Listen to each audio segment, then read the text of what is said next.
Abubakar has the report. Financial inclusion may have risen to 64% in 2023 from 54% in 2022. The target for the federal government is to close the gap through deliberate actions, including partnerships. This workshop, organized by the technical advisor to the president on economic and financial inclusion and partnership for learning for all in Nigeria, playing focus on improving funding for non-state schools and enhancing financial inclusion and support while fostering financial literacy. The majority of those who have been identified as requiring these programs are not financially included. So we need to work very closely with stakeholders, humanitarian affairs, to ensure that we ramp up the pace of extending financial inclusion. It's in line with the present administration's, agenda of to brainstorm and see what are the areas, how we can do alignment of our strategy to support this financial inclusion. This initiative seeks to empower communities and build a future where every child has access to quality education. In Abuja, Musa Abubakar, NTA News. And now, judicial matters. The Supreme Court may have passed judgment in favor of local government council financial autonomy, but workers in the third tier of government feel there are clauses in Nigeria's constitution that may not allow effective implementation of the autonomy. They aired this view during the celebration of the 2024 Local Government Workers' Week. Labour correspondent Joseph Olsen reports. Local government workers are among many Nigerians that celebrated the Supreme Court judgment granting local government financial autonomy. Effectively. It is a move they believe will revitalize development at the grassroots. A financial, strong, people-driven, people-centered local government is the democratic right of Nigerian people. We must adopt bottom-up approach to governance. The people at the grassroots will be able to hold that chairman in a particular local government accountable. So if a chairman, local government X, collects monthly allocation and decides to give it to the governor, it's okay. Let the people hold him accountable. So if he will be bold enough to tell the people of his local government that my allocation for this month was given to my state governor. But beyond the judgment, local government workers are worried that the federal allocations are yet to enter the accounts of the third tier of government, while some state governors have already taken steps to establish another joint account with councils to enable the states have access to the council's funds. They want a constitutional amendment that will abolish the joint account and other legislations that will spell out clear financial obligations for the councils. The Supreme Court judgment has also raised some issues where people have said it's against the spirit and letters of especially Section 7. We need to now amend Section 7 to reflect the spirit and letters of the judgment. For instance, the issue of local government election, the abolishment of the JAC must be removed from Section 7, and conduct of local government elections and the control of those resources must also be clearly defined. And the Workers' Union have dedicated an entire week to share ideas on making local government administration work effectively in the country. They hope the National Assembly will buy the idea of constitutional amendment to support effective application of the financial autonomy. In Abuja, Joseph Olsen, NTA News. In the meantime, the Fiscal Responsibility Commission is leveraging autonomy granted to local governments to ensure transparent management of financial resources to support federal government's efforts in strengthening the economy. This is as the Commission's chairman, Victor Morako, engages stakeholders in Abuja on the need for transparency and accountability at the sub-national levels. Alika Okpanachi Arwa reports. Nigeria's Fiscal Responsibility Commission and some related stakeholders are at work here to domesticate fiscal responsibility agencies in states across Nigeria. The goal here is to support the federal government's renewed efforts to curb financial leakages and misuse of funds. If we get it right at the local government level, is the center point of development. insecurity will reduce because the local government chairman, his councillors can be held accountable for whatever happens in every ward or community in our country. It's important for us to explore what are the parameters of fiscal responsibility. It's a big challenge for them. And then they should make no excuse. The federal government, state government, and local government are all on the same page on what they should do with our scarce resources and how they can promote investment. So far, only 25 states out of 36 states are on board. And participants at this workshop insist this is not okay. They appealed to states yet to enact fiscal responsibility legislature to do so by creating agencies to effectively manage the resources. If you would take out only the federal and leave the state or leave the local government, then it is not going to be holistic. It means when the federal is doing, if a agency is not observed in the state, at the state level or local government, then those areas will be lacking. A commission in Kwara State, we wrote letters to 16 local government area councils, informing them of the existence of the Fiscal Responsibility Commission in the state. They also emphasized the need for more sensitization and capacity building at the grassroots to help tackle issues that hinder effective management of government revenue and expenditure in the states. In Abuja, Alika Opanachi, Arua, NTA News. You're watching the news at 10. We take a break now. The news continues shortly.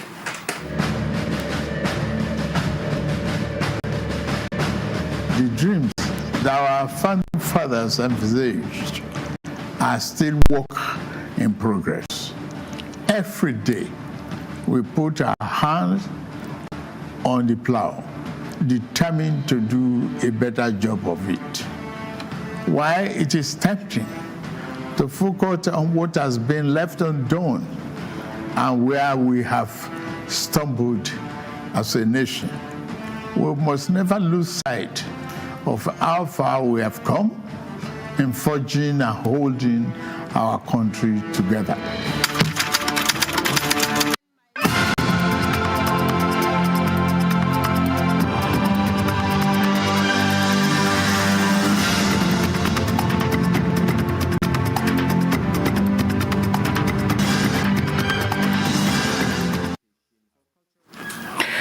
Attracted by the numerous potential of Renewed Hope Initiative's agricultural support programs, the Federal Ministry of Agriculture and Food Security says it is set to adopt and operate some of the interventions, particularly Every Home a Garden competition has government programs. Minister of State for Agriculture and Food Security, Aliyu Sabi Abdullahi, stated this after attending the 2024 fourth quarterly meeting of the Renewed Hope Initiative state coordinators with Nigeria's First Lady Oluremi Tinubu in the villa. State House correspondent Adeni Taiwo reports. The last time state coordinators of Renewed Hope Initiative met with the national coordinator and Nigeria's First Lady Oluremi Tinubu was in July this year. The intervening period saw many wins for the initiative, with the implementation of key programs, including the launch of the Young Farmers Club, empowerment of petty traders across the country, and the unveiling of the National Unity Fabric, the quarter of the passing of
as a non to attract funding and other resources from well-meaning Nigerians. Because the food bank we are doing, we have two companies. That was the people we started with. They give us a truckload of food, and Mrs. Shetima is handling that. We go from state to state. We also have covered about maybe 7 states. To cover the 36 states, if it is 1 truck per state, so within under 2 years we should be able to finish. Minister of State for Agriculture and Food Security, Aliyu Sabi Abdullahi, who joins the meeting, says the ministry is betting big on the agricultural support programs of RHI to promote farming in states. Every home, for example, represents a secure location as much as possible. So when you have some small farm taking place, whatever is produced, they know it's secure. So when you encourage that and that,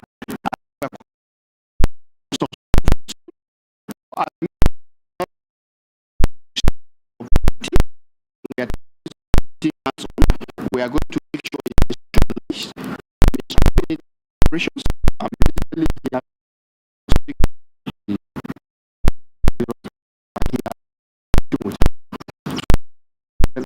what to go about it.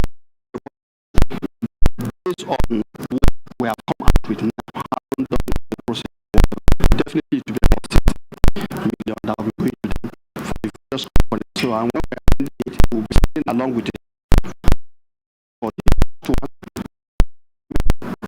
training and women empowerment, what the amount is for the young farmers, whatever is there, for the government are expected to have their staffers in the first state to enhance the program in the state house. News. The telecom industry is evolving, and for justice to be delivered effectively in the sector, need to be abreast of development. This is why the Nigerian Communications Commission, in conjunction with the National Judicial Institute, organized legal officer in the telecommunications industry.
premium.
Thank you for being there. Now, the Minister of the Federal Capital Territory, Nyesom Wike, has directed the construction of the Kuje-Gwagwalada Road. The minister gave the directive during the inspection tour of the ongoing Kuje Township and dual carriageway from the airport expressway. Onoze Yakubu reports.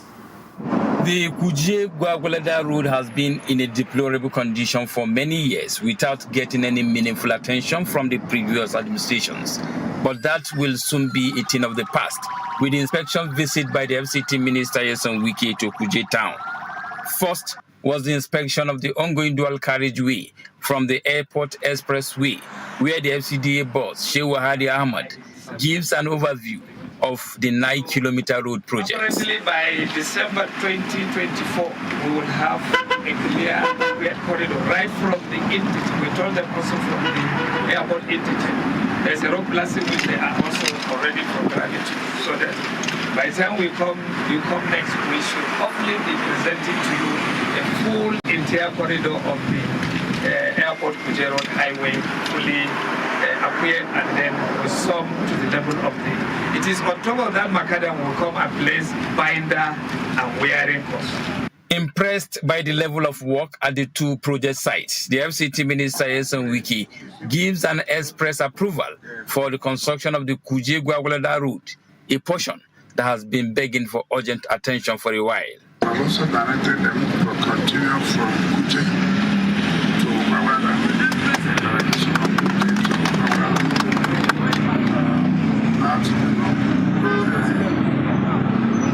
Ease off transport difficulties when we are going to Abuja, and also reduce the distance traveled. This infrastructure development in Kuje Area Council prompted some youth into wild jubilation on citing the minister.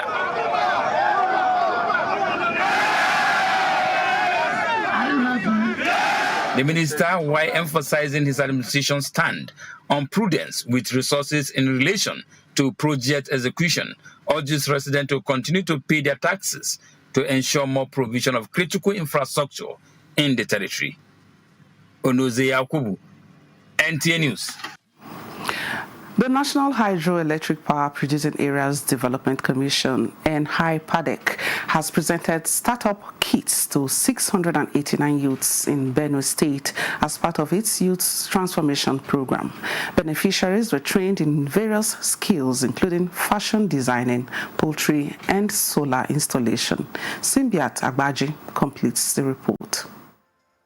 I want to say thank you to HYPADEC for giving me this opportunity, and every one of us, the beneficiaries. The training is all about helping us to also be able to train others in the future so that they can benefit from us.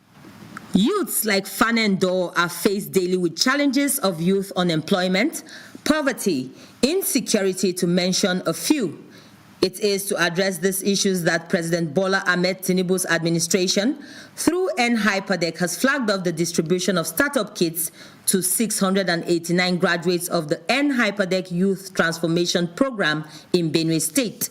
The program has been particularly successful in agricultural-related vocations, with significant numbers in poultry farming, fish farming, irrigation farming, and crop production. Representative of the Secretary to the Government of the Federation, his Chief of Staff, Simeon Tiungu, said the program was part of the government's commitment to tackling poverty.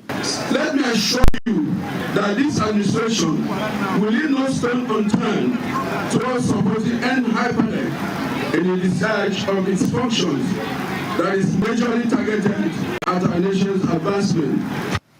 Governor Alia, represented by his deputy Sam Ode, described the program as a beacon of hope and opportunity for the youth to unlock their potentials. You will face hurdles and uncertainties, but do not let all of that deter you. Be determined to succeed. Other stakeholders present encouraged graduates to make good use of their kits and appeal to other agencies to take a cue from NHYPADEC so as to help the government bridge the gap of unemployment. In Makudi, Simbiat Agbaji, NTA News. The Transmission Company of Nigeria, TCN, says the disturbance on the national grid experienced Thursday is as a result of sudden rise in frequency, and the recovery efforts commenced immediately with electricity supply restored in some parts of the country within 28 minutes. TCN notes that the frequency spike was caused by issues encountered on one of the substations, also due to the repair work on the transmission line from Ishiro Man. Major upgrades are the substation and the restoration of the second Ubaji repair transmission line. Some degree of instability in the system, TCN says, until this regrets part of the destruction for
third edition of Forum Decisive Actions, charging Minister of Water Resources and Energy as state encourage member states and partners to support institutional reforms to foster socio-economic development of the area.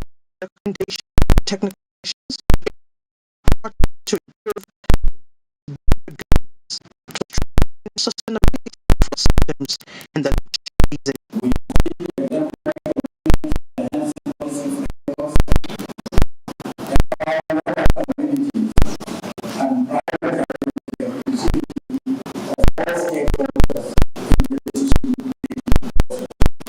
The fire regulations need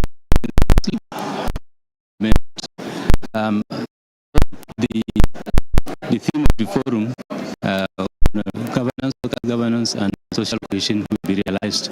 So based on the premise, the state has made commitment, budget commitment, we are resume PROLAC. 5 years of PROLAC. PROLAC did, and perhaps how PROLAC will be. The fourth edition of the annual event held in Cameroon in 2025. Start Elizabeth News.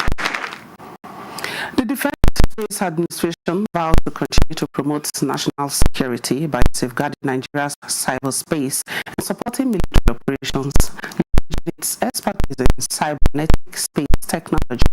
Air Vice Marshal Lanre Oluwatoyin stated this during an oversight visit by the House Committee on Defense. National Assembly correspondent Issa Mohammed reports.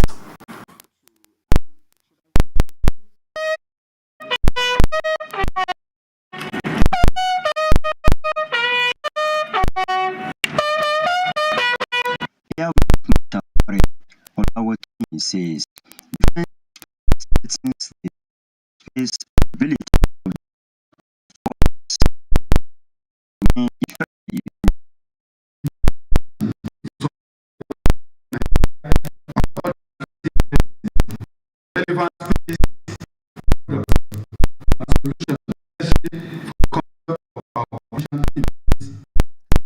for a live telecast. Please stay tuned.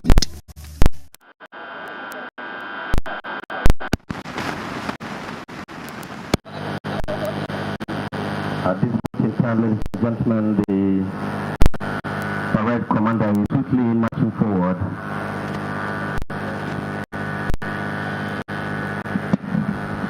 To invite to the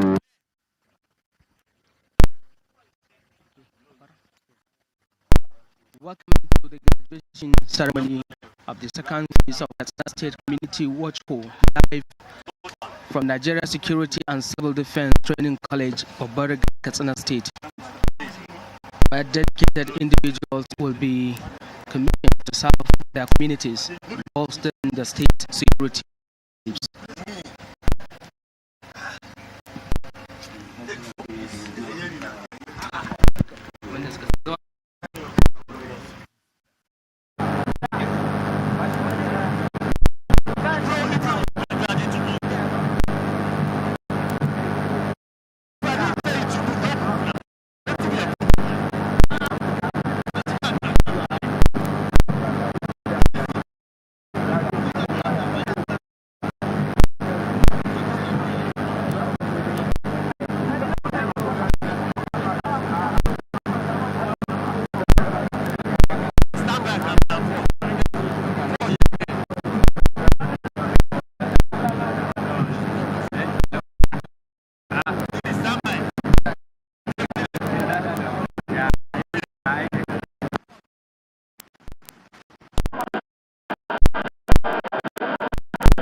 security,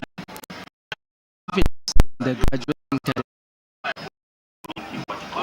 cadet and discipline on display reflects the rigorous training these cadets have undergone. They are prepared to tackle the challenges of community policing, working closely with law enforcement agencies to protect lives and property in Katsina State.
is about to break into quick march. Quick march. Wow, a round of applause for this beautiful takeoff. Very good one, a very good takeoff there.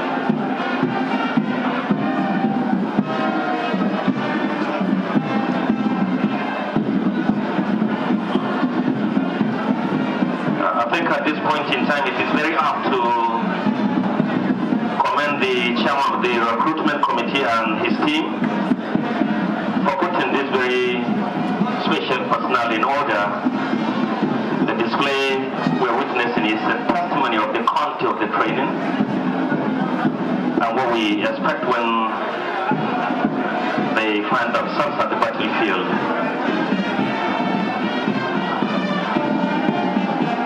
The Katsina State Security Watch Corps has been doing well.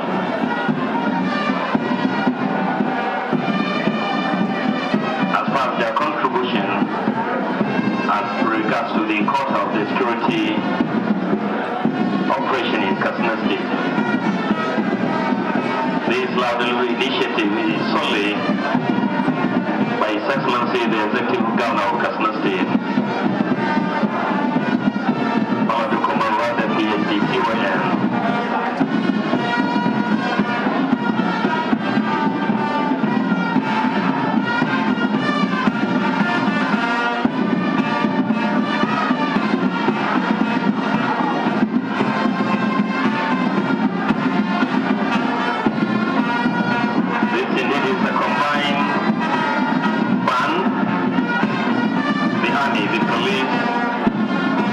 The Nigerian Security and Civil Defense Corps, as well as members of the NYSC.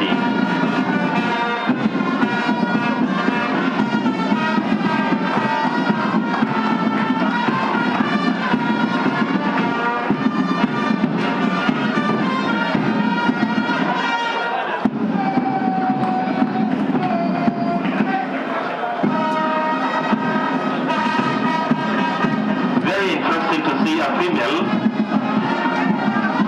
also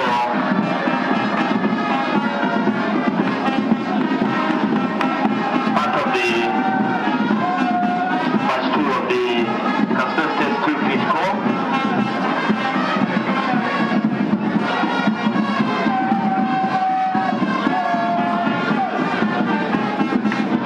The color party.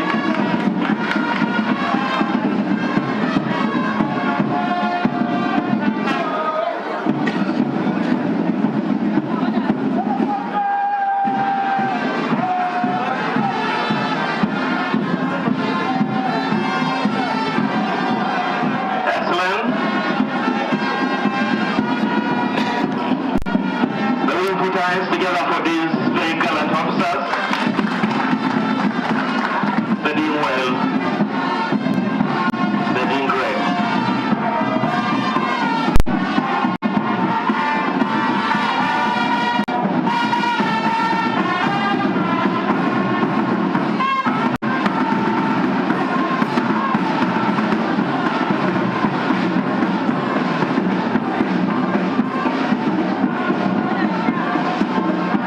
Grassroots initiative is indeed yielding results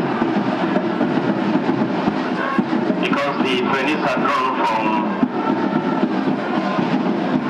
the security challenge local government. They know the terrain and that's why they're giving their best.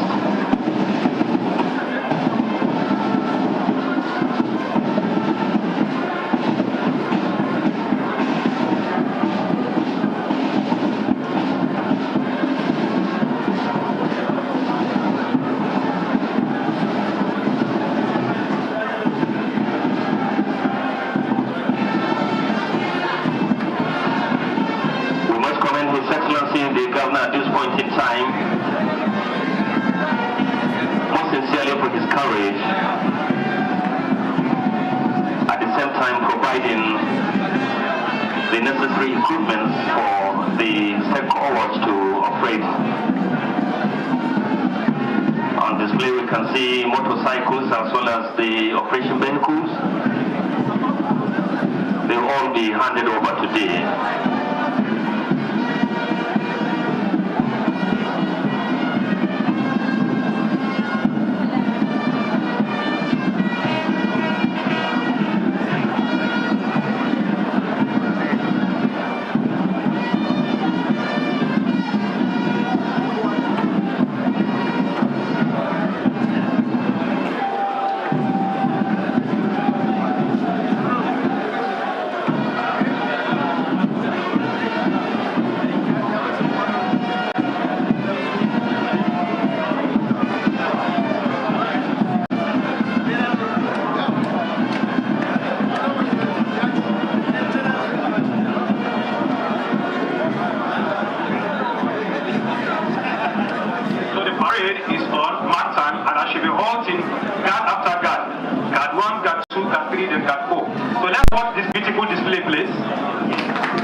doing right now is called, they're taking dressing. They're trying to align themselves well so as to come forward and do the match, to do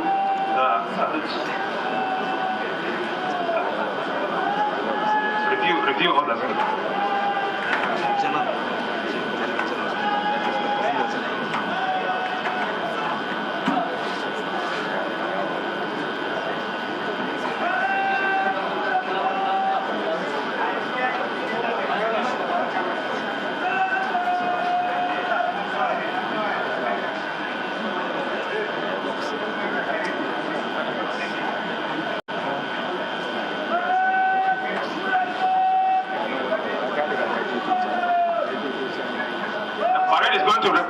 Review order. A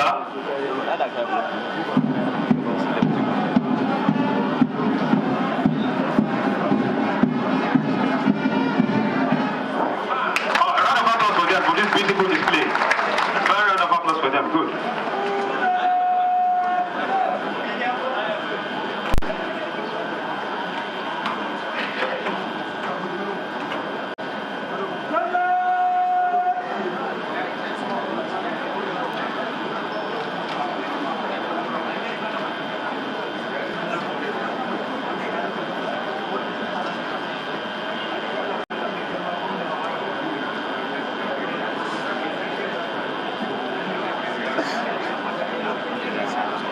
Any moment from now, we shall also witness a variety of display. I think first on the display will be stripling and assembling. We shall also witness combat as well as anti-ambush.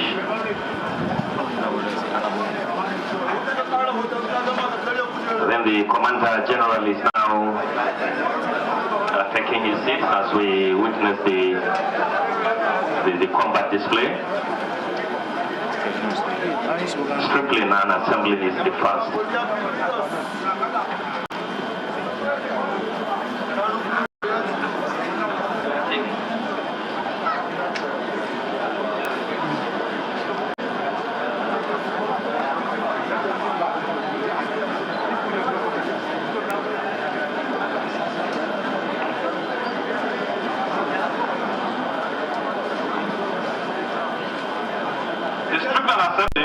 Show the expertise of the trainees on how to triple and as well as assemble the rifle. So if you are able to triple and assemble rifle, that shows how combat ready you are. But at a point in time, there could be reasons where you need to put your rifle in order. So if you are able to triple it and assemble it, it shows your expertise. It shows you have been able to learn the rudiments of using the rifle itself. So let's watch keenly and see how beautifully they are going to display this thing they've learned within the period of training here.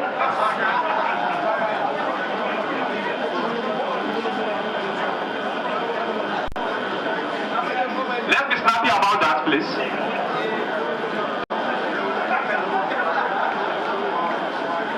See how combat ready they are. I have no doubt whatsoever that this set of trainees are well trained. No doubt about that. What we are going to witness is tripling and assembling. That shows how combat ready they are.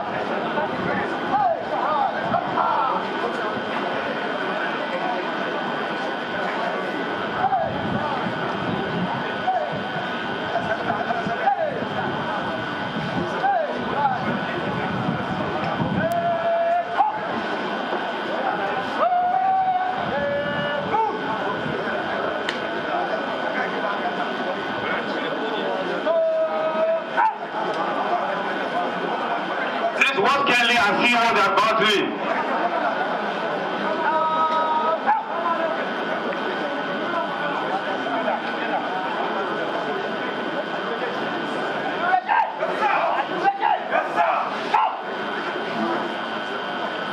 Ladies and gentlemen, we agree with me that the unprecedented and uncommon approach of His Excellency, the Executive Governor of Katsina, towards combating this hydra-headed monster that has bedeviled the state for too long is just unprecedented and uncommon. This is what I believe, in my own thinking, other governors should queue behind him and take a lane, please.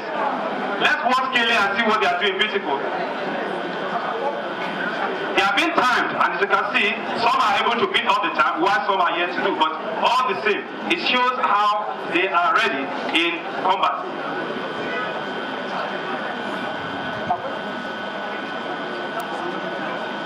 Yes, ladies and gentlemen, they are about to assemble. You see, in strictly assembling, what comes out is what will go in last when you are about assembling. So it's a reversal of it now. So they are going to put all these things together as soon as they are set to do that.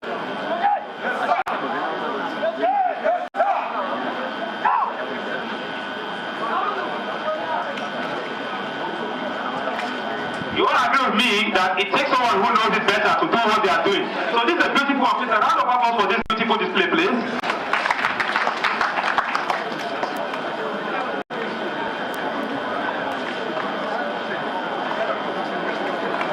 They have been timed. I want to see the person who is going to win this now. Let's see. Wow, that's very good. That's very good. That's very good. That's very good. Very good. Very good.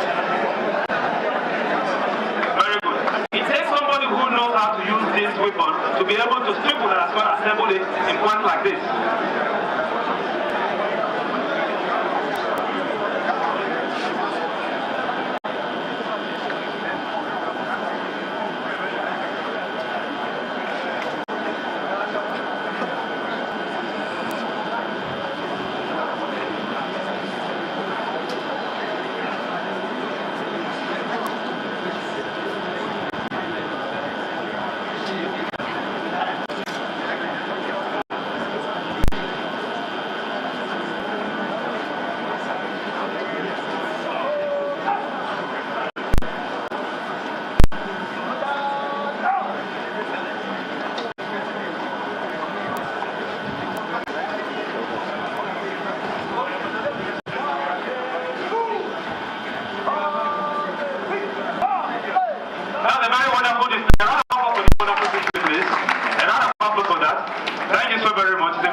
combat training demonstrates. Yes, the combat training showcases the graduates' ability to respond to various scenarios, utilizing tactical maneuvers and teamwork.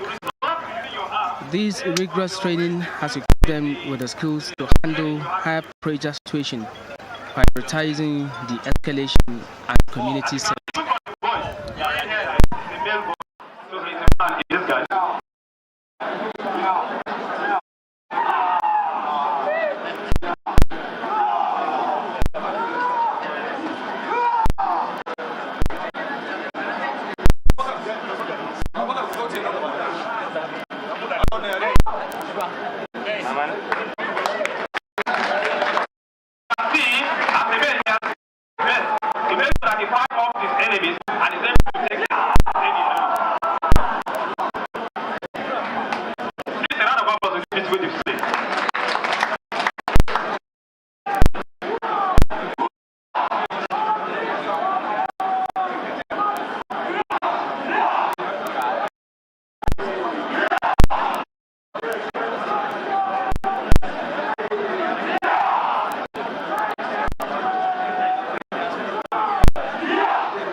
glucose level is now normal. With this kind of display, for those that are even older will now be thinking how we wish we can do such.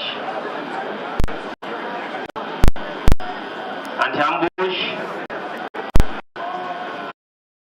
display.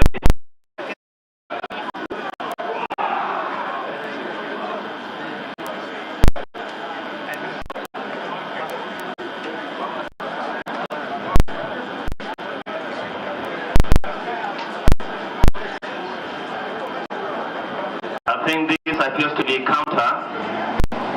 We're going to counter ambush.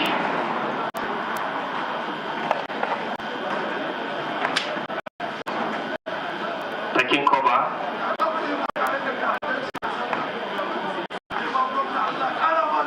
Swiftly.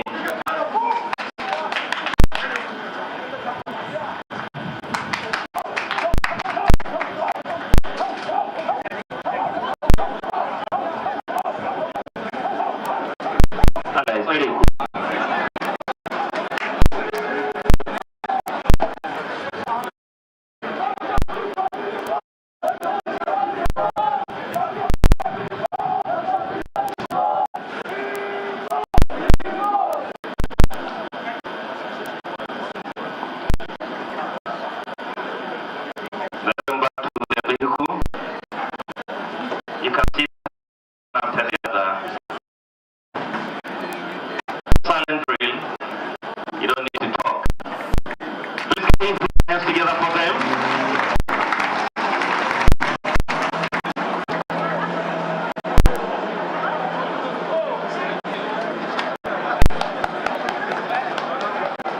Yes, I think we need to support them. We need to pray for them. And of course, thank His Excellency, the Governor, for this wonderful initiative.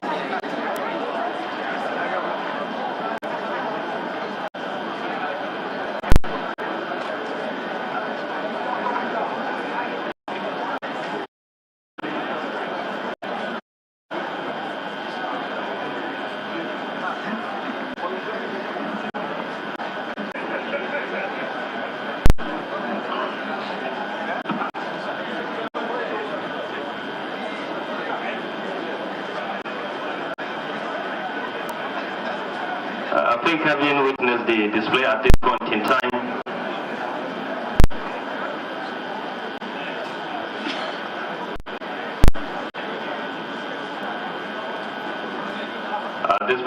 we should be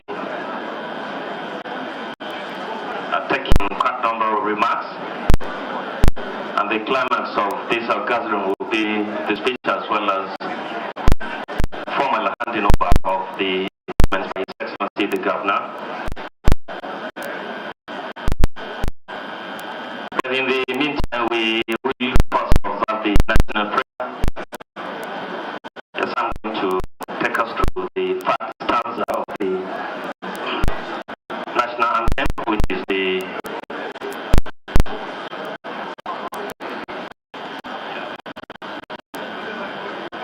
national prayer. State House of Assembly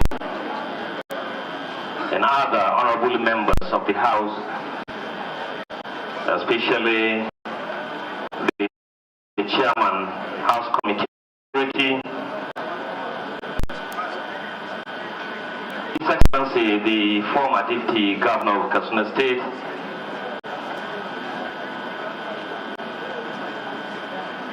Chief of Staff, His Excellency, Honorable Commissioner Misha, SA Community Watch, other members of the State Executive Council that are here, Honorable Commissioners and Special Advisors,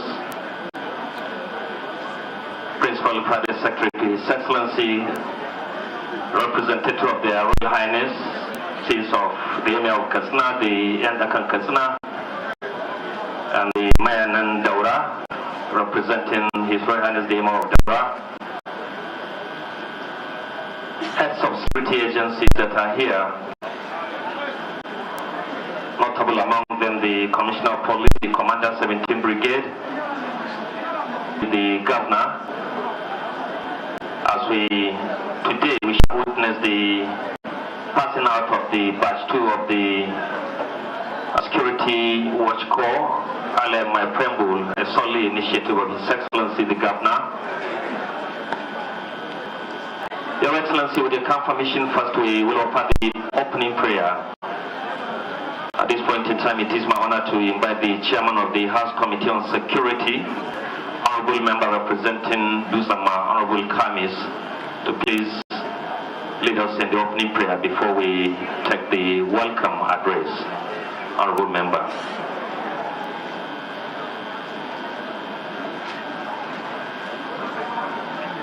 صلوا على النبي الكريم.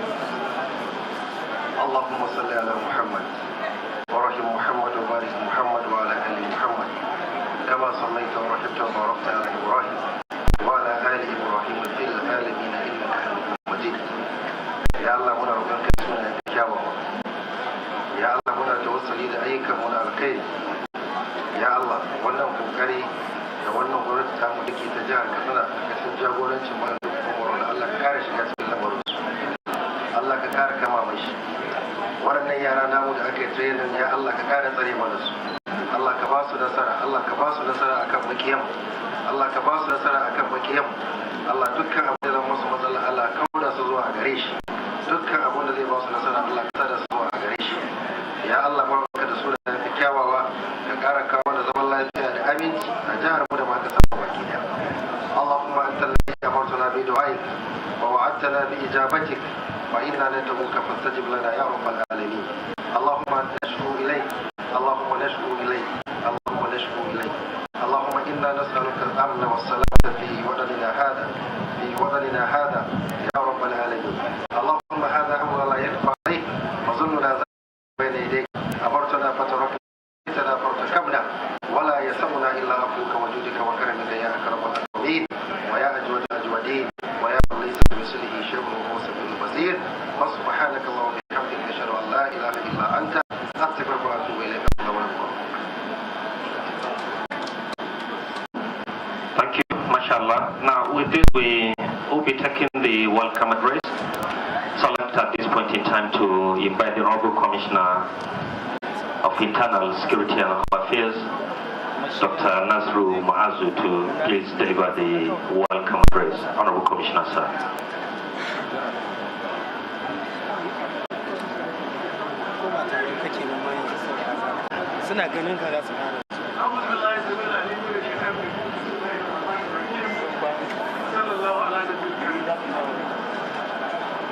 Your Excellency, the Executive Governor of Katsina State, Malam Duko Umarata, BSc, MSc, MAD, PhD, CON, Gogoran Katsina. Your Excellency, the Deputy Governor of Katsina State, Malam Faruk Lawal, Right Honorable Speaker, Katsina State House of Assembly, the Chief of Staff, members of the State House of Assembly here present, members of the State Executive Council here present, heads of security agencies, the representative of the area of Katsina and that of Daura, local government chairmen here present, district heads, ladies and gentlemen, Assalamu alaikum. In the name of Allah, the beneficent and merciful, all praise be to Almighty Allah. By His grace, we gathered here to witness the graduation ceremony of 550 Community Watch Corps members from Charanchi, Dutama, Kurdi, Musawa, Batazu, Malumfashi, Kafur, Bakwari, Tanja, and Funtua. Indeed, today is another historic day for many reasons. Firstly, it signifies the fortification of our security architecture. Secondly, it signifies strong determination and resilience of a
Thank you, Honorable Commissioner Misha.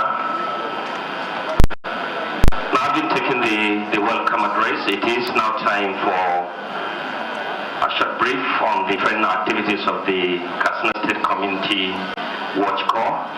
So I'd like to invite the chairman of the recruitment committee, no other person than Major General Junaid Sani Bidal, retired, to give us the briefs.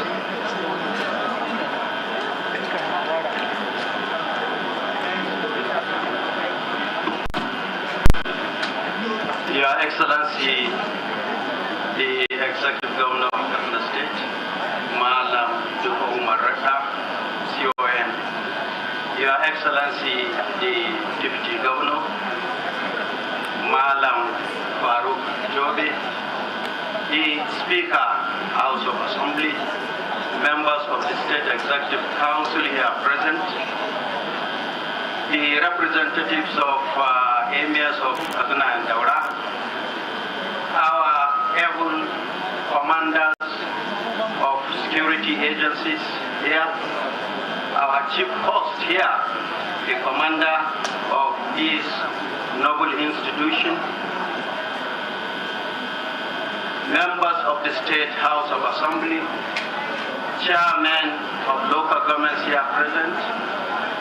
Let me start by expressing appreciation and thank the Almighty Allah who has seen us through the training of these trainees. Let me be short and state that I think the commitment which the Commissioner has mentioned is more than what he has said in terms of what His Excellency has done to mitigate insecurity in Katsina State in particular, and even Northwest in general. And at this juncture, I want to appreciate His Excellency for the opportunity given to us, my humble self, my junior brother, my Vice Chairman, Air Vice Marshal Keita, and members of our company, USAS, that train these gentlemen, or ladies and gentlemen. I want to state that, like what we did in Batch A, we have improved on their training. And the improvement came with what His Excellency, gave us, with his ability to listen to advice. I wish to state that, as you have seen, we have trained these trainees in the art of ambush and ambush drills, patrols, intelligence and information gathering, physical training, and even some specialized equipment which we advise His Excellency, and he didn't hesitate. He approved, they were procured, and training was conducted on those specialized equipment. I will not mention because of the security implications, but I assure you, what he has procured is a game changer in internal security management. We are grateful, Your Excellency. We are grateful. Let me add that these trainees are also trained in community policing, community intelligence gathering, and they have been trained how to be embedded into the conventional security forces. When I say conventional security forces, that is their operation with the police, the army, the state security services, the civil defense, and other security agencies. I want to state that with what you have seen and the level of training we have given them, these trainees are going to change the situation in their various communities. On this note, I want to once again thank His Excellency for giving us the opportunity not only to serve in Katsina State, but he spoke to his colleagues in Zamfara and Sokoto, which we have trained their trainees, and they are also operational in their various states.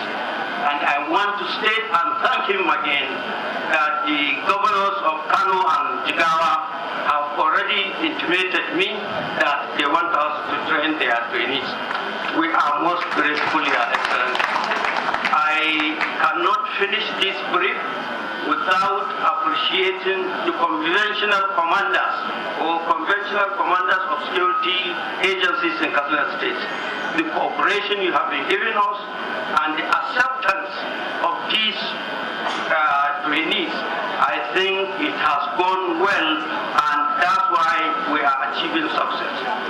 I want to also appreciate our host, the commandant of this noble institution, my junior brother Babangida, who was also, my junior in the army. Let me also appreciate the entire commitment of the Commissioner Misha. Let me state that, incidentally, I'm the one that coined that abbreviation of Misha, and I'm sure the Commissioner will appreciate that. We appreciate your cooperation, we'll appreciate your support, and let me also appreciate the State House of Assembly for the oversight function. Your Speaker, sir, we appreciate you. I want to appreciate my able instructors who have persevered, who have stayed miserably unchanged in the training of these boys. We thank you, we thank you. And finally, let me thank the trainees for their patience, for their commitment, and for their resolve to mitigate insecurity in their various local governments. Your Excellency, I appreciate my junior brother ABM, whom you are aware is on official assignment in Abuja, said I should also extend his personal appreciation. Thank you and God bless.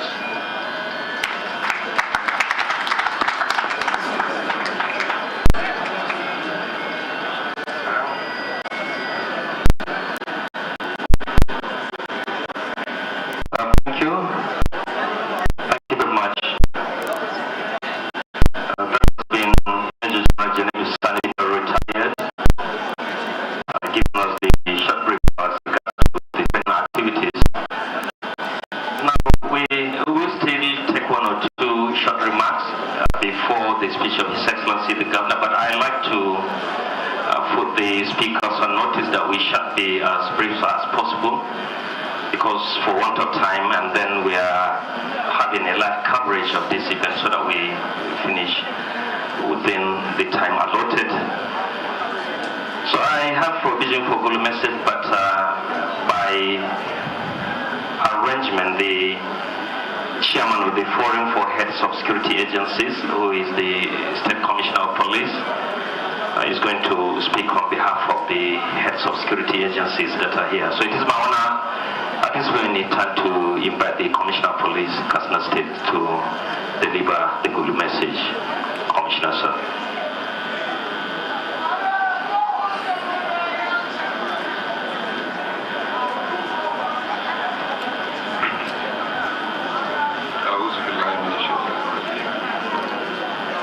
Your Excellency, the Executive Governor of Katsina State, Madam Duku Umar Rada, PhD, CON. Your Excellency, the Deputy Governor of Katsina State, Madam Farooq Lord, the Honorable Speaker, Katsina State House of Assembly, Honorable Members, Katsina State House of Assembly, Head of Security Agencies here present, Commissioners here present, our Royal Fathers, Emir of Katsina and Daura, heavily represented, invited guests, members of the press, ladies and gentlemen. Good morning. Your Excellency, sir, on behalf of Head of Security Agency, Katsina State, I extend our warmest congratulations to the Executive Governor, His Excellency Malam Diko Umar Rada, PhD, for yet another milestone. This milestone marks a significant step towards enhancing safety and security of the citizens of state you sworn to protect.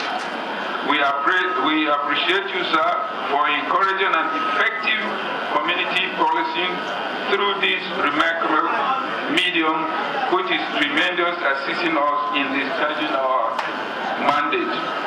Your Excellency, sir, it is our earnest prayer that may the Almighty Allah continue to protect you, guide you, bless you with more wisdom to continue to follow the affairs of the state in the right direction.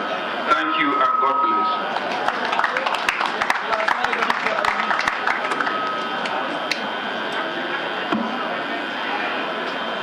Thank you, Commissioner Police. Now, still before the speech by His Excellency, the Review Officer, I want to grab your indulgence as I invite the Provost of this college, Assistant Commandant General Babangida Abdullahi Dusama, to deliver the vote of thanks.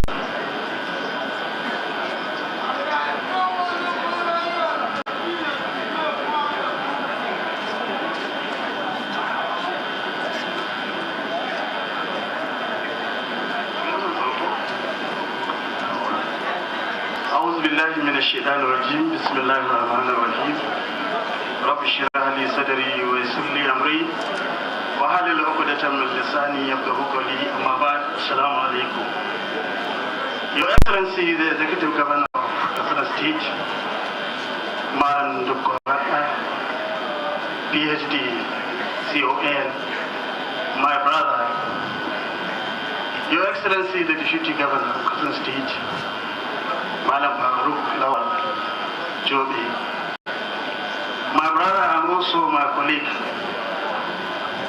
at one time or the other, the Speaker, the Chief of Staff, other members of the State Executive Council, members of the State Assembly, my colleagues, the CP, Brigade Commander, Air Force Commander, Director SS, Civil Defense Commandant, Commander General Kasrota, other invited guests, once again, Assalamu alaikum. I've been directed to say thank you, but I think I have to appreciate my governor, who has been doing everything possible to support all the security agencies, particularly our institution. I appreciate him when he came there. I made some complaints and forwarded some requests, which immediately after he went back to the office, he sent officially to remind us that let us put up our request so that he should immediately give an approval to that. Choosing the college to conduct this training is a recognition and appreciation of the work of Nigerian Security and Civil Defense Corps. Otherwise, you should have taken it elsewhere. This has clearly shown to all of us that our Executive Governor is willing and is always wishing to give the best he could to support all security agencies, which we are all happy with this. I think if I said thank you alone, I did not appreciate my Allah subhanahu wa ta'ala for giving me this opportunity and for giving us this all-important and most respected leader as our governor, who has listening ears and has been doing everything possible to listen to the nook and crannies of the state. Whatever we have or we need, once he had it, the next thing is it is done. We thank you so much for that, and we appreciate you for that. In addition to that, I spoke to my Commandant General.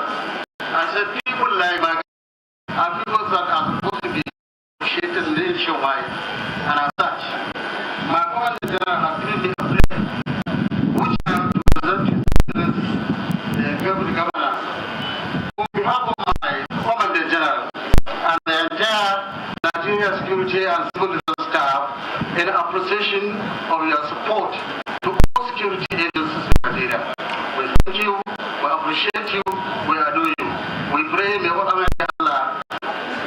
you successfully in all your love endeavors. 2027, I'm not a politician, but I'm becoming one.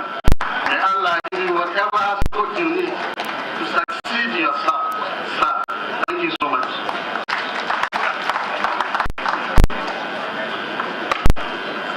Thank you. Now the provost is going to present an award of excellence to His Excellency the Governor.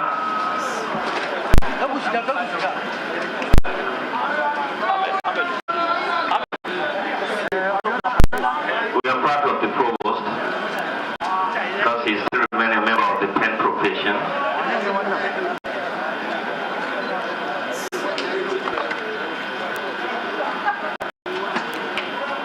Thank you very much. Now, before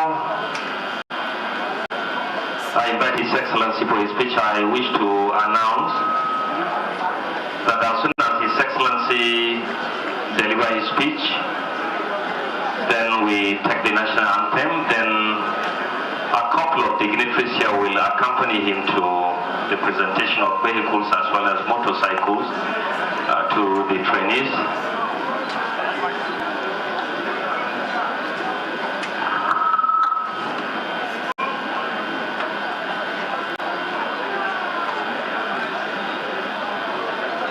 At this point in time, ladies and gentlemen,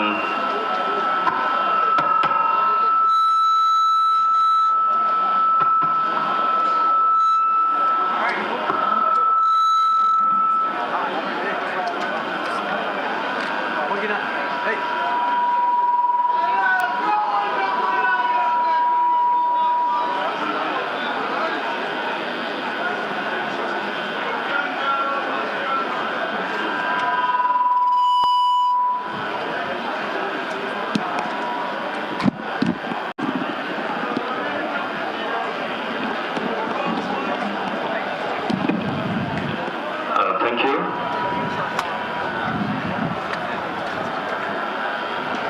I wish to once again announce that as soon as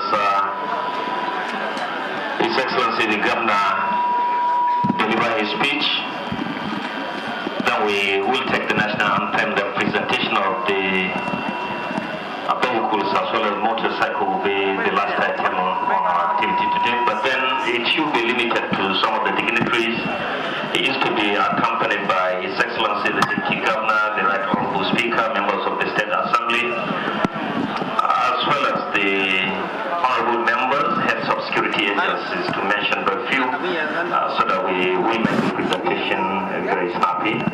At this point in time, ladies and gentlemen, it is my honor and uncommon privilege to warmly invite His Excellency the Deputy Governor of Katsina State, Maladu Komaru, the PhD, and to deliver his speech. Your Excellency, sir.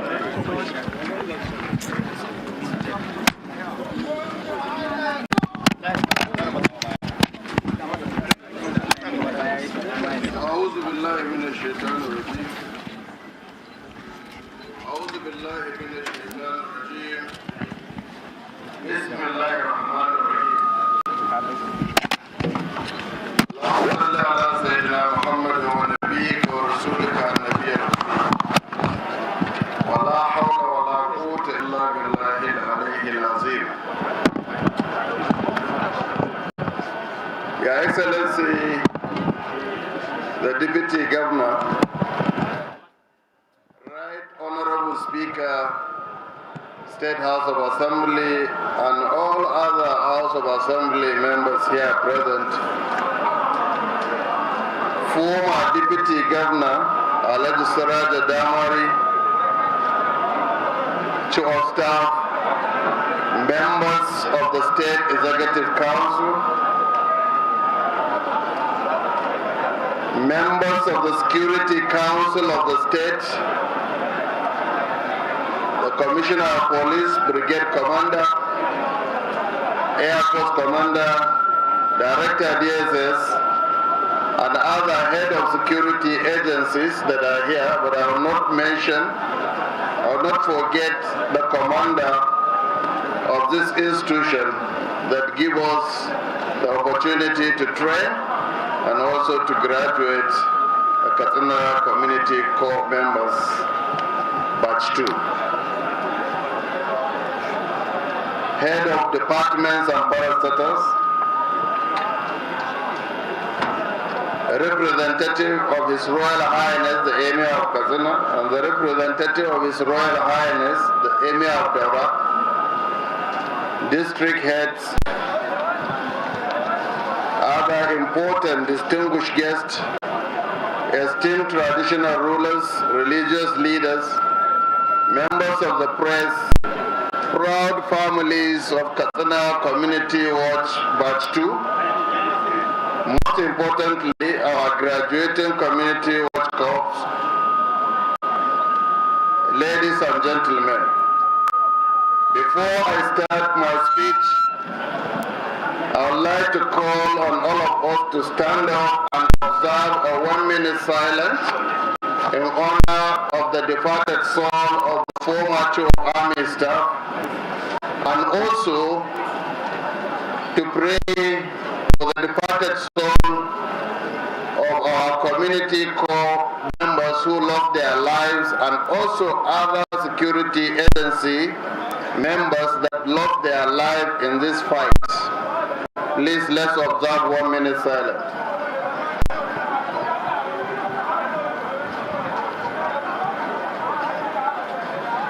We may sit down. May Almighty Allah bless their gentle soul. I stand before you today on this momentous occasion with immense pride and profound gratitude. We are gathered here to celebrate not just the graduation of the second batch of our Community Watch Corps, but also embodiment of hope, unity and resilience in Katsina State. First and foremost, I extend my heartfelt congratulations to each and every one of you who are graduating today. Your dedication, sacrifice and commitment to serve our communities are commendable. We thank you very much. You have chosen a path that requires courage and deep sense of responsibility, and for that we are all grateful. When we launched Katsina Community Watch Corps over a year ago, we embark on a journey rooted in the belief that most effective way to secure our communities is through active participation and collaboration. The community approach was not just a strategy but a vision to empower our people to take ownership of their safety and well-being. The government believes that the community-driven approach better serves as community-driven crisis. The transition from the kinetic-focused to a non-kinetic approach to tackling insecurity has always been our objective. The government has trained rural communities in hard-to-reach areas to provide first line of defense before reinforcements arrive. We are actively encouraging all communities who wish to participate in our peace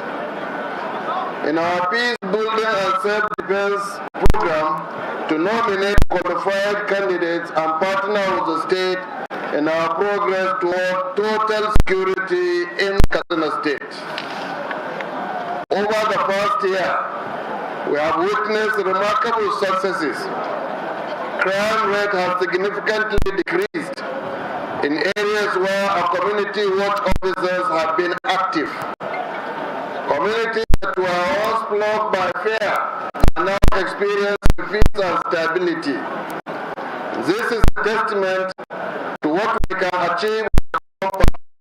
The gain of fight against insecurity have reunited hundreds of kidnapped persons with their families. We have neutralized several bandits.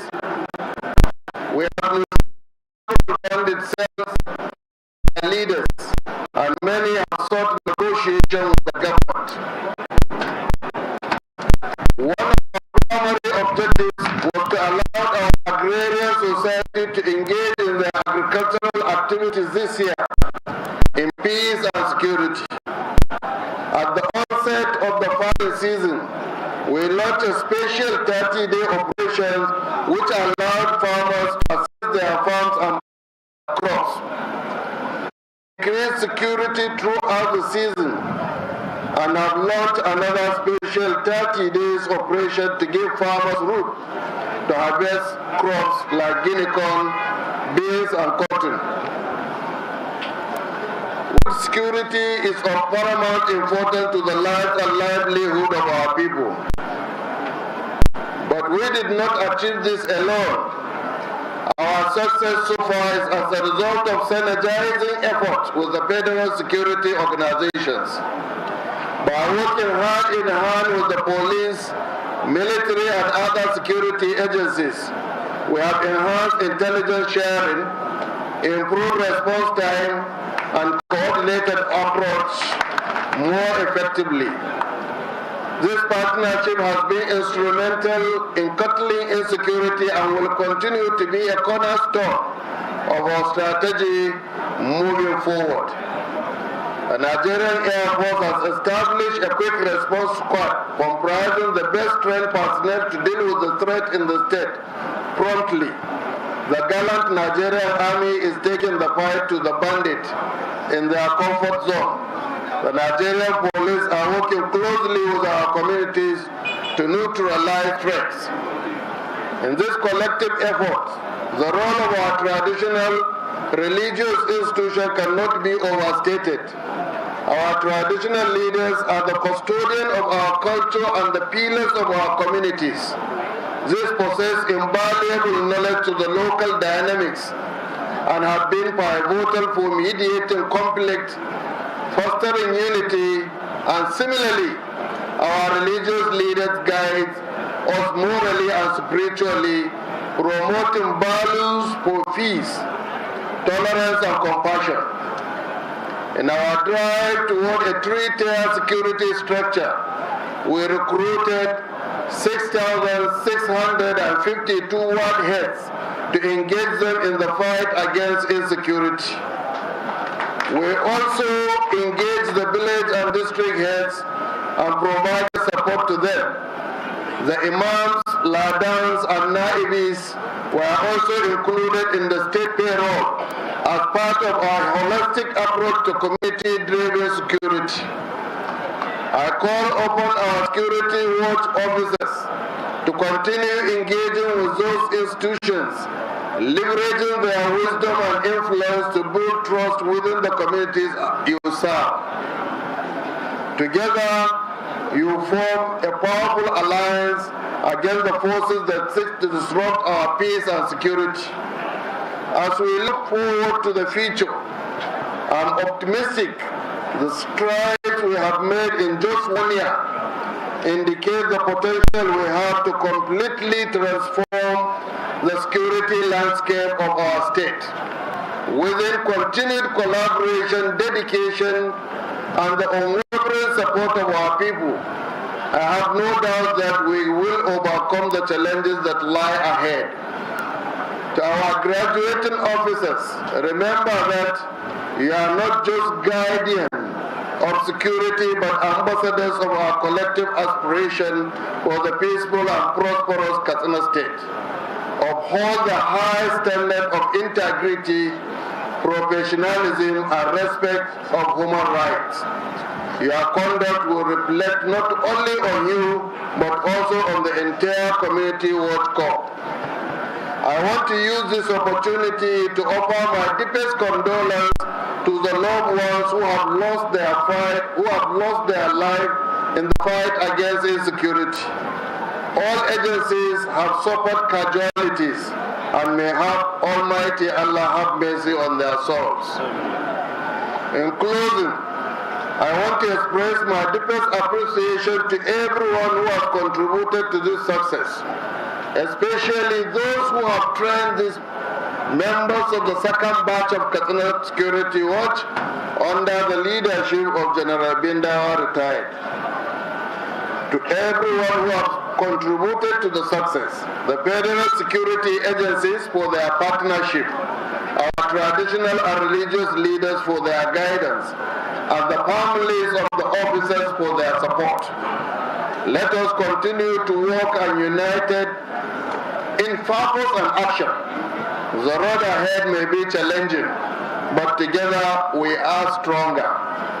Thank you, and may Almighty Allah bless us. Bismillahirrahmanirrahim. Al'umma jihar Katsina. Muna godiya ga Allah da ya kawo mu wannan ranar da muke kaddamar da wa'annan dakarai na tsaro wanda gwamnatin jihar Katsina ta kafa kashi na biyu. Sanin kowa ne cewa a bara kamar yanzu muka kafa wannan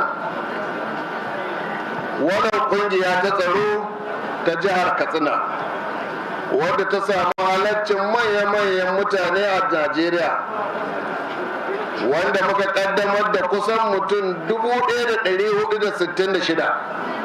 A yau kuma cikin izinin Allah ga muna kaddamar da kashi na biyu na mutum 550 da aka ɗauko daga ƙananan hukumomi guda 10 kamar yadda kwamishinan tsaro ya bayyana.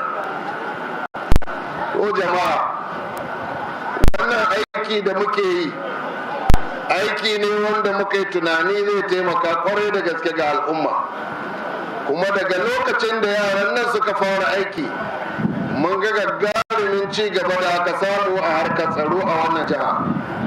Wannan nasara da aka samu ba ta su bace su kadai, na haɗin gwiwa ne tsakaninsu da jami'an tsaro na sojoji da 'yan sanda da jami'an farin kaya da sauran jami'an tsaro wanda suka taimaka suka ba da haɗin kai, aka yi ta samun nasarorin da aka samu a jihar Katsina da kuma al'umma.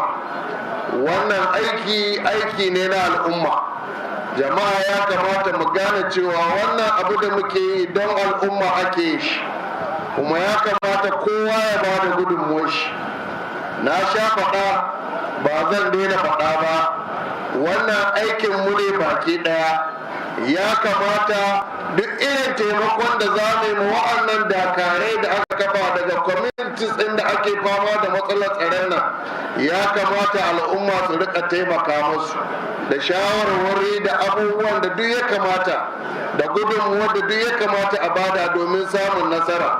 Zaman lafiyar jihar Katsina ba zaman lafiyar gwamna ba ce, zaman lafiyar al'ummar jihar Katsina ne baki daya. Don haka haƙƙi ne gare mu tashi tsaye mu ga cewa mun taimaka musu, mun karfafa musu gwiwa domin ba da gudunmuwar da ya kamata a bada domin mu samu tsaron da ya kamata mu samu a jihar Katsina.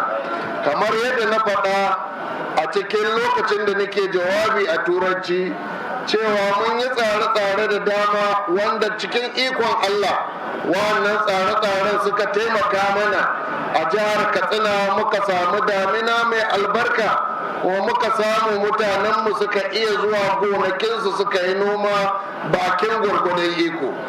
Kusan a jihar Katsina kashi 95 na gonakin da muke da su an noma su a wannan shekarar da ta wuce, kuma Allah cikin ikon shi ya ba da damina mai albarka, ya kalli irin halin da al'umma suke ciki, ya ba mu damina mai albarka domin mutane su wadatu da abinci. Mun yi shiri wanda muka kira special operation, wanda muka yi harkon damina domin a ba da cikakken tsaro wanda mutane za su iya zuwa su shifka abubuwan da suke son su shifka a gonakinsu.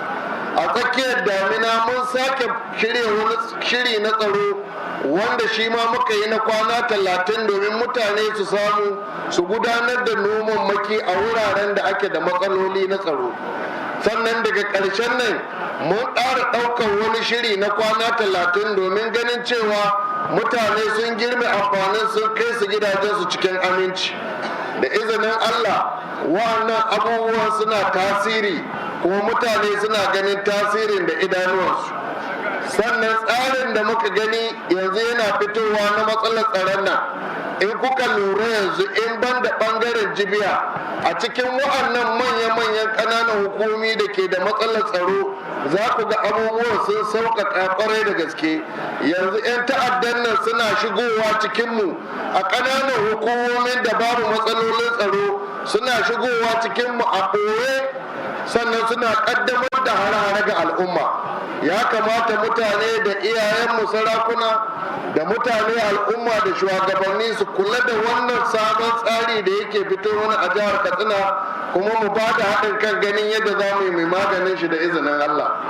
Don haka muna godiya ga Allah maɗaukakin sarki da ya sake ba mu ikon ƙaddamar da wa'annan matasa a yau. Muna godiya ga Allah da ya ba mu ikon ci gaba da rike su da rike ɗawaine su har ya zuwa ranar da muke yau ba su koka ba. Kuma muna gaya ma al'umma kamar yadda muka yi tsari a wancan karar lokacin da muka kaddamar da wancan ma'aikatan tsaro, sai da muka tabbatar da duk wanda zai tafi ya tafi da kayan aikin shi, ya tafi da bindigar da aka bashi, ya tafi da mashinan da aka basu, sun tafi da motocin da aka basu na aiki. Haka kuma wannan karan babu gulu-gulu, duk wanda ka san mun ɗauka yau ba zai tafi garin su ba sai mun bashi duk kayan aikin da yake bukata ya tafi ya kaddamar da aikin shi. Ga babura nan kuna gani wanda za su yi aiki da shi, ga motoci nan kuna gani wanda za su yi aiki da shi, ga bindigogin da aka sai masu wanda za su yi aiki da shi, kuma insha Allahu za mu kula da su. Jama'a muna da kyau mu taya mutanen da addu'a. Wannan da in muka yi musu mun yi makanmu ne na cewa Allah ya tsare su, Allah ya kare su, Allah ya ƙara musu ƙarfin gwiwa, Allah ya ƙara musu basira, Allah Ubangiji ya ƙara musu juriya da dauriya kamar yadda ya yi masauran a lokacin da aka gudanar da wa'ancan ayyuka. Muna fatan Ubangiji Allah ya taimake su, muna roƙon Allah da cewa wa'annan mutane Allah ya taimake su, kuma mu sani cewa yadda mu ma muke da 'ya'ya, muke da iyaye, muke da 'yan uwa, haka su ma suke da 'ya'ya, suke da iyaye, suke da 'yan uwa, kuma duk da wannan duk da hadarin da ke cikin aikin nan suka yarda su zo su kare iyayensu, su kare 'yan uwa, su kare al'ummar jihar Katsina. So babu da wani abu da za mu yi in banda mai musu addu'a mu ga cewa wannan aiki da suka kudurci za su yi Allah ya sauware musu, Allah ya ba su iko yi. Muna kuma godiya ga duka shugabanni na sassan tsaro na jihar Katsina saboda irin gudunmuwar da haɗin kai da suke ba gwamnatin jihar Katsina wajen kawo tsaro da kawo da zaman lafiya a jihar Katsina. Za mu ci gaba da aiki da su, za mu ci gaba da taimakawa inda ya kamata mu taimaka har inda Allah ya kai mu, kuma muna ƙoƙari da cewa jama'a a ba da haɗin kai. Allah Ubangiji ya taimaka masu, Allah ya taimake mu, Allah ya taimaki jihar Katsina, Allah ya ƙara mana zaman lafiya da kwanciyar hankali da gawurtaccen arziki ga al'ummarmu. Halin da al'umma suke cikin muna roƙon Allah, Allah ya ƙara sauƙaƙa mana, Allah ya ƙara wadata al'ummarmu. Jama'a mun gode da lokaci da aka samu aka zo wannan taro. Allah ya mai da kowa gidan shi lafiya. Assalamu alaikum wa rahmatullahi ta'ala wa barakatuhu. That was the Katsina State Governor, His Excellency Duko Umar Rada, making his speech both in English and Hausa. And in Hausa, he specifically called on people of the state to support the community watch call with prayers so as to succeed. We will now take the last lap of the program.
The parade commander is marching forward to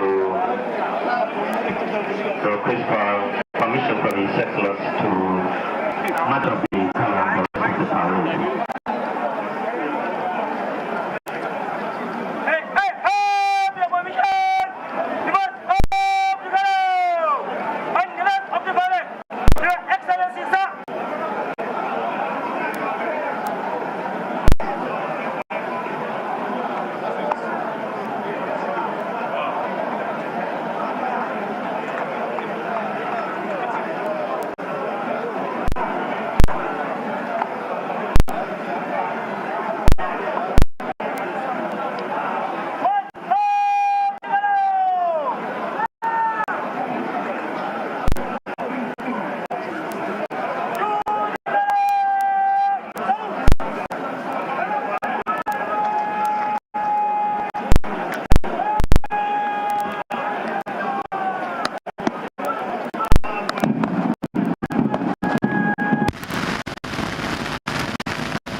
security agencies here working together and in synergy.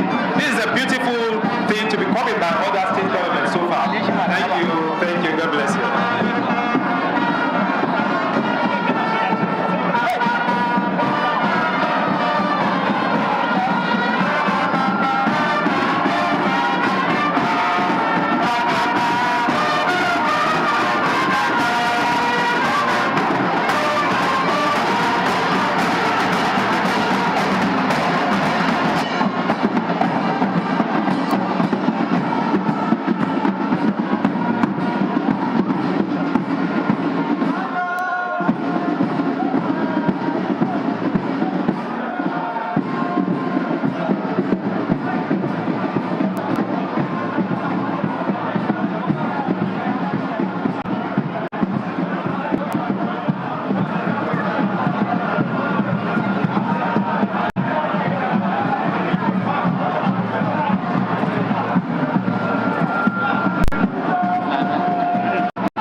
His Excellency, the Executive Governor of Katsina State, Duko Umaru Radda, is moving to present operational vehicles, 10 in number, procured by the state government for the operation of the Community Security Watch Corps to strengthen their operational capabilities in the frontline local government areas of Damusa, Jibia, Bazari, Faskari, Dandume, Kankara, and the rest.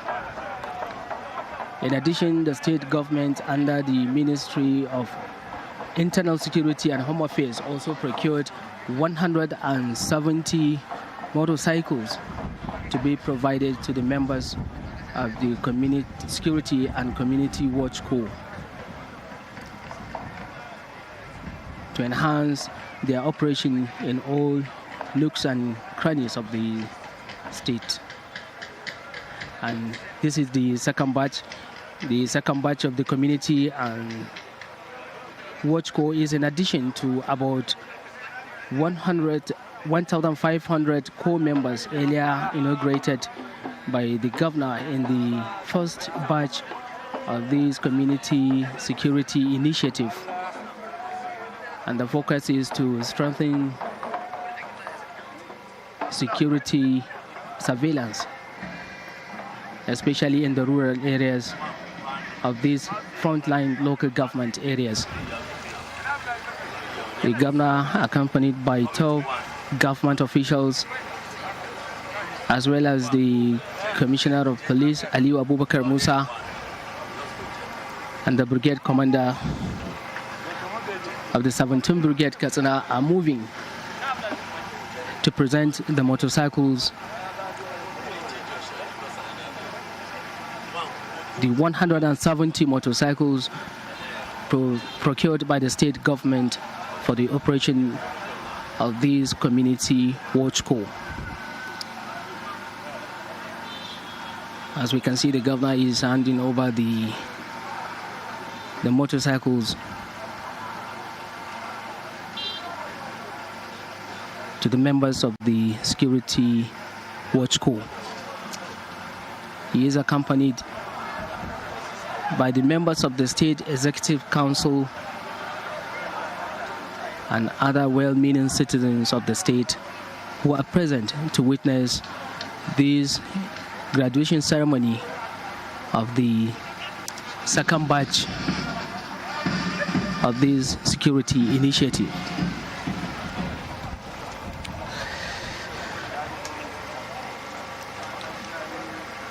The precision and discipline displayed by these trainees shows their resilience and determination to support security enforcement agencies in the state to ensure safety of lives and property in all nook and cranny of the state.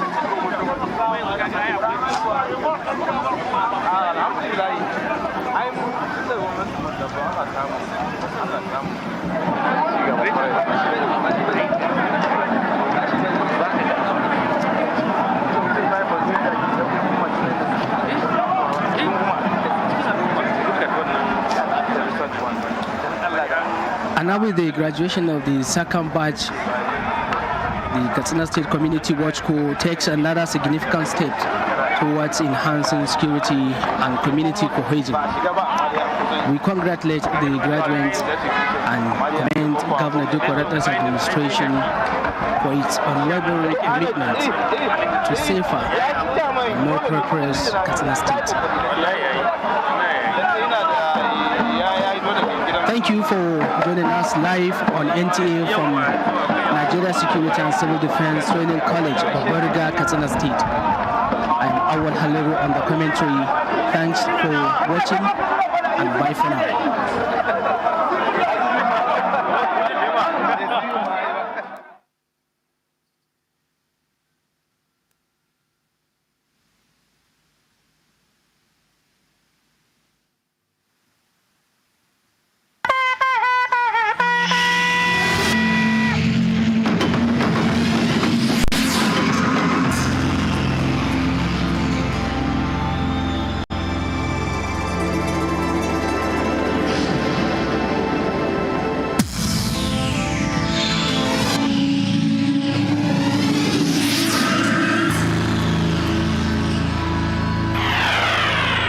NTA, you can't Deutsch.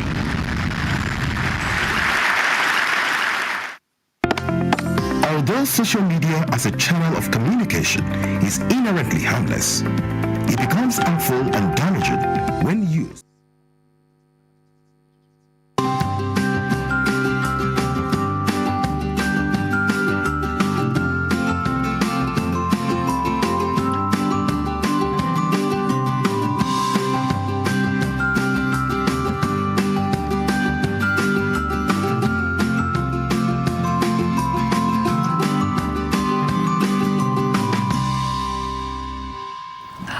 The quest of achieving Goal 2030 of the primary healthcare in Nigeria aligns with the United Nations Sustainable Development Goals, SDGs, specifically SDG 3, which aims to ensure healthy lives.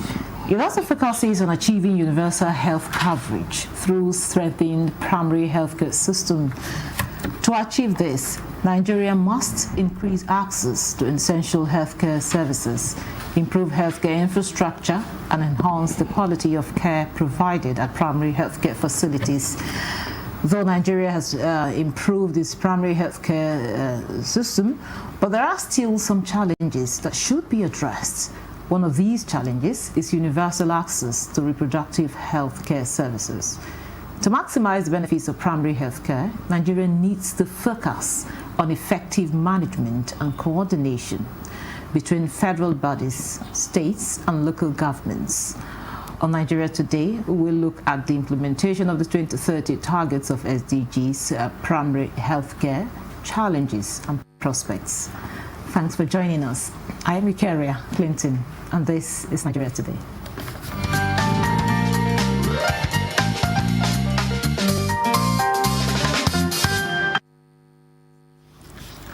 Now joining us in the studio for the conversation is Dr. Muyi Aina.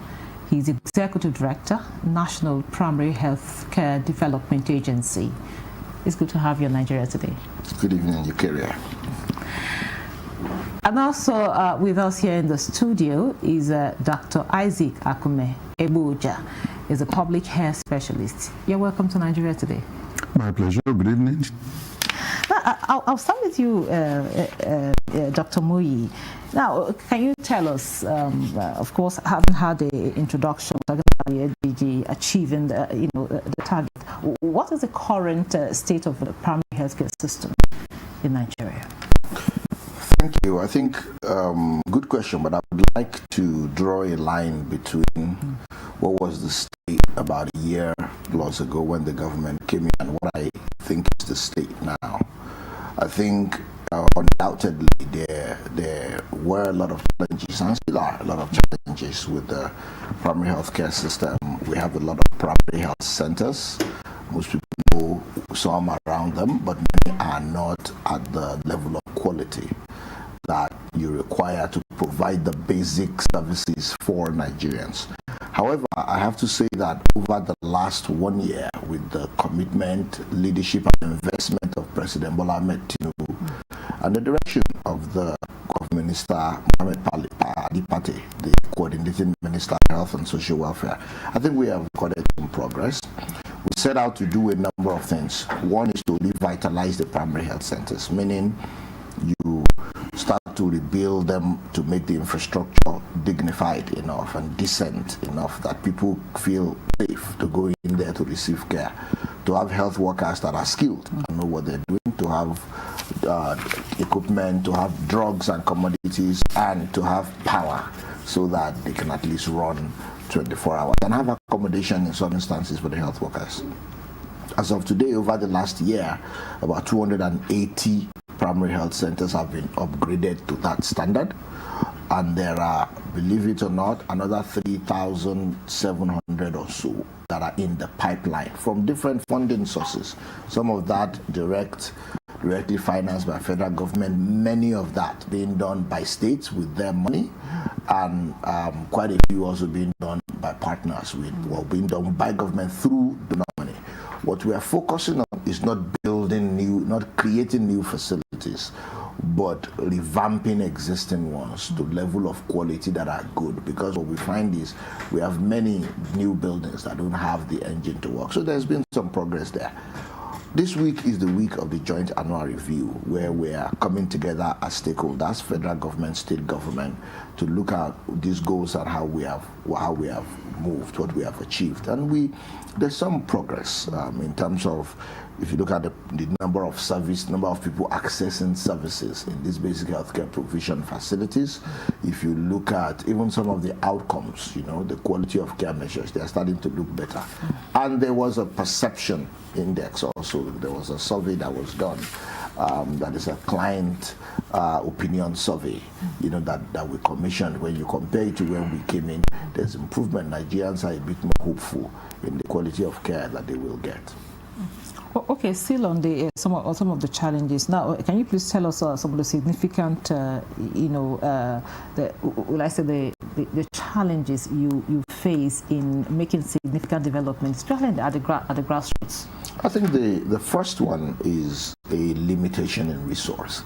When you're coming from a low base, when we came in, even out of the 8,400 facilities that you mentioned that are funded by the Basic Healthcare Provision Fund, only 1/5 had the basics that they needed to reliably provide care for people. If you're going to fill the gap for the remaining 80%, 81%, that's a lot of resources to hire people, to buy equipment, to fix, old buildings. Fortunately, the president really put money where his mouth is. healthcare operation for triple health sector. That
but you can't see every corner of Nigeria. Primary health centers are in every corner of Nigeria. So we're taking steps to try to engage people and give us feedback. Some of it we will like, some of it will not make us very happy, but if it's the truth, it will inform our response and what we do. Thank you very much, Dr. Muyi. Now to you, Dr. Isaac. Now, the Executive Director, of course, told us about what steps or how they've come a long way and what progress has been made so far. Now, you've been in the health sector for a while. Now, tell us, how effective has the Nigerian's primary healthcare system been? I think what Dr. Muyi said is very important. At some point in time, we were doing very well, and at some point in time, we were not doing as expected. The good news is that there is this renewed determination to make things work, especially in the area of partnership between the center, the subnationals, and the local government people, because if the federal government is providing support at the central level, it cannot go and implement practically. It has to go through the states. The states also have to go through the local government. And the local governments also have to partner with the communities. So that issue of partnership, which is being revisited, is very key, very important, because everybody needs to take ownership of whatever is going on. If the federal government is providing policies and guidelines and some resources, those resources have to be complemented by those from the states and from the local governments. And hopefully, now that the local governments are becoming autonomous, it would help for them to be able to provide the staff that is needed. It's one thing to have physical structures, like Dr. just mentioned, to have materials. Materials here, I mean medical equipment, basic medical equipment, for example, for deliveries. And it is another thing to have a skilled health worker who would use those equipment. If you have a fancy building, nice equipment, but no skilled or well-trained health worker, then you've not achieved anything. So the effort of revamping primary health care has to use, first of all, the human resource. We need to train more people. And I'm glad that Dr. just mentioned they are training. We don't have enough, but as long as we are constantly training new people and retraining those who are already in the system, we will get better. Then, of course, the material resources that we need, drugs, equipment, and infrastructure, in physical infrastructure of the health facilities that we're talking about is very key. Some of them wear down very quickly. They have to be well maintained. And of course, some of them need to be replaced, replenished from time to time, especially drugs. Okay. Then the last, of course, is financial resources, which is also very important. I am glad, and I agree with Doctor, I have been monitoring health budget in the last few years. If you back as far back as 10 years ago and see what we used to have, 2%, 3% budgeted for health out of national health budget, especially at national level, it was very discouraging. Most because not every amount of money budgeted or appropriated was released. It's one thing to have a budget, it's another thing to really provide the money.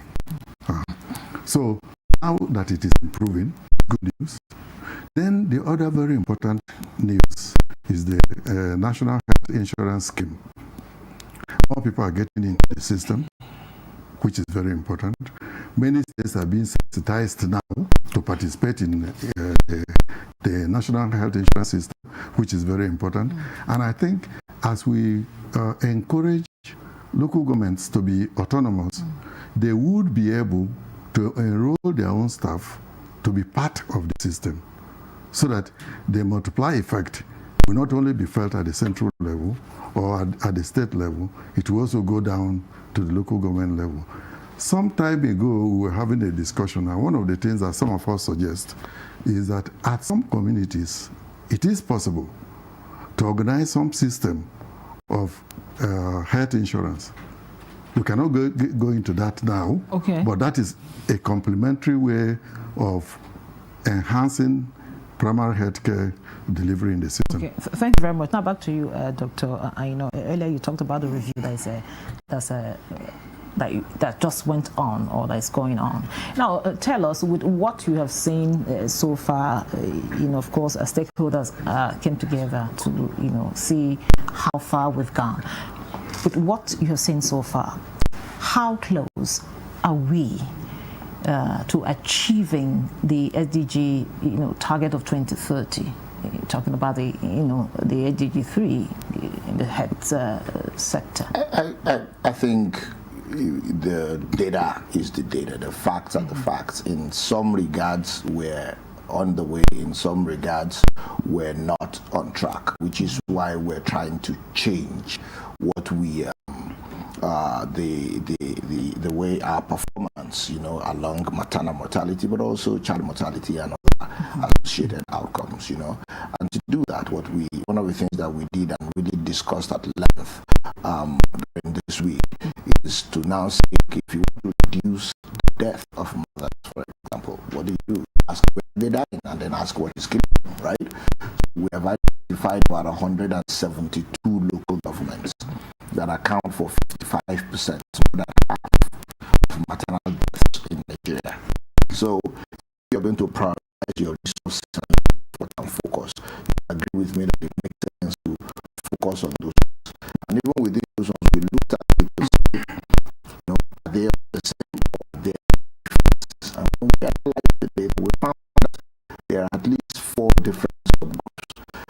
those where at least relatively quality facilities where people are. So that's a demand issue. The people don't want to go because they don't system or don't have money or get themselves to the facility. So insurance will solve that. Community engagement will solve that. There are facilities and people are going, but women are still dying. So that's a quality of care issue. Because they're accessing the care is not the right one, it's not high quality. There are interventions that we're doing to target those. There are those where the facilities are not there, but the few that are there, people are going. So for that one, that's a service readiness. You have to very quickly increase availability of the facilities. Of course, you have to do demand interventions. You have to ensure people. You have to make facilities better everywhere. But in terms of prioritizing what you do, there is a fourth category where there are no facilities and the few that are there, people are not going. So that one, everything is their problem. So that's how we have categorized it. And what we are doing next is to go to states to local government by local government to really understand on the ground what are the contextual issues, because you can sit here and analyze the information and you have a sense, you have an idea, but until you talk to the people, you go there and understand what is really going on, that's when you can then develop approaches and solutions that if it's a demand issue, if you assume that the issue is money to go to the facilities, whereas it's a cultural issue that needs to be addressed, or you can assume it's a cultural issue and you're solving that, whereas it is that they don't have access road to go to the facility. So being able to engage at that level is what will help us. We're also introducing a community-based service delivery model where we're reintroducing community health workers that will be trained and salaried and as staff of the government. For this one, we're working with the states and local governments as well. And they will, within the communities, they will provide basic services, health promotion, counseling, screening for things that you can treat very easily using algorithms, malaria treatment using ACTs. I mean, lay people go to pharmacies and buy it. So they will be trained, certain screening tests, and then referral. But very importantly, they will also have a responsibility, at least in areas that are underserved, that are where a lot of people who don't have access to care, to just register the people, register them for the health system, register them for health insurance. You understand what I'm saying? And follow up on care. If a child is born, they will be able to track the vaccination. So imagine a situation where a community health worker is assigned to 250 households. And they go there every day, every month. They are in these households. What is the probability that there will be a pregnant woman and they will not know to refer the person for antenatal care? So if we are able to deploy them and manage them closely, I think we will make progress. Okay, I still want to take you up on the availability of facilities. President Bola Tinubu's administration has promised doubling the primary health centers from 7,800 to 17,000, no, 8,800 or so to 17,600 over the next few years. Are we on course with this? I think we have started that journey, and I think we stand a good chance. If we continue at this trajectory, I think we stand a good chance. Like I told you, even though we had to do an assessment, understand what is going on, and then mobilize resources, domestic resources from government at all levels, but also, donor resources, that is our partners that want to support us in this. So we took some time before we actually got started. We are counting on a daily basis, and as of this week, we have 280 facilities that have been done. That may sound little compared to the 9,000 or so that we want to add to the base that we have, but you see, there are, even in my agency, there are about 342 or so that contracts have been awarded, that they are working on it as we speak. There's another 200 that one of our partners is working on. And then using World Bank financing, impact projects across the states, there are almost 3,000 facilities that the states will revitalize using World Bank facility. Many states outside of this are also working on using their own resources. Niger State is doing 100. Jigawa State, I think, was doing 63. Kogi State told me they want to do 60 something. So many states have also taken this on. Borno State has also revitalized some. So I think Ogun State as well. I'm thinking through my head. So there are many states that have also used their money and are using their money to do more, beyond all of the ones that I'm counting. And next year again, we will get additional resources to continue. And we're also developing a framework for the private sector to come in an organized way, because government cannot do it all. You don't have to. You can do it yourself, but we want to define an approach to say, if you are going to work, this is the standard, this is what is expected of you, this is what state government will do, this is what federal government will do, and as a private investor, this is what you are going to do. And the National Assembly as well. They have a lot of constituency projects, so we are trying to organize it in a way that helps us build up the number of good quality facilities. Okay, thank you very much. Dr. Abuja, I want you to pinpoint some areas that you think more work should be done if we are to get better health care for all Nigerians in a couple of years. Well, even though the budget for health has increased substantially at the national level, I cannot promise or I cannot confidently say that every state is responding well with increased budget for health. And then when you budget for health, you need to prioritize, especially in the area of primary health care. Okay. So many states probably have not keyed into this spirit of trying to improve with this urgency and the speed that we would like to see, in my opinion. Secondly, there's a challenge of insecurity. A good number of states have this problem. There are many health facilities in those states that are affected, where people are stable, where people are not farming, where people are not staying constantly. And more importantly, if you want to, one of the key services that you can use to assess the effectiveness of primary health care is child immunization. And when you take immunization as a service to use in assessing the rest of primary health care services, you will find that because of insecurity, for example, there's a lot of attrition. Attrition meaning a child that was born started with some antigens, BCG, and so on and so forth. But by the time that child is 9 months old and will be ready to take measles, the child has moved to some place. And that some place may not be a secured place where there are services for the child. So that's a problem. Then, of course, we all know things are getting more difficult economically in the country. People are finding it very difficult not only to physically access health facilities, but also to financial access services. Thank you very much, and for you, Doctor, we want to get your closing thought on all of these issues. I'd just like to speak to a couple of things that Dr. Abuja mentioned. One of it is the skyrocketing cost of care, whether in terms of paying for services, but also commodities. So I think the president is well aware of that, and he's responding, in ways. And some of what we are doing as a government are, we're using pool procurement mechanisms to acquire affordable commodities and providing them at least as free stock, for facilities in the BHCPF PHCs. And the idea is we'll then work with them to have a revolving mechanism to recover their costs over time, but at a subsidized rate. And that's one. There's also the issue of insurance, where we're trying to drive up coverage for the vulnerable groups. One of the conversations we're having now with NHIA is to include what we call vulnerable families, so zero-dose children. To your point, you spoke about immunization, Dr. Abuja. So children that have never received, any vaccines. Thank you. Thank you very much. Yes. Thank you. We had Dr. Muyaina, he's Executive Director, National Primary Healthcare Development Agency. Thank you so much for your time and your contribution.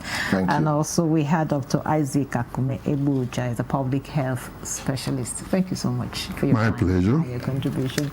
And thank you for being part of the program. I am your carrier, Clinton. Goodbye.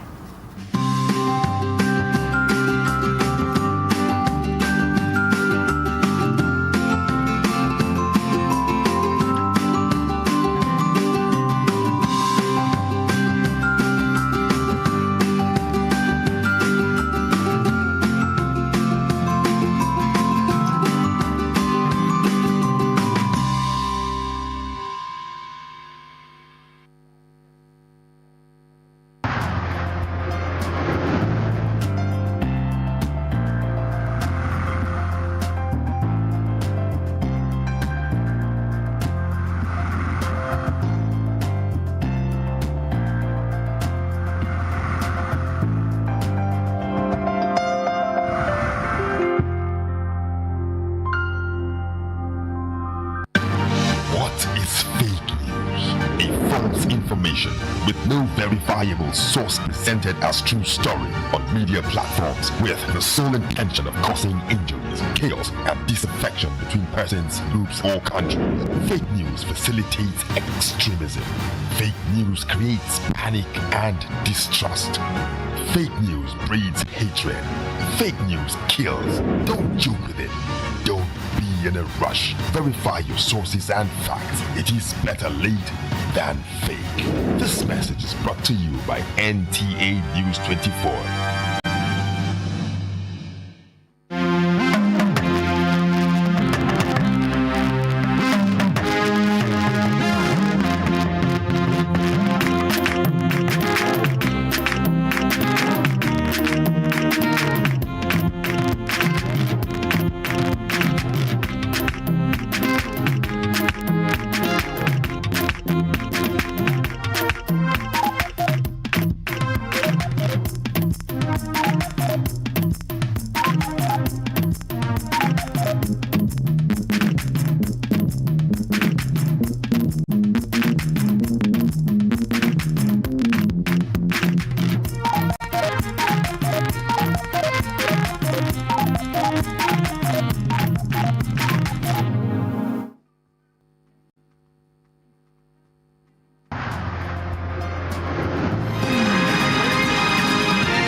Hello, welcome to the news updates at 1 on NTA News 24. I am Charles Alpha.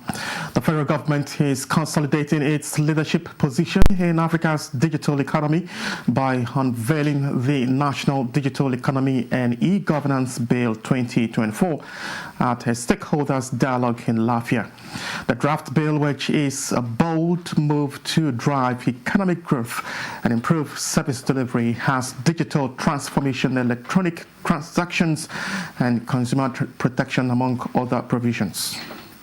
Stakeholders' engagement will yield some positive results that will enhance some productivity within the state, and also by reviewing what is inside the draft National Digital Economy and E-Governance Bill. For the government, this makes it easier for you to collect your revenue. If you have a good digital space, it makes it easier for you to get your revenue easily, seamlessly, transparently, without a lot of fraud involved. Niger Delta's government is prioritizing electricity power supply by overhauling 600 transformers to be redistributed across the 25 local government areas of the state. Governor Mohammed Umar Bago, who gave this indication during the flag off of an initiative tagged Bago Electrifying Niger Agenda, said the effort is aimed at stimulating social-economic development of the state. Next board by the previous governments in different capacities, and we are proud to say Niger State is not indebted to AEDs. We have invested heavily in making sure that our people enjoy electricity supply. And in other news, the Supreme Court may have passed judgment in favor of local government council financial autonomy. But workers in the third tier of government feel there are clauses in Nigeria's constitution that may not allow effective implementation of the autonomy. They aired this view during the celebration of the 2024 Local Government Workers' Week. Strong, people-driven, people-centered local government is the democratic right of Nigerian people. The people at the grassroots will be able to hold that chairman in a particular local government accountable. So if a chairman, local government X, collects monthly allocation and decides to give it to the governor, it's okay. Let the people hold him accountable. That's the news update. Stay with us for news decks at 3. Good afternoon.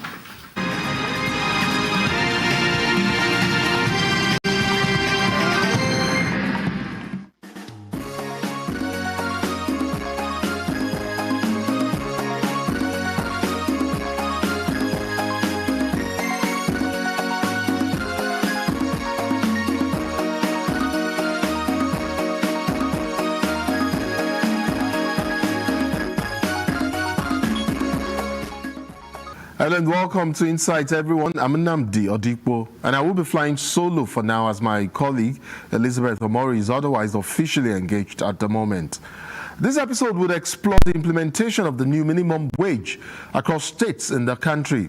We would also bring you a preview of the high-stakes governorship election in Ondo State and its implications for Nigeria's democracy. And just before we go, Elizabeth Omori will bring you a conversation on revitalizing Nigeria's reading culture and the vital role of the National Library of Nigeria. Let's get things started. Whatever the issues are, the National Assembly is constitutionally empowered to scrutinize, however complex or intricate. We have involved all the academia, the members of the academia. We have involved the academies. Be it government policies or in fact any issue of public concern. Our job is to help you gain clarity and make sense of it all. This is not really healthy for our democracy. There's a lot of agreements in terms of who has been in power longest and who becomes the governor of the state. It's also in the quality of food being consumed. After all, perception is insight. And gaining understanding is also getting insight.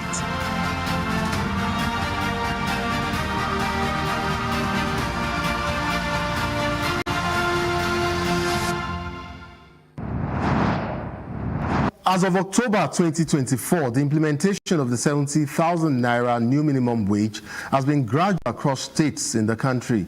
Though some states are yet to announce the amounts they will be adopting, several states did announce plans to pay above the benchmark 70,000 naira, like Lagos, Rivers, Ogun, and even Gombe, approving a little over 71,000 naira for workers in that northeastern state. You know, for the few states yet to announce the amount that they will be paying their own workers, I suspect the reasons for the delay may not be far from not having come to a consensus on payment structure, or perhaps they are still considering how best to ensure consistent implementation. Let me bring in my guest, Benson Upa, head of Public Affairs, Nigeria Labour NLC. Comrade, welcome to the program. It's my pleasure. So, comrade, a number of states have already done implementation of the minimum wage. The federal government, paying its own 1.2 million workers, across the federation. What do you think about all the states blazing the trail already? Is there an danger of good things to come? We're seeing a fifth in some states, but does it inspire hope at least that some states have already commenced payment? What are your thoughts on this, basically? Yeah, the states that are paying, or in your own words, blazing the trail, they are deserving of a commendation. And those yet to do something should take a cue from there and do the needful.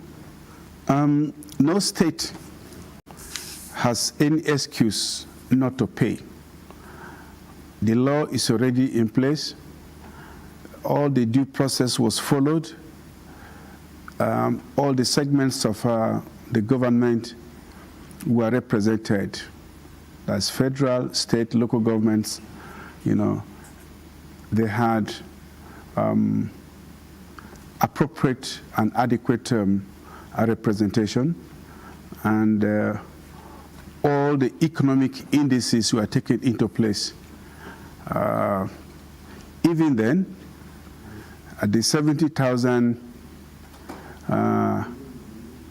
was not the appropriate figure for us at Labour.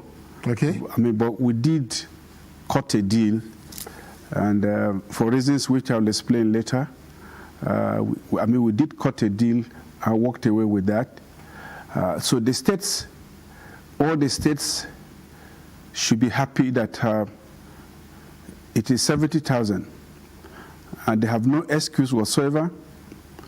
Let us look at it from the perspective of capacity. Okay, because I was just going to come to that, because You know, I hear the unions dismissing arguments by some of these states who claim they cannot afford to pay this amount. These states, comrade, these states, they claim that due to limited financial resources, they may not be able to pay. Do you feel that argument holds any water? Some would say it runs contrary to the improved finances of the federal, state, and local governments. For instance, between June 2023 and April 2024, most states received about 200% increase in their monthly allocation compared to the amount they used to receive before fuel subsidy was removed. Does that argument of limited financial resources, does it suffice, considering that the states also have to embark on other developmental projects to improve the lives of other citizens in the states? The state is not a composite of civil servants alone. So does the argument by these state governors hold any water? Well, first and foremost, as I was saying earlier on, that those states absolutely have no reason, have no basis for wanting to back out, and they cannot back out. I'm going to pick on a few issues here. I will start with capacity, which you just spoke to. In the past, they were sharing 700 billion naira monthly. That what was declared, not what was totally earned or given. What was declared at FAC? The tiers, the 3 tiers of the administration of government were sharing about 700 billion. That has since moved to 1.1, 1.2, and climbing. But let me also tell you, besides what is routinely shared, you have other sources. True. Of interventions, geological, environmental funds. In fact, 1,001 other interventions that are made from time to time, both in crisis time and in non-crisis time. So the states have enough resources, and the states are also obliged to generate resources internally. And any state, therefore, in light of this, that still complains that they cannot pay, are certainly an extremely corrupt state, an extremely profligate state, and an extremely a state that is, that has thrown prudence to the winds. So because it's important to understand that the payment of a national minimum wage is not contingent upon surplus resources. It is contingent upon many factors, the least of which is, I will tell you, the premium attached to its workforce. You see, wage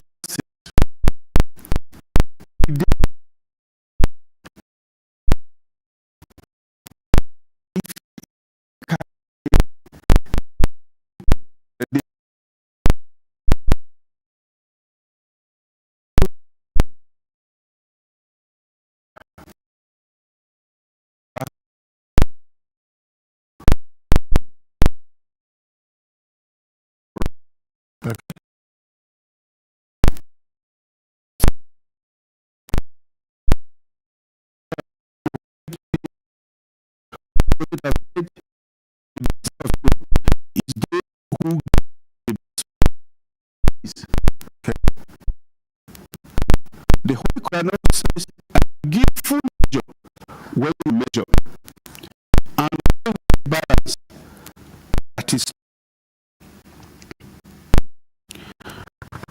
Professor Ahmed was also quoted to have said give the laborer his wages before his sweat dries.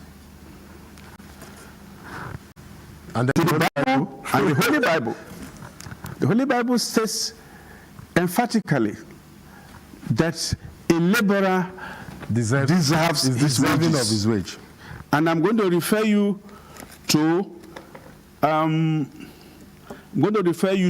Leviticus 19:13, Deuteronomy 24:15, Proverbs 14:23, Matthew and we can go on and Matthew 10:10 and Luke 10:7. I can keep on going on. They all speak to justice. Comrade, I do not even and I want to take you to ILO. In fact, I want to take you from the beginning that you see this is not just about one governor living in affluence. Okay. And thinking every other citizen is beneath his shoe. This is not so. There is a certain level of divinity, in quote, attached to issue of wages. Okay, and I can take you now to ILO. I want to take you to ILO. I will take you to at the preamble of the ILO Constitution. And this is what it says.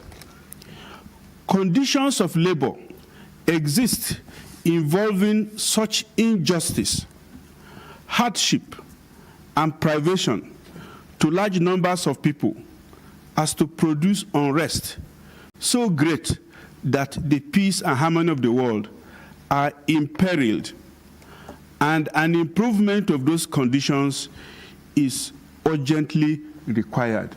We are looking way back to 1990. Yes. Comrade, if I allow you, I'm sure you would go from the holy books to the ILO conventions to the charters and to the UN, everything. I'm pretty sure that will turn this program into that. And I for one, nothing, and I'm sure a lot of Nigerians would agree that yes, indeed we do have an issue with wage justice in Nigeria, but we are where we are, and these arguments can continue, go back and forth.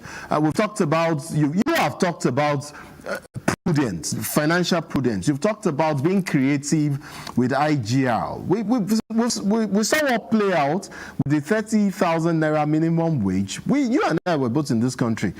We saw that some states implemented. We know up to when it was reviewed, we know how many states struggled with paying that. Knowing all of that, Comrade, I would like to ask you, in terms of compliance now, because earlier on I referenced that, yes, indeed, this is a law. Do you think the National Assembly has a critical role to play in terms of ensuring compliance? How far do you think, passing a resolution, for instance, will go? Like one directing the federal government to uphold or withhold the allocation of any state that fails to implement the minimum wage. Would that be enough? Speaking directly to your question, resolutions by their nature are advisory, are persuasive. Yes.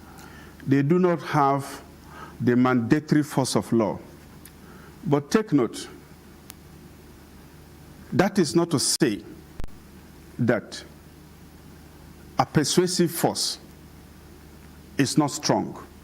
A persuasive force comes with the force of morality, with the force of society, okay, with the force of equity. So it might be helpful, but take note of this, okay, that in the extant law, there are provisions for compliance. And one of the fines for non-compliance is that it's a fine of not more than 5% of the offender's monthly wage. That is, an entity that fails to comply could be made to forfeit. That is, on conviction, is liable to forfeit not more than 5% of its monthly wage. The second one is that that entity is liable to pay all the withheld entitlements, salaries, arrears in appropriate form, not in a default form. That entity is also to pay an additional penalty of not less than the prevailing CBN lending rate on the wages owed. All of these are contained in the books. I'm telling you. Yes. But have you seen that? Did you see that play out with the 30,000 naira? Just a moment. Beside this, employers are mandated to keep records of employees and their wages. Any employer that fails to do this, on conviction, will be fined not more than 70,000, but then an additional 10,000 per day. These are some of the provisions in this law. Now, it is one thing to have these provisions, it's another thing to put these provisions to the test. But I want to assure you this time around, okay, that things will be different. Things will be different. Okay.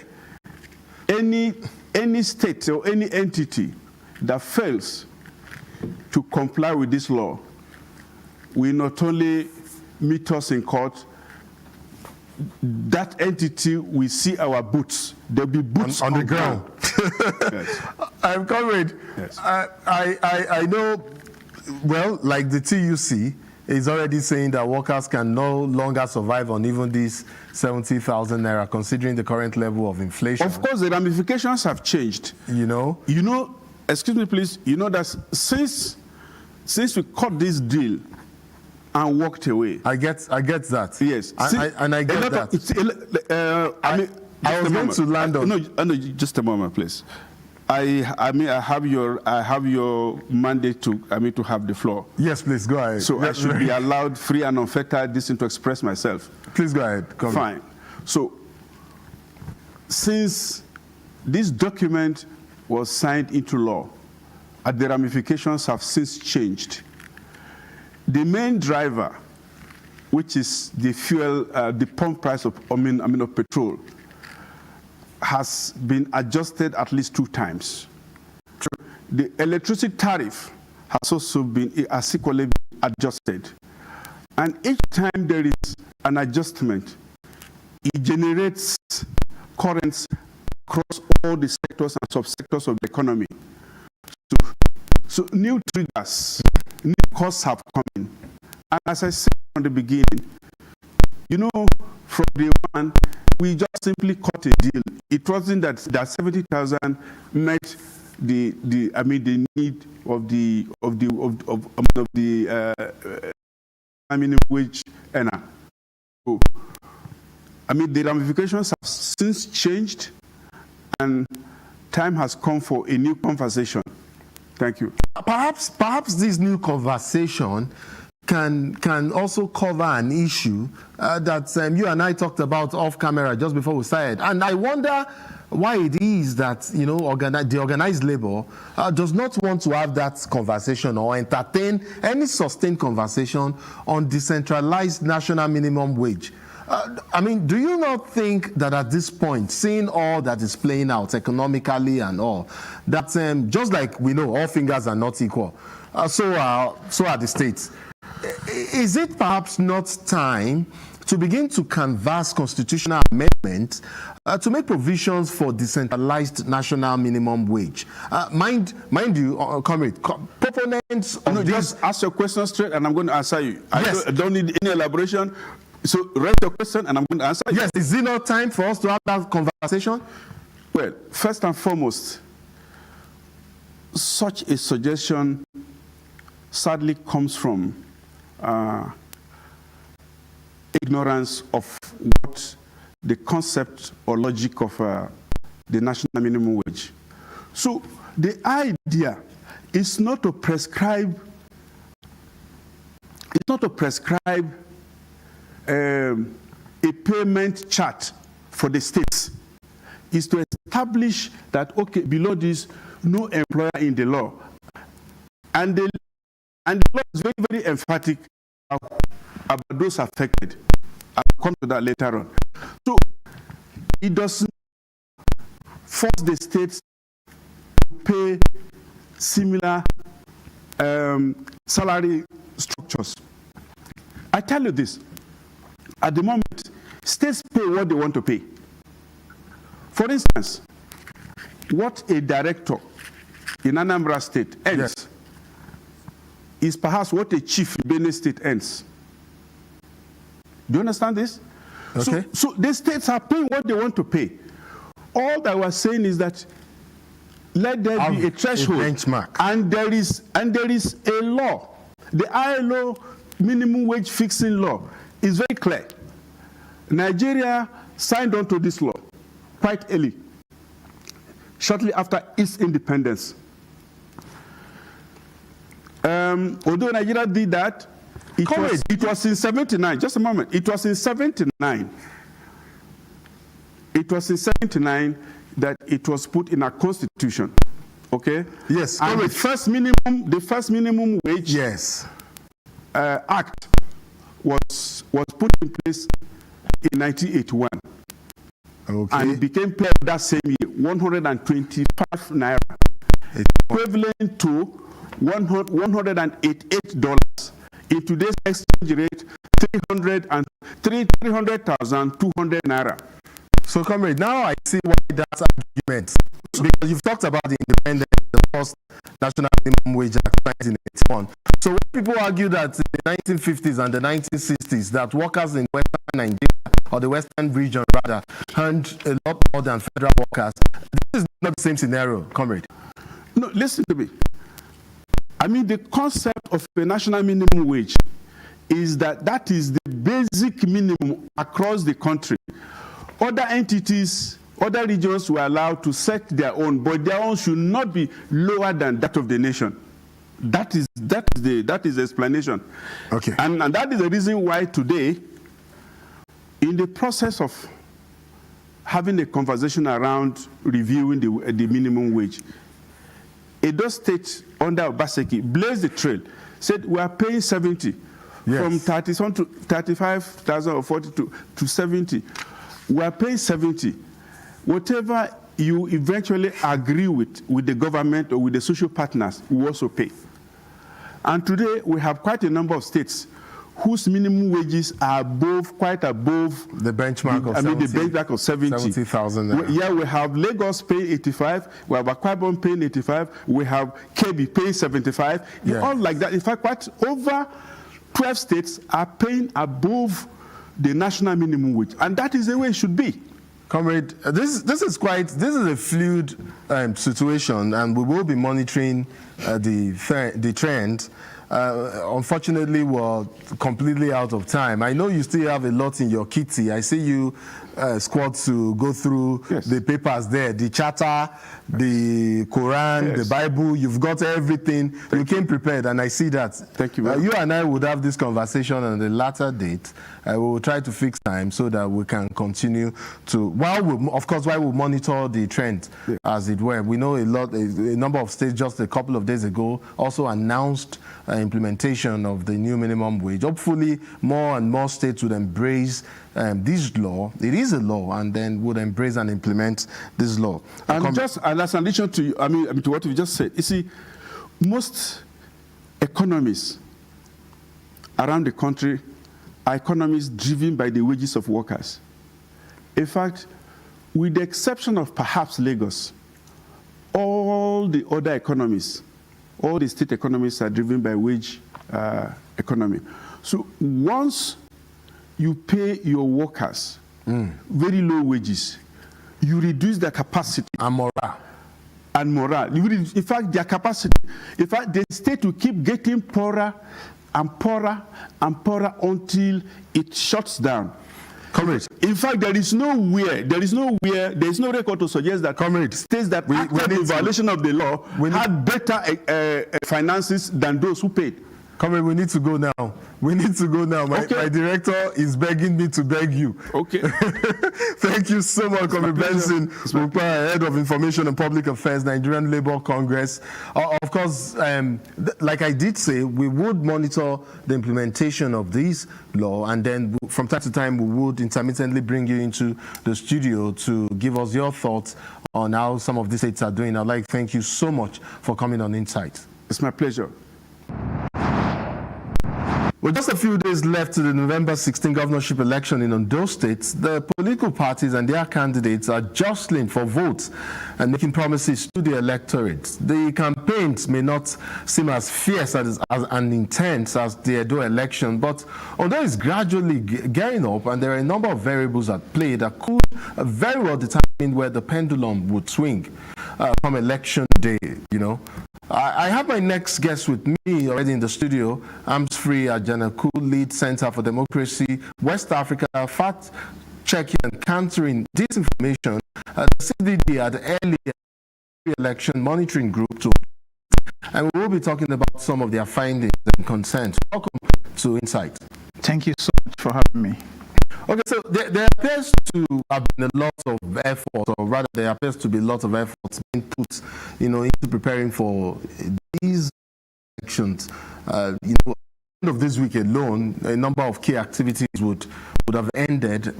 Say the mock accreditation by INEC in select centers. That's a key activity that's been lined up for this week. I would think INEC's approach to this particular off-cycle election would greatly interest your team, your pre-election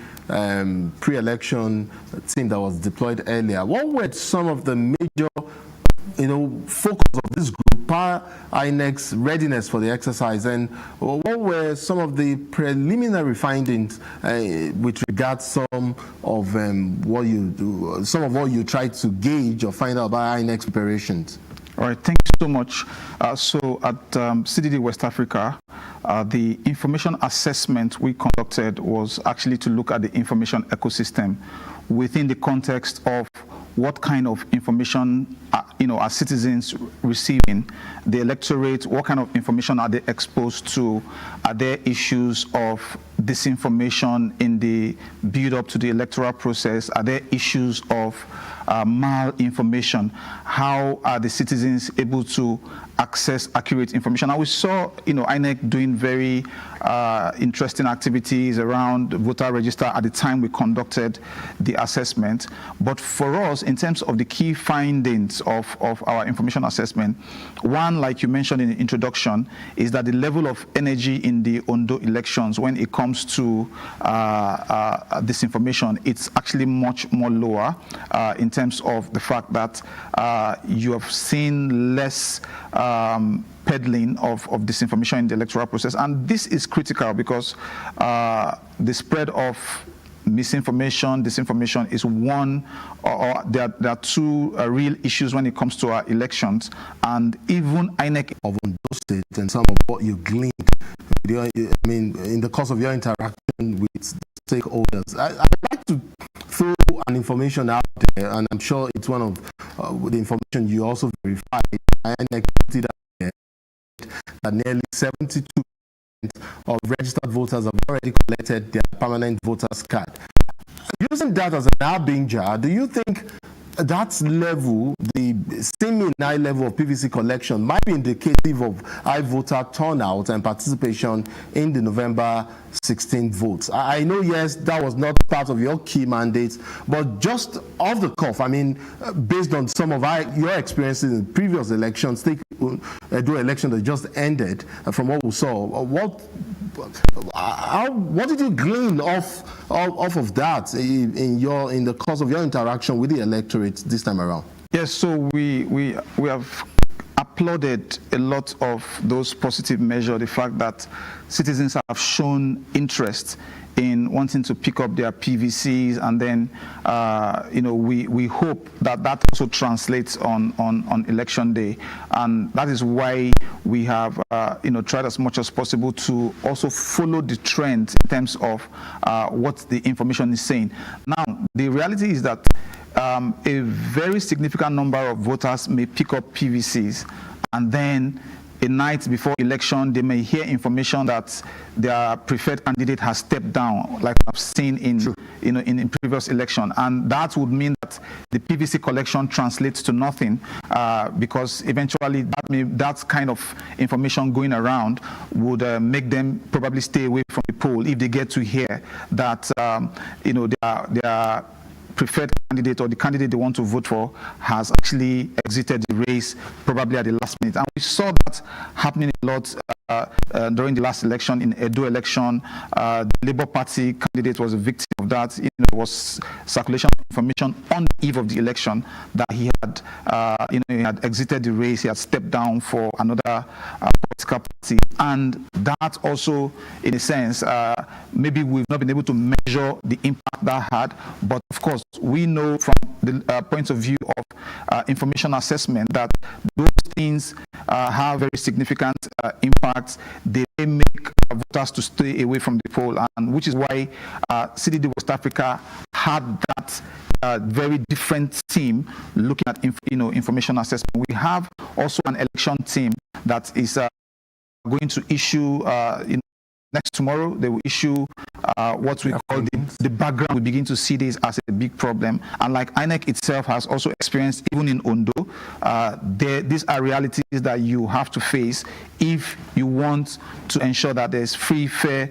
credible, and very inclusive elections. Not to preempt the release of your background reports like you already inferred, but then you and I know that every election is unique in terms of variabilities and elements driving voters' interest. You already made allusions to the report containing some of the driving issues for these elections. But I would like to know, if not in totality, if not expansively, what your preliminary team deduced from the electorate in terms of some of the issues driving this particular election. Does it also seem like, and this of course would have been one of the assessments you probably have carried out, does it also seem like the opposition parties in Ondo State are not really pulling their weight this time around, considering how the campaigns have seemed relatively low-key,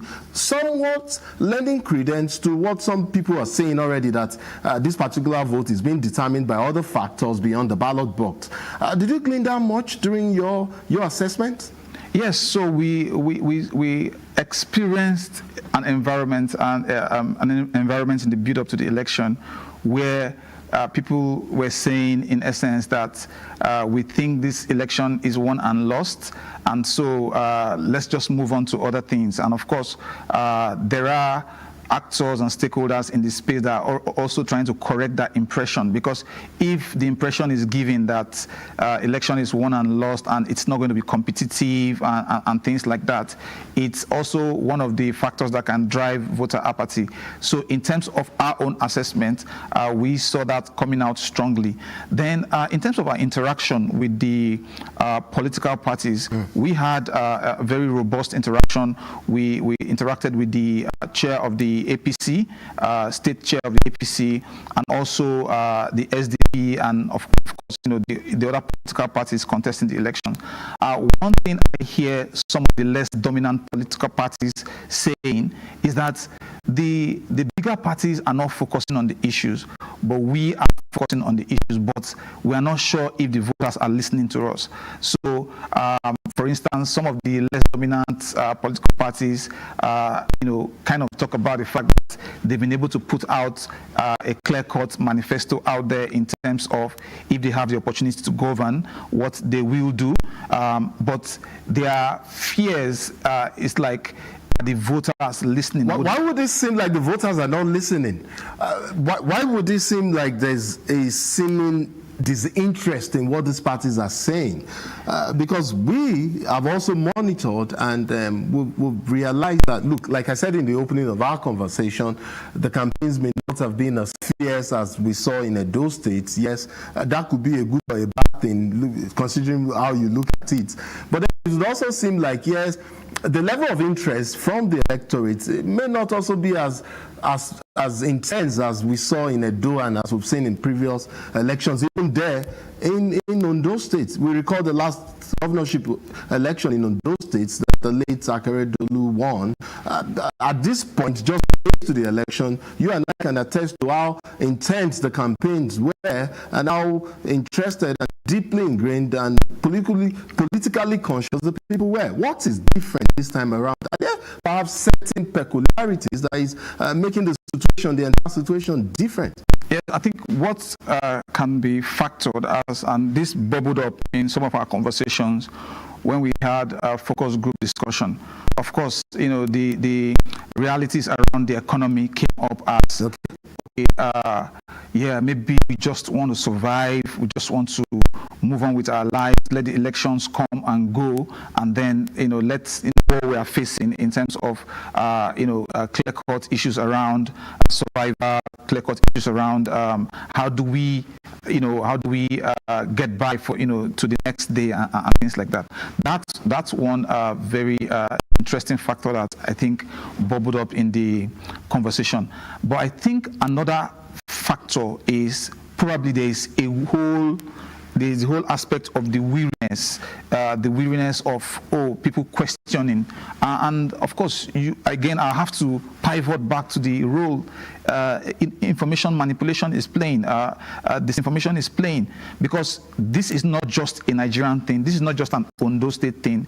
The whole problem of information manipulation is even a sub-regional thing, and we won't have a component now that it's focusing on what is called foreign information manipulation and interference, whereby you have foreign actors projecting certain kinds of narratives into and your citizens have access to those kinds of narratives around the fact that probably democracy is not delivering on development, is not delivering on the accountable governance it should deliver, and so there could be that dimension of the weariness. And we heard people talk about this, talk about the high cost of living. How will that connection be made in the electoral process? So when you put all of these in a whole basket, it's also about the narratives that are shaping the elections at the grassroots, and those narratives will definitely affect the attitudes, because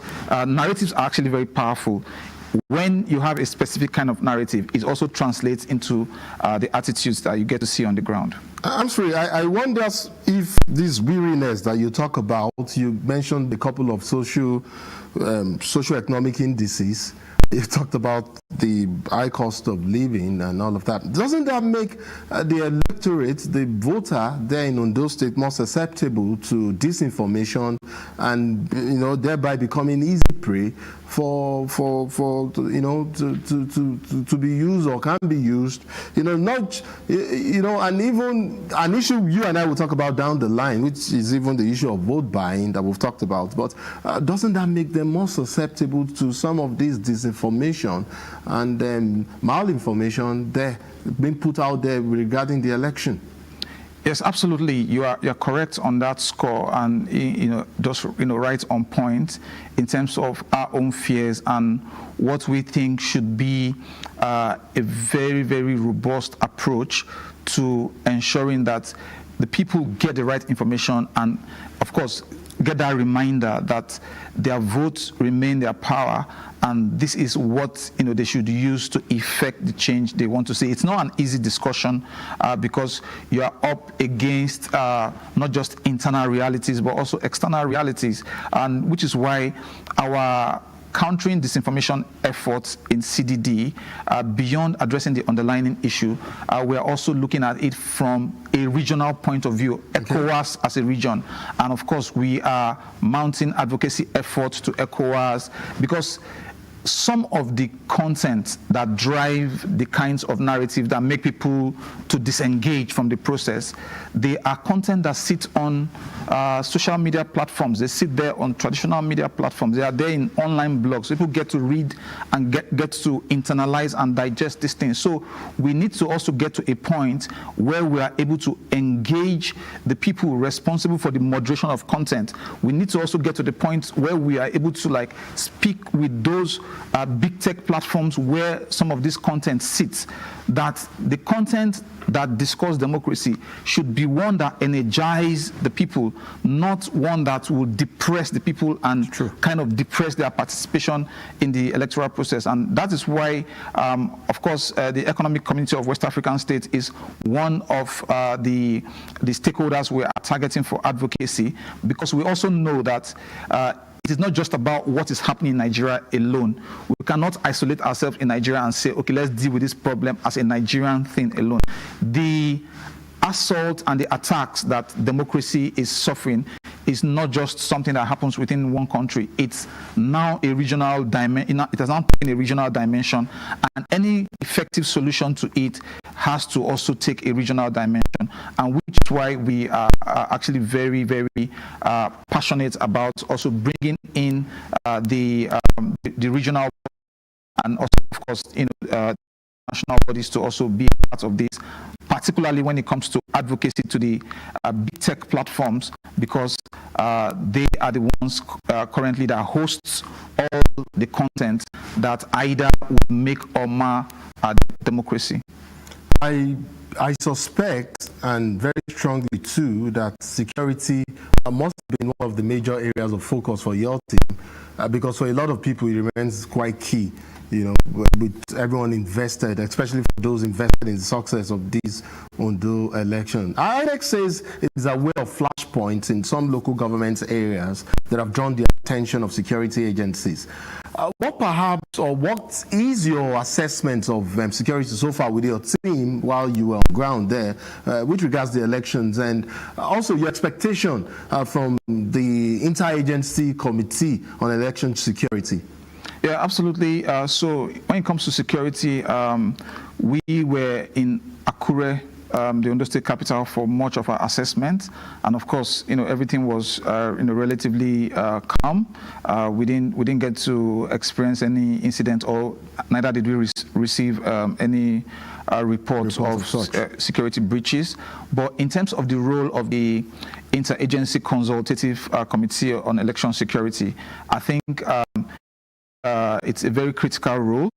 It's not one in which the the Interagency Consultative Committee would look at waiting for those security issues to rear their head before they kind of intervene. So of course there are preventive measures which I'm sure they are currently ongoing. But even beyond that, we paid a visit to the Commissioner of Police in Ondo State during our assessment, and he was able to also tell us that the question of information manipulation has very, very serious implications for security.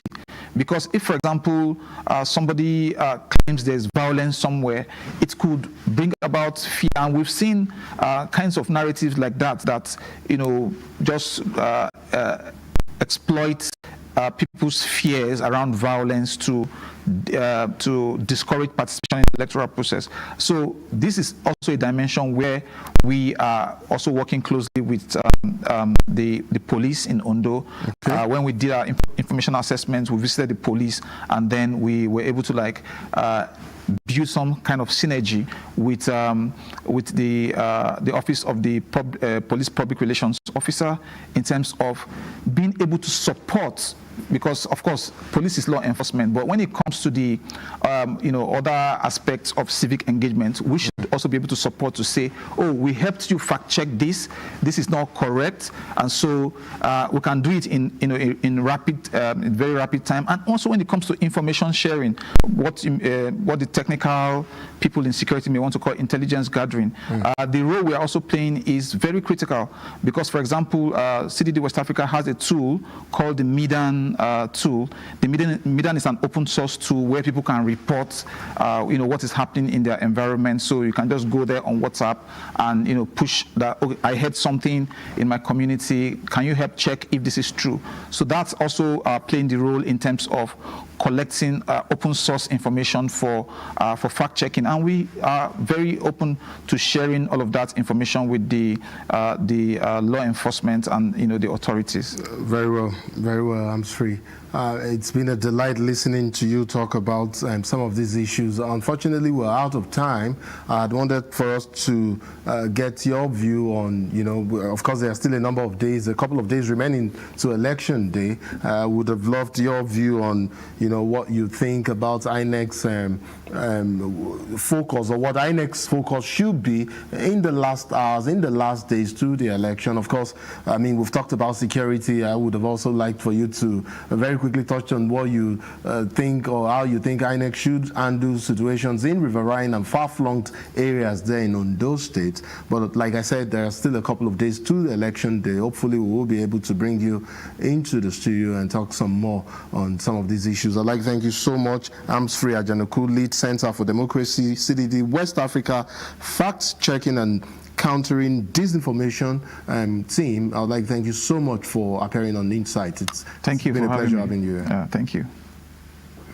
And then Elizabeth Omori is up next. She will be discussing the issue of revitalizing the reading culture in Nigeria and the role of the National Library of Nigeria. Let's bring you that conversation. Libraries provide physical or digital materials and may be a physical location, a virtual space, or both.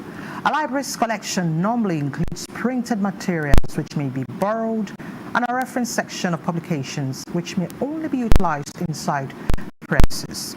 Resources such as commercial releases of films, television programs, other video recordings, radio, music, and audio recordings may be available in many formats. In Nigeria, the National Library came into operation mid-1960s with the enactment of the National Library Act of 1964, replaced by Act No. 29 of 1970. The library, educationists believe, is more than just a room. How can we utilize this important source of knowledge to promote national development? National Librarian and Chief Executive Officer of the National Library of Nigeria, Professor Chinwe Anunobi, speak to us. Prof, thank you so much for joining us on Insights. Thank you for having me.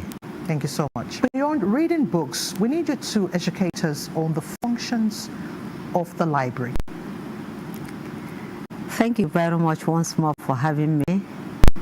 The general impression about the functions of the library is people walking to read books. But that's just an aspect of the library functions. The library is synonymous with development. And that is why in the 1948, precisely, the then governing body in the country that time, they felt that there is need to have a library in order to have development. Because once you have a library, every aspect of development in the area of economics, in the area of political or social engagements will be easily addressed and easily engaged. So the library is generally for the development of the country. UNESCO in 1953 had a conference, a seminar in Nigeria, precisely in Ibadan, to consider how West African sub-region will be improved. Development of the West African sub-region will be enhanced through library development. But then governance of that period, they objected to it. But by the time the country had its independence, then Ford Foundation zeroed in to help Nigeria because they know that that will facilitate the development of the country. Because when you talk of the economic development, it's about wealth. And you cannot expand the wealth of the country when people are not informed. It is only when they are informed. So I'm trying to draw closer to the essence of the library. The library is for economic development, is for political development, is for social development. That is to say then, it is not about getting into read. It's, when you talk about social, it has to do with culture. When you talk about social, it has to do with general well-being of the people, health. When you talk of social, you talk of primarily education. And the education is about informing people. So the library is for people to get informed in so many diverse ways. If you do not give people information, they will not know. And then when they don't know, they live in ignorance and they will not help the development of the country. People come into the library, have meetings, have discussions, politicians, because they now have a constituency where they discuss. They go there to teach people what they are doing for their community. It is in the library. It is a public space. All right, Prof. Talking about the functionality of the library as a resource, as a repository of information, how many public libraries do we have, and are they functional? Yes. Okay. Every state is supposed to have a public library, a state public library. Okay. During the time of the colonial masters, they had what you call regional libraries, and they insisted on regional libraries. Now the states are being divided. We have states, we have 36 states, and every state has its own public library. So ideally, there should be 36 public libraries. There is the National Library, and the mandate of the National Library is that we should have a branch in every state of the Federation. Presently, we have 33. And you know that every university, if we have 200 universities in Nigeria, there should be 200 libraries. Yes. So, and then every school, because in the National Policy of Education, it is part of the condition for establishment of schools, should have a library. So if we have 500 secondary schools, there should be 500 libraries, but it is not so. Many states have jettisoned the library. They have refused to develop, support, improve the facilities of the library. And that's why when you go there, in fact, almost all the states of the Federation, except very few, like I know that in Ogun State, they are supporting the library, and the library is doing the work it's supposed to do as a community engagement, for education, for literacy, for digital literacy. And then there are a few, very like in Bauchi. Bauchi is supporting its public library. You can name them. Others, they just abandoned the libraries. So they are not functioning. We are taking statistics of the library and the facilities in the library. We are yet, before the end of the year or early next year, we're going to come up with these facilities, the number of libraries, public libraries. Because even during the regional era, they had even community libraries. There will be a state library, and then there will be community libraries, which the communities will be asked to support. But all those things presently, in the 2000, going forward, they are abandoned. And then we're talking about illiteracy, rate of illiteracy. That's the reason, because we abandon the library. Do not judge literacy, do not judge elitism, education level based on the children in the urban areas.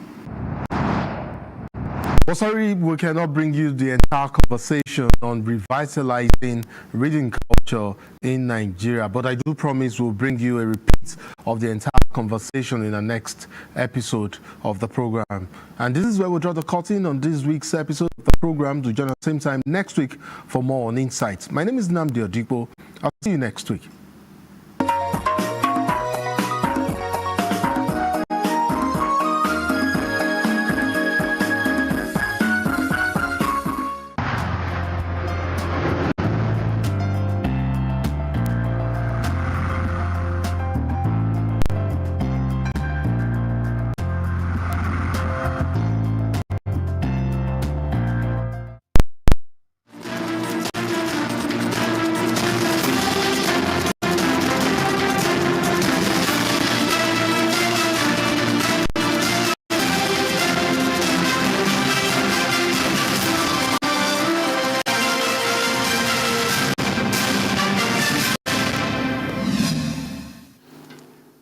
Hello, and thank you for joining us. These are the stories trending at this time on NTA International. I am Charles Alpha. Magistrate Court of the Federal Capital Territory sitting in Kuje has adjourned to the 22nd of November 2024 for the consideration of a motion on notice filed by the Defense Counsel to the alleged assault and threats to life charges preferred against Alex Ikwejek, a member of the House of Representatives, by the Inspector General of Police. At the resumed hearing of the case, counsel to the defendant, Odiajike, sought the leave of the court to move a motion on notice. He said he had been served on the prosecution. In his objection, the prosecution counsel said he was yet to be duly served. He therefore prayed the court for time to be served properly to enable him respond to the said motion adequately. Without any objection from the defense counsel, senior magistrate Abubakar Umar adjourned the case to 22nd November 2024 for the defense counsel to move the motion. The defendant, who was in court for the day's proceedings, had earlier pleaded not guilty to the charges.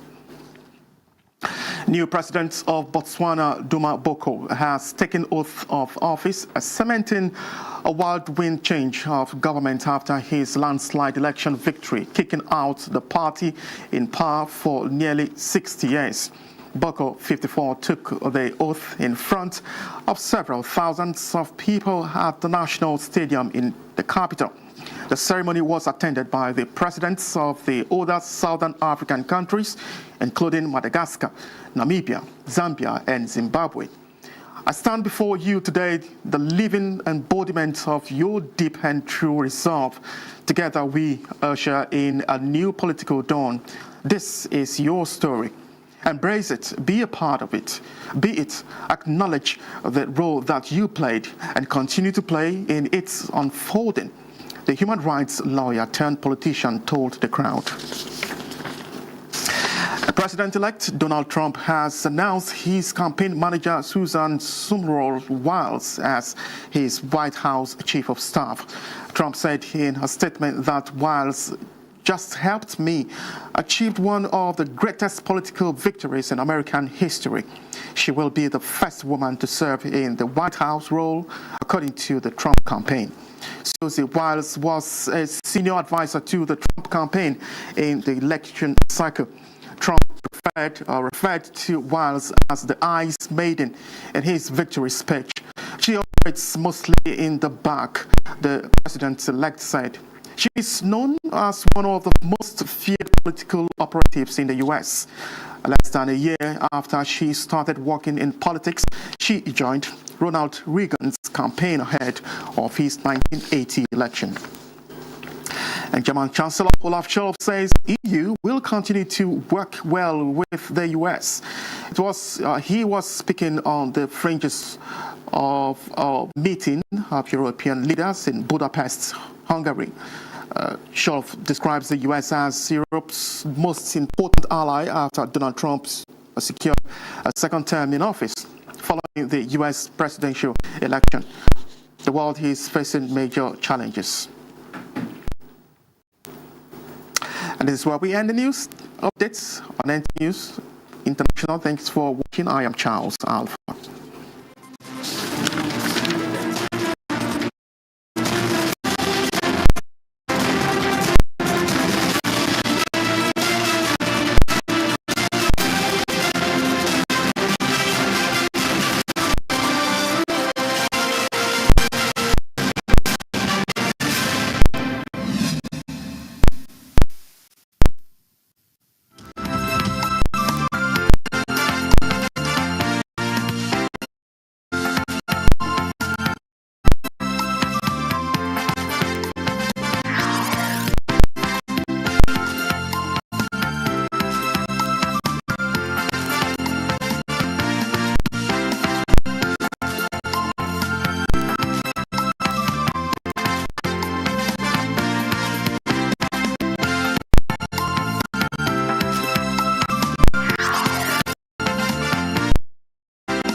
As custodians of public trusts and stewards of national resources, new ministers urged to embrace transparency and reflect a commitment to values of integrity, diligence, and patriotism. INEC conducts mock accreditation of voters in Ondo. And of course, the gladiators are getting ready after signing the peace accord today. And the parties have also been told to maintain peace to, of course, have credible polls. We look at all that and also to strengthen bilateral ties with the United States. Leaders have promised to work with President-elect Donald Trump. We have these and more on our lineup. I'm Fisai Ogunfuyi. This is Political Update. Welcome. The 7 newly appointed ministers have been urged to uphold a high level of patriotism, dedication and diligence towards the actualization of the broad vision of the current administration for the country and its people. Secretary to the Government of the Federation, Secretary George Akume, at an induction retreat for the new ministers, encouraged them to shun personal, ethnic and sectional interests to uphold national cohesion that will promote peace and national unity as well as development. For the current administration to deliver good governance to Nigerians as promised, much lies on the shoulders of the appointees. With this in mind, the new ministers are settling down to hit the ground running. Here they are getting themselves well acquainted with the development plans and strategies already charted for adequate implementation of the 8 priority areas in line with the renewed hope agenda of the federal government. The primary purpose of this retreat is to foster a deep understanding of the operational principles, challenges, and expectations that define your responsibilities as ministers. Entrusted with the mandate of driving the agenda for development, stability, and growth in their sectors, they also need to be well equipped with the insights and guidance necessary for effective performance in the federal government's priority and aspirations. And they should avoid any semblance of affluence and quest for material things. That way, if they operate on these tenets, they will come up fine and they will be able to deliver. We have our national security, which is core. We have our food security. Our agriculture is important. Our power sector is core to enabling industrialization. We have priorities among priorities, but indeed, all those 8 priorities are core to Mr. President in ensuring he meets the renewed hope agenda. There is also the need for the new ministers to understand their roles and align with the goals of the administration to navigate the regulatory frameworks, finance and procurement processes. Data is very important. Once we have data, we have geospatial distribution of poverty. We can share this data with the state government, with local government, with the private sector, international partners, so that individuals also can intervene. Intervention must be holistic.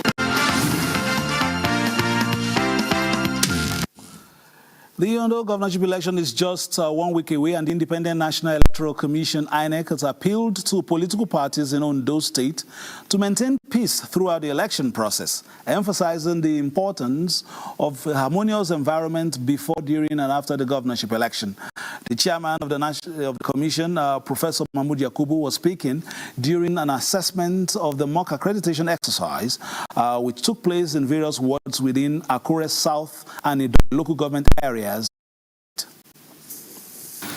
Registration of voters, which is the main process that precedes voting, is one of the crucial aspects of every election, as it helps to verify the eligibility of voters, to examine the workability of the bimodal voters accreditation system, BVAS, which will be deployed for the Ondo State governorship election.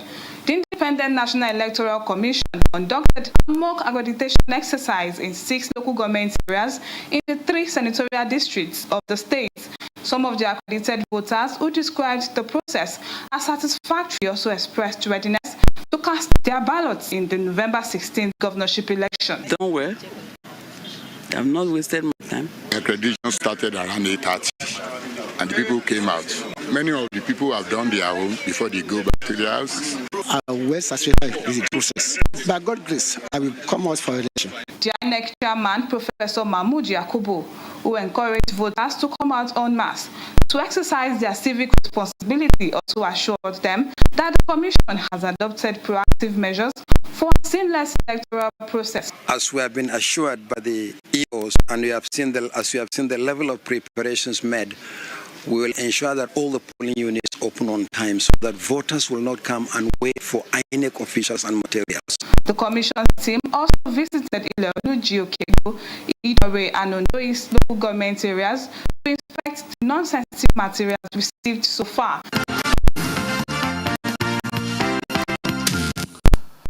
Similarly, the Independent National Electoral Commission, INEC, has assured Ondo State residents of a peaceful and seamless conduct of the November 16 governorship election.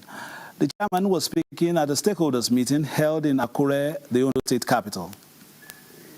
The forum provided an avenue for the electoral body to brief relevant the progress made so far, the success of the November 16th governorship election in Ondo State. The Commission, while reiterating that the success of the election is hinged on the collaboration of concerned stakeholders in the state, also pleaded with the candidates to embrace peace for a smooth electioneering process. INEC is not a political party. We have no candidate in this election. Only the people of Ondo State will decide who becomes their governor. Let us make this election a very positive example of what is possible when we come together. The governorship candidates solicited a credible election that would reflect the will of the people as they pledged themselves peacefully. To ensure the security and well-being of everyone. It's a note that I took as a governor that I will ensure. Without peace, we can't be here seated. And it shows that based on our political parties, Ondo State is peaceful. We are ready and prepared to make sure that this is a peaceful process. Security stakeholders at the forum called on voters to come out en masse to cast their ballots, stating that 22,239 security personnel will be deployed to ensure the safety of voters and election materials during the exercise. Joining us now from Akure, Ondo State, is the candidate of the Accord Party, the governorship candidate of the Accord Party. He will be part of the exercise next Saturday, talking about Dr. Ajibola Falaye. Dr. Ajibola Falaye, you are here with us live on the NTA political update. I understand that just about 30 minutes to 1 hour ago, you signed the peace accord. Tell us about it. Yes. The peace accord is a beautiful arrangement by the committee that is in charge, Bishop Koka and former President Absalam. It's a very beautiful innovation to democracy, and we love it a lot because it actually covers a lot of excesses of either the candidate or any political party or any other person that is trying to cause mayhem. Okay, Dr. Falaye, now, does that mean that you and your colleagues, having committed to this peace accord, we will not see, the normal political gymnastics that we see in some other states on Saturday? By the grace of God, Ondo State is an educated set of people, and since we have agreed to sign that paper, it is that there will be peace in Ondo State. They are not fighting for there will be peace. After all, everybody is fighting for development. The development may mean a lot of things to different set of people, but at the same time, we are in Ondo State. We are having peace already. I want to sustain that peace, and so that document we have signed will work as far as Ondo State is concerned. There will be no problem next Saturday election. Okay, let's come to you, Dr. Falaye, and your concepts of leadership. The election is just a week away from now, and how optimistic are you to scale the hurdles of the polls and emerge victorious on the other side?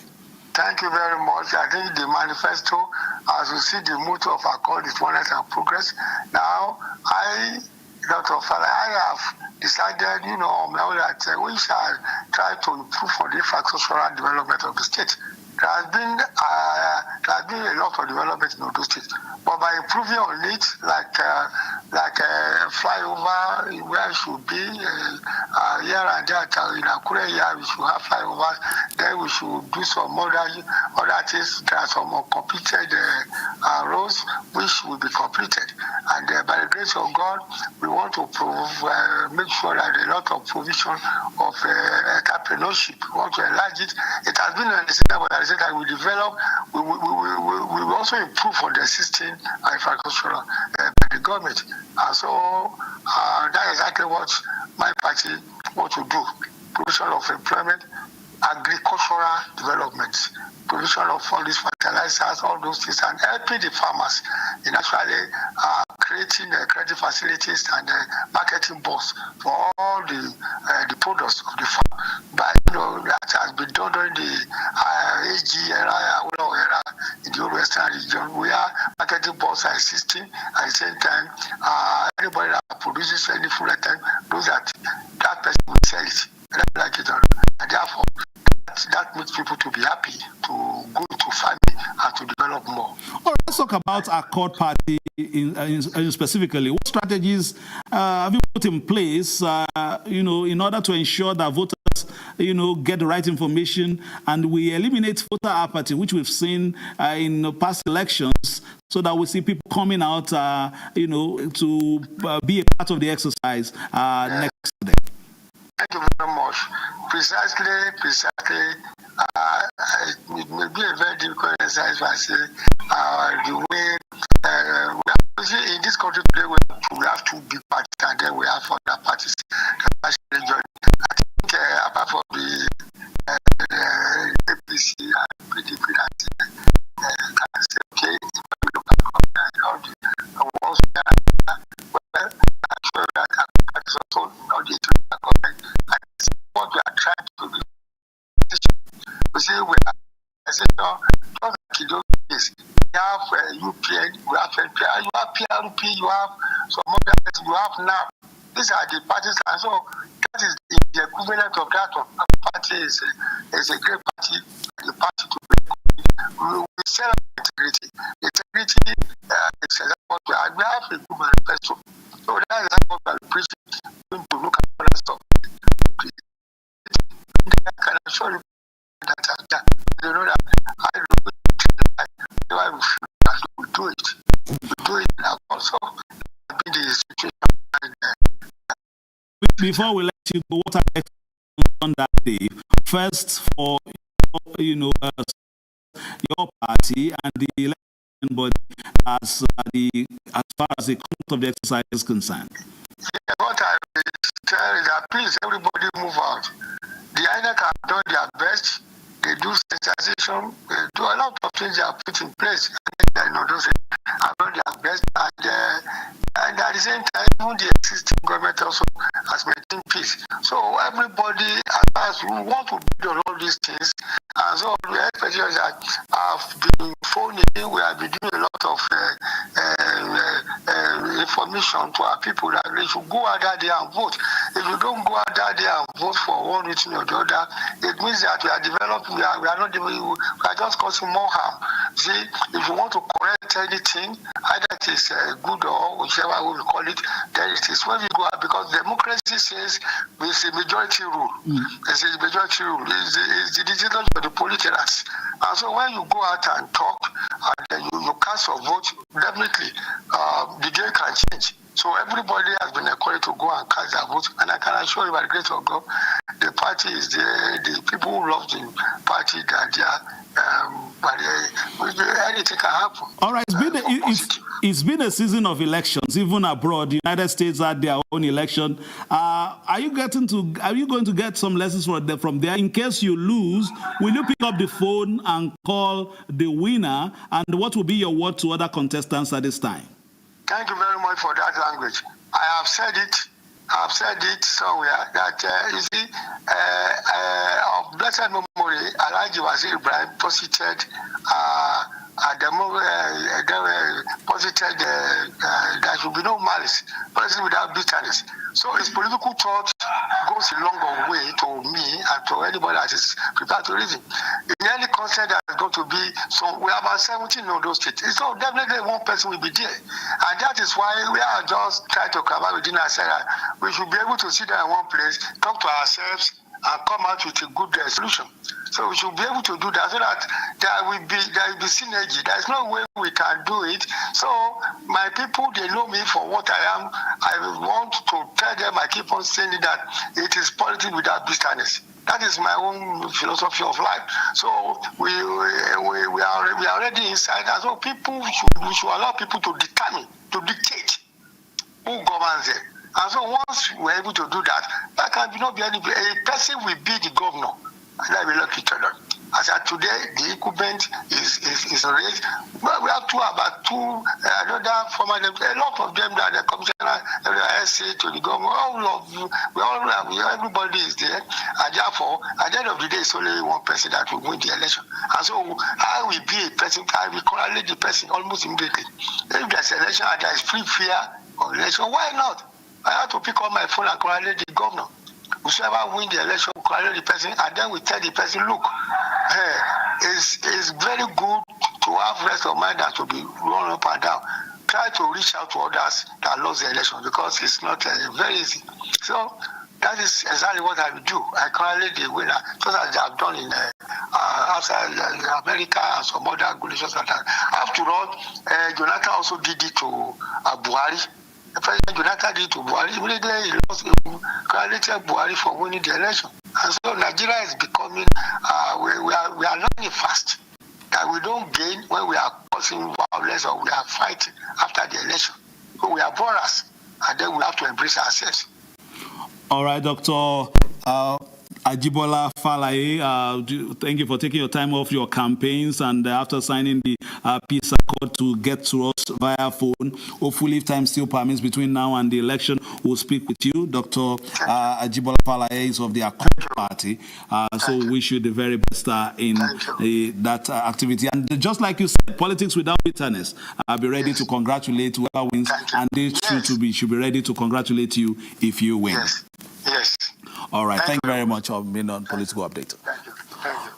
All right. The People's Democratic Party has inaugurated the Board of Governors of the People's Democratic Institute, the party's intellectual resource and research arm. Correspondent Timothy Yusuf reports that the institute's roadmap was also unveiled by the governor of Oyo State, Seyi Makinde.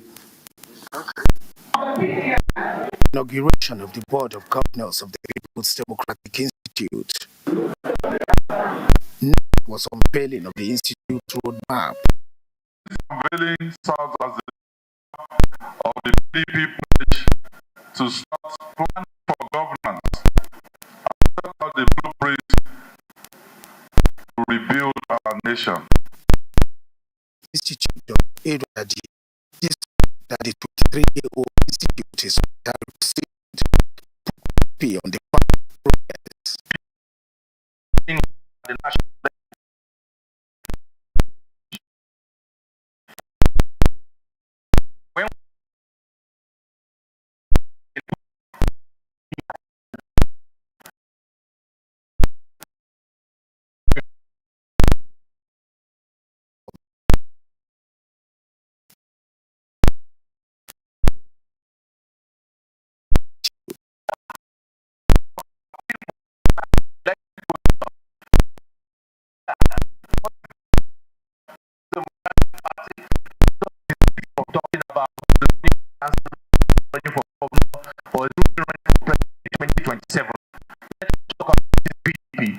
we have an ancient rule like we have moved the PDP. The code for reconciliation among PDP members going forward into the next off-cycle governorship election in Ondo State.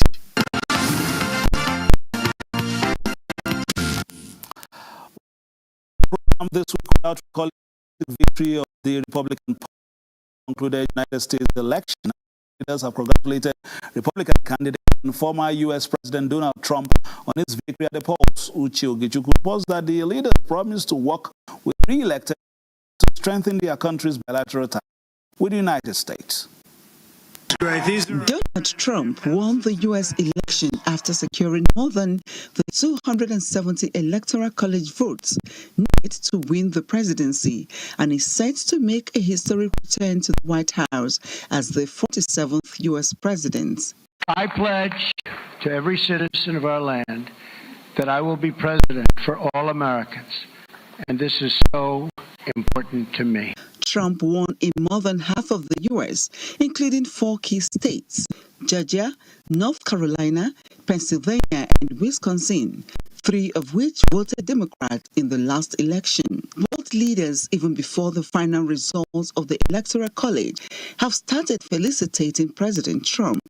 France's Emmanuel Macron was among the first to congratulate him on X, expressing readiness to work for more peace and prosperity in his country and the United States.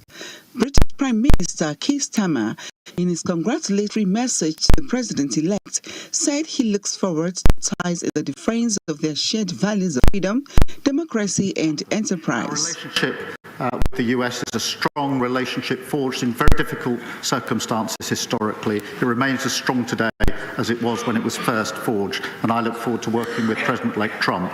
Ukraine's Volodymyr Zelensky, Israel's Benjamin Netanyahu, Chinese Xi Jinping, and German Chancellor Olaf Scholz, among others, congratulated the president-elect, hoping for better working relations with the U.S.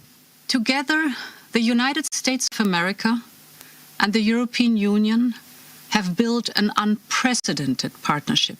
Similarly, NATO Secretary General Mark Rutte also expects Trump's leadership will again be key to keeping the NATO alliance strong. In the meantime, the Republicans have taken the seats back from Democrats after flipping a string of seats. 78-year-old Trump is the second former president to win a second term after leaving the White House.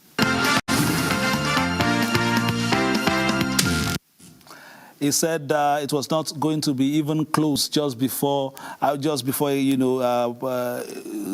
cast his ballot on the day, and that was how the prediction came. A lot of pre-election polls saying that it was going to be very close, but all the time, former President Donald had the Trump card. That has been Political Update for today. We'll be back again on Tuesday. Between now and then, please play your politics for the greater good and keep it locked on the Nigerian Television Authority for news, reviews, previews, and interviews. Bye-bye now.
Reps transparency, New Bill 6 clear portfolios in ministerial nominations.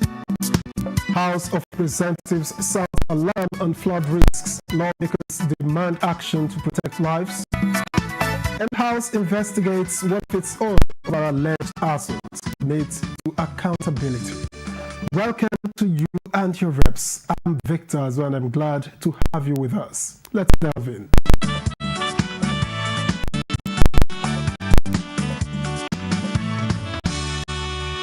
In a bid to ensure clarity and purpose from day one, the House of Representatives is advancing a bill requiring that all ministerial and commissioner nominations from the President and state governors come with designated portfolios. Now, this move, which has passed its second reading, aims to streamline governance and boost accountability. Meanwhile, another bill to extend the retirement age for health workers is also making progress, signaling lawmakers' recognition of the need to strengthen the healthcare sector. The bill proposing that the President and state governors would attach portfolios when nominating ministers and commissioners received the support of lawmakers and consequent referral to the Committee on Constitution Review. Before a nomination is being sent to the National Assembly, it must be accompanied with portfolio.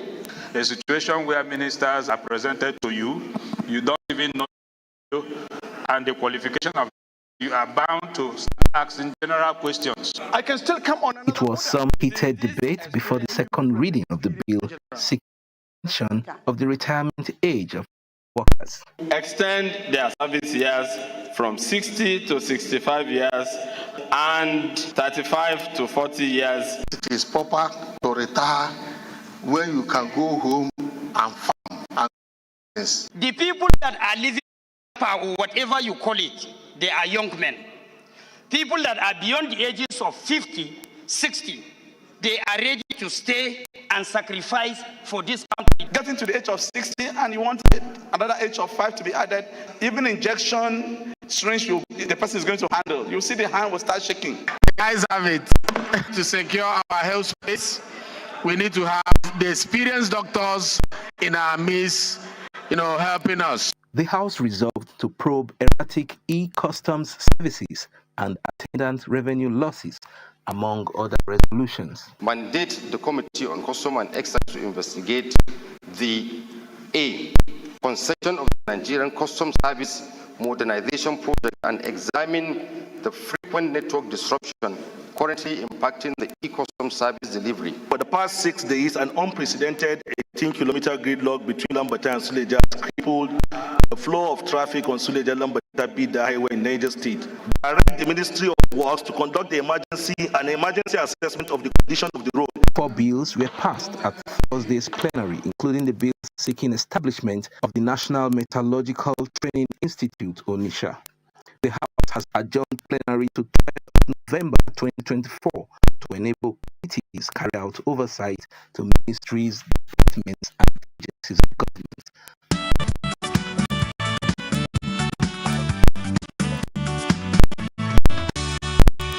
The House of Representatives also passed a motion aiming to change custodial activities across the country. The motion was led by the chairman of the House Committee on Reformatory Institutions, Reformatory known as using service before is neglected. And we reform that of the state is supposed to be the way treating me another. Most of all the military police, FCC,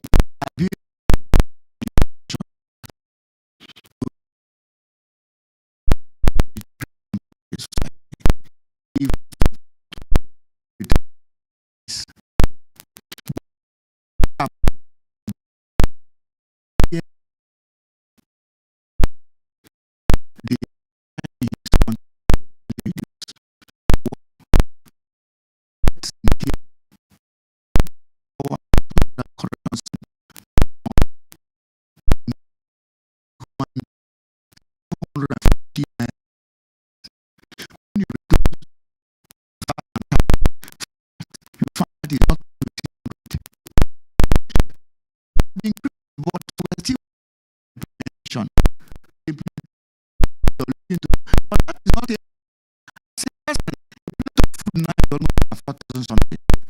Planted by 3 square feet is 2,000.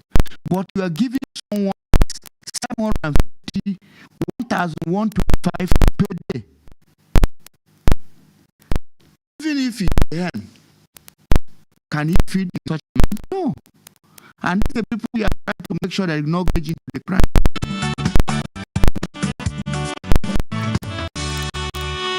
With the help mandate of the speaker and the leadership, we are seeking for increase of the budget, increase of the ration, increase of the capital project.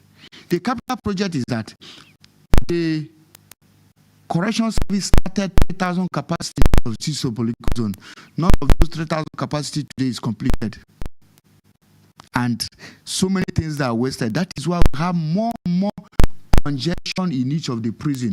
A place that's supposed to accommodate 200, you are seeing 3,000, and a place that's supposed to accommodate 1,000, you are seeing 4,000. How do we manage it? We can only be saved in all these things when appropriate budgets are being made for provision for correction service. Some of the staff have nowhere to live, no quarters. The training schools, all the training schools are leaking.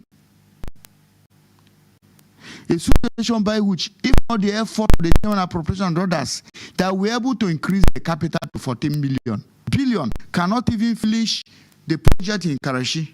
How much more they want in Port Harcourt? How much more they want they are starting in Umahi? How much more the completion of the one in Kano? How much more they want in the West? So that is a critical problem. And so many correction centers need to be relocated. Example, the one in Enugu, the one in Uyo having the same fence with the government house. The one in Lagos, Ikoyi, is the heart of Lagos. The one in Taraba, having a fence with the government quarters. So, we are not obeying the act establishing that correction service, because the act made it to understand that we must have a buffer zone in all those areas. And we're asking the executive to give a consent. Let them add more money to correction service budget for their welfare, for capital projects, for their salary, and equally the ration for the inmate. Any inmate that were trained, reformed, and fed, and they have a skill in those places cannot go back to the crime.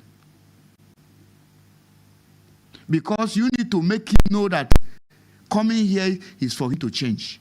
But a situation by which none of those things that the act is stating is being implemented, we're increasing crime.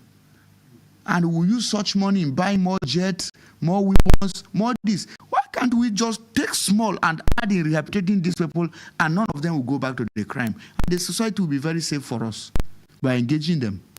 So that is the major issue, and that is why I moved the motion. And the motion unanimously adopted to increase the budget to 30 billion. But with the magnanimity of the colleagues and the leadership, they said we should try to make it more, that they felt the impact of what I'm saying. And I'm seeking that the ration should be increased from 1,125 to 4,000 a day per inmate. We have not even talked of their health, their clinic, drugs, and other things. It's from this capital project where you talk of the bed and other things. Some of them have not even been.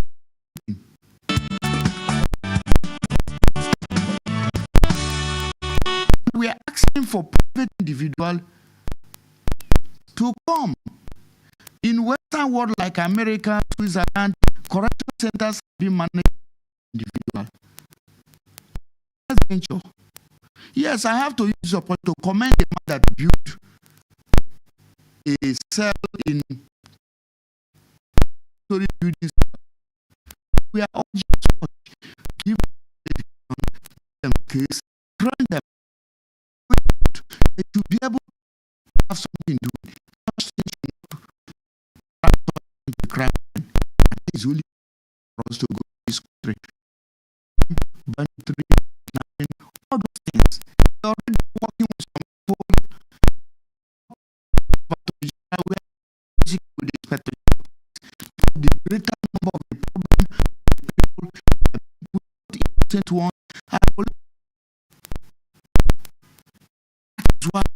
to IT to plead with him to be appropriately screening, scrutinize any offender, such person is reminded to really go a long way, because there is custodian and no custodian.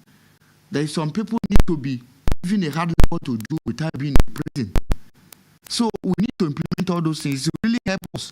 And I'm using this opportunity to appeal to the governors of each of the states. The acts have empowered them to build, construct, and manage, so that most of these heavy things will not be on the federal government alone. If they come to implement such act, it's still going to do a lot of things to reduce crime in this country.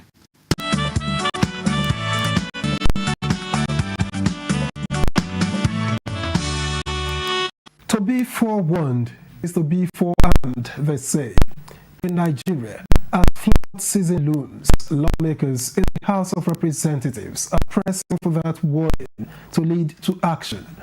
With lives, homes, and entire communities at risk, the House has called on key agencies, the Federal Ministry of Environment, the National Environment Agency, and the Nigerian Geological Services Agency to stand before Parliament and share their strategies for protecting flood-prone zones. Their goal is to turn early warning into early action, ensuring that all possible precautions are in place to shield lives and property before the waters rise. Evacuation plans, provision of materials, and ensuring post-flood recovery efforts. Meanwhile, a resolution was passed urging INEC to relocate its local government offices to neutral locations. The INEC's local government are currently situated within local government headquarters or otherwise. This impedes INEC as enshrined of the Electoral Act 2002. The House passed for second reading a bill seeking creation of a federal constituency in Nasarawa State. To carve out Nasarawa Egon Federal Constituency from a Egon Federal Constituency. The bill to prohibit address sexual harassment of students in tertiary institutions was passed by the House, now concurrence in the Senate. Introduced strengthening in the 10th Assembly issues around body shaming. It's no longer okay for you to call someone, oh, that was student. Away from plenary, Speaker Tajuddin Abbas played host to women groups that are relentless in their advocacy passage of gender bills before. By the time you come up with the gender policy through the constitution review, you will have gathered enough women ready to participate in the elections. We should also demand that for every executive position, where there is a man contesting the woman to be his partner. The Speaker assures Nigerian women that the 10th Assembly will make history on gender-related bills.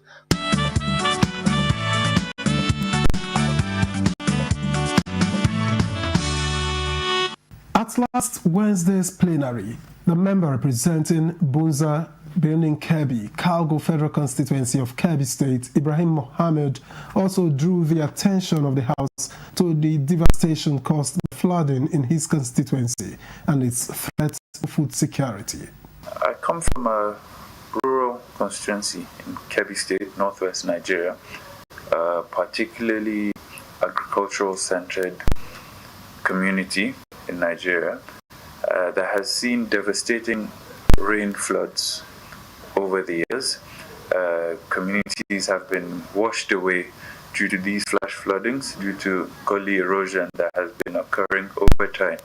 And the crux of the motion is to draw the awareness of government and relevant stakeholders into the need to not just look at alleviating the troubles of these communities, but look at the underlying causes, the lack of infrastructure in these areas that needs to be boosted to prevent further loss of very valuable economic land and pieces of the Federal Republic entirely.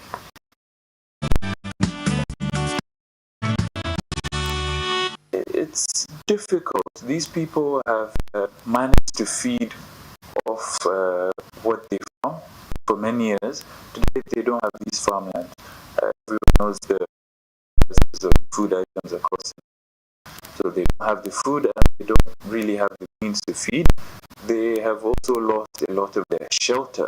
So a lot of these people, if you go to some of the communities, are outside or sharing makeshift huts made from nylon and trampoline. This is how a lot of these families have been surviving. Not which is of the federal giving substitutes within their own community. Most for of the situation on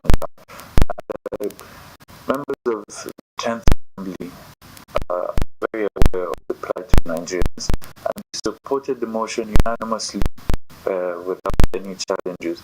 So indeed, members of the 10th Assembly, their emotions were aroused and if they were not aware of what was going on in these parts of the Nkebikal Gobonza. Today, they have been made aware and they have supported. Mr. Speaker, Right Honorable Tajuddin Abbas has referred the motion to the relevant committees, and I'll be on ground to push that, and all these committees do start taking action from today rather than tomorrow, and the good people of the Nkebikal Gobonza will start feeling the impact in the shortest possible time.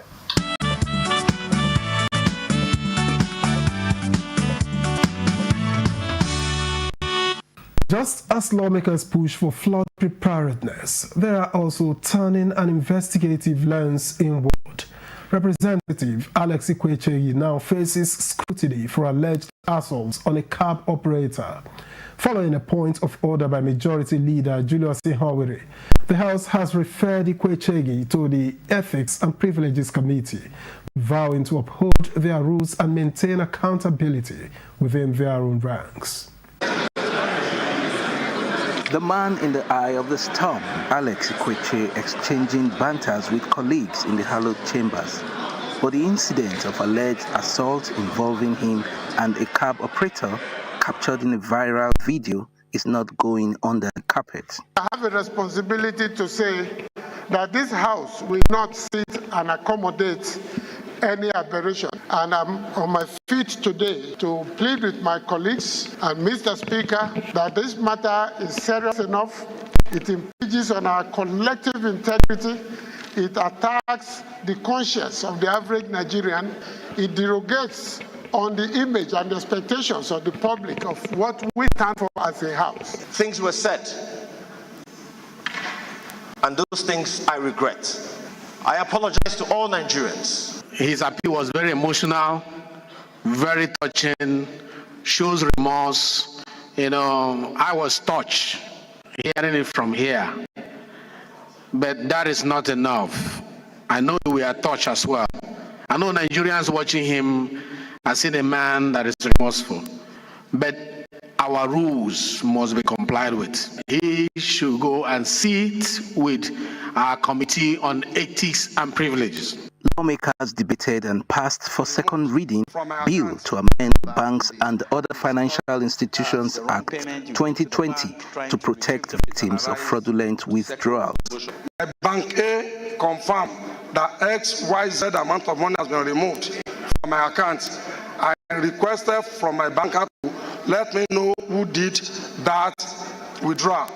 Unfortunately, my bank told me they could not tell me the identity, that I should go to police station. The burden should not be on the Nigerian consumer, regardless of his status. It should be on the bank. A bill to establish the Armed Forces Farms and Ranches Scheme also scaled second reading. To contribute meaningfully to the nation's food security, leveraging on non-active and active members of the House. The House adopted a motion on vital host communities around Kashimbila must be pushed down. Provision to ensure of host communities. Relevant security committees of the House were mandated to investigate reports of gruesome killings in parts of Zamfara and Anambra states.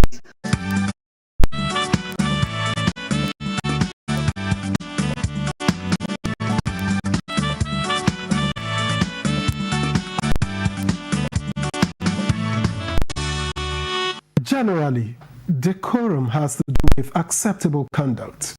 But what does it mean in specific for the legislature and legislators? We asked Chair of the House Committee on Rules and Business, Francis Waive, to tell us.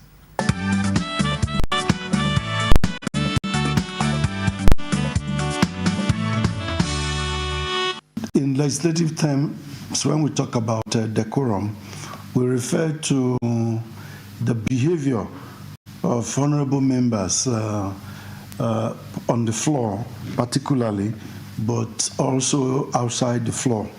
To bear that name, that title, honorable, means that you are able to comport yourself with decorum, a good behavior that is acceptable by society. For instance, in standing orders, there are some specific behavior expected of members on the floor of the House. In Order 9, when we begin to discuss the rules of debate, we go on to Rule 9. It talks about members not to stand on the way of the presiding officer. During sitting, all members shall enter and leave the House with decorum. That's to not making noise, not being loud, and our members to take the appropriate seats, do obeisance to the chair, and not to cross when another member is speaking. All those are behaviors on the floor that's expected. In fact, Sub 9 says that when a member is speaking, no member may converse aloud or make any noise to disrupt or interrupt him.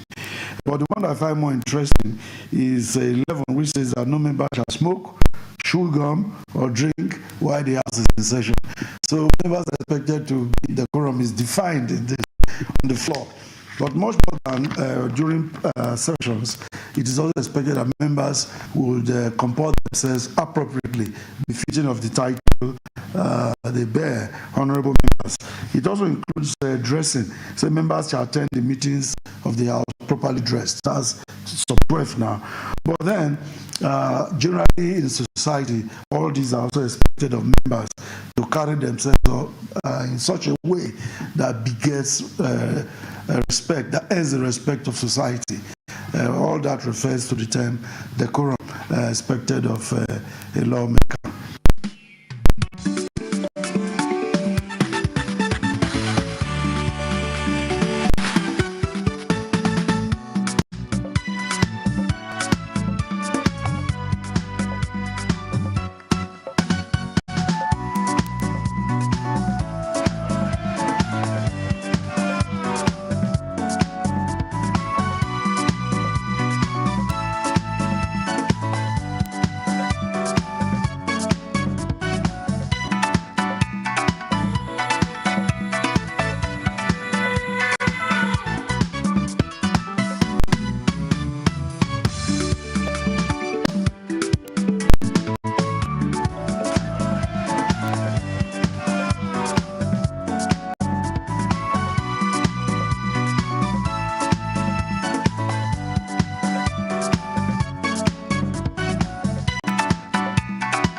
And that's where we leave it on this episode of You and Your Reps. Many thanks for watching.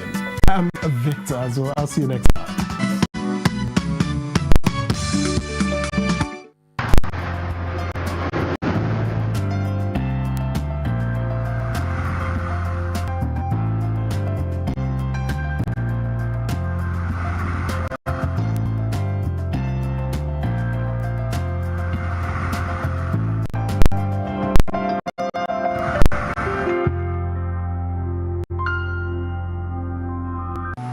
Implementation of the ruling is also dependent on another aspect or another arm of government. Nowhere in the world will allow under digital economy for banks not to be dispensing domestic currency in that economy. What will make this one different? We want to know what to do as a occupation. All of these are attributes that our questions have been designed to investigate. In a few days to come, you see that we are all around all crannies and everywhere in Nigeria, telling people to cooperate. Welcome to Nigeria today.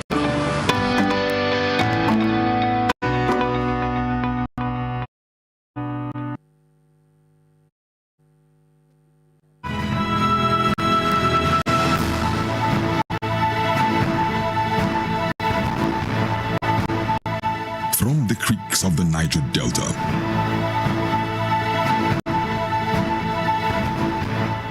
to the breathtaking scenery of the plateau,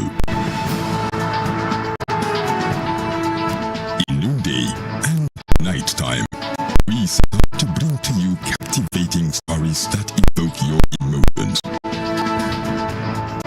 For fascinating documentaries and reports on day-to-day issues with expert analysis, tune in to NTA News 24, DSTV Channel 419, GoTV Channel 26, StarTime Channel 101 and 450, and Free TV Channel 703.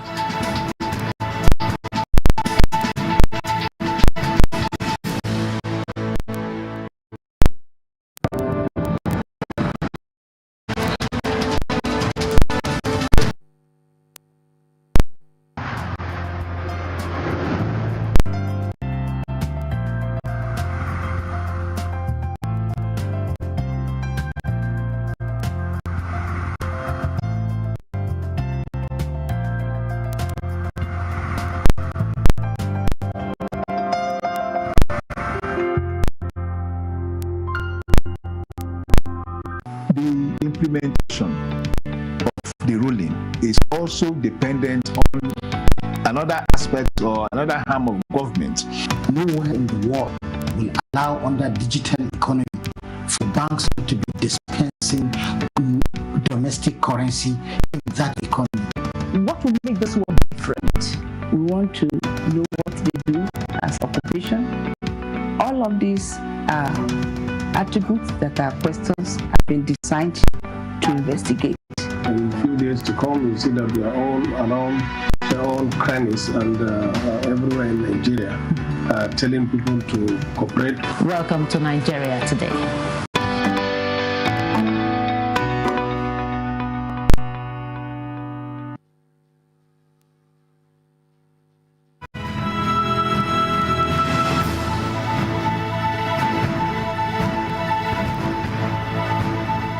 From the creeks of the Niger Delta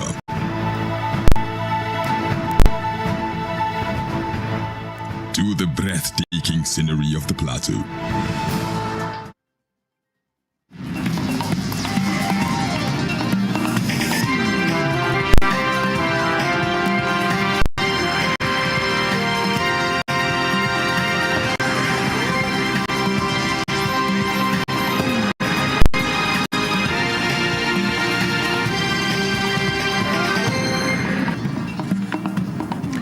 Federal government partners music icon Two-Face and job creation for youth. That's of interest to some of our target audience, and you agree with me that it's the entertainment or creative industry.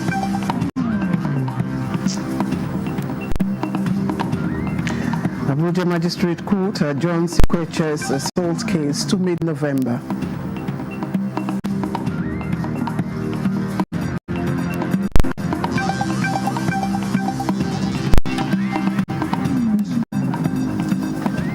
Niger State government takes steps to curb incessant boat mishaps, distribute metallic boats to riverine communities.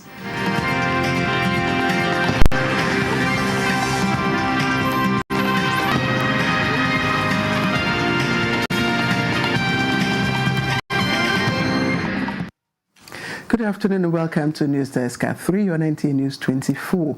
I am Claire Adilabu Abdurrazak. I'm broadcasting live from our studios in Abuja.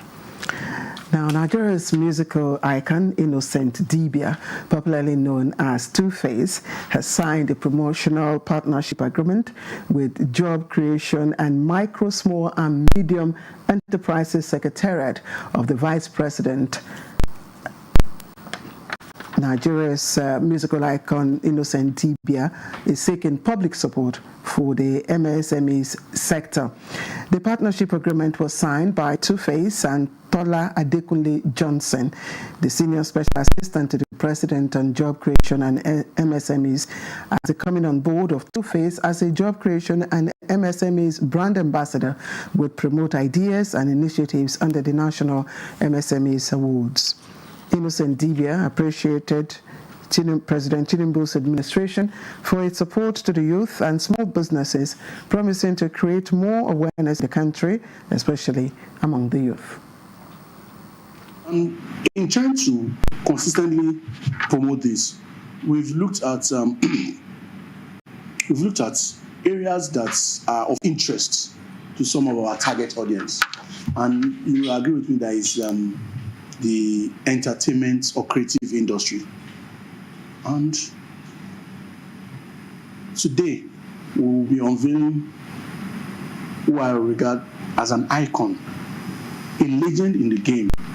Of course, we've been friends for a long time, but in his rights, he's a legend. Most of our youth today, there's so many things going on that they can easily just be deviated from following the right positive trajectory of life. But with this, it's people might even underestimate the power and the value that this will bring, to both the individuals and their communities and then the country as a whole. So for me, I really commend this initiative. I commend the show of concern and show of support from government towards young people. The promised more partners from the private sector and encouraged commitment to empower the youth in the area of job creation. And the National Digital Economy and E-Governance Bill 2024 has been unveiled at a stakeholders dialogue in Lafia. Our correspondent Bilikis Ogoroko reports that the draft bill at driving economic growth and improved service delivery has digital transformation, electronic transactions, and consumer protection, among other provisions. Is at the instance of the Federal Ministry of Communication, Innovation and Digital Economy, is aimed at promoting ease of doing business by creating a robust platform for enhanced knowledge sharing consistent with the global best practices. The stakeholders workshop is therefore engaging sub-national actors in the digital economy sector in shaping the legislature towards the knowledge of the e-governance bill and to make the citizens of the country well equipped in the area of artificial intelligence and pave way for rapid development. We are hoping that this stakeholders engagement will yield some positive results that will enhance some productivity within the state, and also by reviewing what is inside the draft National Digital Economy and E-Governance Bill. The facilitator, Jeffrey Nwalima, who spoke on national digital economy and e-governance, said with the coming of this bill, it will ensure transparency and accountability in governance. For the government, this makes it easier for you to collect your revenue. If you have a good digital space, it makes it easier for you to get your revenue easily, seamlessly, transparently, without a lot of fraud involved. The Permanent Secretary, Office of the Secretary to the State Government, Jafar Yakubu, said the state government is working on modalities that will ensure that civil servants in the state are equipped with the requisite knowledge on digital economy. Government should ensure that between the implementers of the policy or the bill and the consumers, everybody is carried on board. Participants described the engagement as apt, considering the impact of the bill on the general well-being of the state and the country at large. In Lafia, Bilkisu Umar Gurku, NTA News.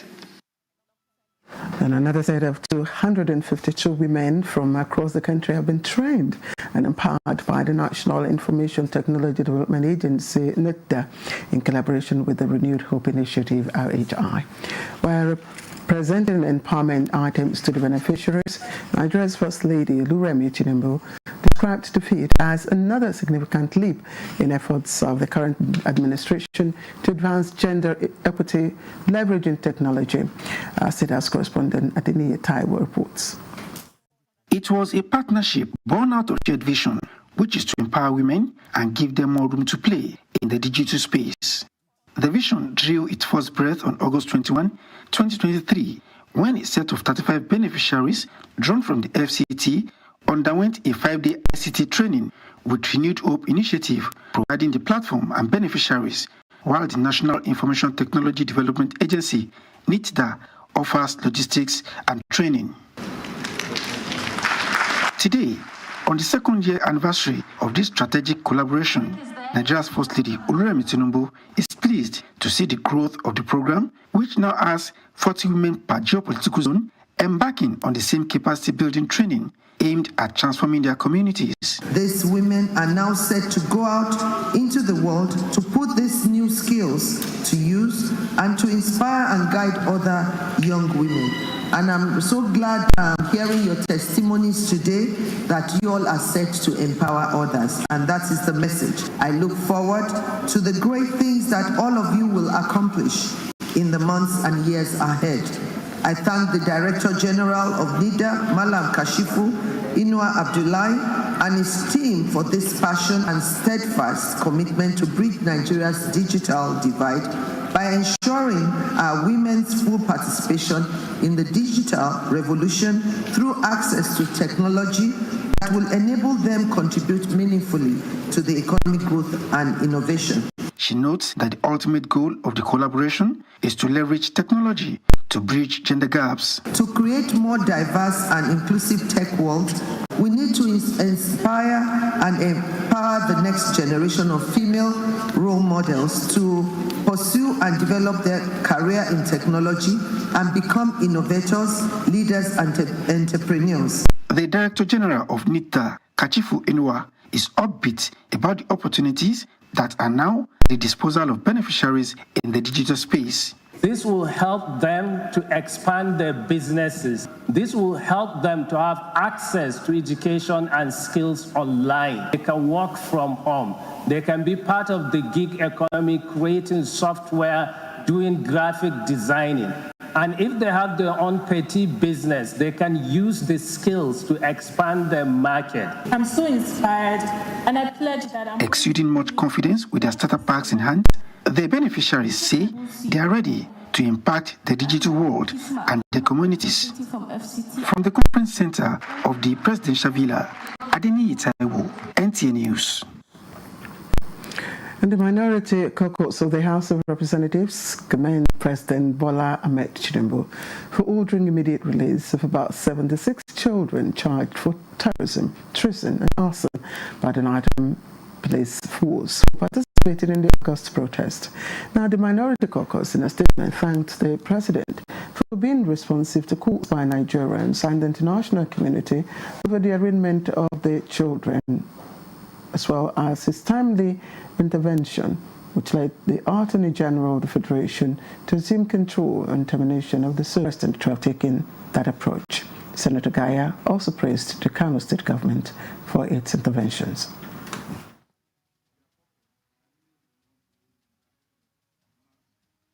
I thank him also for making effort to help the children and their families financially and otherwise for them to survive. And I also wish to thank the governor of Kano State, Kabir, who on his own wisdom also tried to support the children and the family in such a way that they could stand on their own. Because I believe all this is due to poverty, unemployment. So I really thank President Bola Tinubu for having a listening ear to this problem to release our children, because it was becoming like a tense security situation in the northern part of this country, and I do not want anything that might affect or jeopardize his leadership. In another development, Magistrate Court of the Federal Capital Territory, sitting in Kuje, has adjourned to the 22nd of November, 2024, for the consideration of a motion and notice filed by the Defense Counsel in the alleged assault and threat to life charges preferred against Alex Ikweche, a member of the House of Representatives, by the Inspector General of Police. Chukunonso Mwabweze has the details.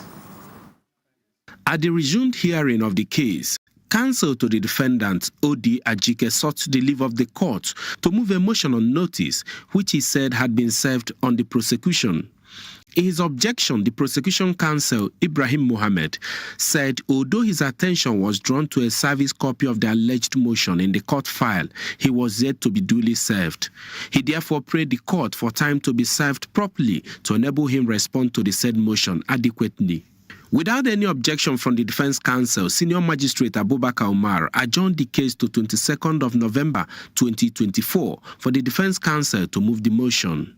He, however, reminded counsels that there will be no room for longer adjournments in the matter in order to meet up with the 180 days adjudication period in criminal matters as provided for in the Administration of Criminal Justice Act 2015. Alex Ikweche, standing trial over allegations of assault and threat to life of an Uber driver, preferred against him by the Inspector General of Police on behalf of the federal government. The defendant, who was in court for the day's proceedings, had earlier pleaded not guilty to the charges. Issues contained in the motion sought to be moved by the defense counsel were not made known. Chukunonso Mwabweze, NTA News. And we'll take a break on News Desk. We'll return presently. Don't go away.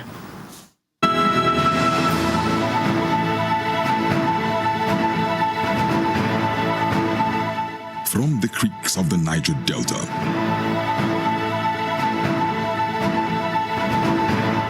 to the breathtaking scenery of the plateau, in noonday and nighttime, we set out to bring to you captivating stories that evoke your emotions. For fascinating documentaries and reports on day-to-day issues with expert analysis, tune in to NTA News 24, DSTV Channel 419, GoTV Channel 26, Star Times Channel 101 and 433, and Free TV Channel 703.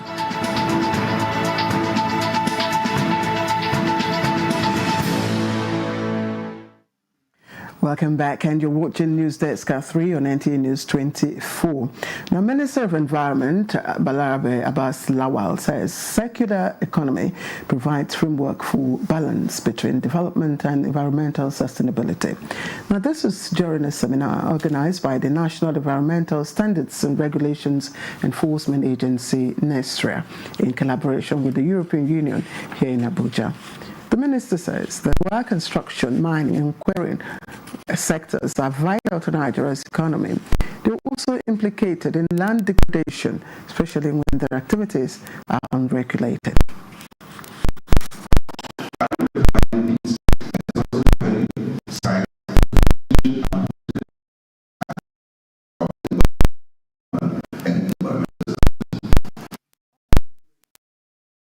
General Ministry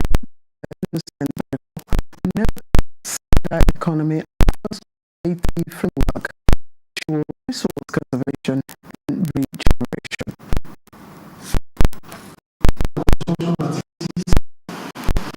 For instance, can be used to create raw materials for other construction and developmental projects.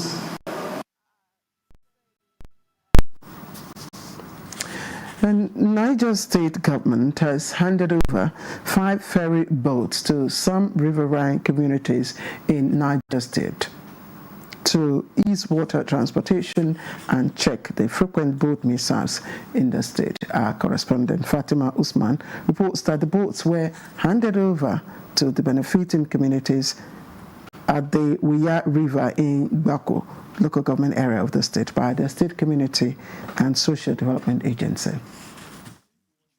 Over the years, Many Nigerians have lost their lives as a result of boat mishap on the country's inland waterways, most of which, according to industry observers, is due to disregard for safety guidelines and lack of standard boats. The recent October 2024 boat tragedy in Gbajibo community of Mokwa local government area of Niger State, which claimed more than 100 lives, has signaled the risk associated with using traditional wooden boats, night voyage, overloading, and cancel financial autonomy. But workers in the third tier of government feel there are clauses in Nigeria's constitution that may not allow for effective implementation of the autonomy. Labour correspondent Joseph Oteng has details on that. Local government workers are among many Nigerians that celebrated the Supreme Court judgment granting local government financial autonomy. Effectively. It is a move they believe will revitalize development at the grassroots. When you talk about issue of poverty, infrastructural deficit, insecurity, and bad governance, it can be linked to the absence of that subnational government that has become missing in action. The people at the grassroots will be able to hold that chairman in a particular local government accountable. They want a constitutional amendment that will abolish the joint account and other legislations that will spell out clear financial obligations for the councils. We need to now amend Section 7 to reflect the spirit and letters of the judgment. For instance, the issue of local government election, the abolishment of the JAC must be removed from Section 7, and conduct of local government elections and the control of those resources must also be clearly defined. The Workers' Union have dedicated an entire week to share ideas on making local government administration work effectively in the country. In Abuja, Joseph Otsen, NTA News. And you're watching News Desk at 3 here on NTA News 24. Let's remind you of our top stories.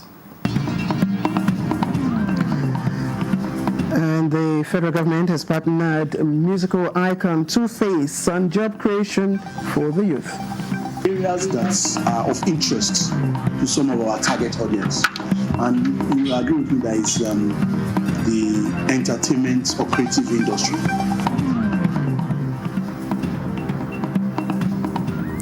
An Abuja Magistrate Court adjourns Ikweche's assault case to hear mid-November.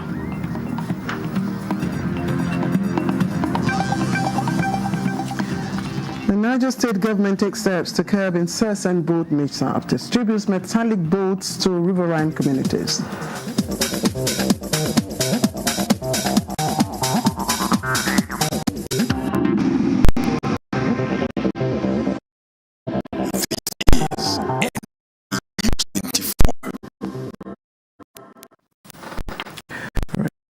Staff Union of Nigerian Universities says it's assessing the pronouncement by the water assurance.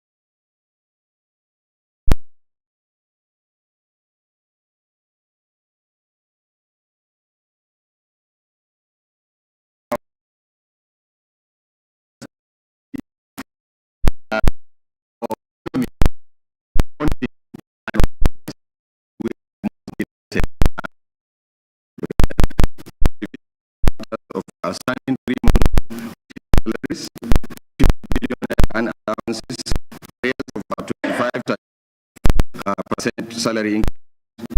We recognize that the government has begun payment of the 1 month from 4 months withheld salaries, and we are hopeful that this marks the progress towards fulfilling these commitments.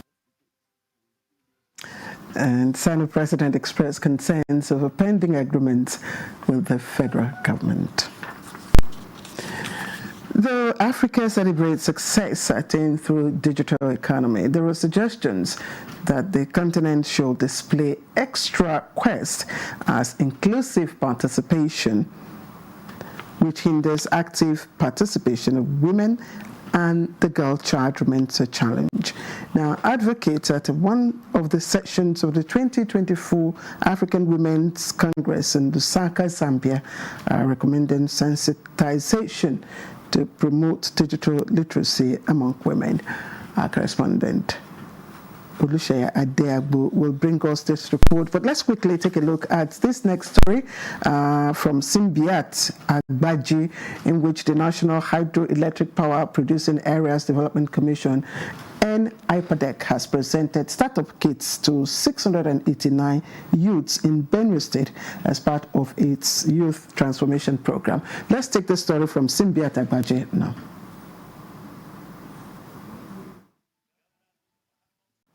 All right, sorry about that. There seems to be some slight mix-up. We'll bring you that story much later in our forthcoming bulletins. Now, let's quickly take this last report before we sign off, and that's on reforming the nation's economy through arts and culture, which is achievable and sustainable. And the Minister of the FCT, Nyesom Wike, stated this at the 2024 edition of ASUFest in Abuja. Aisha Uba Ali reports. Administration gave its words of sustaining ASUFest few months ago. It was not mere saying. It may be recalled that the 2023 edition was marked this year, and the 2024 edition is coming with a difference.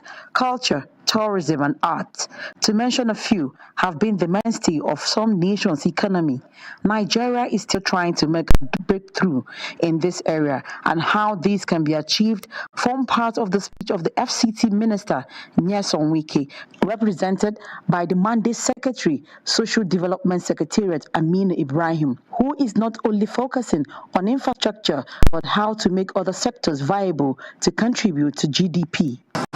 Another major cultural event in Nigeria that seeks to bring together stakeholders in the art and culture industry to interact, showcase talents, and project the image of Nigeria's heritage.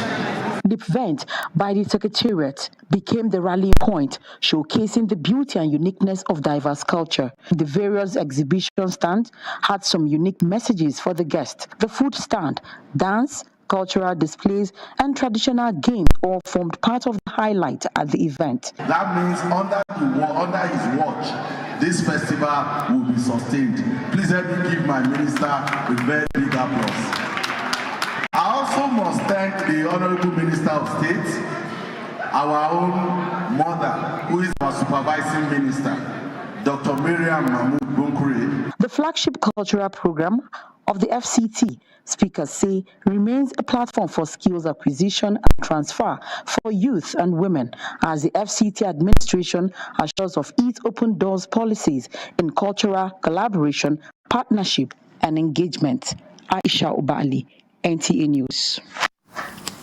And the next news desk will come up later this evening at 6, but don't forget to catch up with more news on the network service at 4. I am Claire Adelabu Abdurrazak. Have a good afternoon.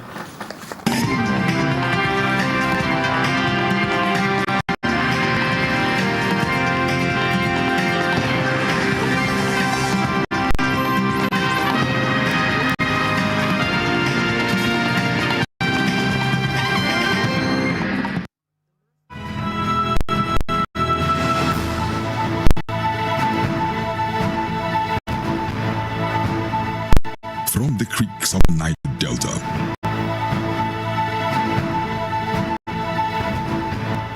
to the breathtaking scenery of the plateau, in noonday and nighttime, we set out to bring to you captivating stories that evoke your emotions. For fascinating documentaries and reports on day-to-day issues with expert analysis, tune in to NTA News 24, DSTV Channel 419, GoTV Channel 26, StarTimes Channel 101 and 233, and Free TV Channel 703.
In 2019, the Nigerian Correctional Service Act repealed and replaced the Prisons Act. Consequently, the name Nigerian Prisons changed to Nigerian Correctional Service. The goal is a reform that will address challenges in administration of criminal justice system, congestion, rehabilitation, and improve the well-being of inmates. It's now more than 4 years, yet many of the mentioned issues still linger. For instance, the Ikoyi Custodial Center, meant to house 800 inmates, is reportedly to be currently filled not less than 3,000 inmates. The overcrowding issue is replicable in other centers across the country. It is obvious the centers are overwhelmed and overstretched. We struggle to provide the services the reform is meant for. There are fundamental questions if the new act has changed anything. I guess an insider will take us through the transformation. I am Joseph Woodson. Welcome to the program.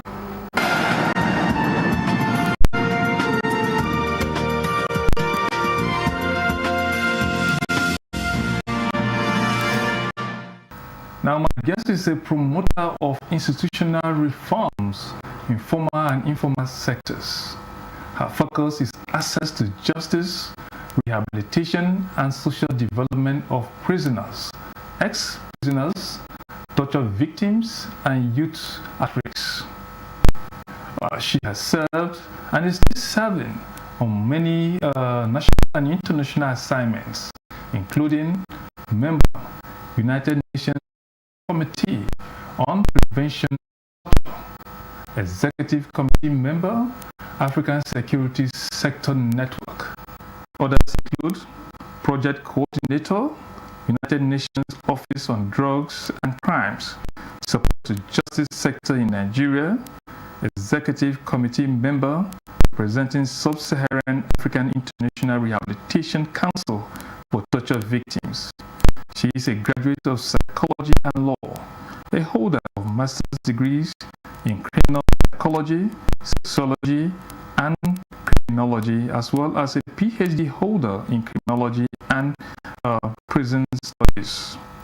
She said she personally carried out over 1,000 prison monitoring visits, covering about 150 prisons in 32 countries. On the spot is the Executive Director, Prisoners Rehabilitation and Welfare Action, Prawa International, Dr. Udu Agumo. Nice to have you on the program. Thank you. I'm glad to be here.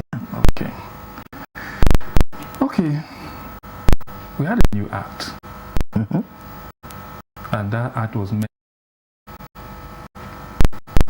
kind of a reform to all the challenges the prison service used to have.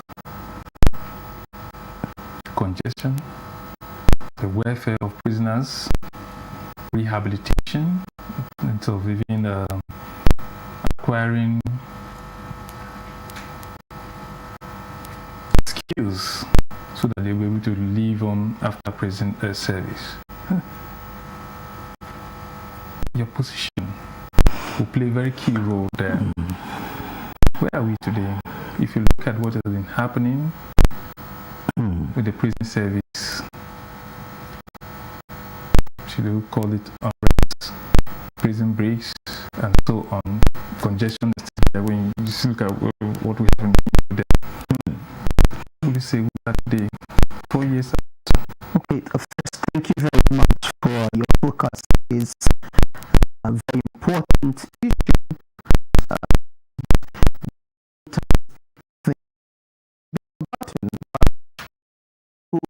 And it's important that I put it there right at the very beginning.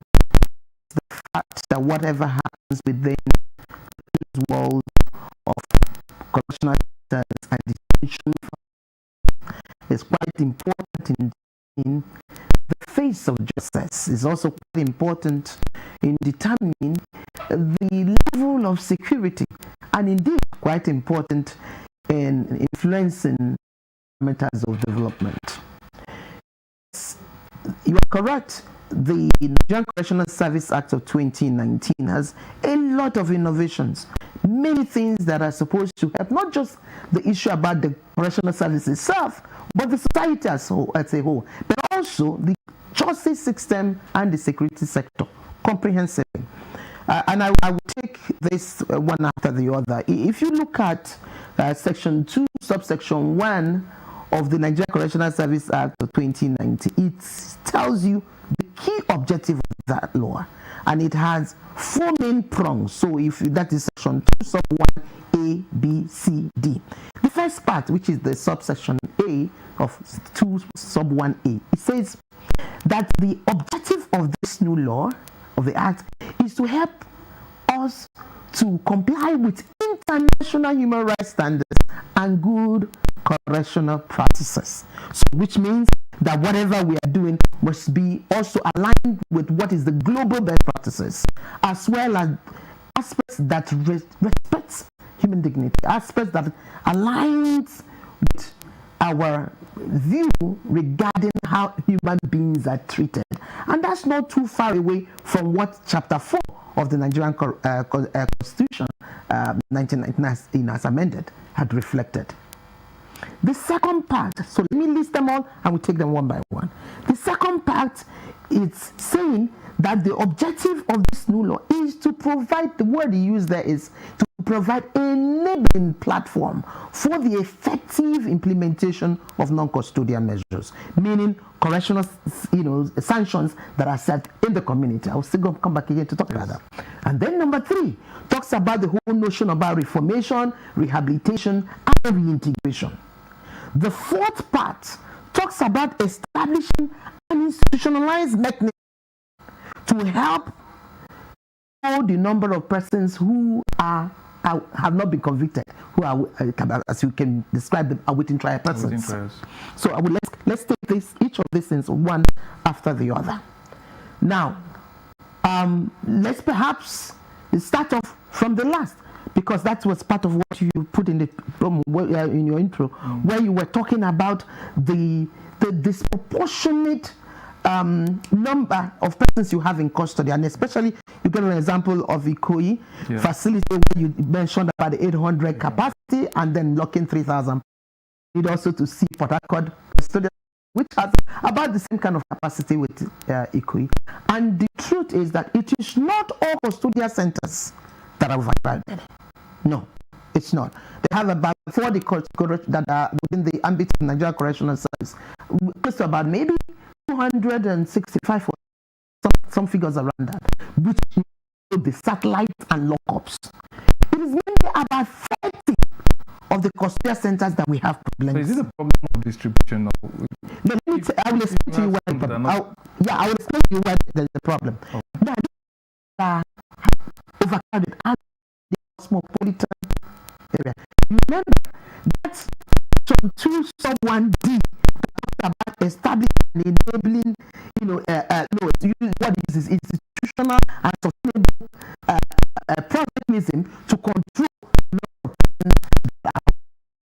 the problem with our population is that many of them have not been convicted.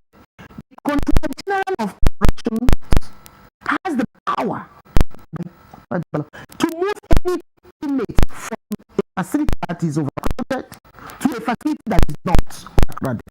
The Assistant Controller of Correction, who is in charge of the administrative zones, they have each administrative zone, 8 administrative zones of the correctional service, can do so provided the custodial centers that is moving one person to another is within the same administrative zone under his control. The state can do the same, but in the state. The problem is that the high number are those who haven't been convicted, who have to go to court. We have a population of close to about 69 to 70%, generally in terms of that population. In some correctional centers, sometimes as much as 90%, 90%, 94%, 97% are those that have not been convicted. Now, the problem about that, one, you've seen that if you move them, what if the day they are going to court? It has a lot of logistics problem. So because of that, it's better to play safe, yeah? So that until they are convicted, that's one. Secondly, there is so much uncertainty around persons who are being convicted. They don't know when they are going. So the planning of the rehabilitation activity, I will still come back to this point, it's very difficult to do. Now, remember, as I said, because many of them have not been convicted, the CG or the Assistant Controller General or the Controller as it applies, whether it's for the whole country or for the very zone or for the states, makes it difficult for them to just move these people around. The other problem linked to that population is that many of them stay a long period in that situation in pretrial detention. Of the criminal justice system. That's correct. So you see that is a change. The correctional service does not determine who comes into the facility. The courts have the rates of session in the duration in custody. And these two dimensions are what you need to deal with for that issue.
Some not necessarily maybe staying there what they're supposed to be.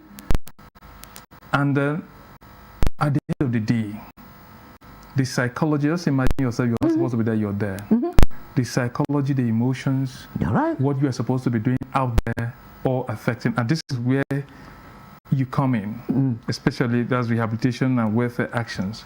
How much of this has been a serious issue on the psyche of the inmates there? Yeah, but you see, I'm also very careful. I want us to take this matter in such a, because I don't know who is going to listen and watch this. I'm hoping that once they do, and if there are people who are in places of influence, they will do the needful. And that's why I'm taking my time to explain the trajectory. So I want to say that it is not only those who are innocent that you find in custody. There are people who are there for minor offenses, almost like you imprison somebody for poverty. You see someone who committed just a minor crime, and then when he comes out, he's telling you a story how he was locked up with a hardened criminal, someone who even killed. And these are the situations that many of them find themselves. More like the custodial centers, some of them are more or less like home for breeding criminals. But you know the reason? The reason, as I said, one is that when you have that kind of population, you find out that it is difficult for the Nigerian Correctional Service to cope with needful. So, for example, the categorization that you have simply will now be maybe what is it that is in the warrant? Okay? So, if the police or the policing agency charge you for, or the prosecutors have charged you for any offense, whatever it is, not commit that crime. And I must say this, people that their offenses are as exaggerated. Yeah, so you commit an offense, a minor offense, but what will be charged will be different. And oftentimes, maybe they do it so that you see them as, taking these things so that you would bribe or do whatever beforehand, and before you know it, you're getting. And part of the problem, let me mention this before we go on, is the proviso that we see in the Constitution. I think it's section 35, subsection 5. I think so.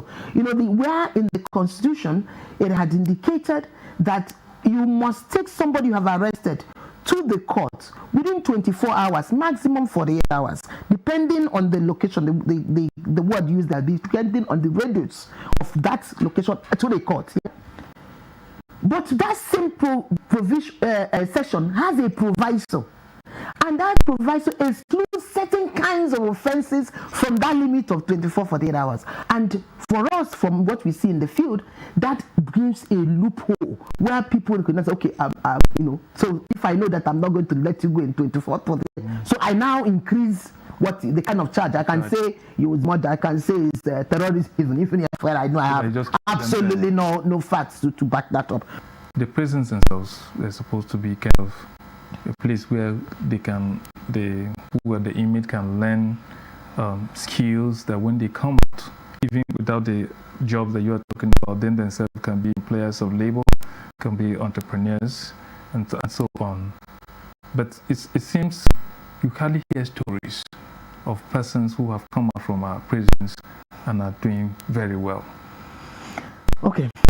There are stories of some who are, and let me also use this opportunity to say that things happening too, so that when you celebrate what is good, it can encourage people. So one of the programs that I seem to like is, for example, the educational programs in the correctional service. There is some form of partnership that the correctional service have with the Open University. Yeah. I think more to also need to be done, because even to date, sometimes you get requests, some asking for payment of exam fees, work, and all of that. So some of these things, because the person is already in custody, it should not be the burden of the correctional service. Do you get? We need to have a way of dealing with these issues. So going to what you are saying, every correctional center has vocational skill workshops. They do have. The problem is that sometimes the tools are outdated. Take it. We go to Abuja, for example. They used to do very good furniture work. Many. I was in maximum security correctional center in Krikri, and I could see water factory being done. I saw some other intervention. So a church came in and set up something to do with cloth making and all that. So you see this kind of things happening. Now, before the 2019 law, every skill, both in terms of the vocational workshops and in terms of the farm centers, because they also have farm centers, every resource that funds that are generated, profit that generated, is transferred straight to the government. And it became a very terrible business arrangement, because it means that if there's anything that you have, there's no incentives built in, and if for any reason your facility, something you needed your equipment got spoiled, you needed to purchase more, you have to wait. And sometimes your customer would have gone up. So the 2019 law brought an innovation, and one of the innovations it brought was that the funds or profits from that should be added into three. One for the inmates, two for the inmates reintegration, for sustaining that enterprise, and the third come back to the government. Yeah? Come back to the question is to make sure that is actually being implemented. So there are facilities. We need to make sure there is a support for this workshop. We are not doing that. And I think it's important to ensure that there is one set planned now, as we have practiced and lost your proud, where we that correctional centers can display their product, and then government and private sector individuals can support them. They can supply furniture, supply shoes to school. So, because even if you are divided into three, if you divide it into three, to generate income. So let's reforming inmates or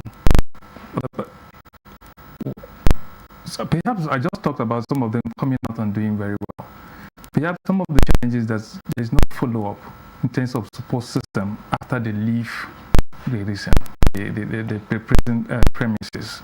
I think that could be a challenge. That's one of the issues, and part of this is also part of the role that the non-custodial measures are supposed to, officers are supposed to be providing, there's also the role that civil society organizations, NGOs, should be supported to be providing. It's also the role that traditional rulers and some community-based and faith-based organizations to be supported to implement. There is the aftercare service, but when you look at the fact that the whole part 2 of that same law you mentioned, the Nigerian Correctional Service Act of 2019, you have non-custodial measures, communities of officers that are supposed to be in the community. And there is no, absolutely, to the best of my knowledge, no single funds have been released for the effective implementation of that whole part 2. It's a new agency. It was only 2019 Act that introduced it. So we need to ensure that staff are recruited and then properly deployed and supported to do what you are mentioning, which is really important. Because when we have proper supervision in the community, proper support in the community, you know what happens? You are able to cover the field. Now, if somebody is sentenced, let's say whatever number of sentence, 10 years, the person finishes the 5 years, but the correctional officer sees that this person hasn't changed and needs more support. Do you know, as it were, what would have happened before 2019 law is that the person would just go.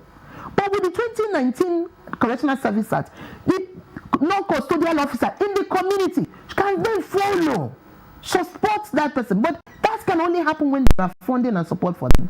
So at the moment, if that is not happening, so how do we have a wonderful piece of legislation in form of the Nigerian Correctional Service Act of 2019 and we're not supporting its full implementation?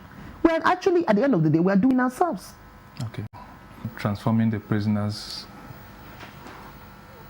maybe after leaving the prisons themselves. You have been involved. You have visited a lot of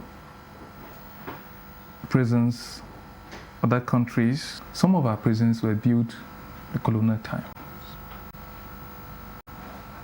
We talk about the congestion. There's issue of feeding. There's issue of feeding. I won't talk about other welfare packages.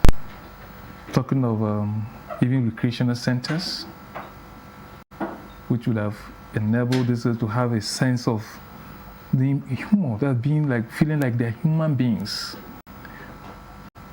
How much of this has been challenging to your job? Yeah, when you look at all this. Yeah, I think the service we do to ourselves is to not see the importance of connecting what we do outside the correctional centers with what happens inside. Our failure to see the importance of correctional service in the dispensation of justice, in the furtherance of security, and in the promotion of development. You know, we think it's just there. It's wrong. So part of that is the greatest challenge. And I would tell you, the greatest thing you require as a people is really the political will. It's not so much of, it's not rocket science, I must tell you. Once you have the political will, you can mobilize certain reforms. And I'll give you an example. In Zambia, as at the last time I was in Zambia, I find out that vegetables, all the vegetables that the inmates were eating in Zambian correctional centers and prisons were produced by the inmates. They were 100% subsistence, vegetable. Nobody pays a penny for vegetables for the inmates. As at that time, there were 87% subsistence in terms of maize meal. Maize is like a staple food with maize. And they were telling me that they were gunning for 100%. At that time, and this happens every year, the Zambian Correctional Service, Prison Service or Correctional Service participates in what they call National Agricultural Expo. The products from the Zambia Correctional usually get the best price because the products are usually big. The watermelon, big, the president of the country comes to unveil the expo, the program. You have been seeing this. How much of this have you been bringing back to the level authorities here to know that? Is it more like prisoners or inmates taking care of themselves? This is part of why I see your role as a media. But that's why I think the opportunity to speak on your platform is most important. You remember I spoke and said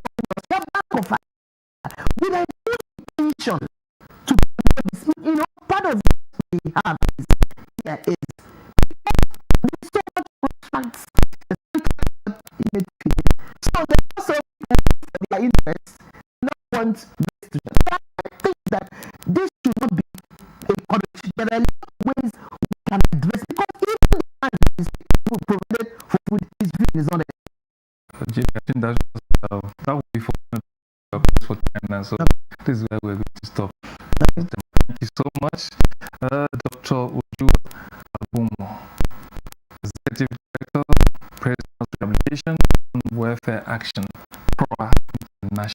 Thank you for being on the spot. Okay, thank you very much. All right, that's it on the spot this week. Thank you so much. I'll see you next.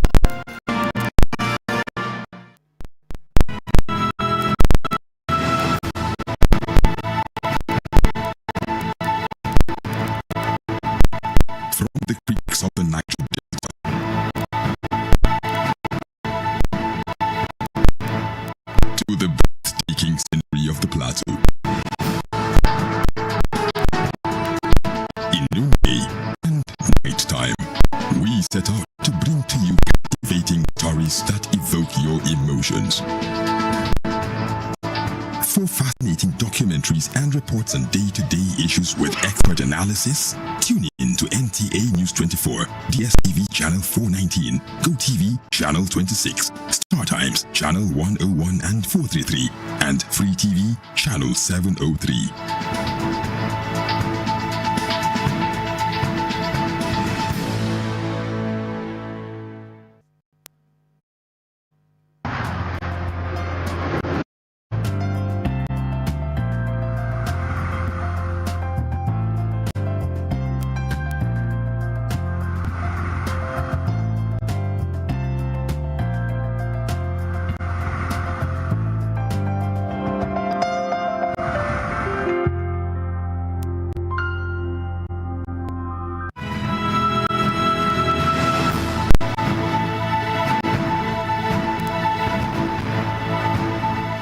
From the creeks of the Niger Delta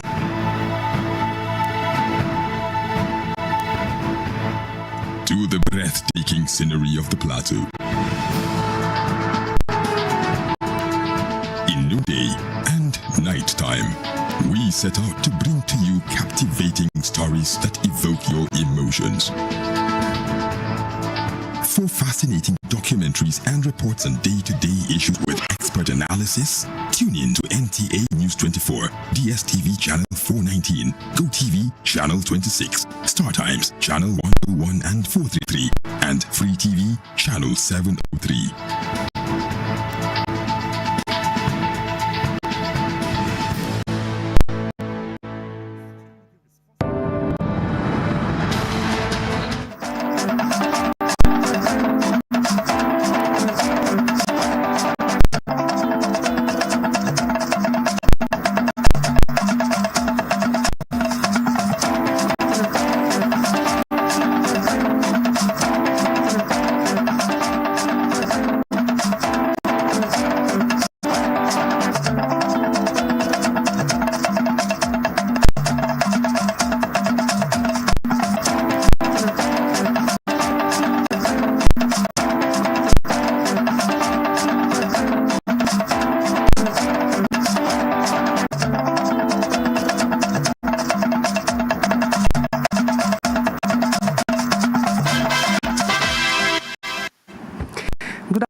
Welcome to Nationwide on the NTA.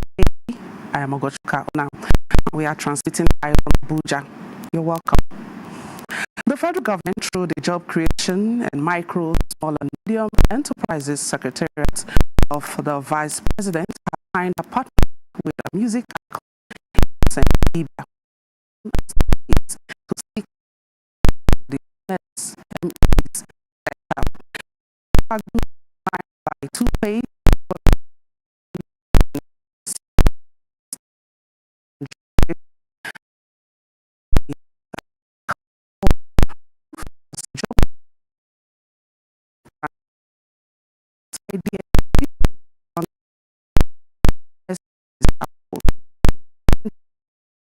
President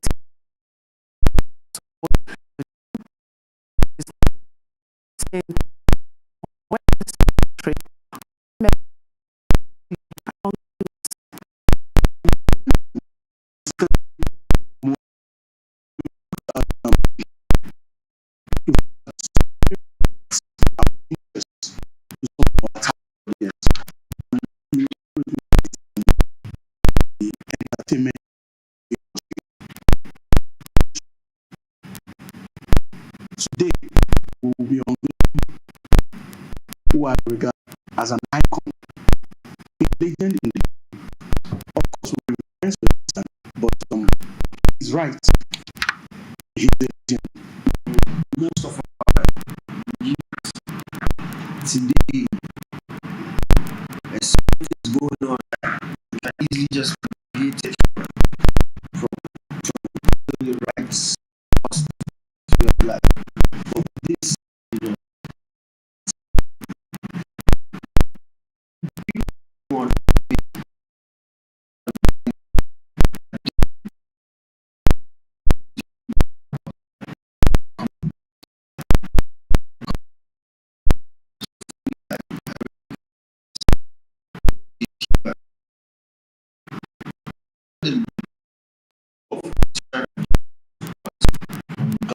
towards young people.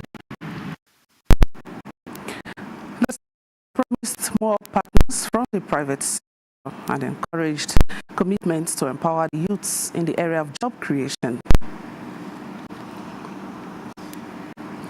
Magistrate Court of the Federal Capital Territory sitting in Kuje has adjourned to the 22nd of November 2024 for the consideration of a motion on notice filed by the Defense Counsel in the alleged assault and threat to life charges preferred against Alex Ikweche, a member of the House of Representatives, by the Inspector General of Police.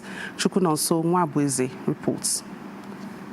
At the resumed hearing of the case, counsel to the defendant, Odi Ajike, sought the leave of the court to move a motion on notice, which he said had been served on the prosecution. In his objection, the prosecution counsel, Ibrahim Mohammed, said although his attention was drawn to a service copy of the alleged motion in the court file, he was yet to be duly served. He therefore prayed the court for time to be served properly to enable him respond to the said motion adequately. Without any objection from the defense counsel, Senior Magistrate Abubakar Umar adjourned the case to 22nd of November 2024 for the defense counsel to move the motion. He, however, reminded counsels that there will be no room for longer adjournments in the matter in order to meet up with the 180 days adjudication period in criminal matters as provided for in the Administration of Criminal Justice Act 2015. Alex Ikweche stands allegations of assault and threat to life of an driver preferred against him by the Inspector General of Police on behalf of the federal government. The defendant, who was in court for the day's proceedings, had earlier pleaded not guilty to the charges. Issues contained in the motion sought to be moved by the defense counsel were not made known. Chukunonso Nwabweze, NTA News. Another set of 252 women from across the country have been trained and empowered by the National Information Technology Development Agency in collaboration with Renewed Hope Initiative, RHI. While presenting empowerment items to the beneficiaries, Nigeria's First Lady, Oluremi Tinubu, describes the feat as another significant leap in the efforts of the current administration to advance gender equity, leveraging technology. State House correspondent Adeni Taiwo reports. It was a partnership born out of shared vision, which is to empower women and give them more room to play in the digital space. The vision drew its first breath on August 21, 2023, when a set of 35 beneficiaries drawn from the FCT underwent a 5-day ICT training with Renewed Hope Initiative, providing the platform and beneficiaries, while the National Information Technology Development Agency, NTA, offers logistics and training. Today, on the second year anniversary of this strategic collaboration, Nigeria's First Lady, Oluremi Tinubu, is pleased to see the growth of the program, which now has 40 women per geopolitical zone, embarking on the same training aimed at transforming their communities. Women are now set to go out into the world to put these new skills to use and to inspire and guide other young women. And I'm so glad hearing your testimonies today that you all are set to empower others. And that is the message. I look forward to the great things that all of you will accomplish in the months and years ahead.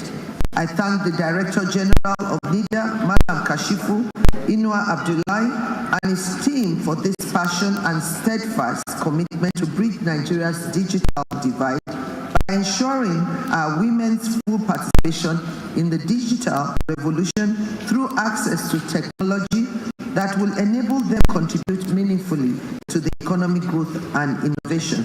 She notes that the ultimate goal of collaboration is to leverage technology to bridge gender gaps.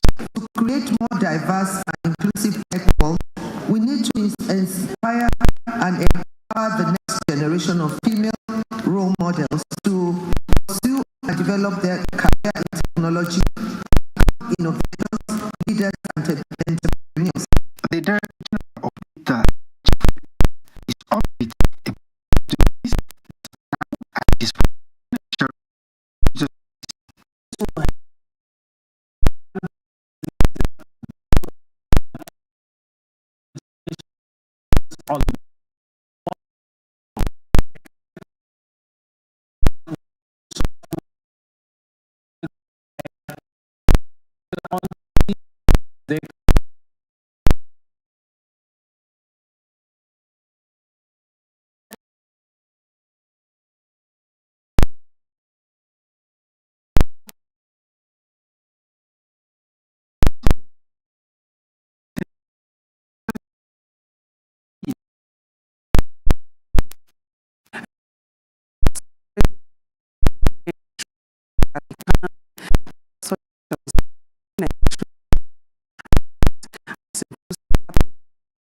that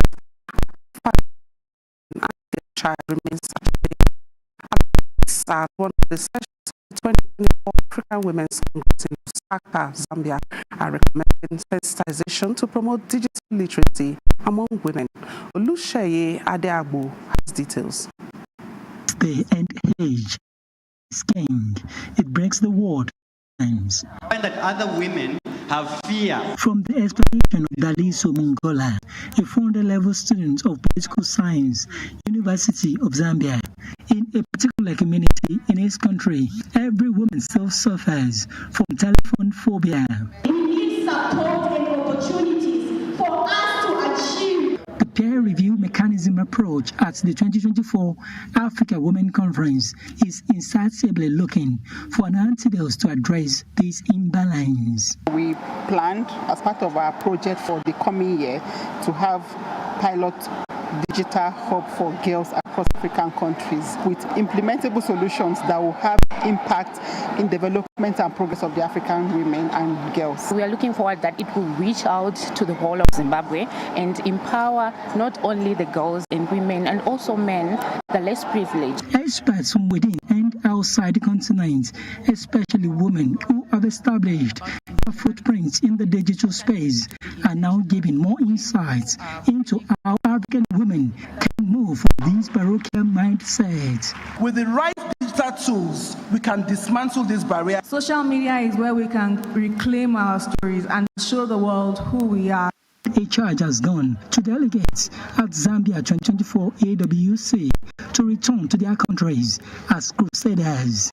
From Lusaka, Zambia, Olusheye Adeagbo, NTA. The role of women goes beyond the home front, and they must be given roles to help develop and secure the country as a whole.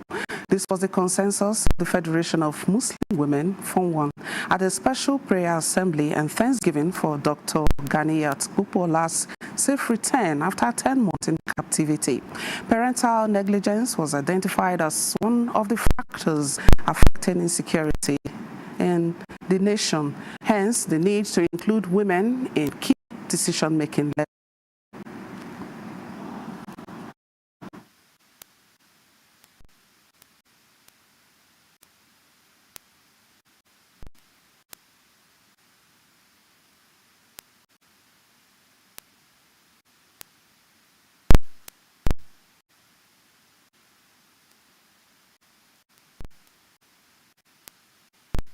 In the case of our dear sister, our dear daughter, Dr. Ganiyat Upola's, who was in captivity for 10 full months and was released a few days ago. This is the reason why we thought we should come together to thank Allah. From these agents of peace, anywhere we are, Let us try to talk to our people. Let us try to make things, lectures, talks, dialogues that will make our people to change from good to bad. Promoting community engagement in vigilance. Bring your children. Can we go to the neighbor and bring ourselves together? Let us go into the community to talk. Vigilance. When you see something, say something. Be bold enough to say what you see. The group expressed support for government's developmental efforts and fight against insecurity in the country. Now, Niger State government is prioritizing electricity power supply by overhauling 600 transformers to be redistributed across the 25 local government areas of the state. Governor Mohammed Umar Bago, who disclosed this during the flag-off of an initiative tagged Bago Electrifying Niger Agenda, said the effort is aimed at stimulating socio-economic development of the state. We now join Hussein Amusa for that report. Out of the 600 transformers of various capacities earmarked to be overhauled, 60 have already been fixed and are expected to be distributed to communities across the state. Similarly, arrangements have also been concluded to procure 200 additional new transformers, while a substation under construction at the electrification project, the host improve the livelihood of the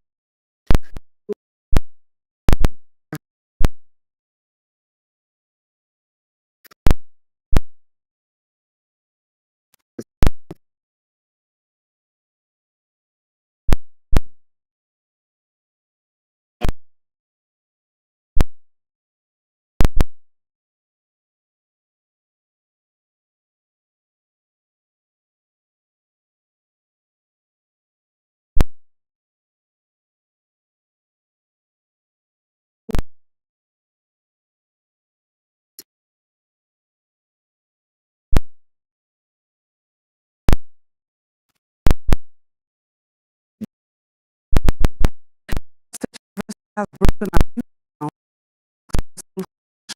of vehicles of compressed natural gas, which was by a team of engineers of the university. Aisha Bakar tells us more about the technological breakthrough which aligns with the federal government's initiative to reducing over-reliance on fossil fuel through the adoption of cleaner energy.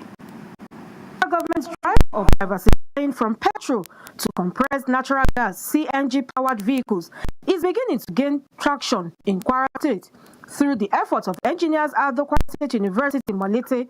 Although the university sometime last year successfully converted 3 vehicles to electric-driven ones, it has gone a step further by converting another automobile to CNG-powered vehicle. Abdulaziz Akande is one of the brains behind this great innovation that is expected to reduce Nigeria's over-reliance on fossil fuel. You are having not even close to 8% savings when you are using CNG compared to when you are using petrol. While the electric vehicle, on the other hand, is much more better. It's just it is a bit more expensive compared to the normal internal combustion engine. Because with electric, it's a completely renewable form of energy whereby you just plug and charge, and when it's fully charged, you know the distance you can cover it on a single charge. The cost of buying fuel nowadays, has gone so high, and that again, because we have to also reduce our carbon emission. So that's why we feel that to really answer that call that we are a green university, efforts should be made in that area by converting such vehicles from either petrol or diesel to either electric and also CNG. If other engineering firms and higher institutions can take a cue from this giant stride of the Kwara State University, federal government's efforts at promoting green energy for sustainable development will easily be achieved. Aisha Abubakar Yahaya, NTA News. And we'll now be joining Aisha Abubakar Yahaya, who is standing by in the university, to give us more details on this laudable initiative. Hello, Aisha. This must be causing a very wonderful this thing in that area. So what more can you tell us about this?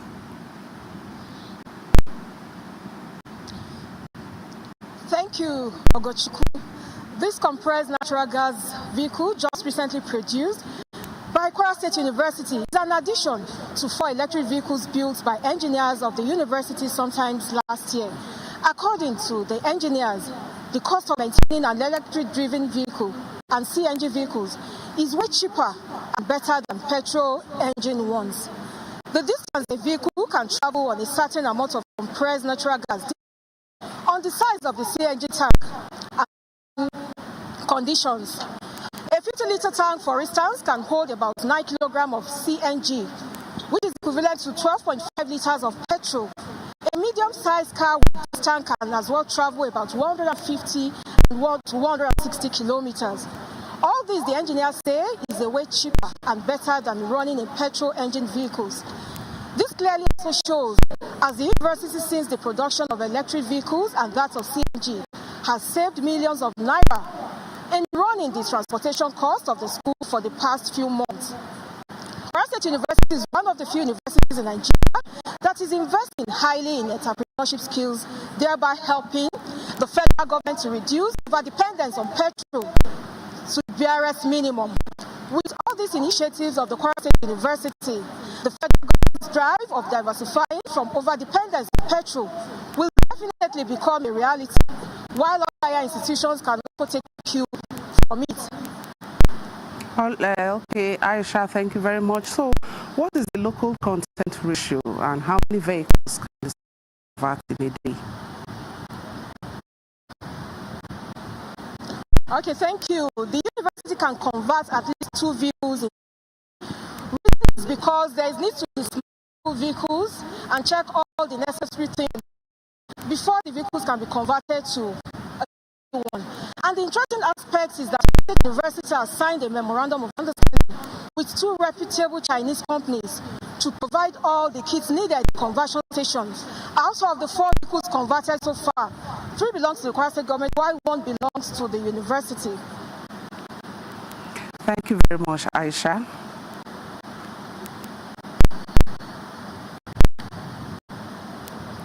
Thank you very much.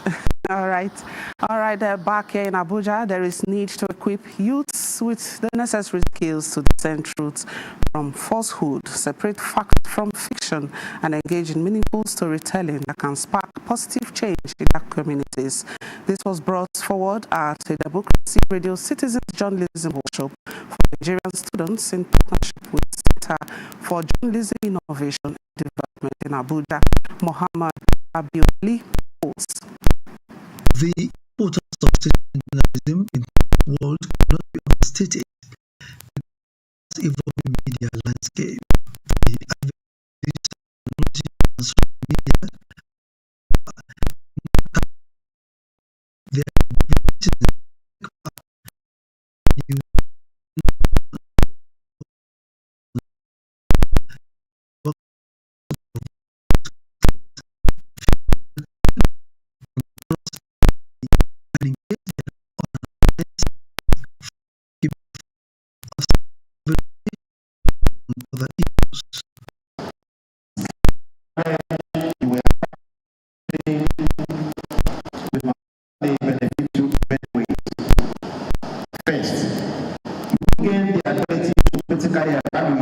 information is key, that is invaluable in an age of misinformation.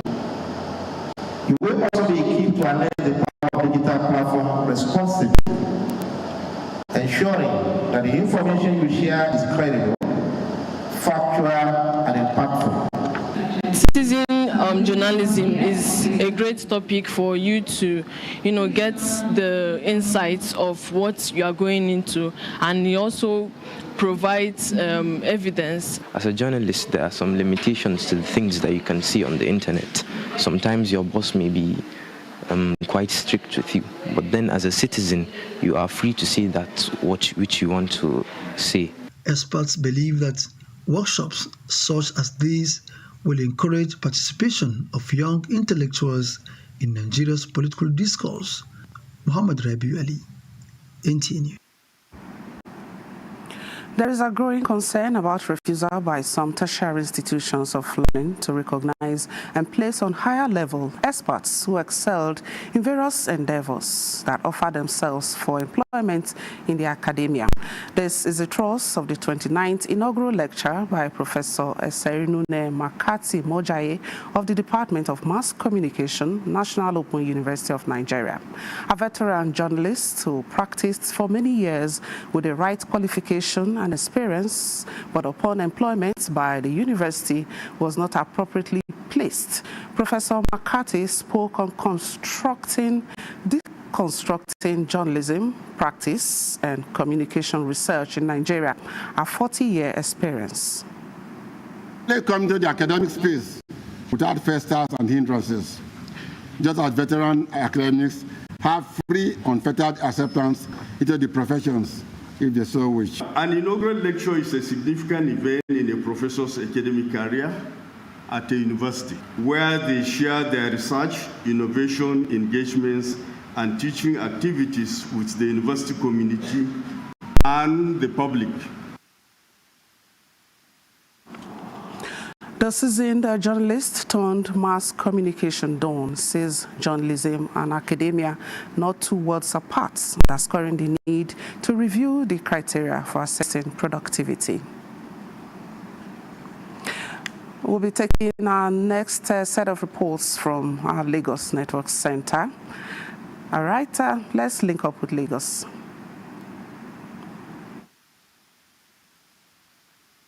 Thank you, Ogo.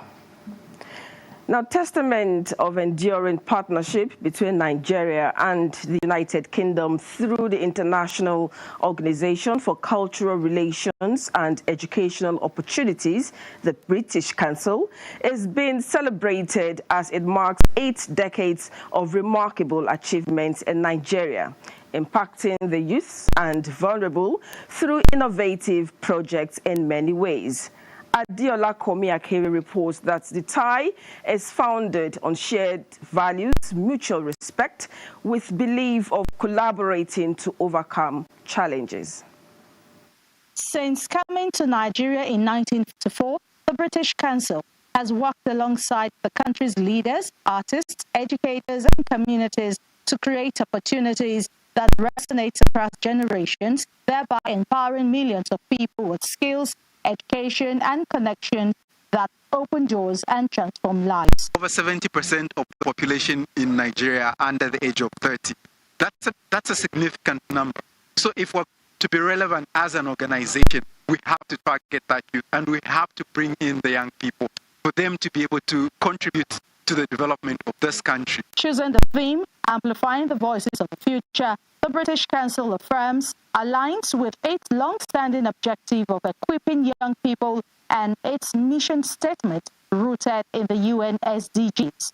Today we celebrate the young people who have seized the opportunities provided by the British Council to access international qualifications, enhance their capacities across sectors, and proceed to have huge impacts in their communities. The 80th anniversary celebration had fireside chat sessions on unlocking the economic potential of young people now and in the future, as well as enhancing young voices in delivering effective and sustainable change.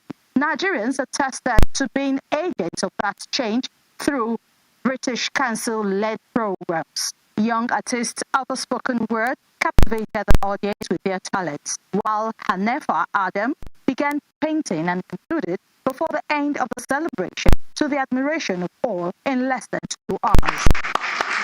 The British Council, after 80 years of existence in Nigeria, remains committed to fostering deeper connection and building a future that respects cultural heritage, embracing innovation and inclusivity. In Lagos, Adiola Komiakere, NTA News. Now, the seizure of 60 containers of illicit substances and unregistered pharmaceutical products within the space of 6 months is re-engineering enforcement strategies at the Tipan Island port, as the Customs Service says all necessary resources, including international security partners, will be deployed to stop the trend. The Customs Area Controller, said this in Lagos just as the hit a milestone of 1 trillion naira in revenue generation. Michael Olaleye reports. It is the year of deepening compliance and the mantra going forward according to the customs at the Tinkan Island port is reform or regrets. This is a guiding principle which by the records is influencing more traders to embrace legitimate practice as compliance pays more than deviance. And based on the cooperation received from stakeholders, the Tinkan Island Command said it has generated close to 1 trillion and 50 billion naira from January to date. We reward compliance. Those traders that bring in cargo and refuse to cheat are given expedited action and release of their cargo. For those who still believe in importation of illicit substances and unregistered pharmaceutical products, as seen in the case of these 16 containers, the pains outweigh the gains. The Drug Enforcement Agency of U.S., partnering with the NTA and Customs, offered training facilities for us. That goes to show you, and they are as concerned as we are too. The containers intercepted between May and October this year came filled with cannabis indica, codeine-based products, and diclofenac sodium tablets imported from Canada, India, and United Kingdom. Since the beginning of the year 2024, we have apprehended a total of 37 suspects, comprising 34 males and 3 females. And we have also secured over 20 convictions. Just as the Utah season is around the corner, the Tinkan Island Port Command gave assurance of total support for compliance traders so as to ensure there is no delays in their cargo delivery. In Lagos, Michael Olaleye, NTA News. Now that's all from Lagos at this hour. The news will continue in Enugu with Comfort Anyim, but after the break.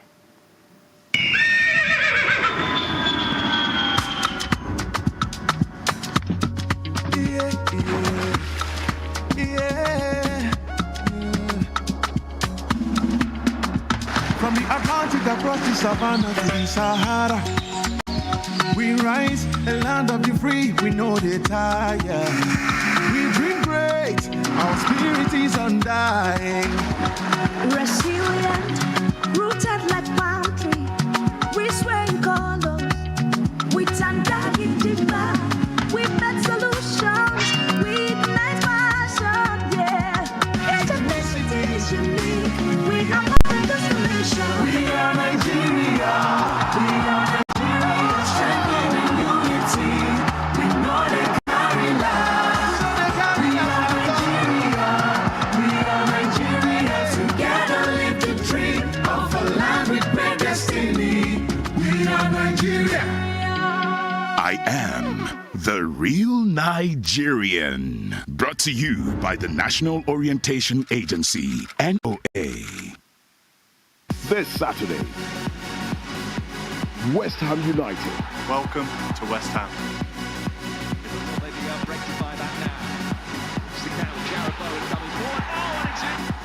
Everton.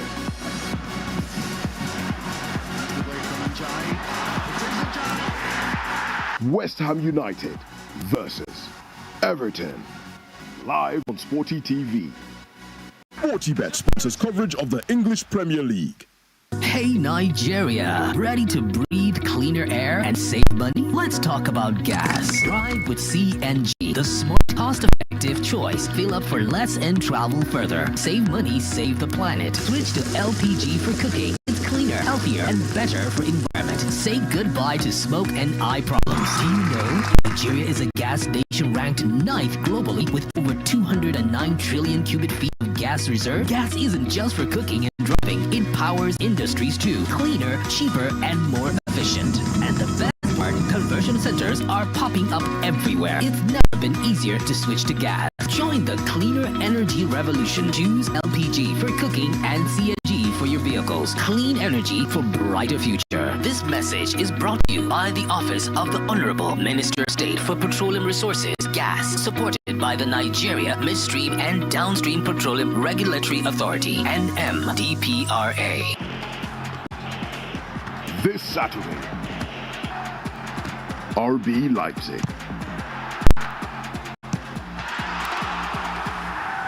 Borussia Mönchengladbach.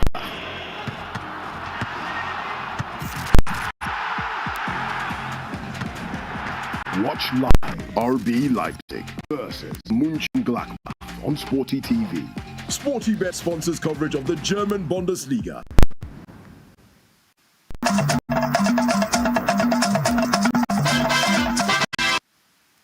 All right, the news will continue in Abuja. We'll join you later in the bulletin. The National Lottery Trust Fund has donated medical equipment worth millions of naira to the Kagoro Primary Health Care Center in Kaura local government area of Kaduna State. They were delivered by the Executive Secretary of the Fund, Tosin Adeyonju, as part of presidential initiatives to bring soccer to Nigerians as well as provide necessities to healthcare centers across the country. Correspondent Lois Apollo reports. Delivering medical equipment, which include 5 delivery and 4 patients' beds, 2 microscopic machines, and 5 large oxygen cylinders, air conditions, and armchair seats, the Executive Secretary, National Lottery Trust Fund, Tosin Adeyonju, explained that the donation is part of President Tinubu's initiative to take development to the grassroots, which is extended to other sectors, including sports and training of personnel in various fields. President Ahmed Bola Tinubu has been able to remember your community. He's doing these interventions across several communities in Nigeria. Receiving the items, Magajin Garin Kagoro Jehugoni, who represented Chief of Kagoro at the event, appreciated the Lottery Trust Fund for the kind gesture and charged the health workers to put them to good use. The person in charge of the clinic, the staff that works here, faithful and diligent in using this equipment. Express our excitement and our joy. These things brought to us. Open to attend to everyone from whichever community he comes from. The traditional and community leaders of the community expressed gratitude to the fund for the donation, which they said will lift the status of the facility for better service. Earlier on arrival, the team had paid a courtesy call on the Chief of Kagoro, Ufai Bonnet, in his palace, where he commended them and prayed that the relationship established will continue. In Kafanchan, Lois Apollo, NTA. Residents of Owerri, Imo State, have applauded the proposed inclusion of skill acquisition studies in the nation's basic education curriculum by the federal government. Obianuju Mosu reports that the respondents described the proposal as a welcome development aimed at reducing the high rate of unemployment in the country. The federal government, to create wealth, reduce reliance on white-collar jobs, as well as strengthen economic development, has started yielding positive results in Imo State. Through the Industrial Training Fund, the federal government has continued to provide opportunity for skills acquisition to residents of the state in areas like tailoring, hairdressing, furniture making, among other skills, which keep the participants gainfully engaged and self-reliant at the end of their training. According to some Owerri residents, this gesture, if extended to schools at the basic level, as being proposed by the federal government, will be a step in the right direction. It has helped me a long way. In a day, I can be able to make something like 10,000 naira. I can be able to start up my own business. A lot of people don't have anything to do, but with this, I know people is going to acquire a lot of things.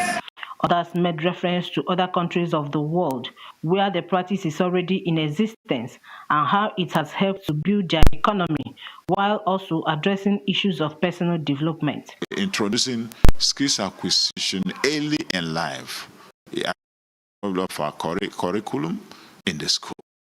Yes, it should be encouraged.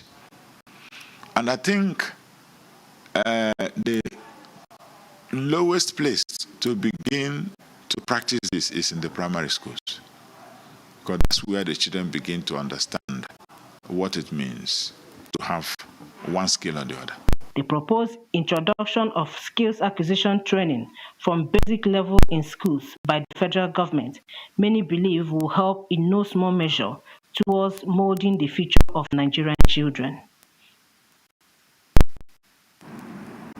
And Obianuju Musu will be shedding more light on the federal government's efforts at empowering the people through skill acquisition programs. Hello, Obianuju, you are on.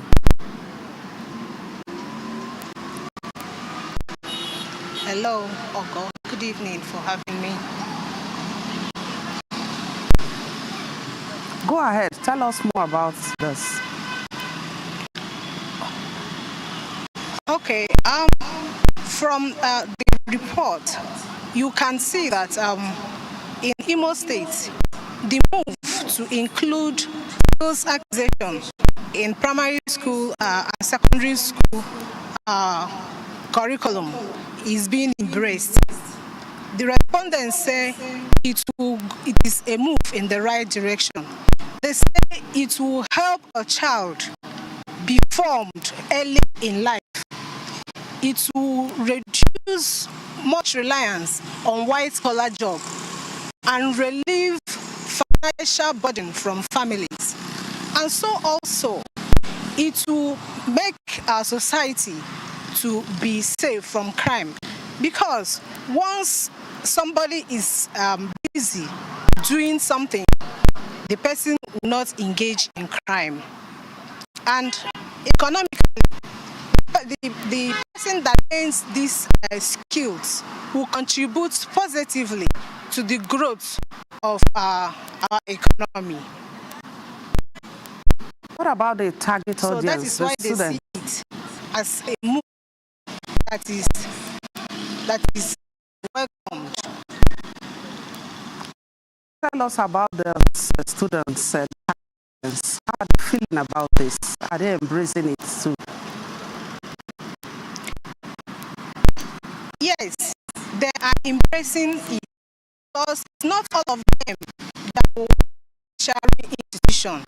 Even if they did not, when they maybe finish with the skills they acquired, they can start on their own and be self-reliant. So they also welcome it. Thank you very much. And that is catching them young. Thank you, Obianuju. Now to the election matters. The Independent National Electoral Commission has assured Ondo State residents of a peaceful and seamless conduct of the November 16th governorship election. The chairman was speaking at a stakeholders meeting held in Abuja, Ondo State. Ifeoluwa Omoshule reports. The forum provided an avenue for the electoral body to brief relevant stakeholders on the progress made so far towards the success of the November 16th governorship election in Ondo State. The Commission, while reiterating that the success of the election is hinged on the collaboration of concerned stakeholders in the state, also pleaded with the candidates to embrace peace for a smooth electioneering process. INEC is not a political party. We have no candidate in this election. Only the people of Ondo State will decide who becomes their. Let us make this election a very positive example of what is possible when we come together. The governorship candidates solicited a credible election that would reflect the will of the people as they pledged to conduct themselves peacefully. Primary mandate to ensure the security and well-being of the people. There are tools of the government that are Security stakeholders at the forum called on voters to come out en masse to cast their ballots, stating that 22,239 security personnel will be deployed to ensure the safety of voters and election materials during the exercise. In Akure, Ifeoluwa Omoshule, NTA News. The People's Democratic Party has inaugurated the Board of Governors of the People's Democratic Institute, the party's intellectual resource and research arm. Correspondent Timothy Yusuf reports that the institute's roadmap was unveiled by the Governor of Oyo State, Seyi Makinde. Inauguration of the Board of Governors of the People's Democratic Institute. Next was unveiling of the institute roadmap. This unveiling serves as the renewal of the PDP pledge to start planning for governance and set out the blueprint to rebuild our nation. Director General of the Institute, Dr. Edward Adie, disclosed that the 23-year-old institute is better repositioned to put PDP on the path of progress. PDP was here for 16 years at the national level, and we are now in the opposition. It is important for us to also take seriously when we gain power, we need to learn how to sustain power. PDP has always been a ruling party. It's a temporary position. Leadership of the party across all organs promised renewed support to the revitalized People's Democratic Institute. A number of our people who are in elected position, they have no idea what is the meaning of our People's Democratic Party. Let us desist from talking about who is running for councillor, or who is running for governor, or is running for president in 2027. Let us talk about what is PDP. If we have an engine room like the PDI, I think we would have moved a step further in consolidating the PDP. The code for true reconciliation among PDP members going forward into the next off-cycle governorship election in Ondo State. Timothy Yusuf, NTA News.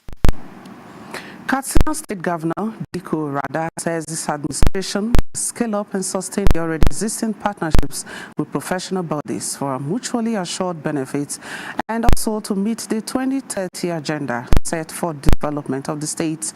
The governor was speaking at the inauguration of the Northwest chapter of the Professional Women Accountants of Nigeria held in Katsina. Awal Haliru reports. Women and girls empowerment stands as one of the key components of the Katsina State Development Agenda 2030, unveiled at high-powered retreat early this year. It is therefore informed the desire of the Katsina State government to indicate interest in partnering with the Professional Women Accountants of Nigeria Northwest chapter. Represented by Deputy Governor Farouk Lawal, the governor congratulated the newly inaugurated executives of Prom 1 Katsina State chapter and tasked them on the ethics of the profession for the overall interest of the nation. As a government, we are identifying with this professional body by giving key appointments to the members. Katsina State chapter of the Professional Women Accountants of Nigeria was inaugurated on the unveiling of Zone 1 of the Association for the Northwest. Trust is always given to women. We're going to try and put heads together with the professional organization, which is ANAN, our body, to help us grow up. The partnership between the association and the Katsina State government demonstrates the state's growing influence in promoting good governance. In Katsina, Awad Haliru, NTA News. FRSC strategizes to curtail road crashes. So we have this and another report from our Port Harcourt Network Center as we link up with Dibabari. Hello, Dibabari.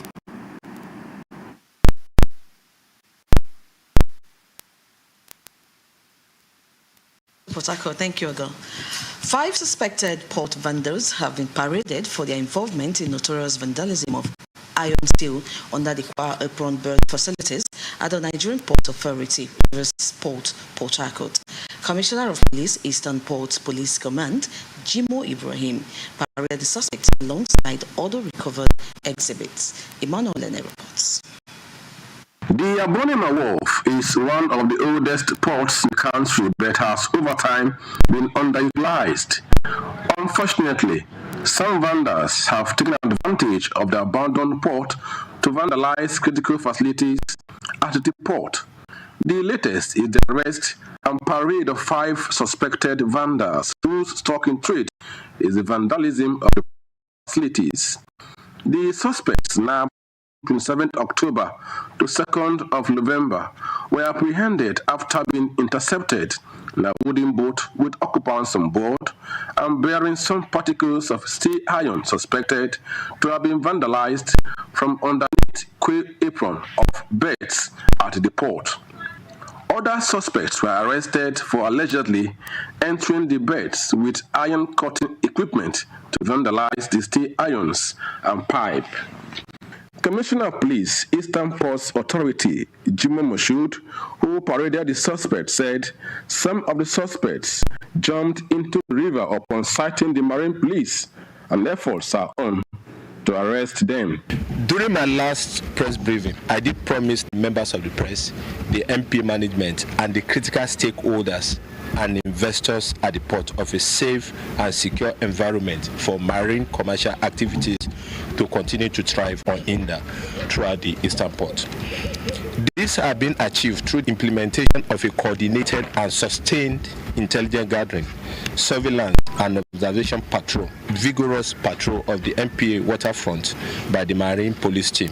Items recovered from the suspects include wooden canoes, gas cylinders with hose and come-along jack, as well as pieces of scrap iron. All the suspects will be charged to court immediately as investigations to arrest fleeing suspects are intensified. In Port Harcourt, Emmanuel Lene, NTA News. Federal Road Safety Corps Rivers State Command has called for attitudinal change among drivers and passengers as strategies to curtail road crashes during the Ember month. The sector commander, Inyang Edet Umo, gave the advice while briefing journalists on the events lined up for this year's Ember Month campaign. Ifeoma Mesa has the details. Every year, the lives of people are cut short as a result of a road traffic crash. In line with this year's campaign, which is Speak Up Against Dangerous Driving, crashes kill more passengers than drivers. The Rivers State Sector Commander noted that the 2024 Ember Month's Road Safety Campaign is to engage passengers and encourage them to assert their rights, thereby curbing drivers. We all grow up to hear that Ember Months, November to December, are usually characterized with a period of crashes caused by blood-sucking demons. This perception is totally correct and out of tune with modern beliefs and norms. Our roads typically experience heavy traffic, congestion, road crashes frequently, and property. This situation is worsened by reckless behaviors of some of our motorists, creating environments for travelers, government, stakeholders, including everyone. The loss of lives and property is totally not acceptable for everyone. He also stressed the need for drivers and passengers to stay focused and be vigilant while on transit, adding that passengers must maintain high level of comportment so they do not distract the driver. Road safety is a shared responsibility. Passengers must therefore speak out at any point they notice that their drivers are committing traffic infractions. The Federal Road Safety Corps, with the responsibility of ensuring safety on, has been making frantic efforts to ensure that road crashes is reduced in Port Harcourt. Ifeoma Omisa, NTA News. Port Harcourt, the news will continue right after the break. Good evening.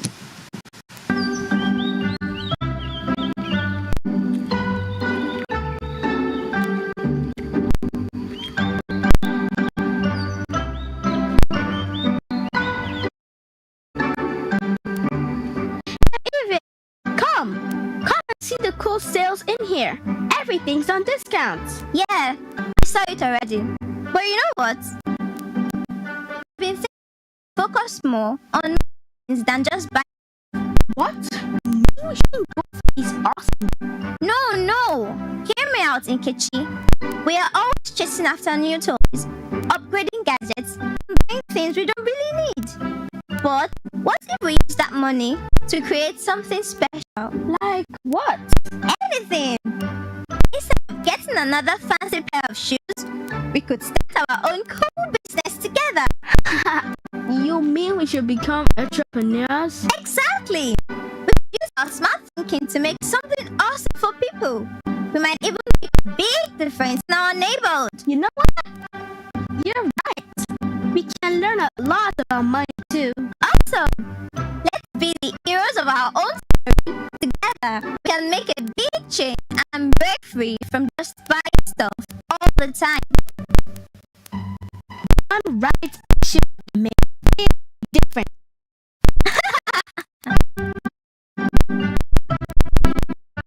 The federal government of Nigeria wants vandals of national assets, electricity transmission towers, cables, and other facilities from the vandalism is a serious crime that the law vandalizing electrical equipment will affect millions of Nigerians, including loved ones. Remember that national assets belong to all of us, hence we need to protect them. Report all cases of suspicious movement around electrical facilities to security agencies. When you see something, say something. This message is from the Federal Ministry of Information and National Orientation in collaboration with the National Counter-Terrorism Center, NCTC, Office of the National Security Advisor.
Welcome to Weekend Deal.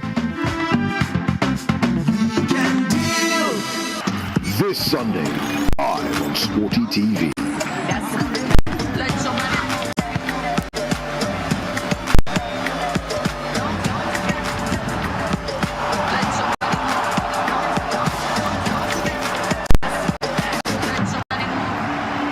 Valladolid versus Athletic Bilbao.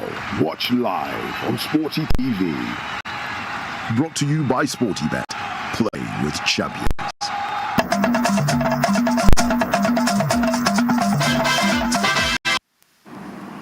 Five metallic ferry boats have been handed over to some riverine communities in Niger State to ease water transportation and check the frequent boat mishaps in the state. Fatima Usman reports that the boats were handed over to the benefiting communities at the Wuya River in Bako local government area of the state by the Community and Social Development Agency, facilitated by the state government.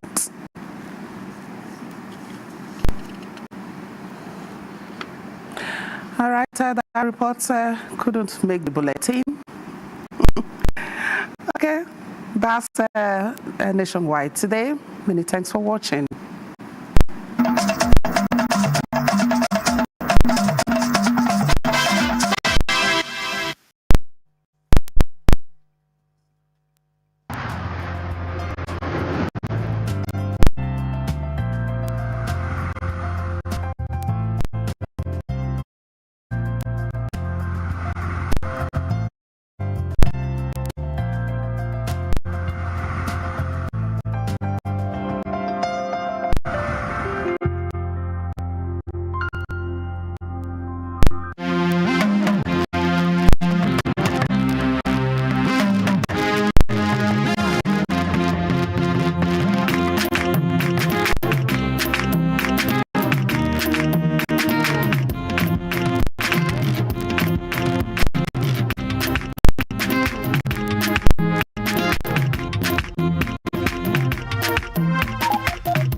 peaks of the Niger Delta.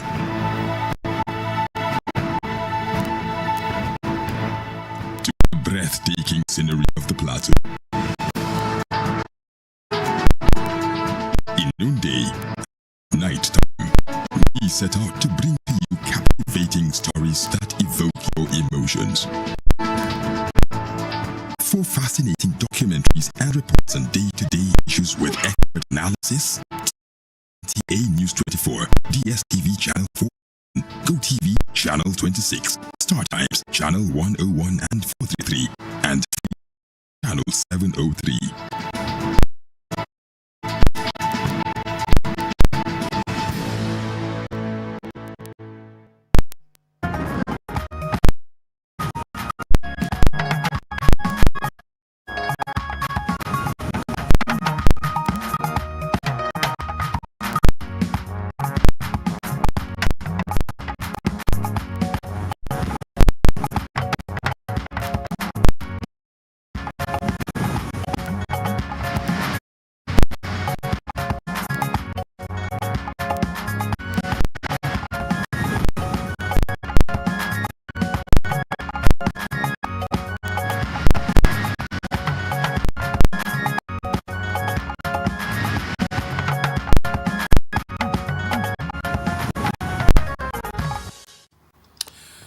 A silent killer lurks unknowingly inside many across the world, contributing to the global disease morbidity and mortality rate.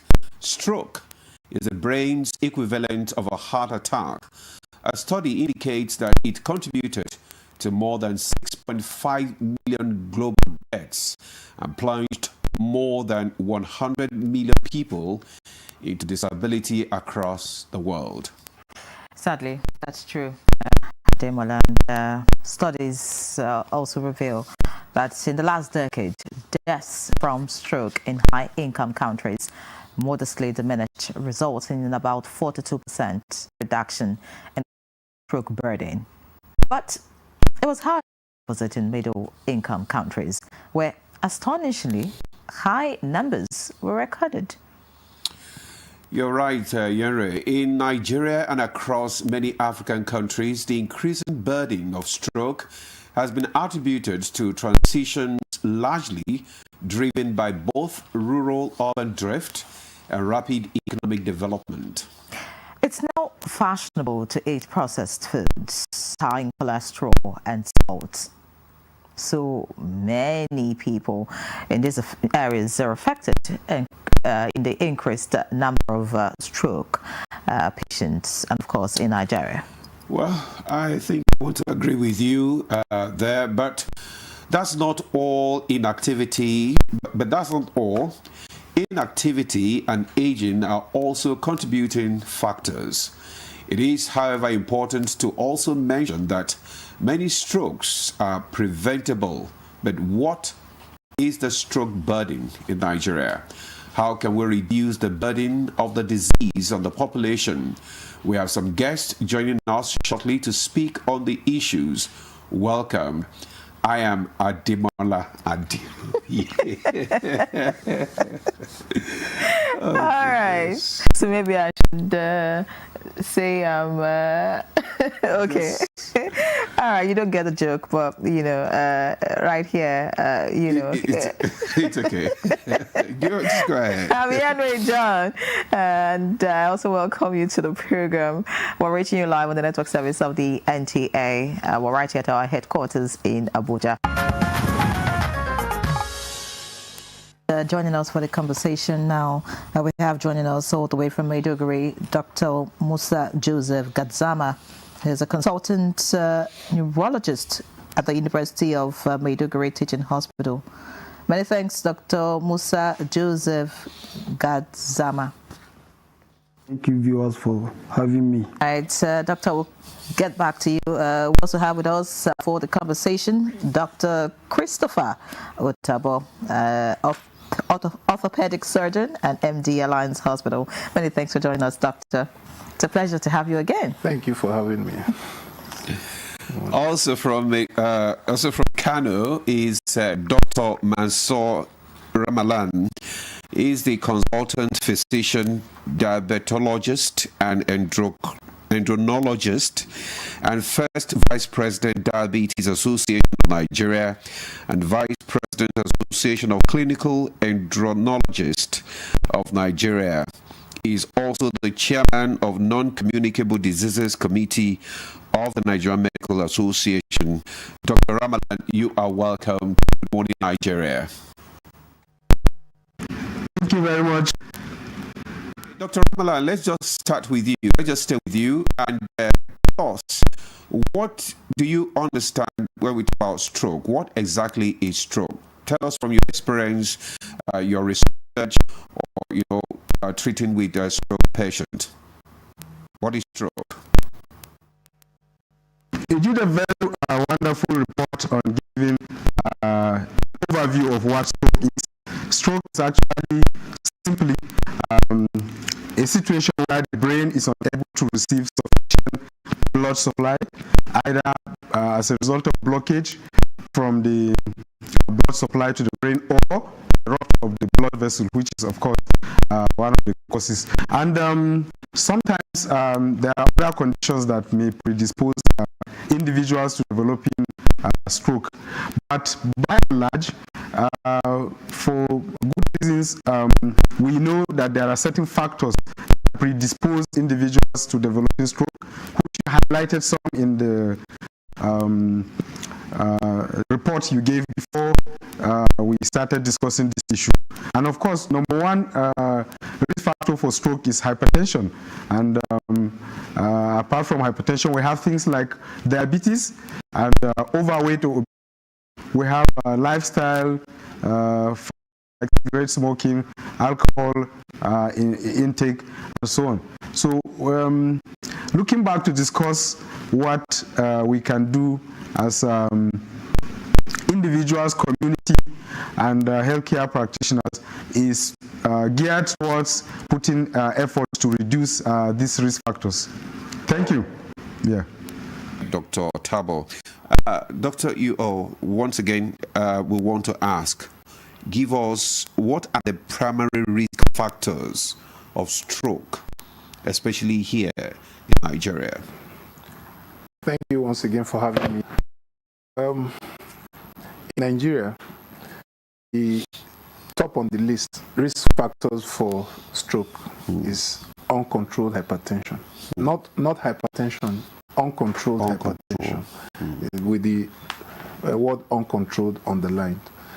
That accounts for about 80%, maybe between 60 and 80% of the stroke incidents that we have in Nigeria. Then that also is followed by uncontrolled diabetes. And then before we talk about high cholesterol, that's dyslipidemia, where the cholesterol accumulates in the blood and narrows the blood vessel until it gets to a critical level where it is blocked, and that can lead to stroke. So these three are by and large the highest risk factors for stroke in this environment. Yes. All right.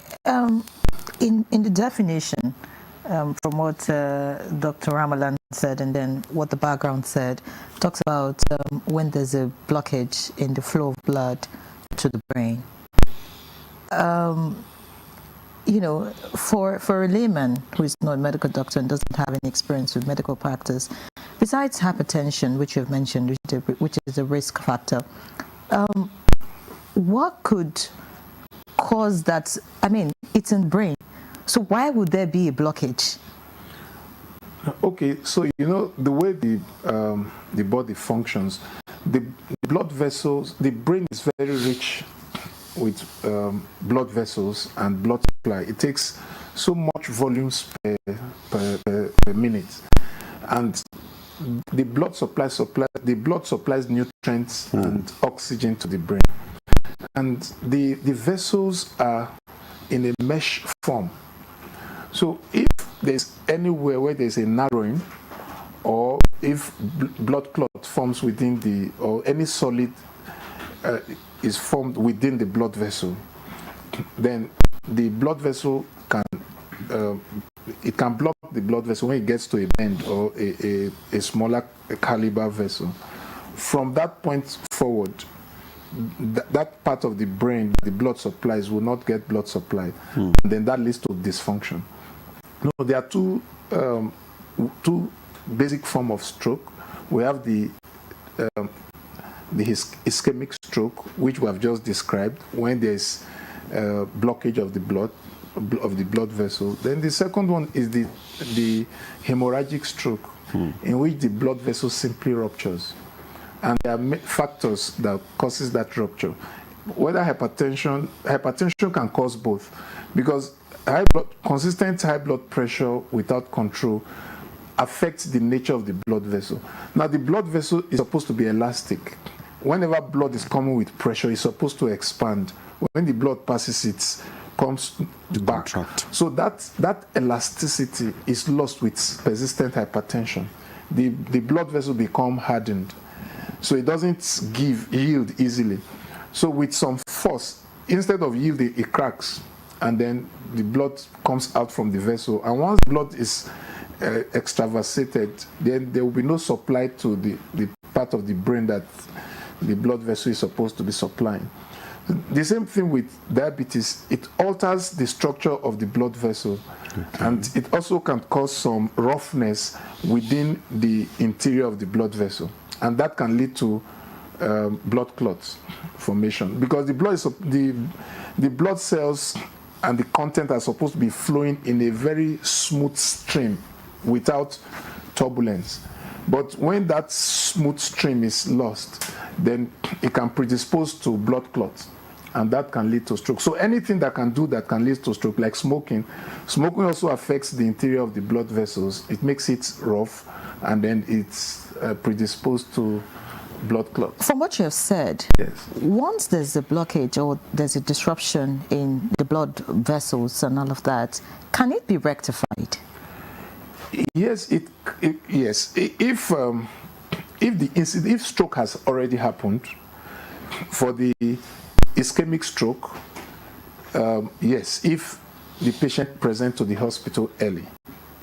So we have the golden hour. Within an hour, if a patient is paralyzed because of blockage of blood vessel in the brain, and a CT scan is done within that hour, we can give thrombolytic agents, some medication that can dissolve the clot.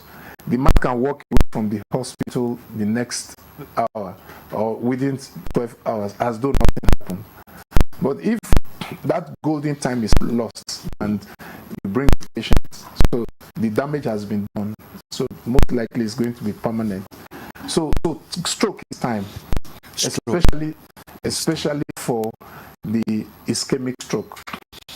A lot of time, something can be done about relieving the blockage, but for the hemorrhagic stroke, their fate is sealed. There's not much that can be done about that. Okay, thank you very much, Dr. Otabo. Now let's get to Maiduguri now, where we have Dr. Gadzama. And we have been told that the hypertension, diabetes, and high cholesterol, the contributory factor, for the having stroke. What about the issue of all those lifestyle, play in when it comes to stroke? Lifestyle. Some people say, the sedentary lifestyle, or the habit. How does it, contribute to having stroke? Lifestyle affects stroke in the varieties of ways. I listened to my colleagues talking about factors. Some of these risk factors are not too common in Nigeria. There's this study, a robust study that was done to look at the risk factors of stroke in Nigeria and Ghana. In fact, 15 states in Nigeria were involved in that study, and they identified 11 risk factors that are responsible for 98.2% of stroke in West Africa. Besides what my friends and my colleagues have just said, there are other factors like regular consumption of red meat has been identified as a major risk factor for stroke in West Africa. Added salt, low green leafy vegetable consumption has also been identified as a major risk factor in Africa, in West Africa. So these are some of the important risk factors besides what they have listed. I said 11 of them. And in decreasing order of frequency is just the hypertension that I have said. In these studies that have increased our understanding of risk factors, some of these risk factors are consistent through the various studies, whether in West Africa or in other African countries or in the world. But the hypertension still remains the most common cause of hypertension in Nigeria and in West Africa, followed by regular consumption of meat, followed by dyslipidemia. Just like I said, abnormal lipid, the bad ones. We have good lipids, we have bad lipids. So accumulation of the bad lipids, maybe from our dietary attitude, is responsible for stroke also. Then you have this obesity, westernization of our diet is also a major risk factor. Then the fifth major one is the diabetes mellitus, just as I said. Then the other ones are the current cigarette smoking,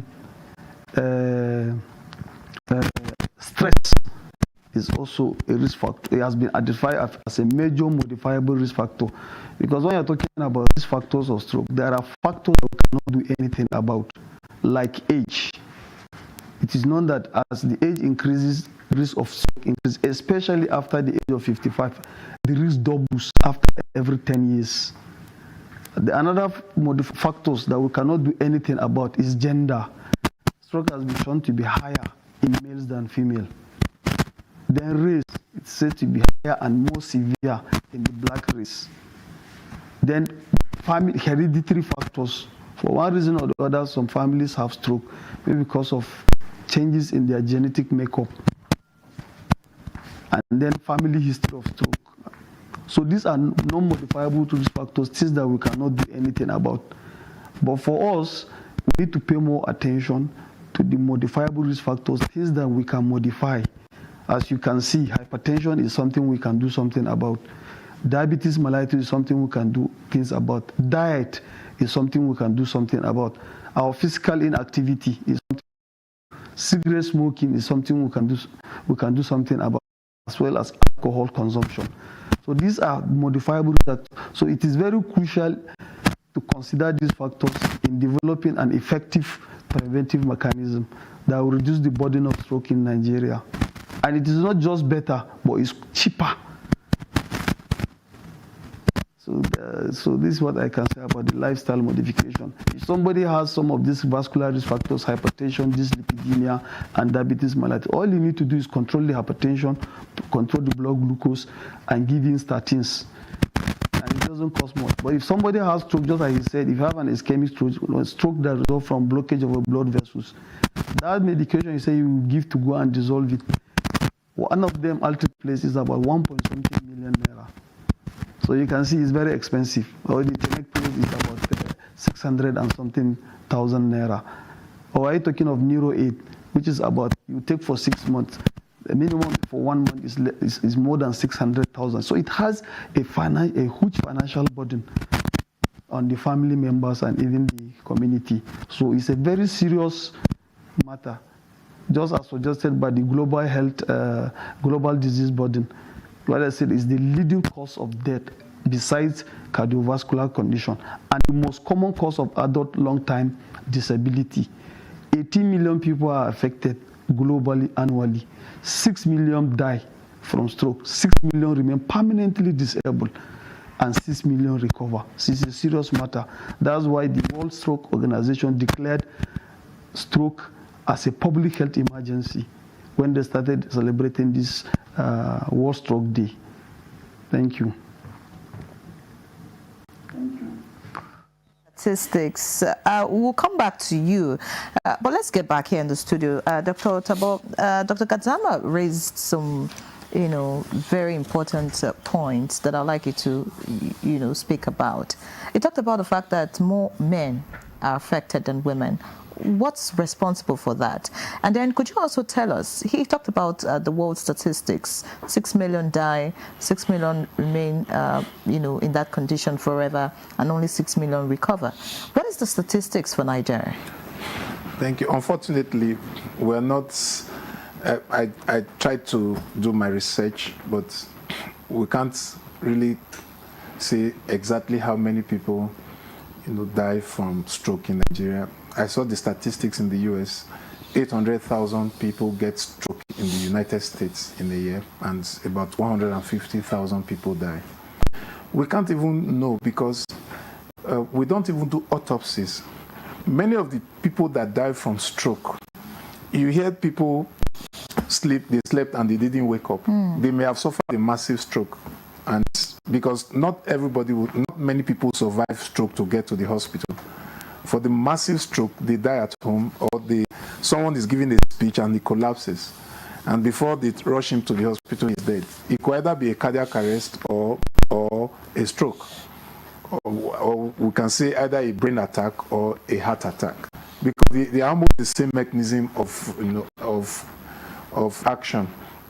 So we don't have the statistics, but we know that our figures are higher in this environment than in the Western world. If the Western world can be this high, if 150,000 people will die from stroke in a population of 300 and maybe 320 million people, you can imagine how many would die in our environment of 200 and something million people, when our incidence is far higher than the incidence, in the West. So it's scandalous. It's not something we should joke about. It's something and I'm happy that you are bringing up this discussion so that people can be aware of it. A lot of Nigerians are living in denial.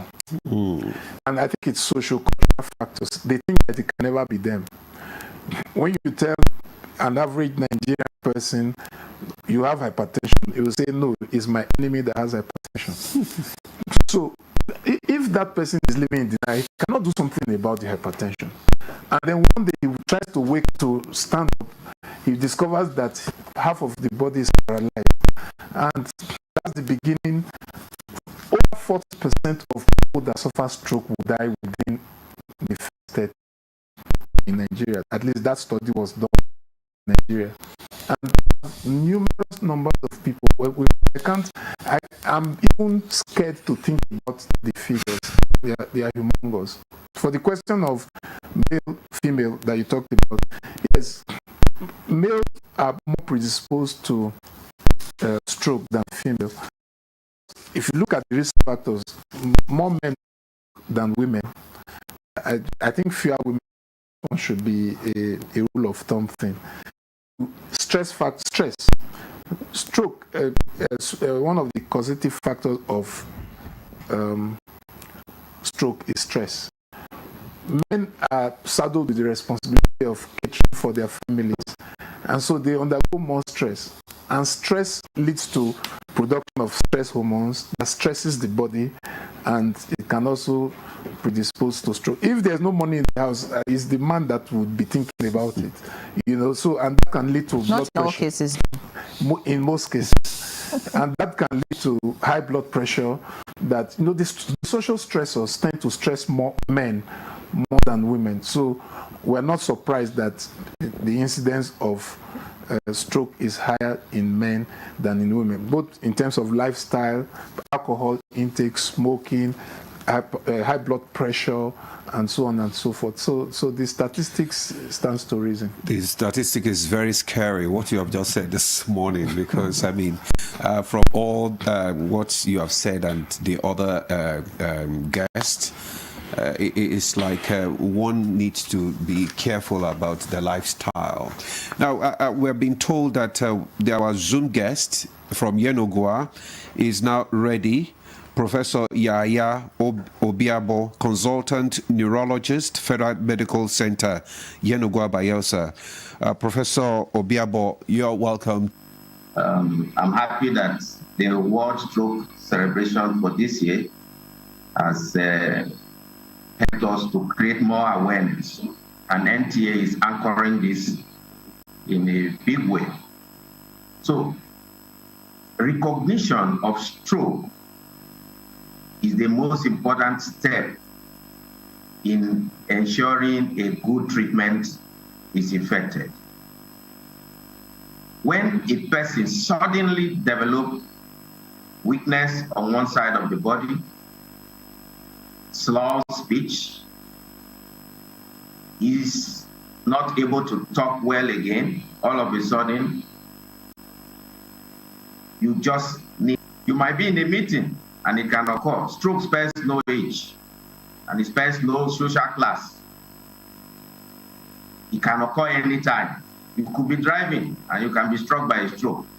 Just like stroke can also occur when people wake up from sleep. So the timing of when this thing occurs is important. How many minutes ago did it occur? This is our most important question when the patient is brought to the emergency room. We want a situation where if stroke occurs, such a person should be rushed to the nearest emergency room as soon as possible, because time is brain, time is neuron. The brain says neurons. You need time to salvage them. With every minute that passes by, you are losing millions of these neurons. And so the need to act fast is very important. So the first step is recognize that a stroke has occurred and rush the person to the emergency room. How well our emergency rooms are equipped to manage stroke is the next question. There are several hurdles, and those hurdles range from when to get this patient to the emergency room, the road network to get to the emergency room.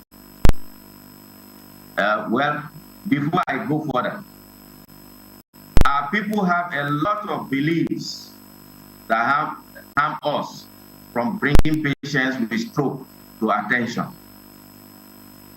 Immediately, most people think is, it has been caused by an attack, a spiritual attack. And they are rushing to spiritual homes. Some are going to pastors to pray first, or go to their imams to pray first. And these are delaying the care. Most of the stroke are caused by a blockade in flow of blood to the brain. So that clot that is flowing in the blood are taken off from the heart, and you need to break that clot immediately. Not when it has come to a block of bread that once you open up the blood vessel, it will just bleed. So you need to act fast. We have in every major cities in the country now, there's brain CT scans. CT scans must be available in our major hospitals. It's a big challenge, because to decide who has a clot, that we need to give the drug that will lyse the clot. A drug is available that can break that clot that has blocked the flow of blood to the brain. That will cause the magic that the man who suddenly is not able to talk again or move left or right limbs again can suddenly regain all those functions. But this has to be detected and treatment initiated within 4.5 hours. So the time from when symptoms occur to the arrival to the emergency room and when CT scan need to be done should be shortened. within an hour, we expect that brain CT scans supposed to have been done. But can we find CT scans in our hospitals? This is a big challenge. So when people are getting delayed in coming to the care center,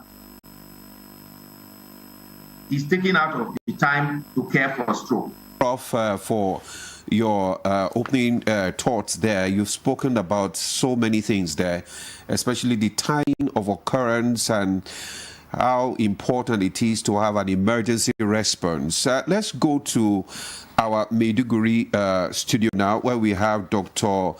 Musa Joseph Gadzama.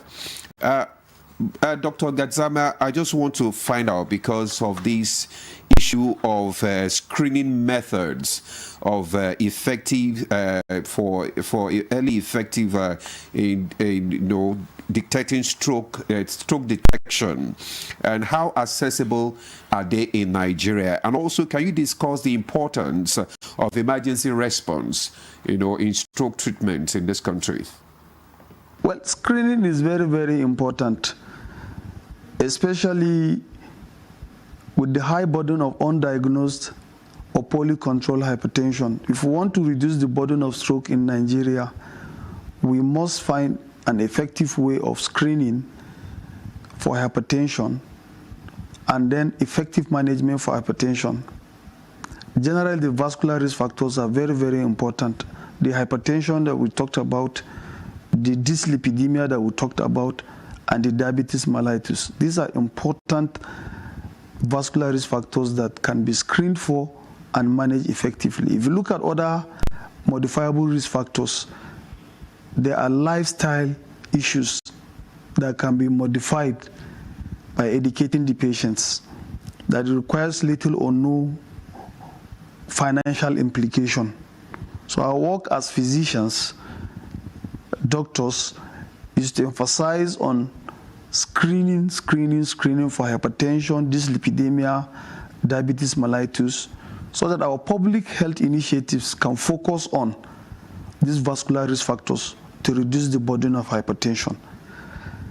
Then the emergency response, honestly, I can say it is not too effective. Well, from our own side, probably because we know the issue of stroke, as earlier highlighted, it has a huge financial burden, both on the hospital aspect and the family aspect. For instance, if we cannot prevent stroke by identifying the modifiable risk factors, we in the hospital, we should be able to reduce mortality for those that have gotten the stroke. There are standard guidelines to follow to reduce this mortality. For instance, how many hospitals in Nigeria have stroke center unit? Because evidence has shown that patients that are managed in the stroke unit have reduced mortality, better functional outcome, reduced disability outcome. Unfortunately, the coverage of stroke unit in Nigeria is less than 10%. This is a nationwide cross-sectional survey study. The latest stroke center is in Huma here. Thank God in Maiduguri. In the next 2 or 3 months, we're going to commission the largest stroke center in Africa. This is because so many of our prominent elders have died from stroke. Not because we do not know what to do, but because we do not have the facilities on ground. Ideally, every hospital, tertiary hospital that mentions that treats stroke should have an ambulance with a dedicated telephone lines, so that at any place the stroke, they should be able to call, so that arrangement will be made to receive the emergency rooms and to do the initial intervention. Ideally, it should be done in 25 minutes, according to the recommendation. And venous thrombolysis should be completed within 1 hour, 60 minutes. Unfortunately, most of our patients come those that come in the 4th or of 50, when they begin to have complications, cerebral edema, that's when they begin to come to the hospital. At that time, the window period for thrombolysis, which is 9 hours into the extent study, has elapsed. The mechanical thrombectomy, where you go in and bring out the clot, which should be done within 24 hours, has elapsed. So our health-seeking attitude should change, but that can only come through awareness, education, programs like this, where you educate people about the need to come to the hospital immediately. One silent thing that we don't pay attention to is the transient ischemic attack. You hear people calling it minor stroke. It is not minor. Most ischemic stroke are preceded by transient ischemic attack. So it's an indicator. So once you have, and unfortunately, a lot of patients have a typical presentation. For instance, you can just come with blindness. Because the definition of stroke now is not only brain. No. It's when you have dysfunction of the brain, the eye, or the spinal cord as a result of insufficient blood supply. It's stroke. So some people come with transient symptoms like blindness or isolated speech problem. People will say it's minor stroke. No! Such patients should be admitted and evaluated fully. Because if they have higher risk factors, treatment has to be aggressive, and you refer them to a neurologist or to a vascular surgeon. So TIA, in trying to reduce the burden of stroke and mortality, any abnormal neurological symptom should be referred to the teaching hospital. Somebody can just come with stroke or present with dizziness, vertigo, confusion. You may think maybe it's no. But it's the work of neurologists to screen this appropriately, use CT imaging. This CT ideally should be done within 7 days because you want to intervene. After that 7 days, why are you doing CT? You do MRI to look for what? Details of what has happened. But how many of our centers have MRI? And it is cost. It's not, though we in Maiduguri were fortunate, we have it. I think in Maiduguri State Specialist Hospital, we have the cheapest CT and MRI in this country, courtesy of our governor. So stroke, the management of stroke is very, very expensive, both to the hospitals in terms of providing these resources and to the family. Despite all these advances, still the incidence of stroke or prevalent stroke keep increasing to an alarming rate in Africa, especially in Nigeria. Ideally now, stroke should be managed in a stroke unit with dedicated staff and facilities, because studies have shown in Nigeria that most people that have stroke in Nigeria die from complication, just as my colleague just mentioned, that they die from aspiration pneumonia, deep venous thrombosis, name it. So our work in the stroke unit, and they should be admitted within the first week of development of the stroke, because you don't stay long in the stroke unit. You stabilize you and you send you either to the ward or you send you to the community. So government, the political will should be there to establish stroke unit, at least in every region. The coverage of less than 10% in Nigeria with this high population is discouraging. Thank you very much. Thank you very much, Dr. Gadzama, for your thoughts on that question. You know, listening to Dr. Gadzama talking about patients presenting to the hospital maybe 4 or 5 days after, you know, they've had a stroke. Of course, it's not entirely the fault of patients, if you want to look at it critically.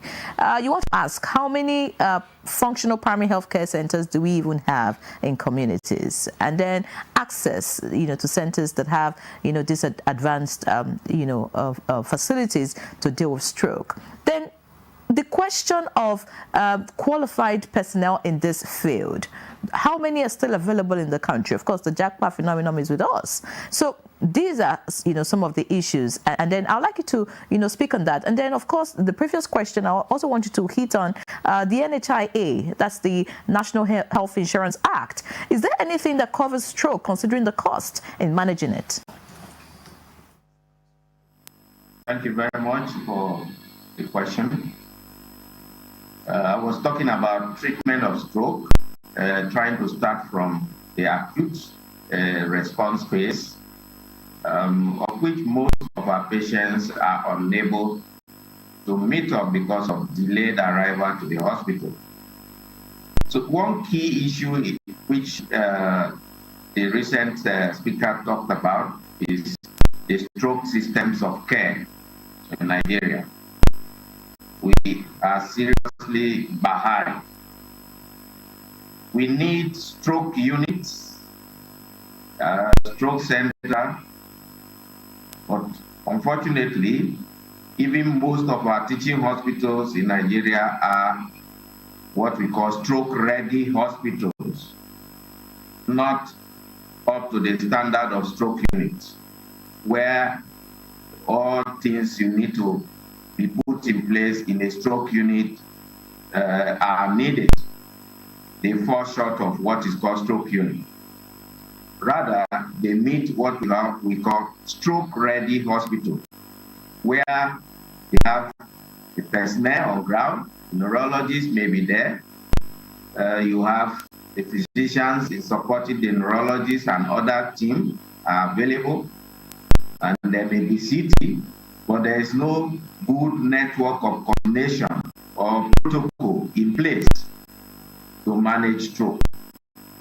So this, we need to sensitize and make sure that things are put in proper perspective in those major hospitals that we can call stroke-ready hospitals, so that they can have functional stroke units. Those who are managers of our health system, the policy makers, we are urging them to find means of ensuring that stroke care is appropriately built into healthcare facilities in Nigeria. There is not enough that is in place in the National Health Act for caring for stroke, because the issue of getting a hospital to have CT scan as a mandatory requirement, this is far from what we expect. So we need more holistic effort. Most of our care in Nigeria is supportive care, because patients present late and we're not able to get them to receive that magic drug, which we are calling recombinant tissue plasminogen activator, or tenetplase, which must be given within a short time. And a lot of impediments are on its way if you need to prepare a patient to get that drug. And since we cannot get that, the other thing we need to do is supportive care, because most of our patients are dying from complications of acute stroke.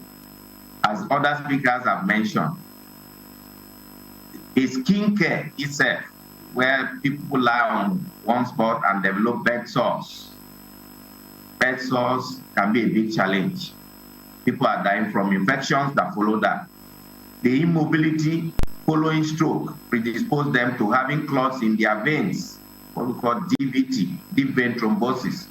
This can be moved to the lungs, causing pulmonary embolism, blocking veins and arteries in the lungs, and causing death. People inhale their saliva and other secretions into the lungs, and from there develop infection, what we call aspiration pneumonia. This follows after stroke. And so when the patient with stroke is brought to the hospital, even if he has passed the initial time of acute care to reverse the deficit, which is within hours, the other thing we need to do is preventing these medical complications from occurring. Now, some of them, what caused the stroke, which the majority of all the patients is hypertension. The severe hypertension can also cause other organ failure. The kidney may fail alongside with the stroke that is occurring. Also, the heart may also be attacked. At the same time, the brain is attacked.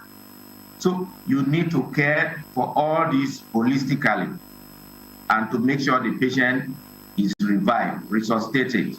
So this underscores the fact that all stroke patients must be brought to the hospital. we have challenge of personnel. We are training neurologists. They are not enough in the country, and a lot of them are leaving the country in droves. If you are practicing as a neurologist in a center where there is no CT scan, no MRI, the practice becomes uninteresting. Because you see patients, you cannot make diagnosis of stroke. Did this one have the hemorrhagic stroke or is ischemic stroke? You cannot tell. You are only doing conservative care. There are some things you want to give the patient. You are just being careful because you don't know the type of stroke. So these are the things that we want to make sure that government pay proper attention and give more room to caring for stroke. Caring for stroke is not just stroke alone. There are other medical comorbidities alongside. As you make care for stroke viable, you are also making care for other medical conditions viable alongside. So it is critical that we should work on this. So the patient with stroke requires investigating for what caused the stroke, investigating for complications that has already arisen following the stroke. And all this need a multidisciplinary care. The neurologist is there as a coordinator for the team of care, but you need other personnel. The nurses are important, the physiotherapists are important, speech therapists, we lack them heavily in the country. Occupational therapists, we don't have them now. So when all these are required and they are not available, it makes the care of stroke very difficult. And my own contribution at this hour is that we are using this medium to call on all the actors in the health sector to pay critical attention to care for stroke. Because what it needs to care for them, we may have, but they are very limited. Thank you. Thank you very much, Prof, for your contribution there. We need to pay more critical attention to care for stroke. Dr. Mansour, I want you to just tell us what are the current treatment options for stroke patients we have in the country right now, and what advancements are on the horizon before we look at the rehabilitation and services, for the patients. For the treatment options that are available for our patients include, in some centers in Nigeria, really, we have the ability to give them some of those intervention procedures my colleague mentioned, and there are facilities in some places to give them antiplatelets, because we said those that have ischemic stroke and they present early within the time that is available, they can get antiplatelet therapy. But for most of the patients, it's still limited to traditional treatment of blood pressure, blood glucose, and lipids treatment. And to also reiterate the fact that my colleague also mentioned the fact that we have very, very few stroke units in the country. So our treatment options are not too good compared to what is expected. However, I also must say that, of course, we have a few places where we can have some of those advanced therapy for some patients. Importantly, I also have to say that it's actually very, very expensive to get patients to get some of those advanced treatment options that are available. The cost is quite high. In terms of rehabilitation, the treatment also involves rehabilitation for those who have actually developed stroke.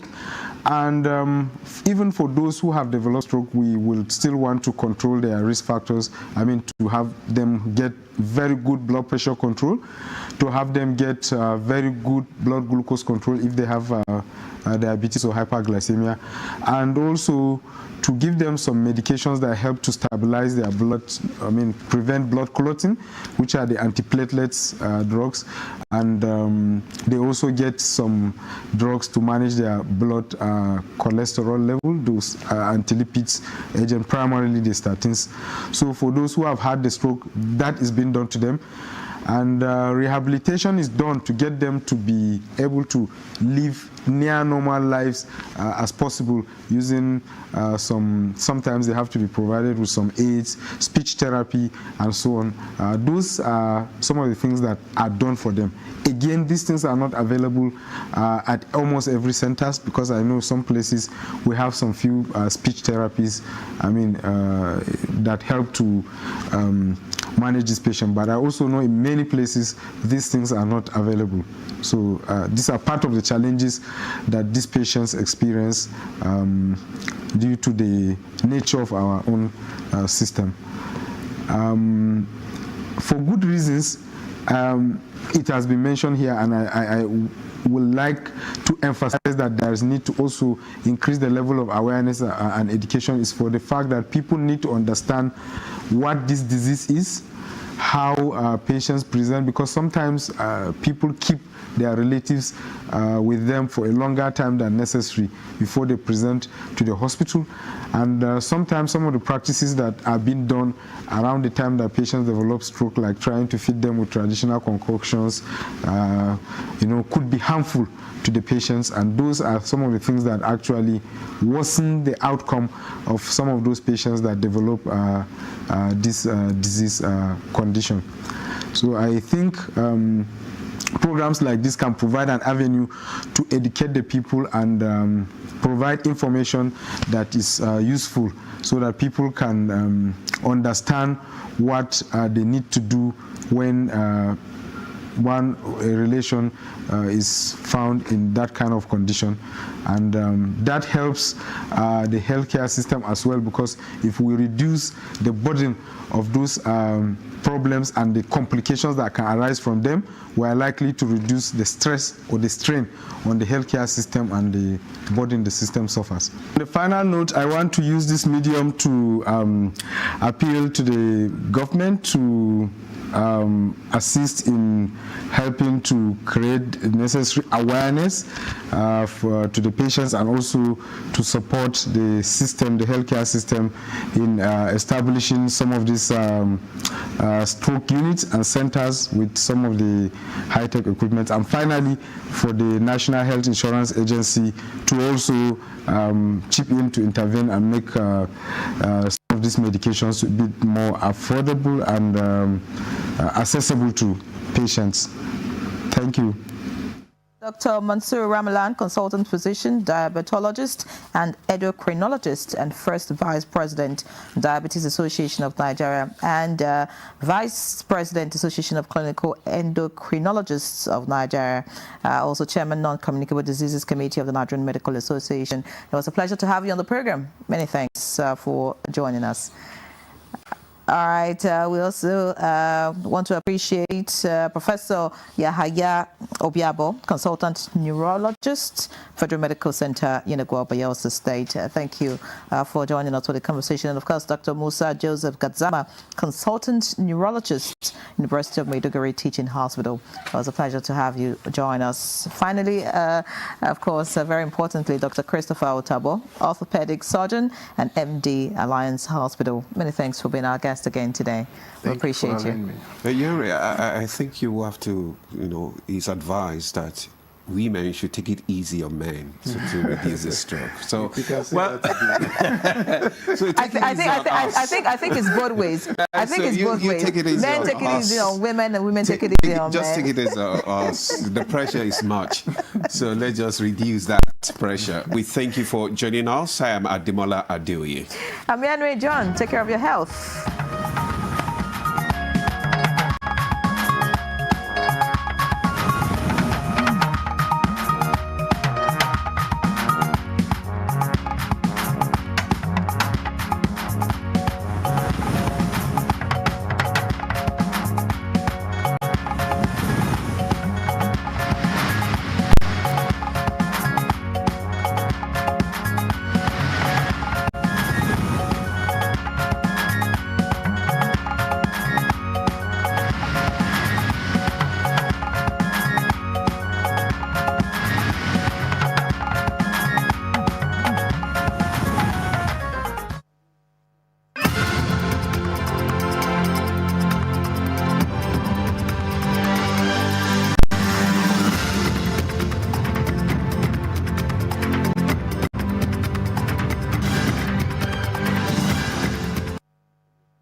water is actually a fundamental human right. Studies by the World Resources Institute shows that healthy forests can play a key role in providing clean water. They also say forests can positively impact the quantity, quality, and filtration costs associated with water supply in urban areas. There is a growing body of evidence that indicates that the continuous destruction of tropical forests is disrupting the movement of water in the atmosphere, causing major shifts in precipitation that could lead to drought in key agricultural areas in some continents. Trees in their billions, according to scientists, create giant rivers of water in the air, rivers that form clouds and create rainfall even hundreds and thousands of miles away. But as trees and forests are destroyed massively, there is risk for drying up of aerial rivers and lands that depend on them for rainfall. Trees add moisture to the air and create clouds. Trees draw water up from their roots all the way to their leaves, where it becomes water vapor and is exhaled into the air. At the same time, the tree's leaves release friendly bacteria that trigger the airborne water vapor to cluster together, forming clouds. These clouds also attract higher clouds in the sky that would have otherwise passed over these regions, combining with them to bring additional rain to the forest. This process circulates water from deep underground into the air and back down to the earth. Trees also slow rainfall. Rain falls to the ground quickly. Without trees or other plants, it rapidly runs into the rivers, taking topsoil with it, reducing an area's fertility while increasing flooding, landslides, and erosion. When rain falls on a forest, the leaves and needles of the trees slow the raindrops down dramatically, gently bringing the rain down to the forest floor. Trees then help soak the water into the ground. The rainfall on the forest floor then soaks into the top layer of soil, which the trees have helped to make healthy and absorbent. The water captured by this spongy soil gradually filters down through channels created by the tree's roots and soil organisms into the underground waterways of the water table. From here, gravity continues to draw the water through the earth until it emerges as a spring that feeds streams and rivers, or until it is drawn up from the ground through wells. The implementation of the ruling is also dependent on another aspect or another arm of government. Nowhere in the world will allow under a digital economy for banks not to be dispensing domestic currency in that economy. What will make this one different? We want to do what they do as occupation.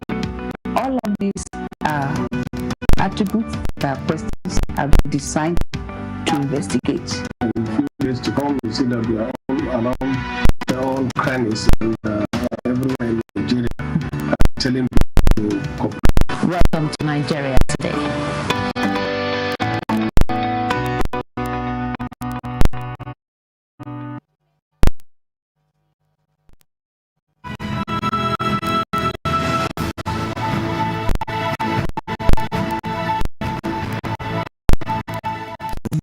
Of the Niger Delta.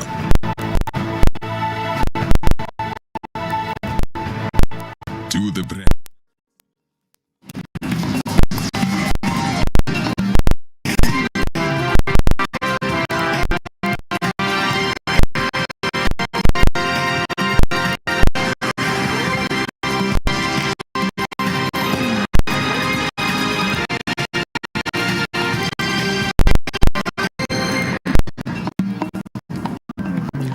Senate meets Minister of Finance over the impact of economic reforms.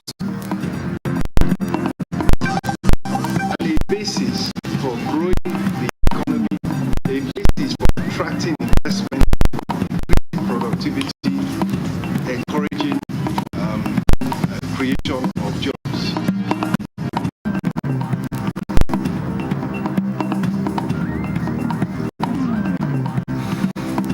Federal government empowers 252 women on digital technology.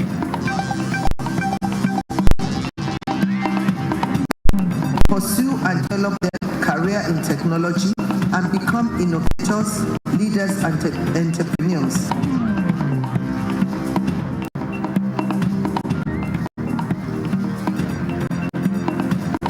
And health experts advocate establishments of stroke units in health facilities across the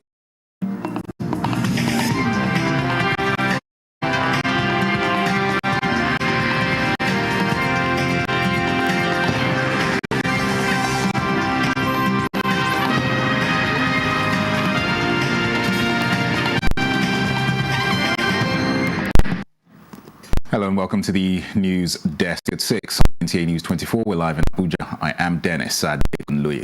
We'll begin at the National Assembly. Implications of ongoing reforms in the oil and gas sector of the economy was the focus of an interactive session between the Senate Committee on Finance and key establishments of government. The meeting is setting the stage on what's in the medium-term expenditure framework and fiscal paper 2025 to 2027. National Assembly correspondent Lami Ali reports. This meeting underscores our commitment to transparency, accountability. As the Senate reviews the MTEP 2024 to 2026 and awaits that of 2025 to 2027, it deemed it crucial to engage key stakeholders on matters relating to the impact of the ongoing reforms. Sales of crude oil to domestic refineries in Nigeria, in Naira.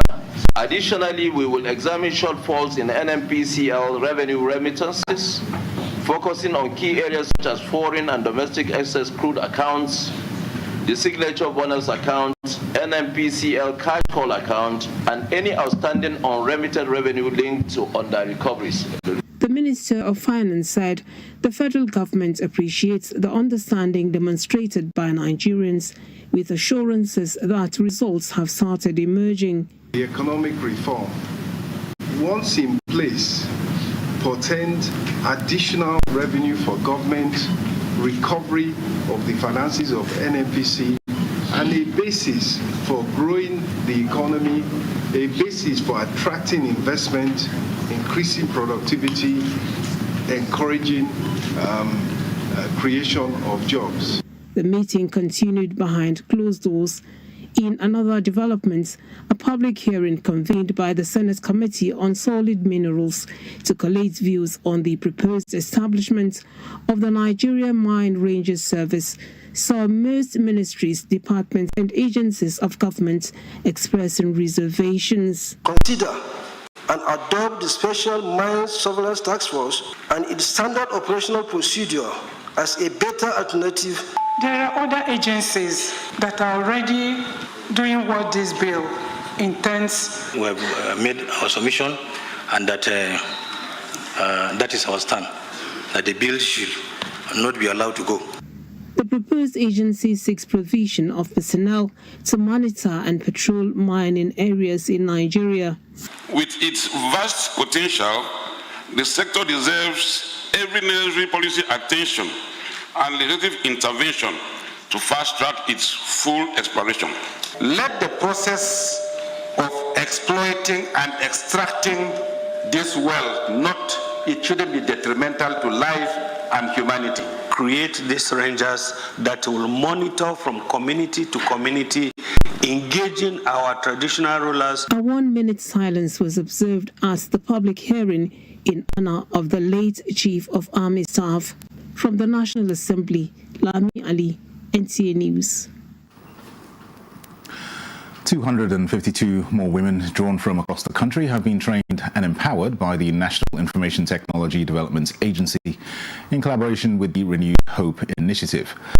While presenting empowerment items to beneficiaries, Nigeria's First Lady Oluremi Tinubu described the feat as another significant leap in the efforts of the current administration to advance gender equity, leveraging technology. State House correspondent Adini Taiwo reports. It was a partnership born out of shared vision, which is to empower women and give them more room to play in the digital space.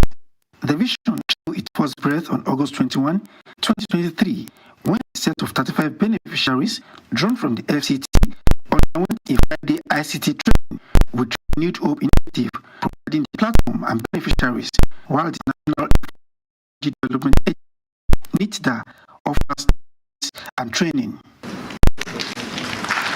Today, the second year anniversary of this strategic collaboration, Nigeria's First Lady Oluremi Tinubu is pleased to see the growth of the program, which now has 40 million particular political zone embarking in the same capacity building training aimed at transforming the community. Women are now set to go out into the world, put these new skills to use, and to inspire other young women. I'm so glad I'm hearing testimonies today that all are set to empower others. That is the message. I look forward to the great things that all of you will accomplish in the months and years ahead. I thank the Director General of NIDA, Malam Kashifu, Abdullahi, team for this action and steadfast commitment to divide by ensuring our women's full participation in the digital revolution through access to technology that will enable them to contribute to the economic growth and innovation. The ultimate goal of the collaboration is to leverage technology to bridge gaps, to create more diverse and to inspire and empower the next generation of female role models to pursue and develop their career in technology and become innovators, leaders, and entrepreneurs. The Director of NIDA, Kaifu bit about that are now the disposal of the digital to help them to expand their business, to help them to have access to education and life. They can work from home. They can be part of the gig economy, creating software, in graphic designing. And if they have their own business, they can use the skills to expand their market. Executing more confidence with their startup in hands, the beneficiaries say they are ready to impact the digital and the community. From the conference center of Abuja, NTA News. As part of efforts, rather as part of the post-insurgency recovery process, the United Nations Development Programme has empowered 600 women in Bama local government area known to have associated with armed groups with assorted startup kits for them to become self-reliant. Abubakar Musa reports that the far-reaching event had in attendance all those who matter in the local government and the traditional institution. It is on record that Bama local government is one of the areas most affected by the more than a decade-long insurgency, resulting to massive losses to lives and property, not to talk of the massive displacement of families it brought. That resulted in a coordinated effort by governmental and non-governmental organizations and individuals reaching out to those affected with different support initiatives in material and non-material forms. The event convened by the UNDP in Bama local government was to make sure women, considered the most vulnerable in the society, are equipped with various survival strategies aimed at making them become self-reliant. One, it was influenced by His Royal Highness. I can remember when we came for the advocacy visit to tell the Royal Highness this is what we want to do, and he should advise us and give us recommendations on how best we can achieve this. The show of Bama, Umar Ibn Kyari Umar El-Kanemi, who was full of praises on the UNDP for their choice of his domain, maintained that it will surely impact positively in stimulating social and economic lives of the local government that is in a hurry to catch up with its peers across the state and even beyond. This commendable intervention from our development and humanitarian partners, we are on course, made possible by the enabling environment created by the local government, the state government, and of course the federal government. Some of the beneficiaries shared their feelings with the NTA. There were goodwill messages from other key stakeholders in the local government. All the beneficiaries were supported by the UNDP with different entrepreneurship skills like briquettes making and knitting, oil extraction, among others, as well as 50,000 naira grant to each of them. In Maiduguri, Abubakar Musa, NTA News. Bit on health, concerned medical practitioners are seeking stroke units in health facilities across the country, believing this will help bring down the country's stroke burden. They made these submissions on Good Morning Nigeria. Garba Natala reports.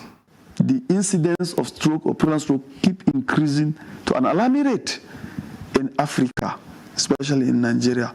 Ideally now, stroke should be managed in a stroke unit with dedicated staff. Monitoring blood sugar and cholesterol along with attention to diet and physical exercise are essential for maintaining a healthy well-being. According to these experts, individuals with family history of genetic conditions have 25% higher risk of stroke compared to those who adopt different lifestyle changes to mitigate this risk. But they also insist that lifestyle changes can help reverse heart diseases and lower the risk of stroke. No, there are two basic forms of stroke. We have the ischemic stroke, which we have just described, when there's blockage of the blood vessel. Then the second one is the hemorrhagic stroke, in which the blood vessel simply ruptures, and there are factors that causes that rupture. The issue of getting a hospital to have CT scan as a mandatory requirement, this is far from what we expect. So we need more holistic effort. However, I also must say that, of course, we have a few places where we can have some of those advanced therapy for some patients. To cap it all, these medical experts advise that the first 1 hour after a stroke is crucial, but also explain that it is crucial to take precautionary measures to help reduce the risk of stroke. Coverage of stroke unit in Nigeria is less than 10%. This is a nationwide cross-sectional survey study. The latest stroke center is in Umuahia, thank God in Maiduguri. In the next 2 or 3 months, we're going to commission the largest stroke center in Africa. This is because so many of our prominent elders have died from stroke. Not because we do not know what to do, but because every year, experts estimate that at least 15 million worldwide suffer from stroke, with 4 million. The good news is that 80% can be prevented by avoiding habits and healthy life. In Abuja, NTA.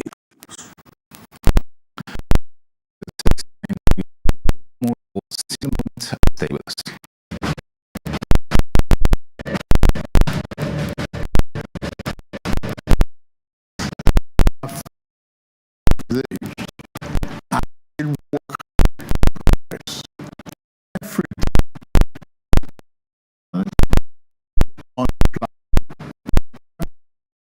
Better job.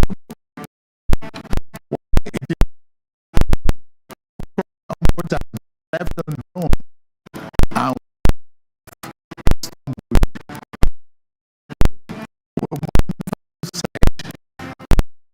we've come in a holding our country.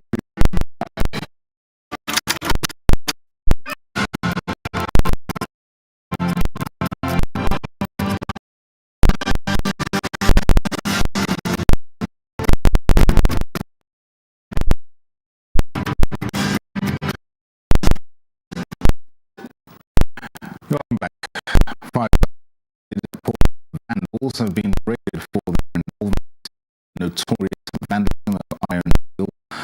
The key apron birth facilities in Nigerian ports of Rivers Port, Port Harcourt. Commissioner of East Ports Police Command, Jimo, paraded the suspects alongside various reported bits. Emmanuel reports.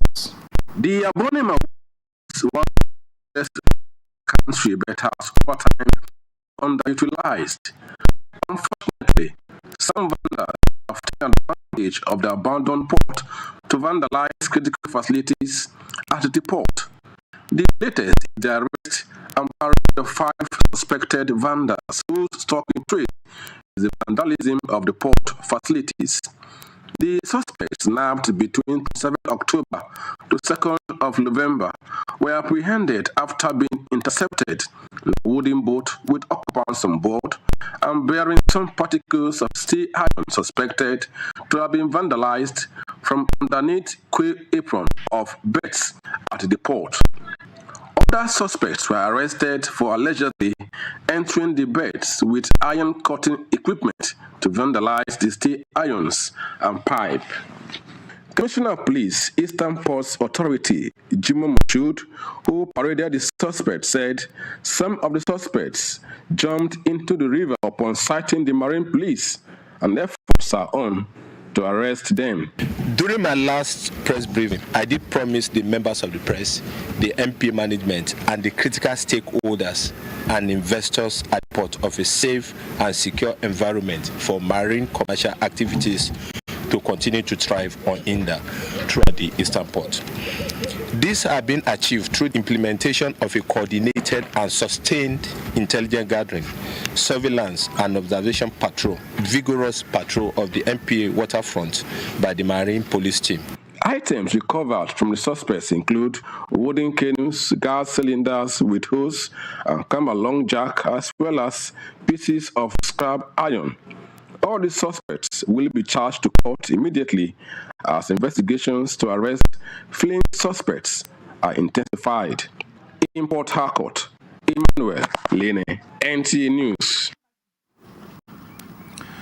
The Senior Staff Association, or Union of Nigerian Universities, SANU, says it is assessing the pronouncements by the federal government of removal of all tertiary institutions from the Integrated Payroll Information System, IPPIS. SANU President Mohammed Haruna, at a briefing in Abuja, said that despite the pronouncements, the federal government still paid October salaries through IPPIS.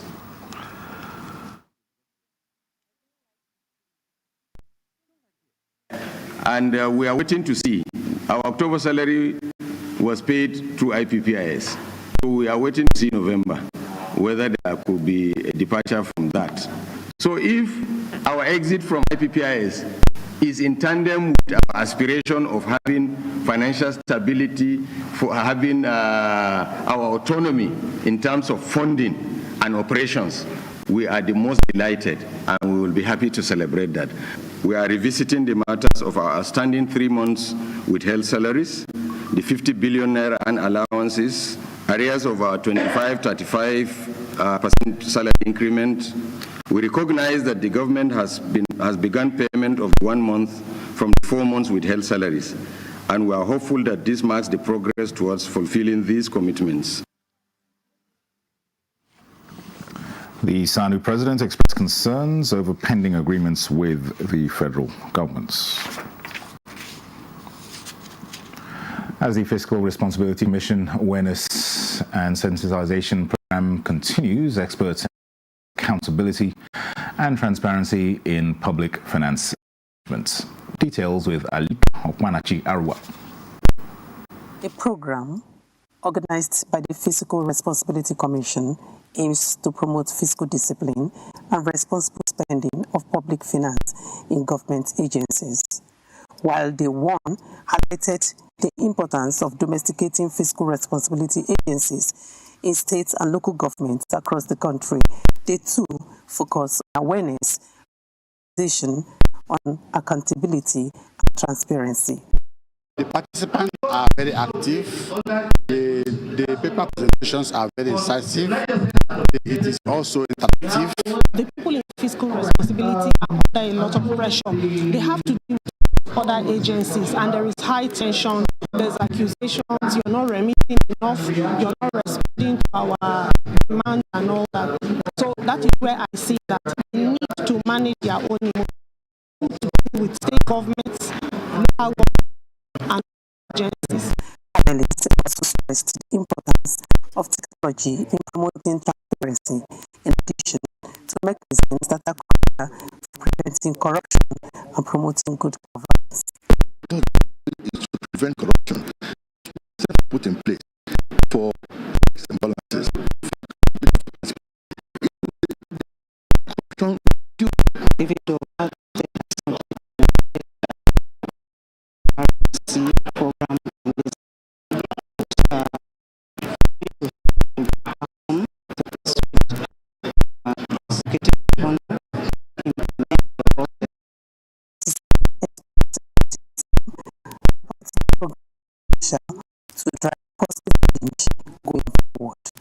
In Abuja,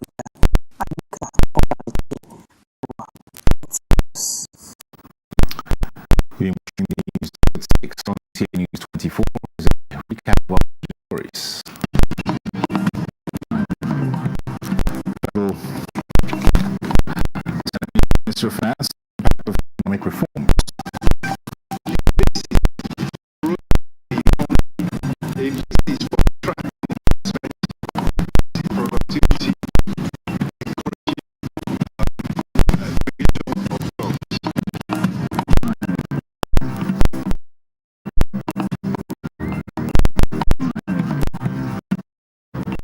Federal government empowers 252 women in digital technology.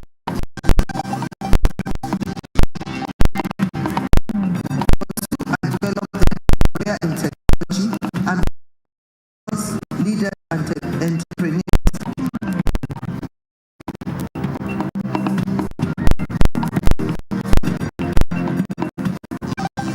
Health experts advocate establishment of stroke units in health facilities.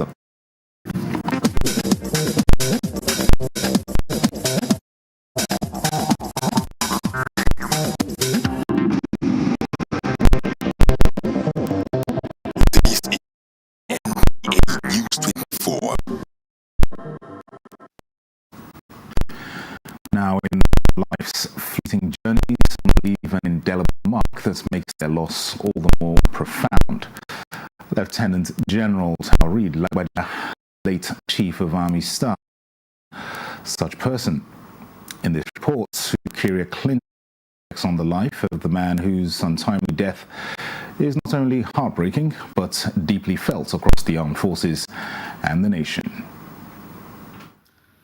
Lieutenant General Taoreed Lagbaja, a name that in Yoruba might suggest so-and-so or any person. But make no mistake, this Lagbaja was far from just any man. His was a life of purpose, a name that now stands tall in the annals of Nigeria's military history. Far from being faceless or unknown, Taoreed Lagbaja carved a legacy of distinction, rising from a small town in Ilobu, Osun State, to become the Chief of Army Staff, a leader whose impact will long be remembered.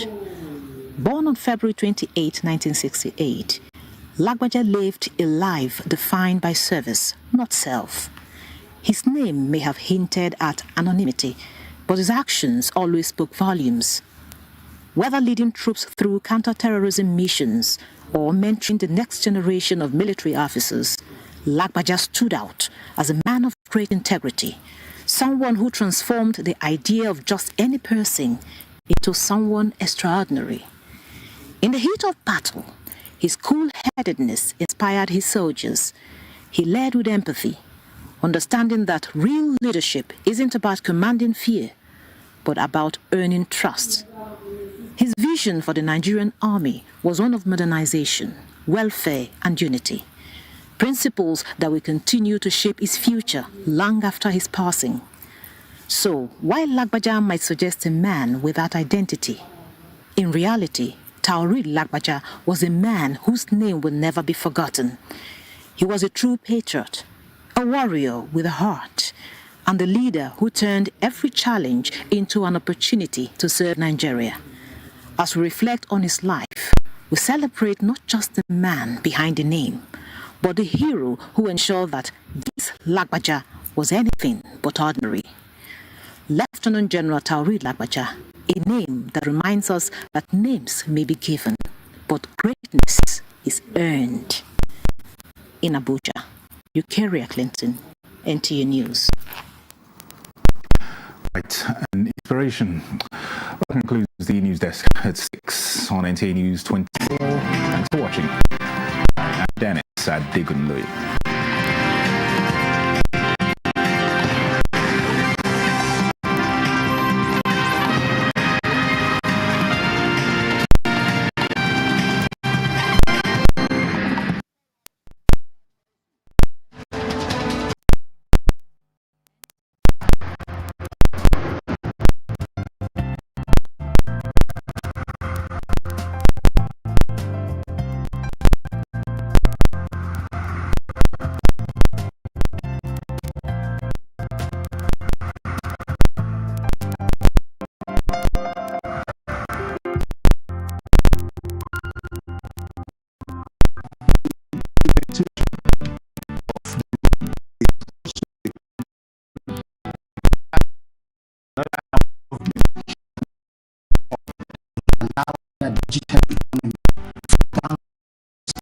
to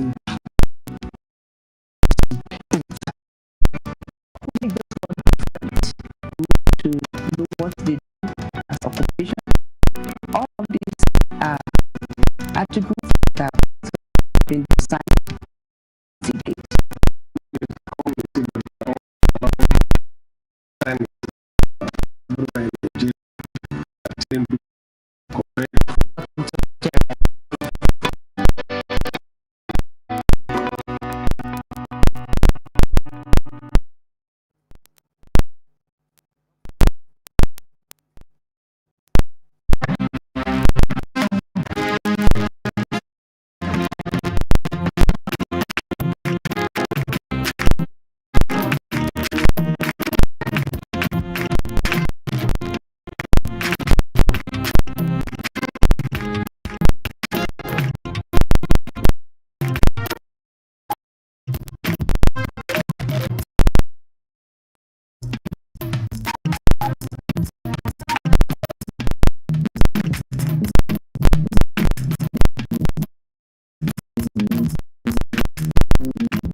National Insurance Commission, NICOM, sets this one deadline for insurance companies to clear outstanding claims.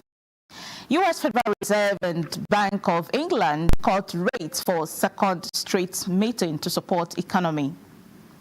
Plus, oil prices fall as Hurricane Rafael is expected to start weakening. The program is Business Express, reaching you from Abuja, Nigeria's capital. I am Nneka Oko.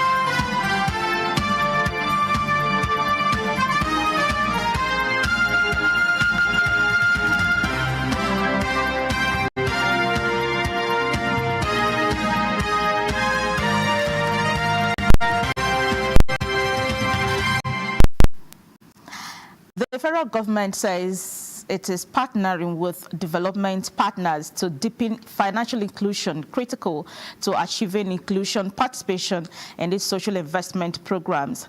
At a workshop organized by the Office of the Technical Advisor to the President on Financial Inclusion and Development Partners, Deputy Chief of Staff of the President, Ibrahim Hadijia, reaffirms the federal government's commitment to implementing the ASO Accord Act on Economic and Financial Inclusion.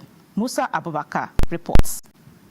Financial inclusion may have risen to 64% in 2023 from 54% in 2022. The target for the federal government is to close the gap through deliberate actions, including partnerships. This workshop, organized by the Technical Advisor to the President on Economic and Financial Inclusion and Partnership for Learning for All in Nigeria, PLAIN, focus on improving funding for non-state schools and enhancing financial inclusion. The collaboration aims to mobilize financial resources and set up sustainable systems, allowing schools to access loans, grants, and support while fostering financial literacy among parents, teachers, and students. Majority of those who have been identified as requiring these programs are not financially included.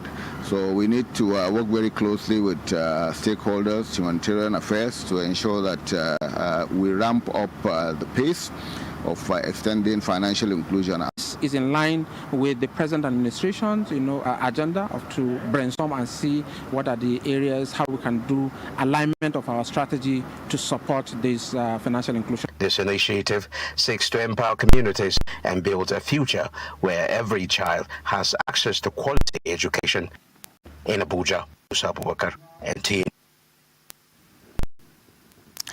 Ensuring consumer satisfaction and value for money took center stage at the 93rd Telecom Consumers Parliament in Abuja. Ayodeji Makinde reports that improving data quality was also deliberated on. I want to affirm the Commission's transparency and accountability.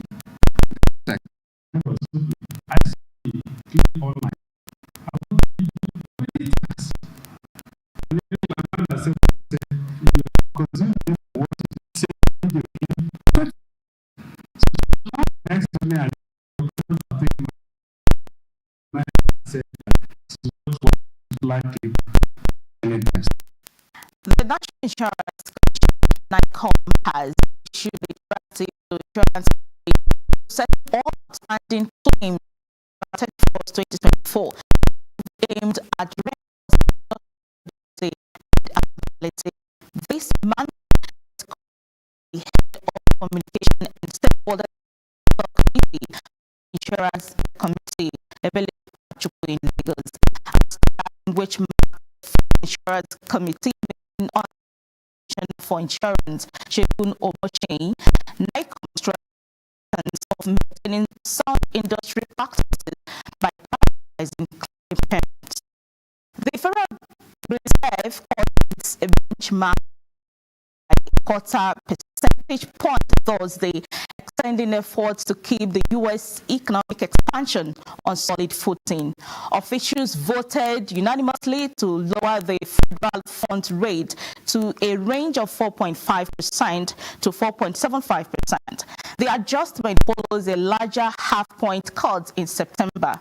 Policymakers no longer included a line about achieving greater confidence that inflation is moving sustainably towards 2%, though they noted inflation has made progress towards the central bank's goal.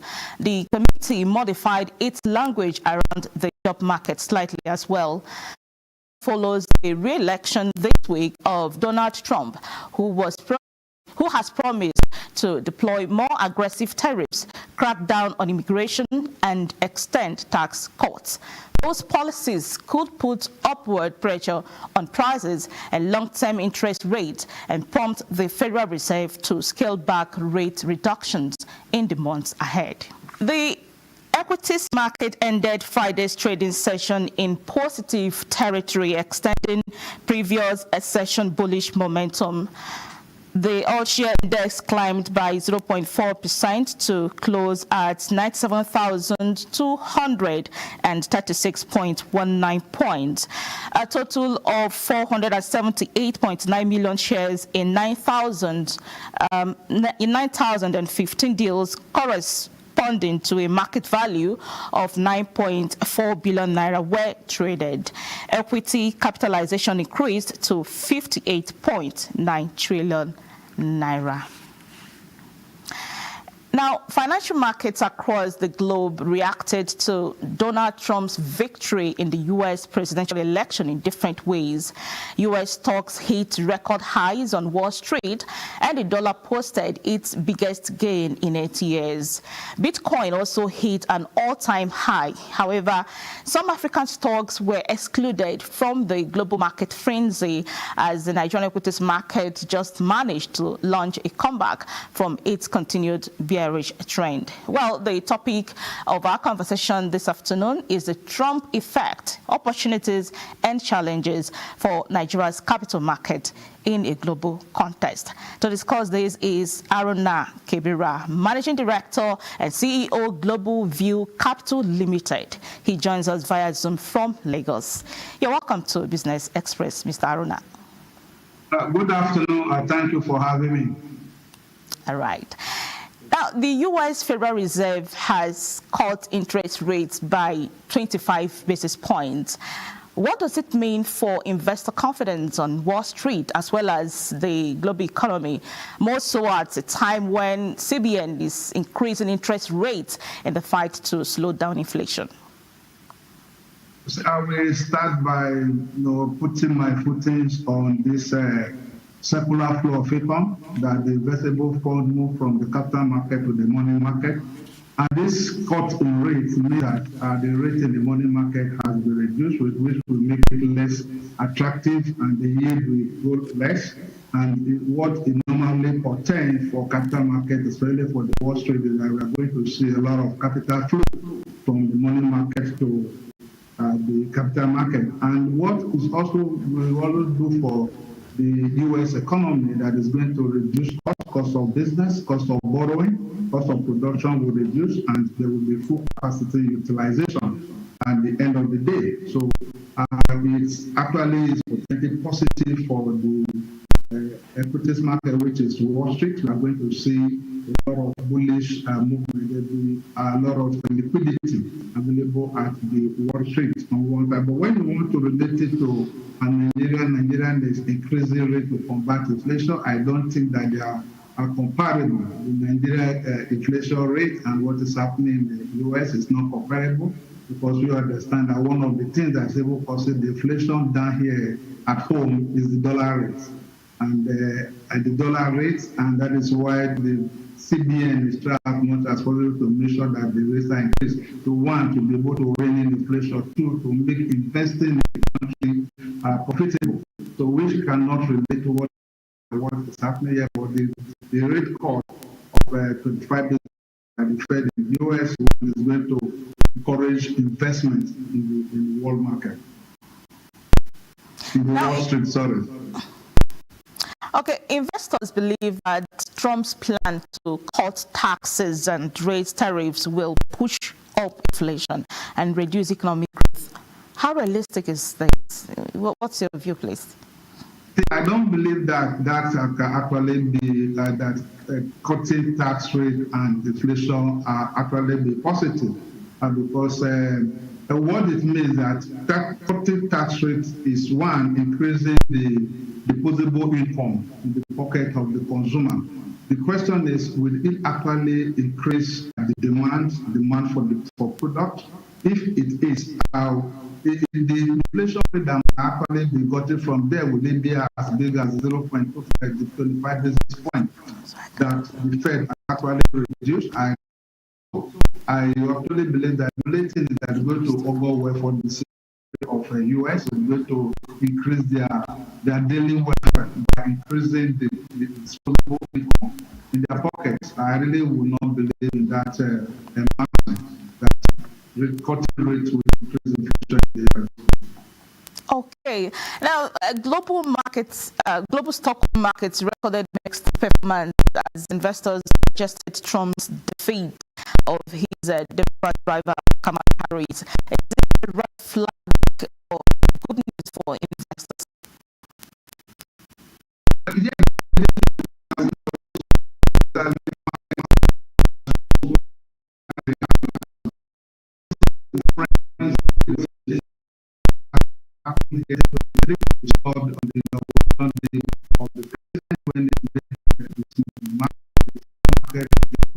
What I do is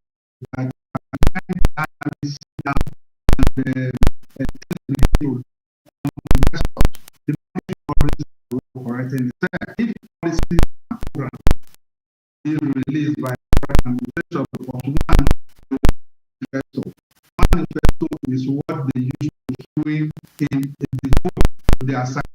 At times there is a difference between what is contained in the manifesto and the policies and the programs that that is being rolled out by the government. So by the time the policies are being rolled out, the investor can know whether yes, with the rule actually there of the market is going to be correct. It has to do with what the corporation are people are. Okay, today on the floor of the bulls return with the option index up at 37 basis points as investors gained 216.83 billion naira, recovering some of the losses from the previous session. What's driving positive sentiment at this time? Price what we saw about 3 weeks was a big bull market sector and the oil and gas along the line, especially last week, there were drops, especially index are wide because the oil and gas in the name of Rwanda and around there were percent per day. And then this one at the back of our mind. Stocks that are on the exchange that are called XWO, that is stock worth over 1 trillion capitalization. Any direction that they go a day, the Osher index actually go to that direction. By Monday, the index closed, think of the positives, close negative. On Tuesday, the close Wednesday, close negative. What we are seeing today is a result of the one in the price of Rwanda, two in the price of Haranga, and again we actually see a bullish run in corn oil, and that is exactly because the banking sector actually slowed down in the prices, and we saw UB rising as far as 35 naira is doing about 32 naira, especially when the right issue of 145 that they are going to embark on was announced at 35 naira. So actually it has nothing to do.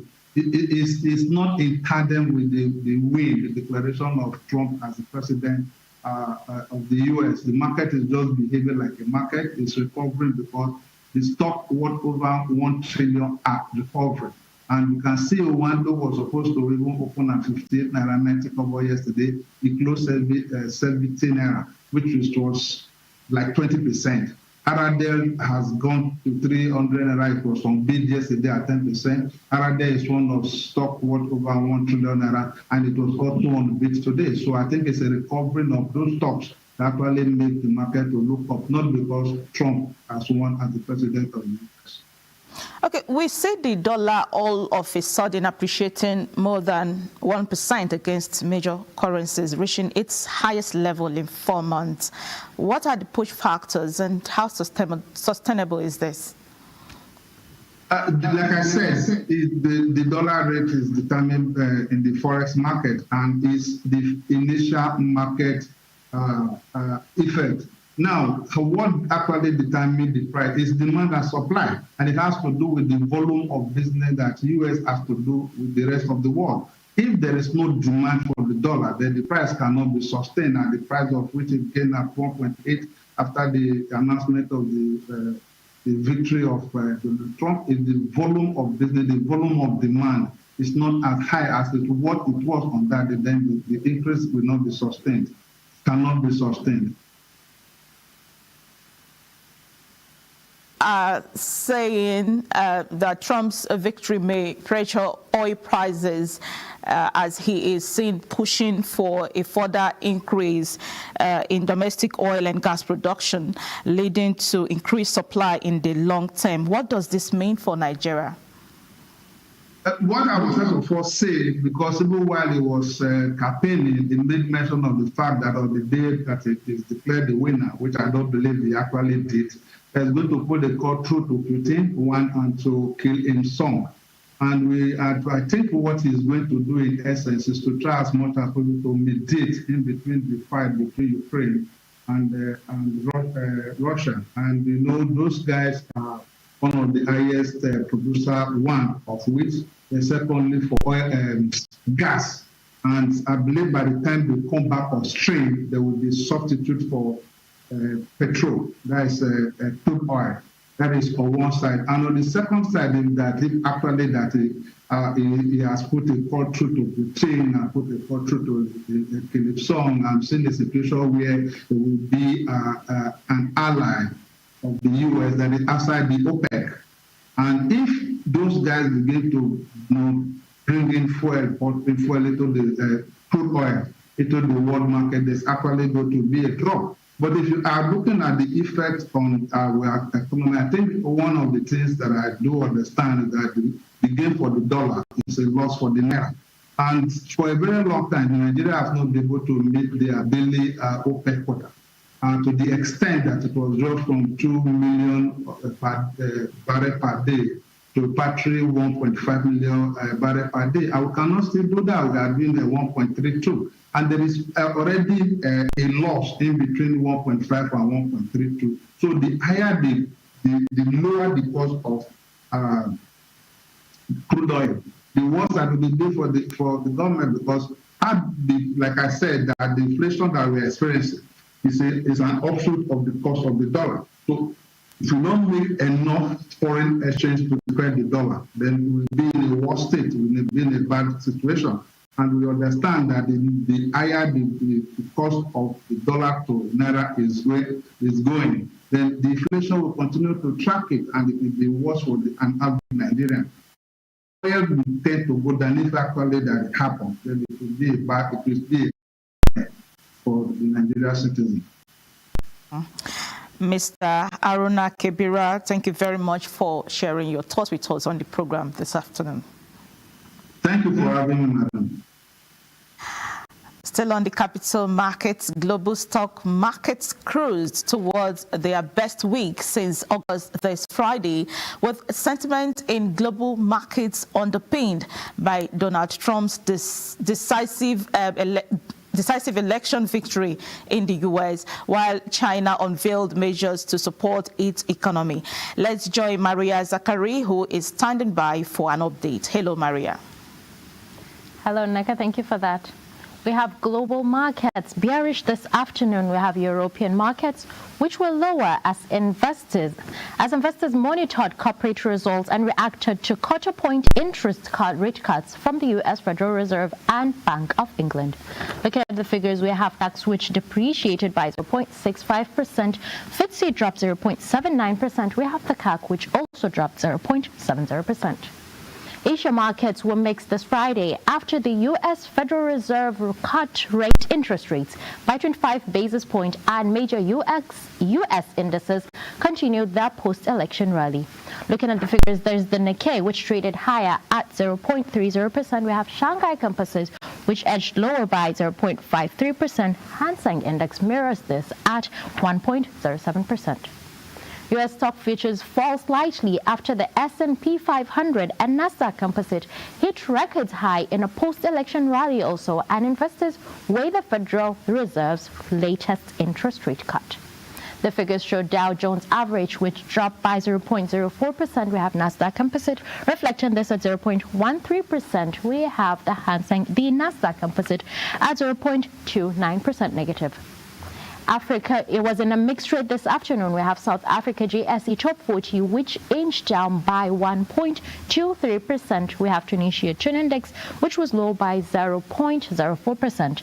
Namibia All-Share Index mirrors this at 0.06%. Ghana was also higher by 0.39%. That's the global market update. I have Maria Aduzakar. It's over to you, Neka. Thank you, Maria. Oil prices fell slightly on Friday as the risk that a hurricane in the Gulf of Mexico will significantly affect U.S. oil and gas outputs decline, while the market weighs how President-elect Donald Trump's policies might affect supplies. Brent crude oil futures fell 53 cents or 0.7% to $75 10 cents per barrel. U.S. West Texas Intermediate WTI crude fell 63 cents or 0.9% to $71.74 a cent. The benchmarks fell after rising nearly 1% on Thursday. For the week, Brent is set to gain 3.1%, while WTI is set to rise 4.1%. Gold ticks lower but holds near key $2,700 level. Let's see how other commodities are trading.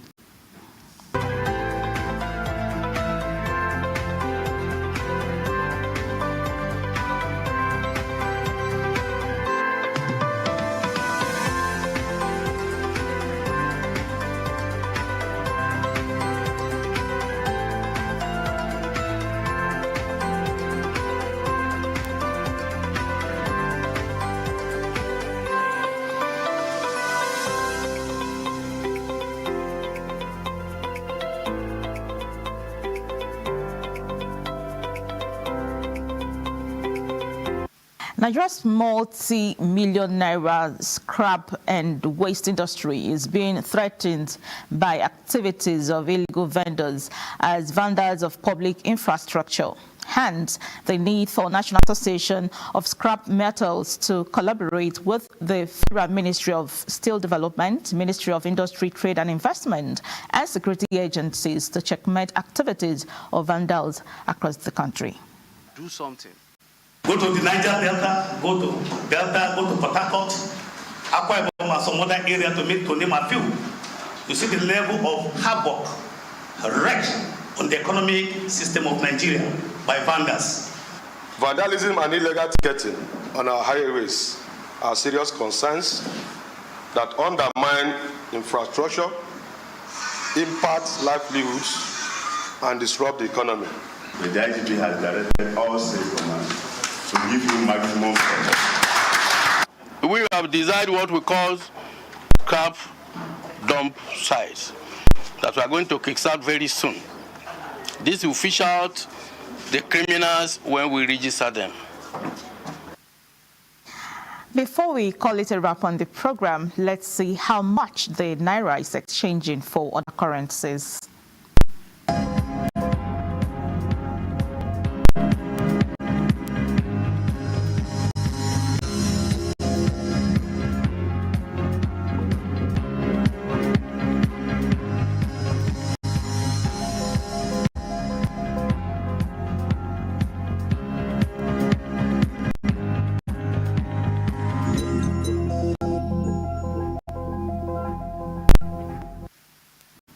Well, this is where we end this edition of Business Express. We value your feedback, so keep the comments, observations, and suggestions coming. Be informed that all previous episodes are available on YouTube on the NTA's channel. Business Express returns on Monday at 3 p.m. I am Nneka Oko.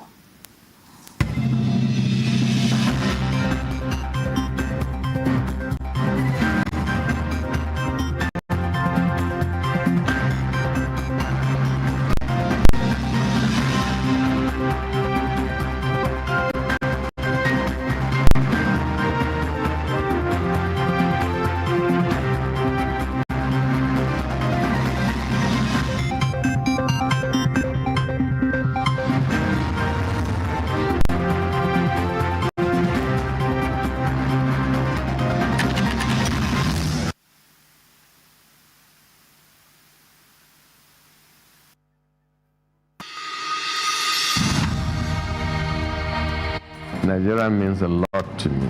And Nigeria means peaceful cohesion. My country. We continue to pray, and then hopefully we will come to understand that unity of purpose, unity of living together. Our ethnic beliefs and background and culture is our strength. Ever since the amalgamation period of 1914 to date, about 109 years ago, the people of Nigeria live very peacefully with one another. I think diversity helps a lot to enhance robust development in Nigeria. All over the country, you have so many ethnic groups, over 250. That is enough to tell you that this is a blessed country that, God has kept, together as one individual entity.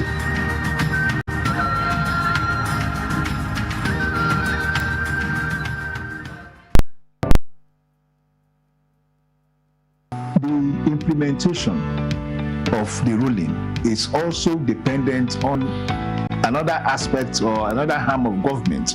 Nowhere in the world will allow under digital economy for banks not to be dispensing domestic currency in that economy. What will make this one different? We want to know what they do as occupation. All of these are attributes that are questions have been designed to investigate. In a few days to come, you see that we are all around their own crannies and everywhere in Nigeria, telling people to cooperate. Welcome to Nigeria Today.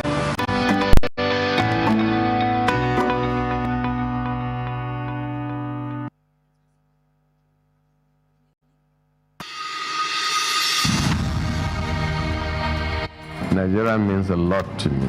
And Nigeria means peaceful cohesion. My country. Yeah, we continue to pray, and then hopefully we will come to understand that unity of purpose, unity of living together. Our ethnic beliefs and background and culture is our strength. Ever since the amalgamation period of 1914 to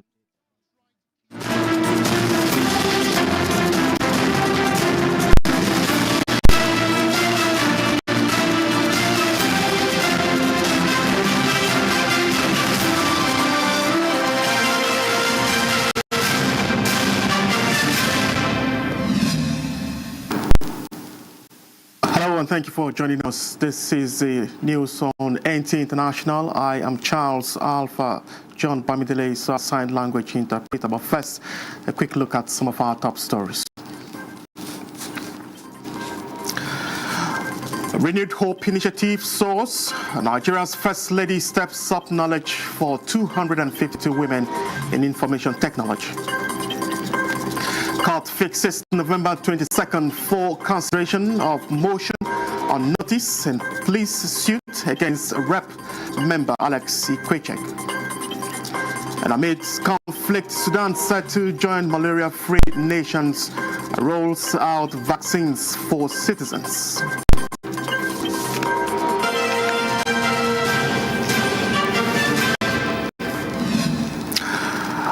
We'll begin with the Vice President Kashim Shettima calling on Muslim Ummah to always channel their resources in the path of Allah for eternal rewards. The Vice President stated this in Ogbomosho at the inauguration of an ultra-modern Ibapon Central Mosque built by Senator Abdul Fattah Buhari, Oyo North.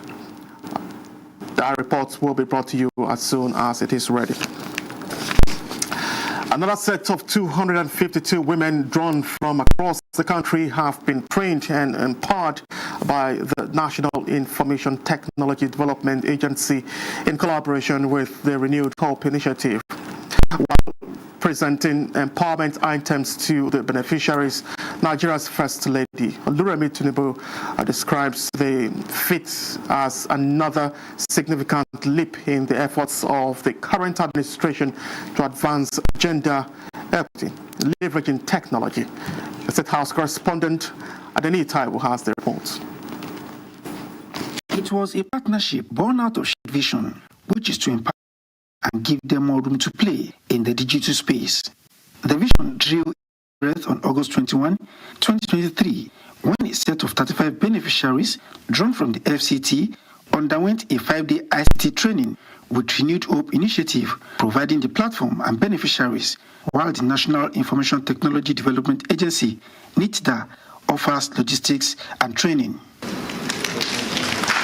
Today, on the second-year anniversary of this strategic collaboration, Nigeria's First Lady Oluremi Tinubu is pleased to see the growth of the program, which now has 40 women per geopolitical zone, embarking on the same capacity building training aimed at transforming their communities. These women are now set to go out into the world to put these new skills to use and to inspire and guide other young women. And I'm so glad hearing your testimonies today that you all are set to empower others. And that is the message. I look forward to the great things that all of you will accomplish in the months and years ahead. I thank the Director General of NIDA, Malam Kashifu, Inua Abdullahi, and his team for this passion and steadfast commitment to bridge Nigeria's digital divide by ensuring our women's full participation in the digital revolution through access to technology that will enable them contribute meaningfully to the economic growth and innovation. She notes that the ultimate goal of the collaboration is to leverage technology to bridge gender gaps. To create more diverse and inclusive tech world, we need to inspire and empower the next generation of female role models to pursue and develop their career in technology and become innovators, leaders, and entrepreneurs. The Director General of NITA, Kachifu Inua, is upbeat about the opportunities that are now at the disposal of beneficiaries in the digital space. This will help them to expand their businesses. This will help them to have access to education and skills online. They can work from home. They can be part of the gig economy, creating software, doing graphic designing. And if they have their own petty business, they can use the skills to expand their market. I'm so inspired, and I pledge that I'm... Exuding much confidence with their startup packs in hand, the beneficiaries say they are ready to impact the digital world and their communities. From the conference center of the Presidential Villa, Adeniyi Taiwo, NTA News. The federal government, through the Job Creation and Micro, Small and Medium Enterprises Secretariat of the Vice President, has signed a partnership with a music icon, Innocent Idibia, popularly known as Two-Face, to seek public support for the MSME sector. The partnership agreement was signed by Two-Face and Tola Adekunle Johnson, the Senior Special Assistant to the President on Job Creation and MSMEs, as the coming on board of Two-Face as a job creation and MSME's brand ambassador would promote ideas and initiatives under the National MSMEs Awards. Innocent Idibia appreciated President Tinubu's administration for its support to the youth and small businesses, promising to create more awareness in the country on MSMEs, especially among the youth. To consistently promote this, we've looked at areas that are of interest to some of our target audience, and you will agree with me that is the entertainment or creative industry. And today we will be unveiling who I regard as an icon, a legend in the game. Of course, we've been friends for a long time, but in his rights, he's a legend. You know, most of our youth today, there's so many things going on that they can easily just be deviated from following the right positive trajectory of life. But with this, you know, it's people might even underestimate the power and the value that this will bring, you know, to both the individuals and their communities and then the country as a whole. So for me, I really commend this initiative. I commend the show of concern and the show of support from government towards, you know, young people. Others promise more partners from the private sector and encourage commitment to empower the youth in the area of job creation. And elsewhere, Botswana has sworn in new President Duma Boko, cementing a change of government after his landslide election victory, which knocked out the party in power for nearly 60 years. And U.S. President-elect Donald Trump picks White House Chief of Staff. Francis Udojo now tells us more. Boko, 54, took the oath in front of several thousand people in the National Stadium in the capital. The ceremony was attended by the presidents of other Southern African countries, including Madagascar, Namibia, Zambia, and Zimbabwe. I will faithfully and diligently discharge my duties and perform my functions in the high office of the Republic of President of the Republic of Botswana. Boko's left-leaning Umbrella for Democratic Change, UDC, won 36 seats in parliament in the October 30 election, compared to 4 for the Botswana Democratic Party, BDP. It was a stunning reversal for the party that has ruled diamond-rich Botswana since its independence from Britain in 1966.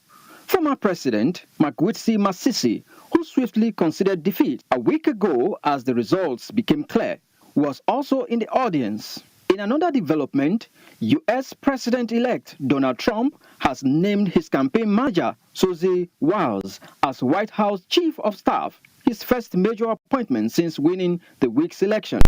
Trump described Susie as tough, smart, innovative, and is universally admired and respected. He said, "It is a well-deserved honor to have Susie as the first ever female Chief of Staff in the United States history." Meanwhile, the French and Canadian embassies in Seoul hosted a remembrance ceremony to commemorate the end of World War I at the War Memorial of Korea in Yongsan District, central Seoul. In 1918, the Allies and Germany signed an armistice on November 11 to end the 4 years of war. French Ambassador Philippe Betox, in his speech, said, "The memorial in Seoul reminds people of the importance of preserving the memory of those who fought for freedom." In his speech, Canadian Ambassador Tamara Mawini said, her country is proud of the role that Canadians played during the First and Second World Wars and the Korean War. Francis Udojo, NTA News. South Africa is well known for its vast mineral wealth, hosting an array of critical resources. How has the country's mining sector evolved since the mid-20th century under apartheid to the present day? And what efforts have been made to shift from exporting raw materials to adding more value locally will be the focus of this report. South Africa's mining industry has evolved from its gold-dominated roots. The Minerals Council of South Africa reflects on how this shift has transformed economic contributions and value addition strategies. If we go back to the turn of democracy, gold was by far the dominant subsector of mining, responsible for something like 60% of all mining output, export revenue, employment even. It was all dominated by gold. So we've moved significantly away from gold as the dominant force over this period, and now it's a much more diversified mining sector. Gold now is around 15% of production, but we're now the biggest producer of PGMs or platinum group metals. While mining still makes a significant contribution to the economy, the sector has lost some of its shine over time. Efforts to transform the industry and redress the past have been challenging. Policy uncertainty has also kept investors nervous. I think some foreign companies or investors do look at parts of the sector and say, you know what, that might be a bit too risky or difficult to operate. So, for example, the PGM sector, I think BHP might have looked at PGMs and said, SA platinum mining, maybe we want to give that a miss. So I think there are still pockets of the sector that are challenging, but I don't think foreign investors look at South Africa and say we don't want to be involved with that at all. In coal, for example, it's been interesting in that some of the major international players have sold off their coal assets in South Africa to local companies. And those local companies have been quite successful in terms of taking over those operations. We certainly don't think it's a sunset industry, and we think there's lots of potential for mining to be contributing more to GDP over time. So currently, that contribution in nominal terms is around 6-7% of GDP. So it's not inconsequential, but it could actually be a lot better. Once upon a time, mining contributed over 20% to the South African economy, but the landscape has changed over time. There's less to extract and there's less power to work with, amongst other issues that include policy uncertainty. However, some experts do believe that there's plenty of potential in South Africa's vast resources to get that shine back. Whether that will be achieved remains to be seen. Now, World Health Organization says climate change makes people ill and urgent action is a matter of life and death, insisting health should be center stage at this month's international climate negotiations. WHO is highlighting in a new report published ahead of the November 11 to 12 COP29 Climate Summit in Abuja how extreme weather events were costing lives and fueling disease. The Baku summit will be the last UN climate summit before Donald Trump's return as United States president in January. Trump, who will return to office in January, has long denounced climate change as a hoax. Trump has pledged to reverse the more climate-friendly policies of outgoing U.S. President Joe Biden, under whom the U.S. rejoined the Paris Agreement. And in Sudan has begun rolling out its first malaria vaccination program amid the country's 18-month civil conflict. Francis Udojo reports that vaccines will be administered to around 148,000 children under the age of 12 months in 15 sites in the Daref and the Blue Nile states. Sudan is among the first 16 African countries to introduce the malaria vaccine.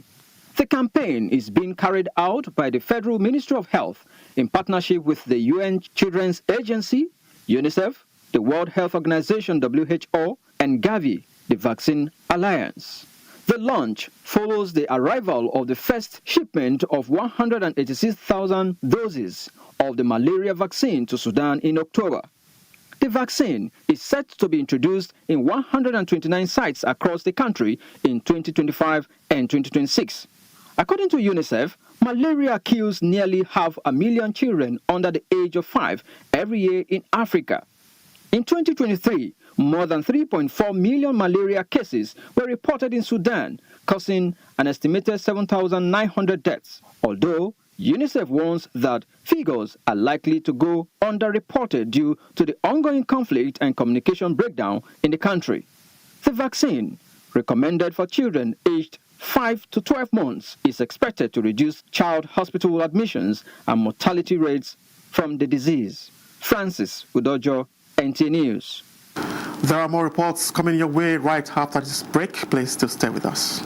Did you know that President Bola Tinubu has approved the suspension of import duties and tariffs on rice, maize, and other essential food items next 5 months? The President has also approved the suspension of import duties on pharmaceutical raw materials and equipment. This will help bring down the prices of food and drugs across the country. All hands are on deck to ensure that things get better for all Nigerians. This is the renewed hope.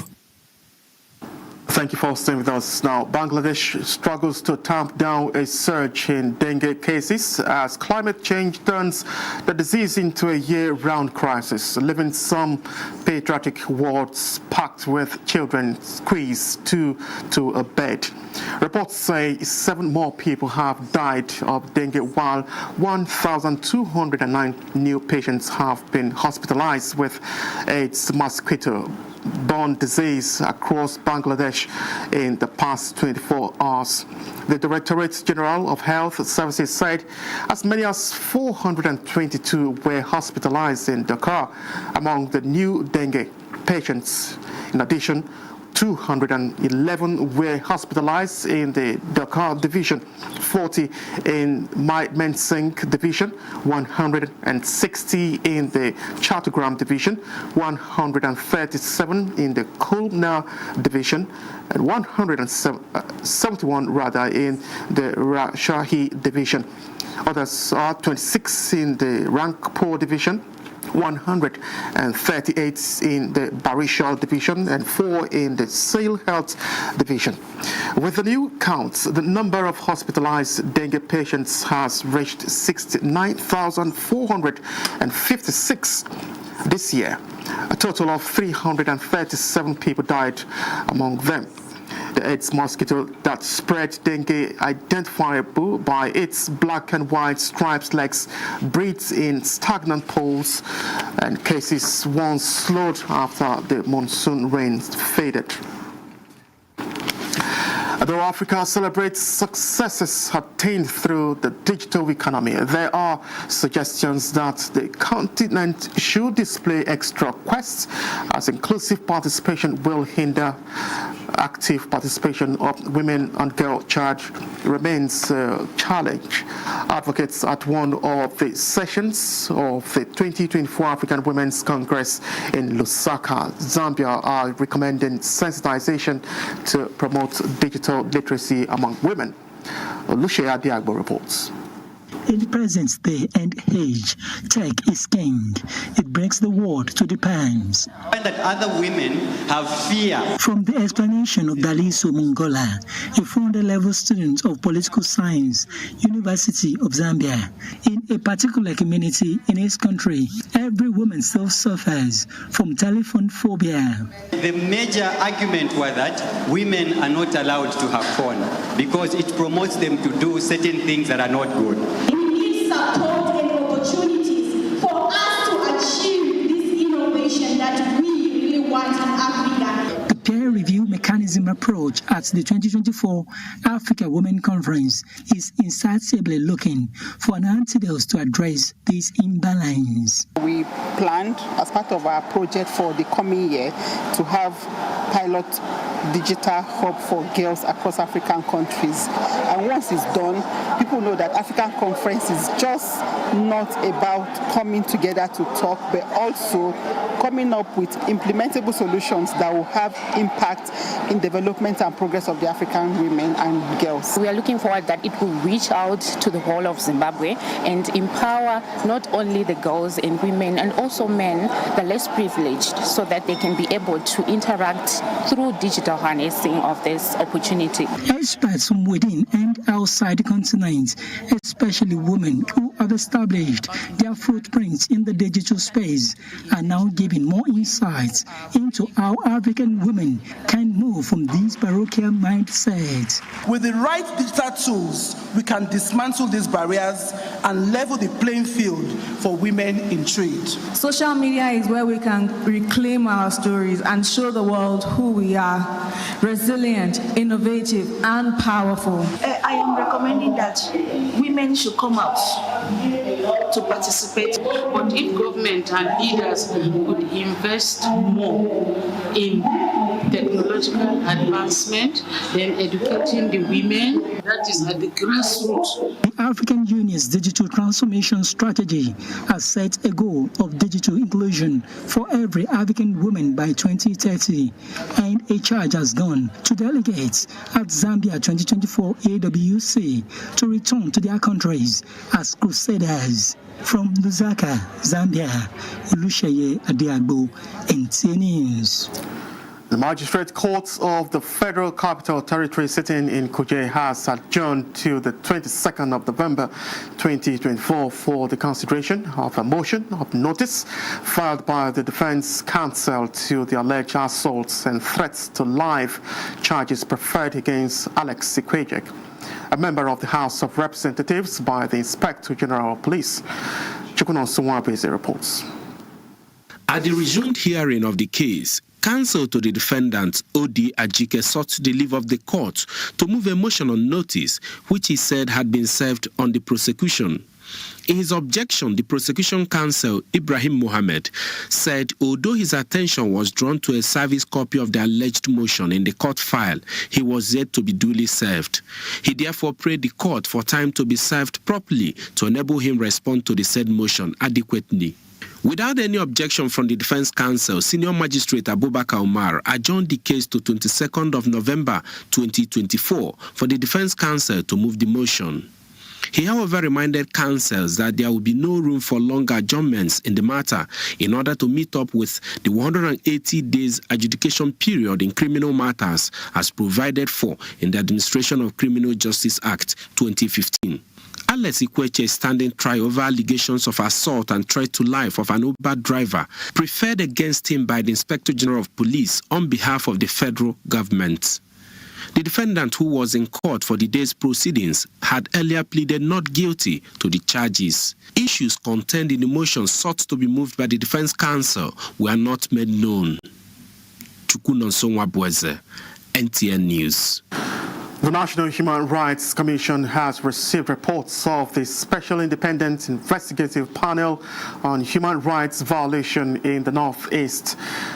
Omeka Marachuku reports that the panel was set up on the allegation of gross-human rights violations contained in the Reuters reports of December 2022. In December 2022, a Reuters media report alleged that the Nigerian military conducted secret, illegal and forced abortions of more than 10,000 women and girls in the course of its counter-insurgency operations in the Northeast.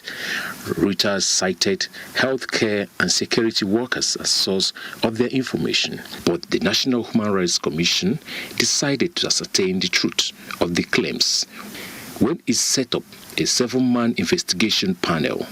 18 months down the lane, the panel's report is before the commission. The report contains several aspects of the investigative process that will be instrumental in framing our human rights accountability mechanism as well as the criminal justice system in Nigeria. Together, we can honor our responsibility to uphold the rights and dignity of every individual in Nigeria, and let's follow up the recommendations of the report. The panel received testimonies from eyewitnesses during its investigations in the Northeast. In Abuja, Omeka Marachuku, NTA News. The People's Democratic Party has inaugurated the Board of Governors of the People's Democratic Institute, the party's intellectual resource and research arm. Correspondent Timothy Yusuf reports that the Institute's roadmap was also unveiled by the Governor of Oyo State, Sheyi Makinde. Inauguration of the Board of Governors of the People's Democratic Institute. Next was unveiling of the Institute's roadmap. This unveiling serves as the renewal of the PDP pledge to start planning for governance and set out the blueprint to rebuild our nation. Director General of the Institute, Dr. Edward Adie, disclosed that the 23-year-old institute is better repositioned to put PDP on the path of progress. PDP was here for 16 years at the national level, and we are now in the opposition. It is important for us to also take seriously when we gain power, we need to learn how to sustain power. PDP has always been a ruling party. It's a temporary position. Leadership of the party across all organs promised renewed support to the revitalized People's Democratic Institute. A number of our people who are in elective position, they have no idea what is the meaning of our People's Democratic Party. Let us desist from talking about who is running for councillor, or who is running for governor, or is running for president in 2027. Let us talk about what is PDP. If we have an engine room like the PDI, I think we would have moved a step further in consolidating the PDP. The call for true reconciliation among PDP members going forward into the next off-cycle governorship election in Ondo State. Timothy Yusuf, NTA News. President Bola Tinubu extends heartfelt congratulations to Chief Onyema Ugochukwu, a veteran journalist and former chairman of Niger Delta Development Commission, as he celebrates his 80th birthday on November 9th, 2024.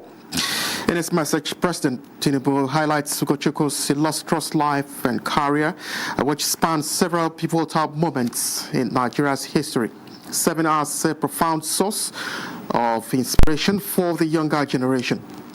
The president prays for his continued health and longevity, hoping the nation can continue to benefit from his wisdom and rich perspectives for many more years. This is where we end the news. Many thanks for watching. I am Charles Alpha.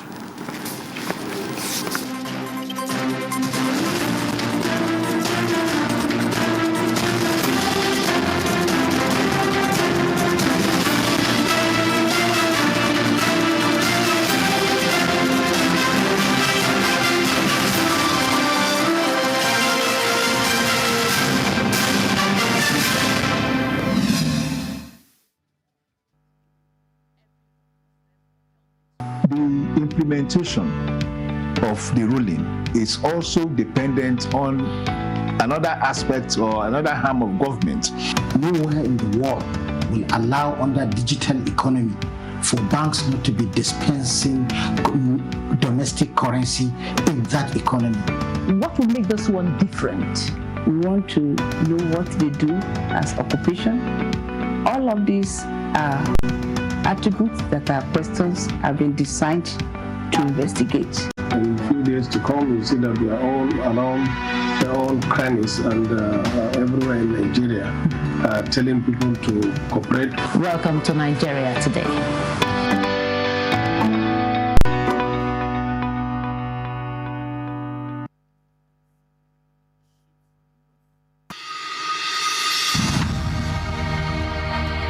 Nigeria means a lot to me. And Nigeria means peaceful cohesion. My country. We continue to pray, and then hopefully we will come to understand.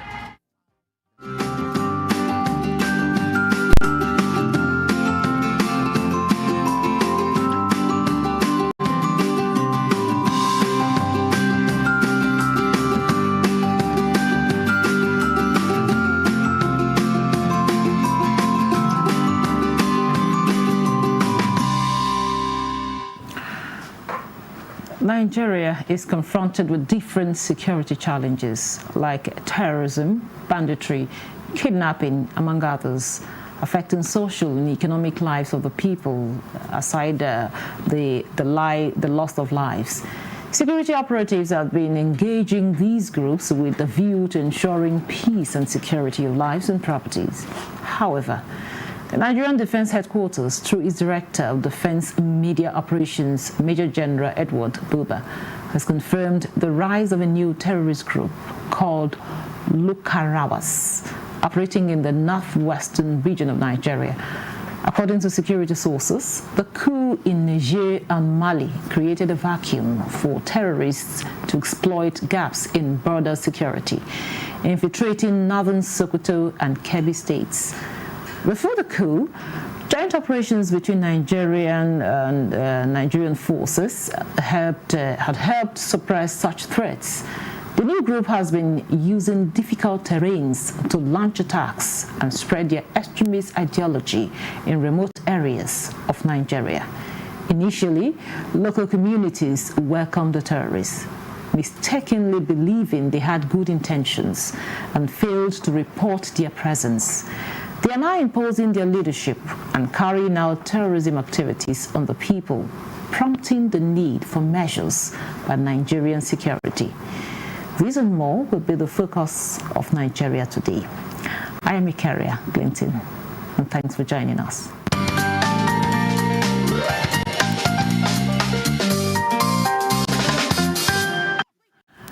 Now, with me in the studio for the conversation is Dr. Sani Aliyu. He's a Corps Commander General, Neighborhood Enlightenment and Safety Organization. This organization is a counter-terrorism and counter-insurgency organization. You're welcome to Nigeria Today. Thank you for having me. Also with us for the conversation is Dr. Sadiq Hassan. He's a strategic security expert. You're welcome to Nigeria Today. Thank you for having me. Now, I'll start with you, Dr. Sani.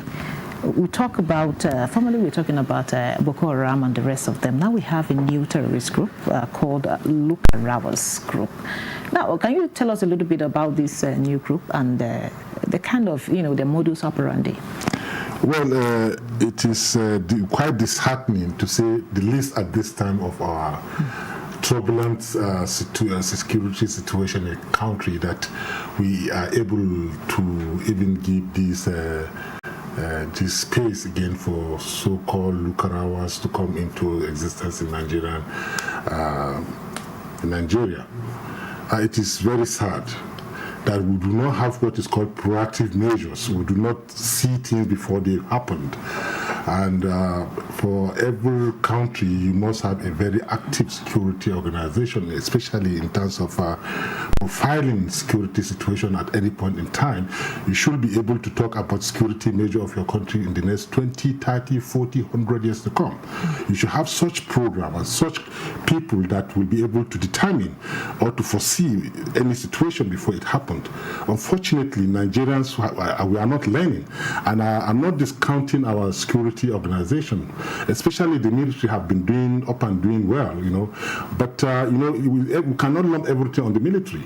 We have other security agencies that are supposed to be constitutionally functioning, and we even equally have a border security, a border agency where there is a lot of opportunity to create border security activities, intelligence gathering, and all what have you.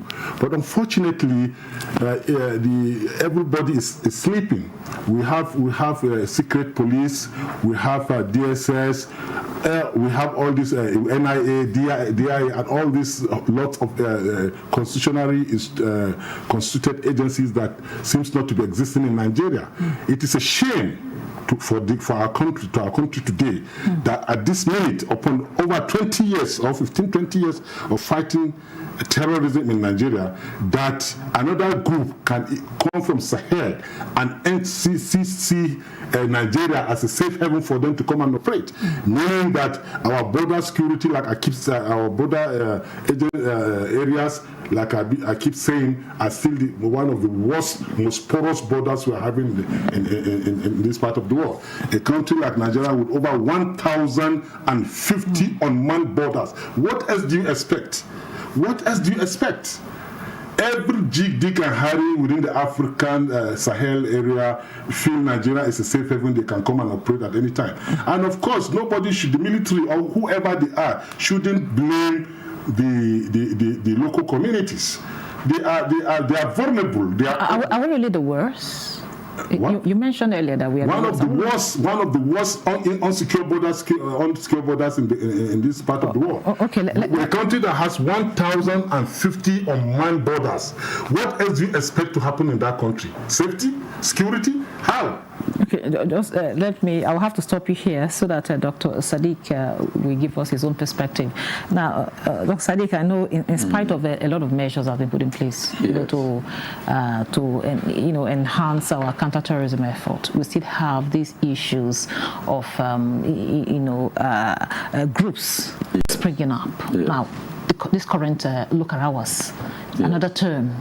So why do we keep having this? Okay. In the human evolutions, you expect a lot of changes.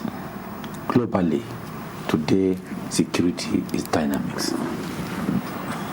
Yes, it is only the responsibility of the military, the armed forces, for territorial integrity protections. I quite agree with him to a large extent where we should be proactive. And the area where we should be proactive is in the issue of offensive capability, meaning before it happened, we are aware and we take it to them. But let's come back again home. The actual that bring this up was because of the fall of legitimate government in Niger republics and Mali. So these are what we call security implications. when you have interruptions with legitimate government, because there will be a lot of security challenges that comes up. So it's as a result of that you have the new terror group today. But having said that, that does not mean Nigerian Armed Forces is not on top, because our relationship with Niger and Chad, it gives easy access. And what caused this also is because when the government of Niger, when the military take over, the joint operation we have is no longer existing because that bilateral relationship has been cut off. So we have not been able to constitute a new one that are in tandemous with both countries. That is why you see this has happened. If those joint services are there, possible you will not hear this, because those operations has intelligence within them, where certain things you don't need to hear is they'll be able to take care of it. So it's not that Nigerian Armed Forces are not on top. We can only say that, look, based on what has happened, it is a test. They should not allow it to grow. Just our experience when Boko Haram started gradually, because that is the way they start. If you have a deeper information, you realize that these people relate with some of Nigerian community as if they live together. So that is why some cases are still difficult, because it's like your brother tried to turn against you, which in some cases it takes time for you to know and all that. So this is the angle we should look at it. Okay. That because, as I've said, the fall of the previous government in Niger Republic, which the joint task forces we have that have been fighting Boko Haram and other terrorists. So that joint forces today are no longer, because of that gap. It is what now gives the room for these terrorists that just spring up immediately. Okay. Now, back to you, Dr. Sani. I understand your passion when you're in your opening remark. But looking at it from Dr. Sadiq's point of view, you can also know that there was a kind of, will I say, a problem, it will affect from what happened in Niger, and the implication is what we are seeing. But again, if you listen to our opening introduction, you see that these people have been living amongst the community, and they didn't say nothing about it. They allowed it because they felt they had good intention. So what do you have to say to this? As far as I'm concerned, Nigeria is a sovereign state. And I was in one of your programs about 3, 4, 5 years ago, when I was before the fall of Libya. We spoke about how there's going to be a lot of infiltration of arms and ammunition into country with the fall of Libya.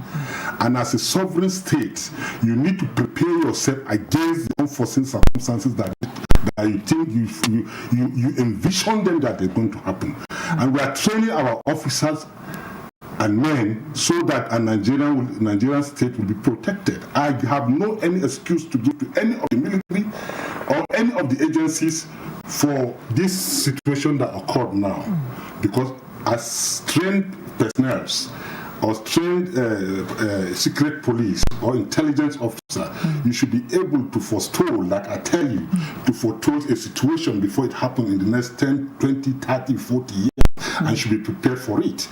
As far as I'm concerned, there is a failure. Whether the Nigerian Republic government has failed, as far as I'm concerned, that's not an excuse, because we saw it failed. What did we do to forestall such occurrence with the failure of the state of Niger? Is it that we have to fold our hands and allow this thing to erupt before we start blaming Niger's government failure? No, Nigeria is a sovereign state, and Nigeria must be able to protect its territorial integrity and defend its internal security. Okay, that brings me to the next question, Dr. Sani. You are a Commander General of Neighborhood Enlightenment organization that, of course, deals with counterterrorism and counterinsurgency. Tell us, what has the organization organization been doing, to avert situations like this? Thank you very much. You see, the issue, why the Nigerian security system is having a problem is lack of openness to collaboration. It's lack of openness to engage the locals. That's where the intelligence are. If you are engaging the local communities or organizations like Neighborhood Enlightenment and Safety Organization, that we have over 70,000 youths that are well trained in terms of procuring intelligence.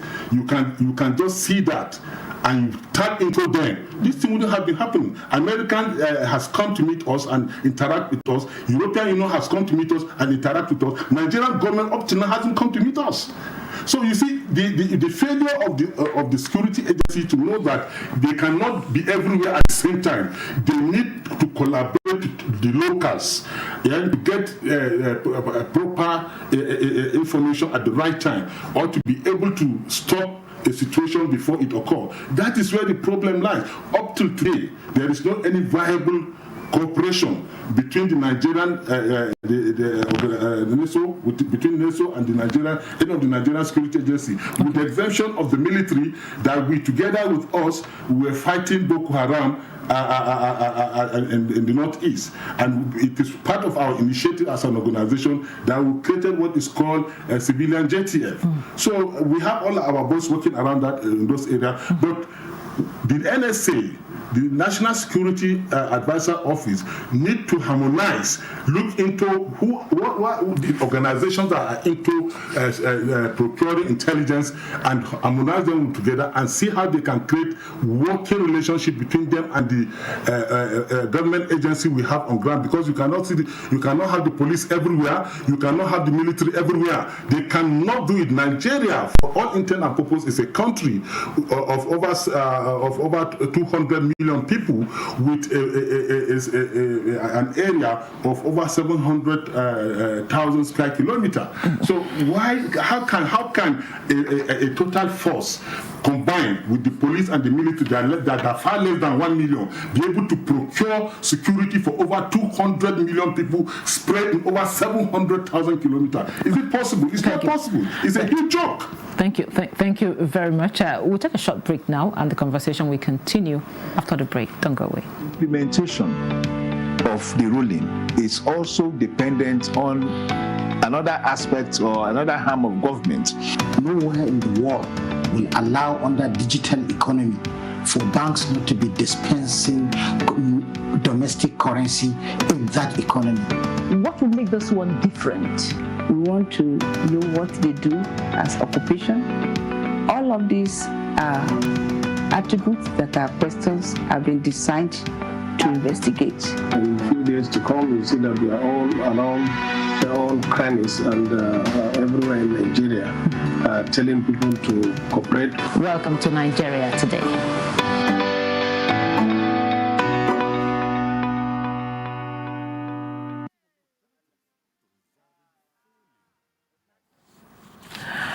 Welcome back. In case you are just joining us, this is Nigeria Today, and we are looking at halting new terrorist group in Nigeria. And of course, I have two security experts with me here in the studio. Now, to you, Dr. Sadiq. Yes. Now, he's mentioned quite a lot of things, and of course, the task is a daunting task. Yes. But we are also equal to the task, yes. Right? So, what are we're looking at the way forward right now. Yes.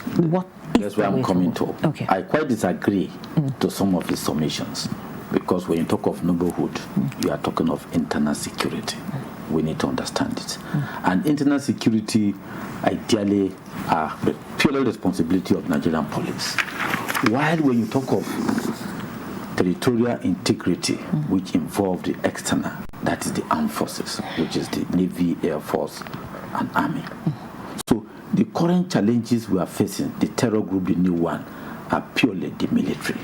But we are not saying that collaborations will help in terms of information gathering and all that. But something you need to understand, even America today cannot boast of 100% security, despite their proactive and their offensive capability.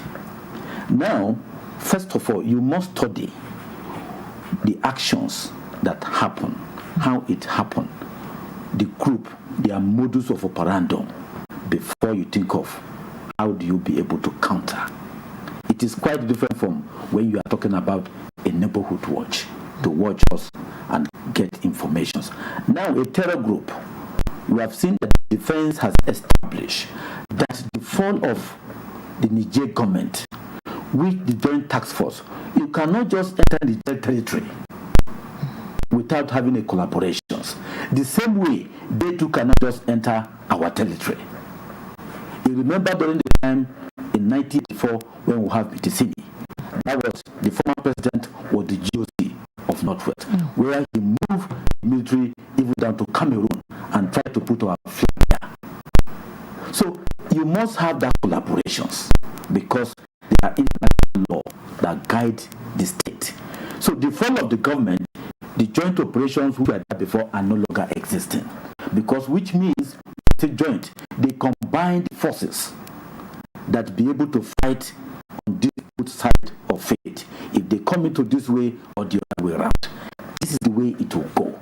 Now defense has come to say that this is what causes it, which means when we are having that collaborations, this could not be able to happen because they have the proactive, they are getting informations. Now back to issue of what do we do. It's a good thing, first of all, that the current service chief who are in place today, and even the acting chief of army staff, that they should make sure this terror group are totally eliminated, so that there's no space for them to grow to the level of where they become menace. So these are the things we are now to look, because the people that are part of them are part of us. So you could see that are very difficult. That is why a certain step must be taken. So what are the steps that should be taken? So the step to be taken now is that knowing that, okay, where are their locations? What kind of are they involved? And remember, in military organizations, you operate with rules and regulations, because there are certain actions you cannot take it, otherwise there will be casualty, and it's against the law.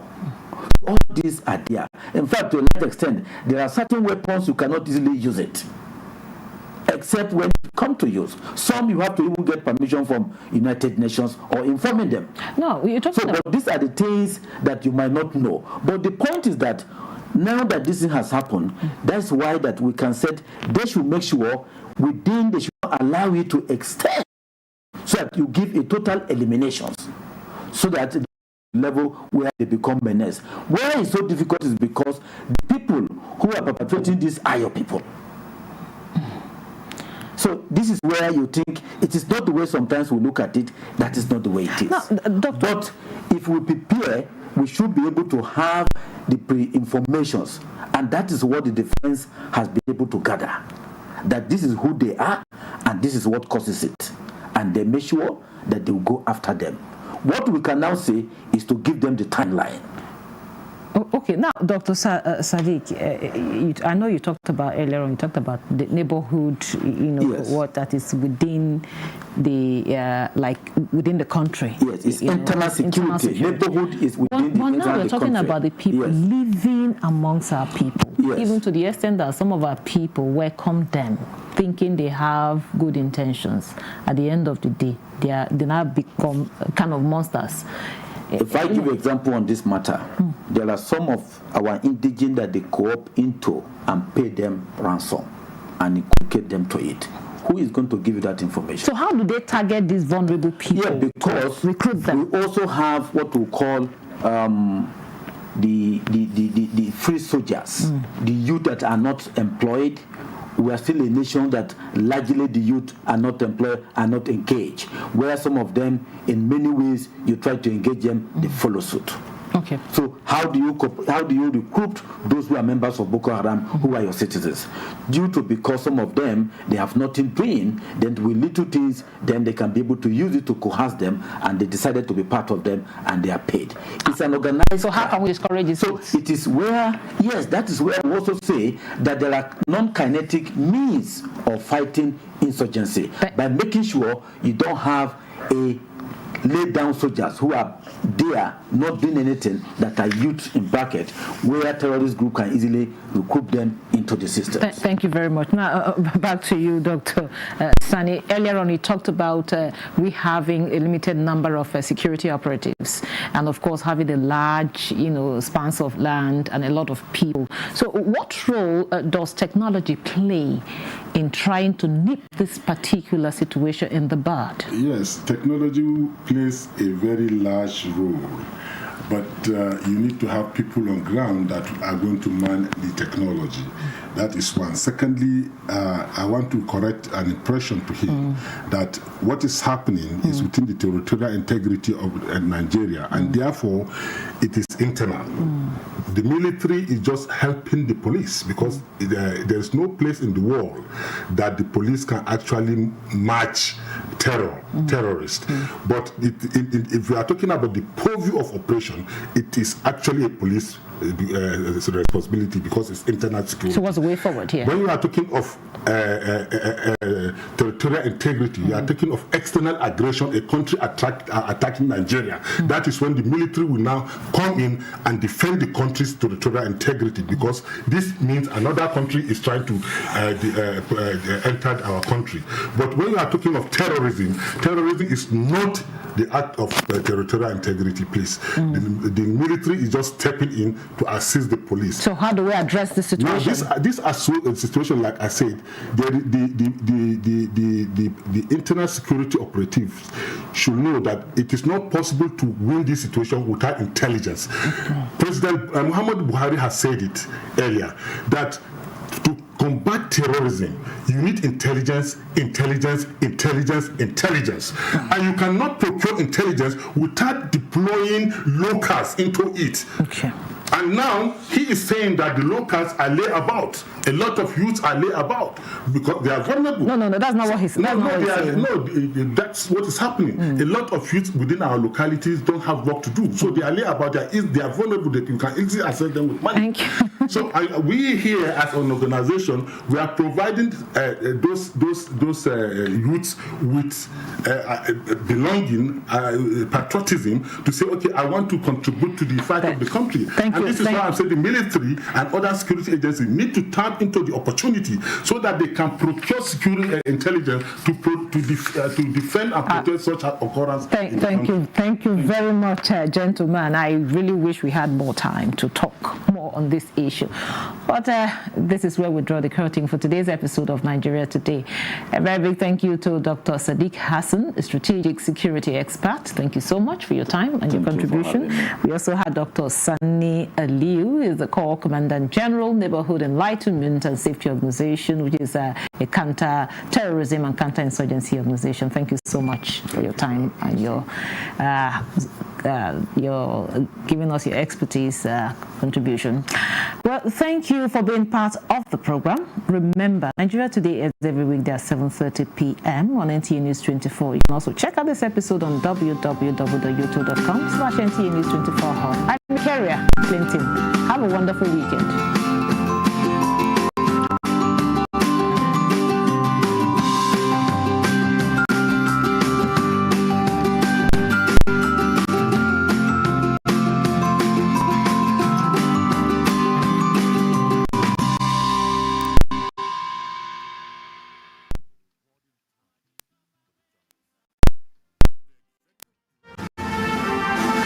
Advertising your goods and services on the right channel gives you an edge over your competitors. NTA News 24 has all the platforms for your target audience.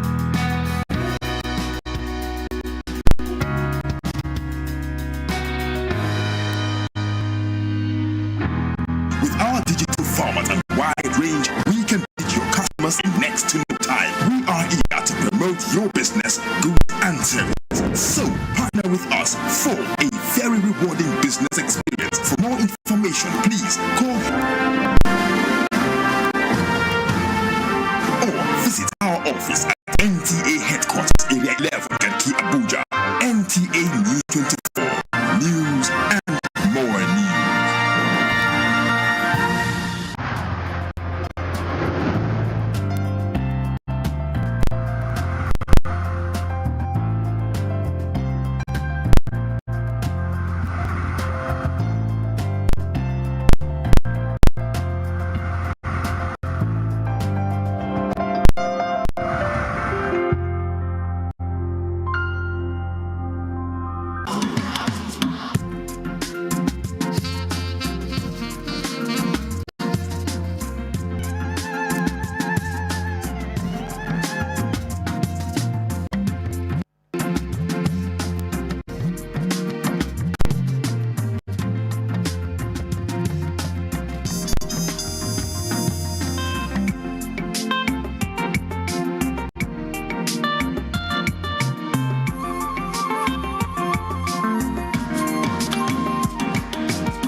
advertising your goods and services on the right channel gives you an edge over your competitors. NTA News 24 has all the platforms for your target audience.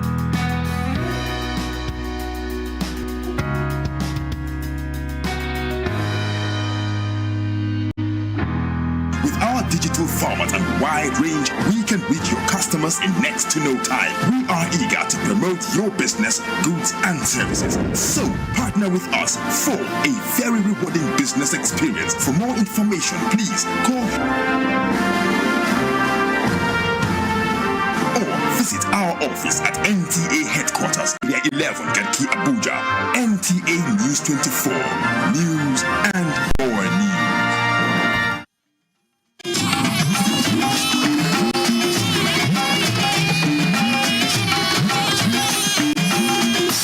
This is the network service of the NTA. At Home Options, you're welcome to a world of elegance, where every corner whispers sophistication. Step into our showroom and indulge your senses with our timeless designs and craftsmanship, from plush sofas to magnificent dining tables that host lifetime celebrations. Our collections, the hallmark of luxury. Create your haven with exclusive bedroom selections and turn your sanctuary into a realm of refined tranquility.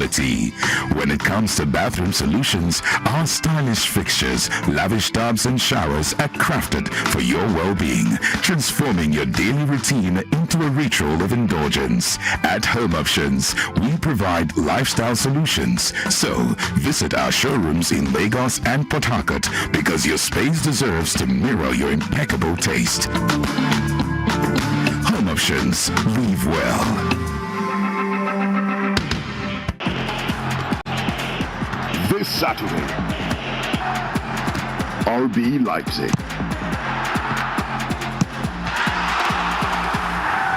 Borussia Mönchengladbach,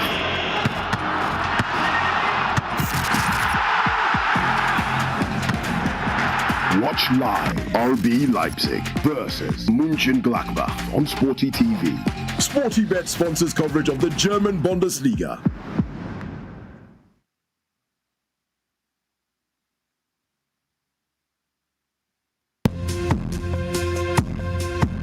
Why do we have to arrange all the goodies into a tower? We should all take what we want, as we want, and when we want. From Pets, it's important to secure the goodies and protect them for everyone. We want to make sure there's enough for everyone, even on a rainy day. I don't see the point.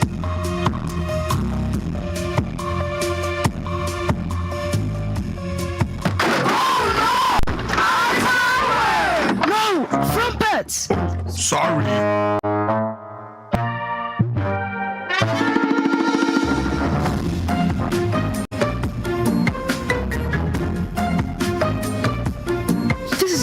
Example of how one poor choice can bring down something so great. And our one small good action can make a big difference. Remember, everyone, let's focus on making the right choices and doing small acts of goodness. Together, we can build something even more magnificent for everyone and ensure that it lasts.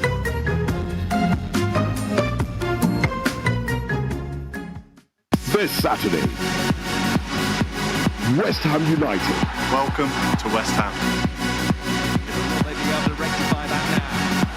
Stick down with Jared Bowen coming forward. Oh, and it's in. Everton.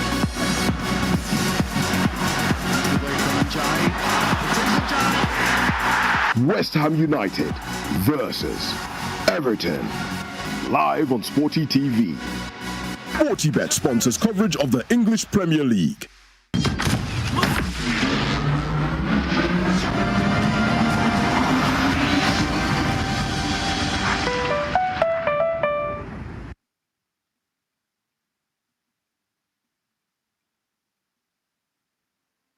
Welcome to Family Feud, where two families compete to get the most popular responses to the survey of simple questions. The answers are locked in our electronic board, and in round 1 and 2, each point is worth 250 naira. In rounds 3 and 4, the points are doubled, and in round 5, tripled. The family with the most points at the end of round 5 will go on to play for the top prize of 5 million naira. It's time to play, Nigeria. Now, welcome your host, Bisola Ayola.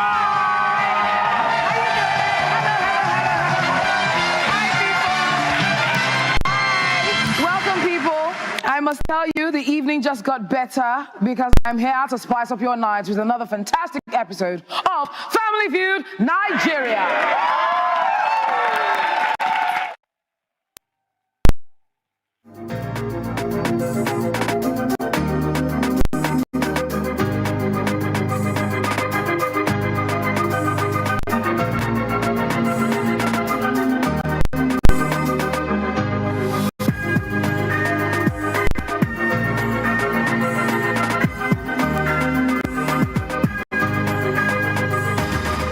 It's another good time to analyze policies, assess development, and ultimately make projections. Nigeria has taken another step by creating the Ministry of Livestock Development to be an active participant in the global livestock business, seen as a significant global asset with the market value of farmed animals estimated at hundreds of billions of dollars. Plans for the smooth takeoff in the course of the program. How often do you hear about the Investment and Securities Tribunal? If it's frequently, then what are its primary duties? We will come up with the breakdown shortly. We are also on course to come up with a complementary segment talking about the export tips. This is the lineup for Business 24. I am Vivian Izadi. We're back, and let's now inform you that the livestock industry in Nigeria is rekindled and back on track, as it's all thanks to the creation of a brand new Ministry of Livestock Development by President Bola Tinubu. While the challenges ahead may seem daunting, the appointment of Idi Mukhtar as the first ever minister brings a renewed sense of optimism and hope. Kunle Adeye explores what is in store for the new minister as he rolls up his sleeves and gets ready to hit the ground running. President Bola Tinubu may not claim to be a prophet, but his decision to establish the Ministry of Livestock Development and appoint Idi Mukhtar Meha as its first ever minister feels like it's answering a long-awaited call. The need for better support and organization in Nigeria's livestock sector has been clear for years, and experts like Jimmy Smith emphasized these at the 2023 Food and Agriculture Organization World Conference. The challenges ahead may be tough, but the potential is massive. The livestock contributes a solid 17% to Nigeria's agricultural GDP and 5% to the entire economy. Now, that's huge. And with Minister Meha at the helm, things are about to get more interesting. His first big task is to revamp Nigeria's 417 grazing reserves. It is no small feat, but he is confident that with the right management, these reserves could help resolve the conflicts that have plagued the sector for years. Our understanding of the genesis of this matter is what I want to call the pull and push factor. The push factor is that animals generally survive on grasses and water. And where these two are absent, the push factor is to get out of any environment, any ecosystem that doesn't provide these two fundamental basics of animal life. That is fodder, feed, and water. And the attraction, therefore, is the pull factor, where these animals have to migrate to an area where these two factors are readily available. And in the process of migration, you are talking about thousands of kilometers away from point A to point B. And invariably, there are farmlands all over the place. And an animal doesn't have that self-consciousness to know that this is a farmland and the other is a wild grazing area. animals moving in such large numbers are very, very difficult to control. And sometimes also some of the incursions into these farmlands are willfully done, unfortunately. Our approach to this issue is already we have started to mine data. Already we have a data that is also subject to validation of about 417 grazing reserves across the country. About 113 of these are gazetted. That's just 27%. Once these grazing reserves are available, have no legal encumbrances, and are suitable enough for us to regress and make all the necessary amenities and fundamentals of life for the livestock to remain in one area, this is exactly what we want to do, and we believe this is a panacea, a permanent solution to this problem. It's not just planting grasses and making water available, it's the issue of making sure that all infrastructure necessary to support progressive and productive animal business in those grazing reserves are provided. Internal road networks, veterinary clinics, schools, markets, and hospitals for the families of the herders. In fact, we want to see a model, we want to be a model where there will be no basic difference between the city center and the grazing reserve in terms of social life. But here is the thing, Meha knows he can't do it alone. He is already reaching out, building strong partnerships with state and local governments and the private sector. The idea is to bring in fresh ideas, modern technology, and more efficiency, ultimately making things better for everyone involved, especially the farmers. Another priority on his list is animal vaccination. This might not sound like the flashiest part of the job, but it's absolutely vital. Keeping herds healthy means boosting productivity. And here is something else he's focused on: data. It might sound technical, but gathering accurate data is a game changer, one that will help the ministry make smarter decisions and respond faster to the industry's needs. With all these plans in motion, there is a lot of optimism that the new Ministry of Livestock Development under Minister Meha is set to give Nigeria's livestock industry a serious boost. And if it goes well, we could be looking at some exciting changes on the horizon. It's another open secret that the capital market is strategic to the economy of any nation. And here is the question: how viable is Nigerian's capital market? The response will definitely excite anyone who hears that it's a formidable stock market, but its activities are being regulated and decisions are being challenged at the Investment and Securities Tribunal.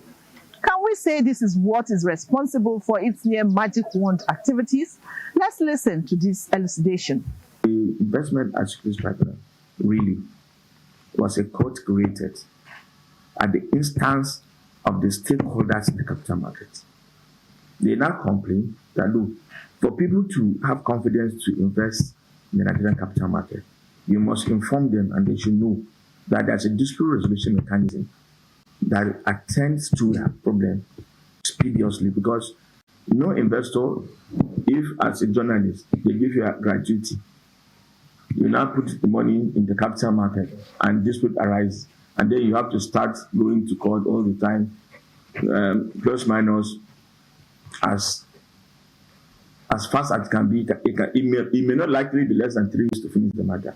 But then we can imagine what the investments that you have would be at the end of the time. So the stakeholders told government, look, this is a critical sector of the Nigerian economy, not just the economy of Nigeria, but all over the world, where funds are sourced for infrastructure development.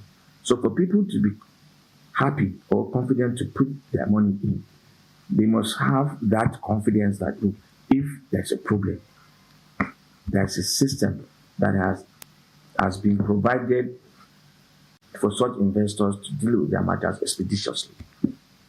So that is it. So government answered the call of the capital market community when the Odife panel was within the Nigerian financial system. The Investments and Securities Tribunal is promoting investments in Nigeria because it's one of the investor confidence structures put in place in order to engender more business, give assurance to capital market investors that the environment is safe, it's transparent.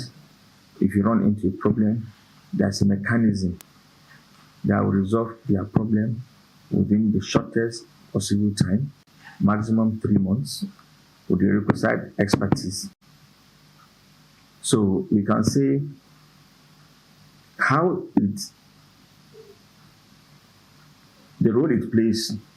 So the purpose of investment is that yes, no investor will want to go to the jurisdiction and put his investment, a huge amount of money, with an uncertainty when a dispute arises.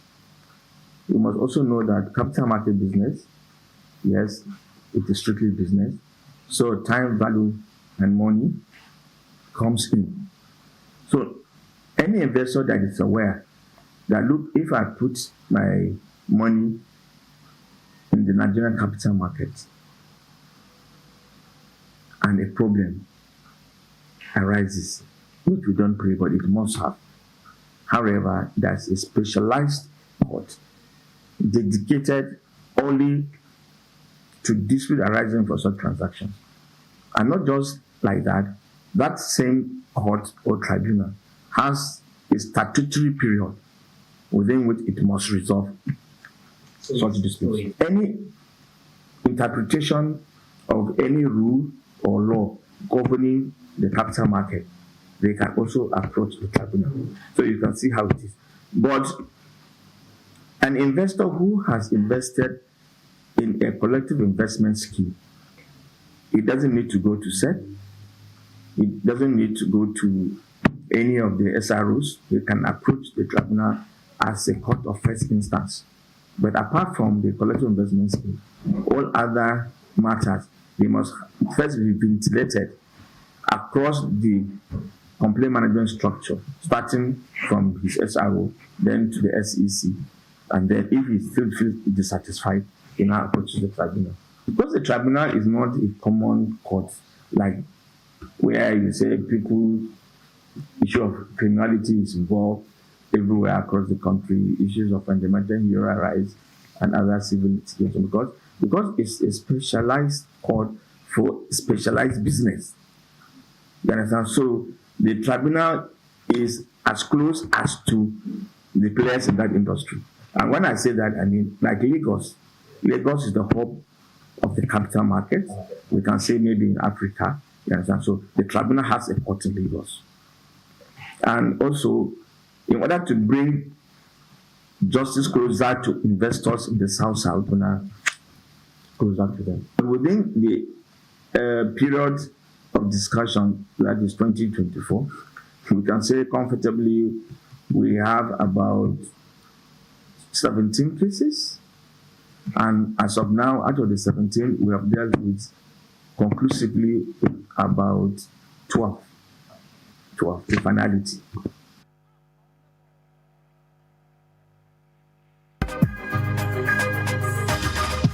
The National Automotive Design and Development Council is training automobile engineers on spare parts design as part of steps to address the country's huge revenue loss due to importation of vehicles' component parts.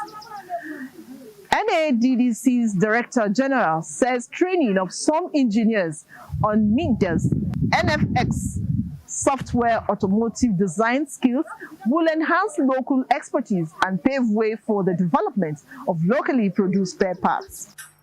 Every year, Nigeria spends over $3 billion on the importation of new cars and $3.2 billion on used cars and another $3.4 billion on auto spare parts.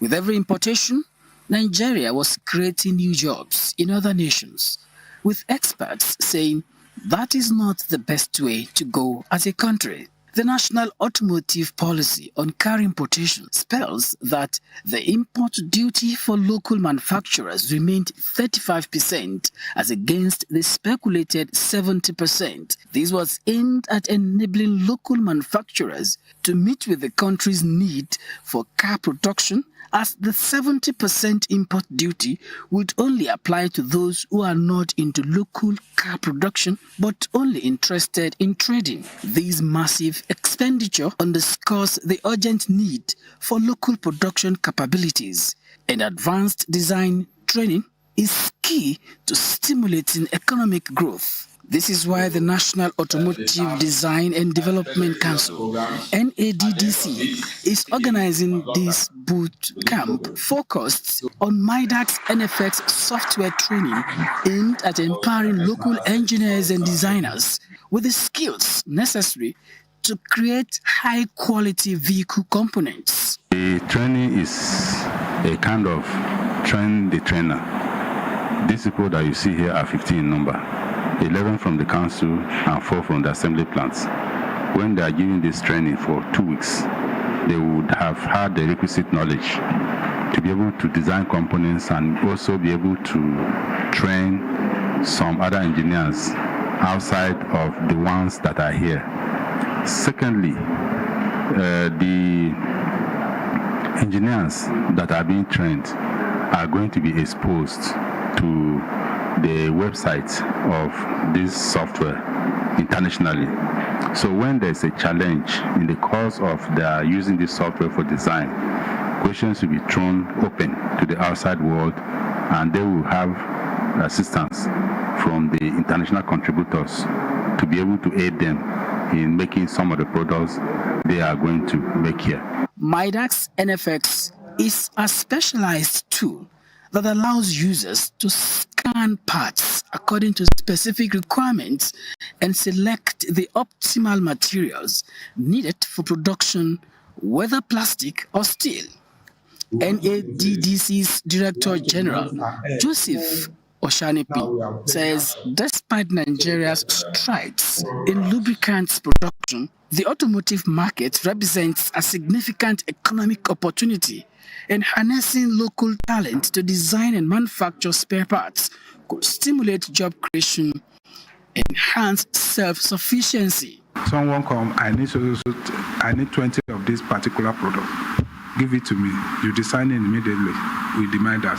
Go ahead and produce them and supply to whoever needs them. So it means we can now get customized some of the things we are doing. And if you want to do mass production, this is the first step also toward production of mass production. There is no way you can produce any component without first of all designing it. With this, we are going to create a lot of jobs in line with the Renew Hope agenda of our dear president. He has asked us to do everything possible to make sure we create jobs. Let's produce what we consume and consume what we produce. That's what the Renew Hope agenda is saying. And if that is the Renew Hope agenda, if that's what it's saying, if that is the agenda, producing this thing by starting with the designing is in line with the Renew Hope agenda of our dear president. 34-year-old Yongo Robert is a previous beneficiary. He is now a consultant with MIDAC's NFX software company. They should take this seriously because it's actually a very good one for us. Because in Nigeria, we have the man capacity. We are intelligent, we are brilliant. And so if we have tools like this that could aid us in exploring what we have, I think it's a good one. We should embrace it completely. The lack of product we receive in form of SKD, semi-knockdown, all the analysis has been done right from the manufacturer. But with the idea of Smart and NFX, we can come in to test run, to checkmate what has been done. And with that, if there's any items or any material, any part that is of low standard, I think with the help of this knowledge, we'll be able to call it out and the need will be done as well. At least we are going to design automotive component at the end of the training. So I feel the training will help us a lot during our design. Yes, I know my council, they are always ready for this kind of training. I'm expecting it because I know our management, they try in terms of giving staff capacity training, like this type of training. With a target of training 100 individuals over the next year, the initiative is geared towards equipping local assemblers and manufacturers with essential knowledge while bridging the gap between theory and practice. NDDC believes the only way to bridge the gap is through knowledge, and through this program, it hopes to foster innovation within the industry. Expectations are high that the program will not only enhance local expertise, but also pave the way for the development of locally produced spare parts, ultimately saving the country significant amounts of foreign currency. For Business 24, Tokbe Alabi. The Fiscal Responsibility Commission is leveraging autonomy granted to local governments to ensure transparent management of financial resources to support federal government efforts in strengthening the economy. This is as the Commission's chairman engages stakeholders in Abuja on the need for transparency and accountability at the sub-national levels.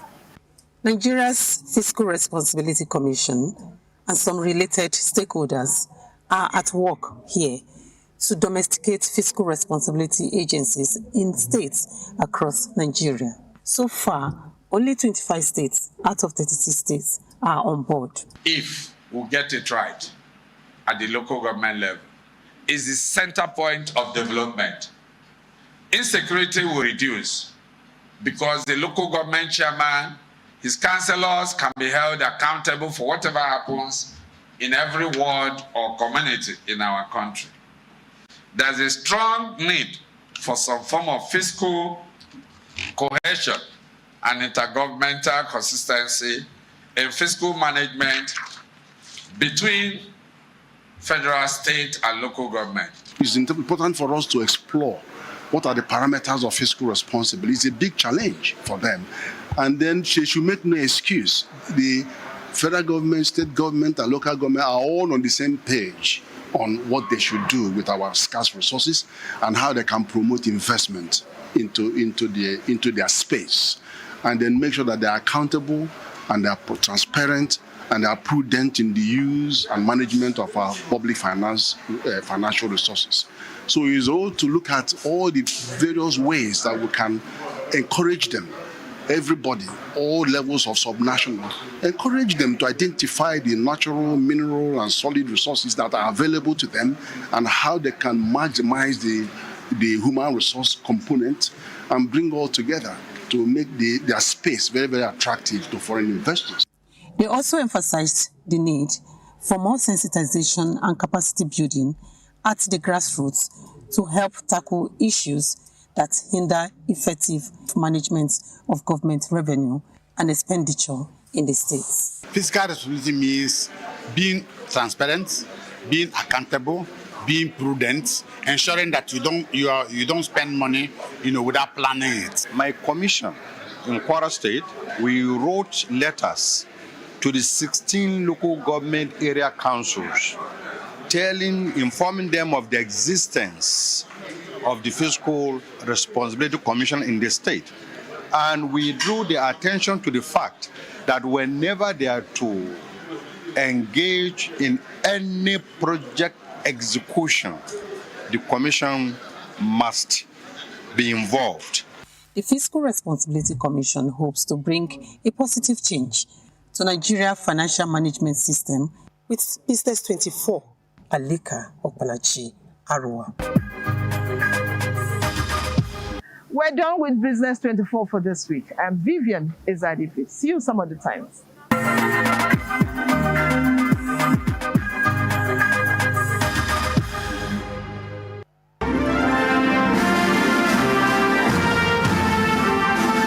Advertising your goods and services on the right channel gives you an edge over your competitors. NTA News 24 has all the platforms for your target audience.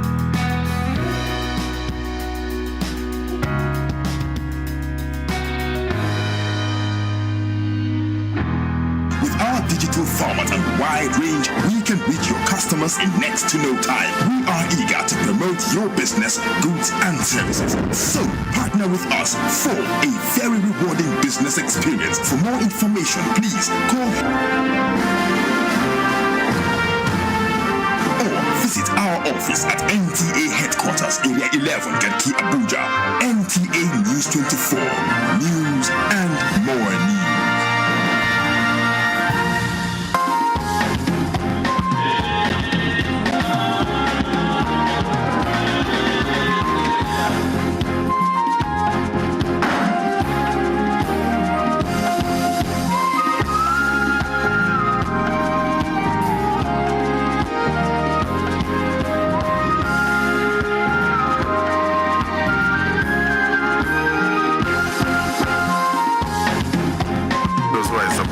Say aye, and those who are against the motion say nay.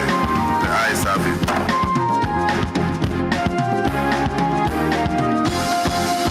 Hello and welcome to the program. I am Dennis Adegunloye. With the expectation that President Bola Tinubu will soon present the 2025 appropriation bill to a joint session of the National Assembly, legislators have shifted their focus from plenary to another of their critical functions, that being oversight. This is to gauge the performance of MDAs on 2024 funds appropriated to them. And we begin with security matters, as the Senate Committee on Defense in the week assured the armed forces of its unwavering support towards bringing an end to all forms of security challenges confronting the nation. Chairman of the committee, Senator Ahmed Lawan, gave the assurance during oversight visits to military formations and institutions in Kaduna, including the Armed Forces Command and Staff College, Jaji. Oversight function and budget implementation are vital components of the National Assembly duties. Senate Committee on Defense, led by its chairman Ahmad Ibrahim Lawal, visited the Armed Forces Command and Staff College, Jaji. Led by the commandant of the college, Air Vice Marshal Hassan Alaji, straight to the business of the day. They toured facilities of the Center of Leadership and Knowledge and were briefed on the operations of the college with the mandate of training senior and junior commanders of the tri-services. People come from different parts of the world to come and receive training, and that is a clear testimony of what we do is in the right direction here. At the Nigerian Defense Academy, the Commandant, Major General John Ochai, conducted the committee through the college, including the simulation center and demonstration by the cadets, a testament to the institution's training quality, producing officers of international. Armed forces are doing so well, so hard, trying to secure this country for us. But I think there's clearly insufficient provision. We'll work with the executive arm of government. Committee were also at the Defense Industry Corporation of Nigeria with a pledge to resuscitate the complex to produce platforms on other needs of the military and paramilitary. Everything here is upside down. Nothing is working as they should. And we feel that time has come to address the issues affecting Daikon.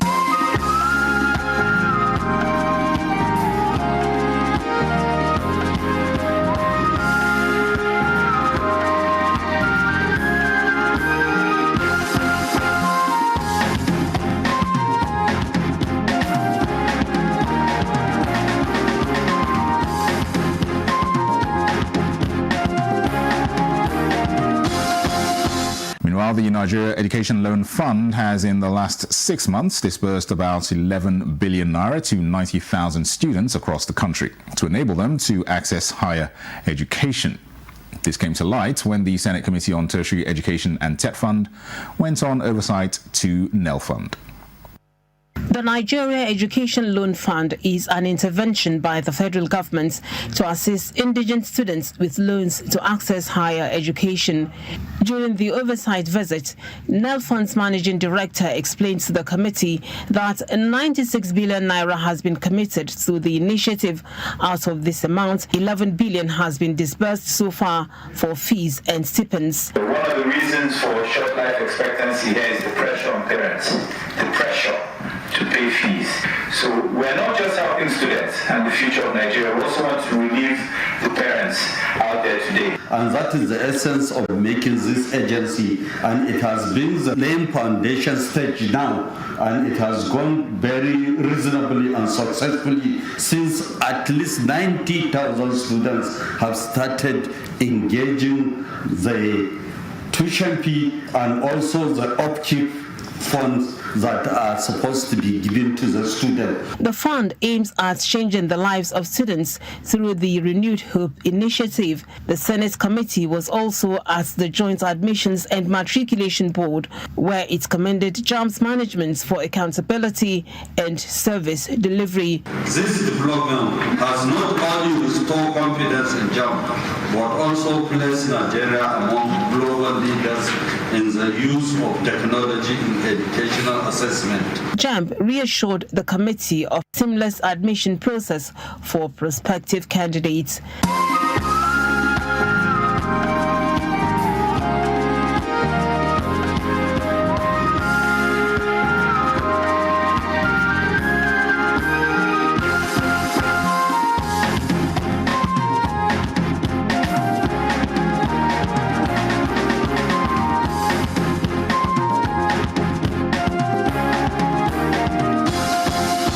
And the Senate Committee on Solid Minerals says it will continue engaging key players in the mining sector to unravel the remote and immediate causes of the minefield collapse in Shiroro local government area of Niger State. Chairman of the committee, Ekong Sampson, stated this at the Government House, Minna, during an assessment visit to the state. The recent minefield collapse in Shiroro, during which workers lost their lives, was brought to the attention of the Senate through a motion from Senator Sani Musa, leading to a resolution to investigate the incidents. The committee expressed sympathy over the tragedy with an assurance to uncover the line of thought for appropriate action. Accepts our sympathies. What happened was breathtaking. A number of lives were lost, and some issues were raised about mining safety in Nigeria, the safeguards being put in place. And as a Senate, we became even more determined to put in measure such safeguards that will prevent a reoccurrence. Any mining exploration that will take place without adequate safety and health and hazardous standards in order to curb such incidents, any leader will be very, very interested to seeing that he hold that area carefully. Niger State Governor Muhammad Umaru Bago says his administration insists on responsible mining practice for sustainable operations and well-being of the citizenry. Artisanal mining has cost us a lot of lives. It has cost us lots of properties. It has encouraged a lot of banditry and insecurity. Companies, for instance, who would be given permission to do mining in communities will have to understand that there are post-mining effects. These are some of the initiatives in the new law we are about to pass. The committee reassured that its report will capture all concerns to ensure that mining activities in Nigeria are standardized and in the interest of host communities and the government.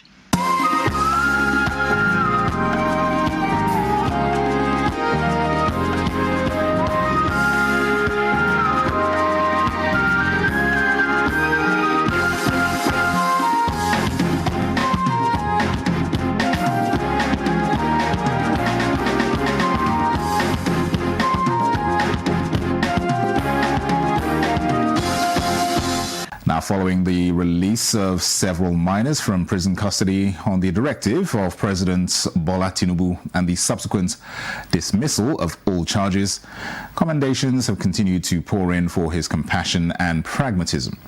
former governor of Kano State and senator representing Kano South in the 9th National Assembly, Kabiru Gaya, lauded the president for his kindness and understanding, noting that it was in the public interest for him to have taken this approach. Senator Gaya also praised the Kano State government. All right, distinguished Senator Kabiru Gaya, many thanks for inviting us to your humble abode and for this value on our program. All right, we're all aware of what happened back in August with the nationwide protests, and just a few days back, Mr. President, in his wisdom, directed the relevant authorities, the Attorney General of the Federation, to immediately release the several minors and others who were held in custody for about 3 months, given the circumstances that they were allegedly being held in. What can you say about Mr. President's directive? Well, first of all, we thank Almighty God for keeping us alive to this level to witness so many developments in the country. I would like to personally thank President Bola Ahmed Tinubu for his gesture and his kind gesture to release these 2 minors from the prison or from the custody. We from the people of Kano State and many other Nigerians that their children were kept in prison for this long time. I thank him for releasing them. And then I thank him also for making effort to help the children and their families financially and otherwise for them to survive. And I also wish to thank the governor of Kano State, Abba Kabir, who on his own wisdom also tried to support the children and the family in such a way that they could stand on their own. So I believe all this is due to poverty, unemployment, and lack of things to do.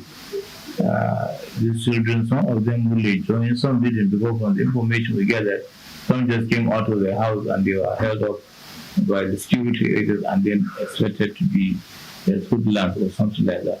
So I really thank President Bola Tinubu for having a listening ear to this problem to release our children, because it was becoming like a tense security situation in the northern part of this country, and I do not want anything that might affect or jeopardize his leadership in the country. He is doing the best he can, and we're certain to do much better in the future for the country to be better than what it is now.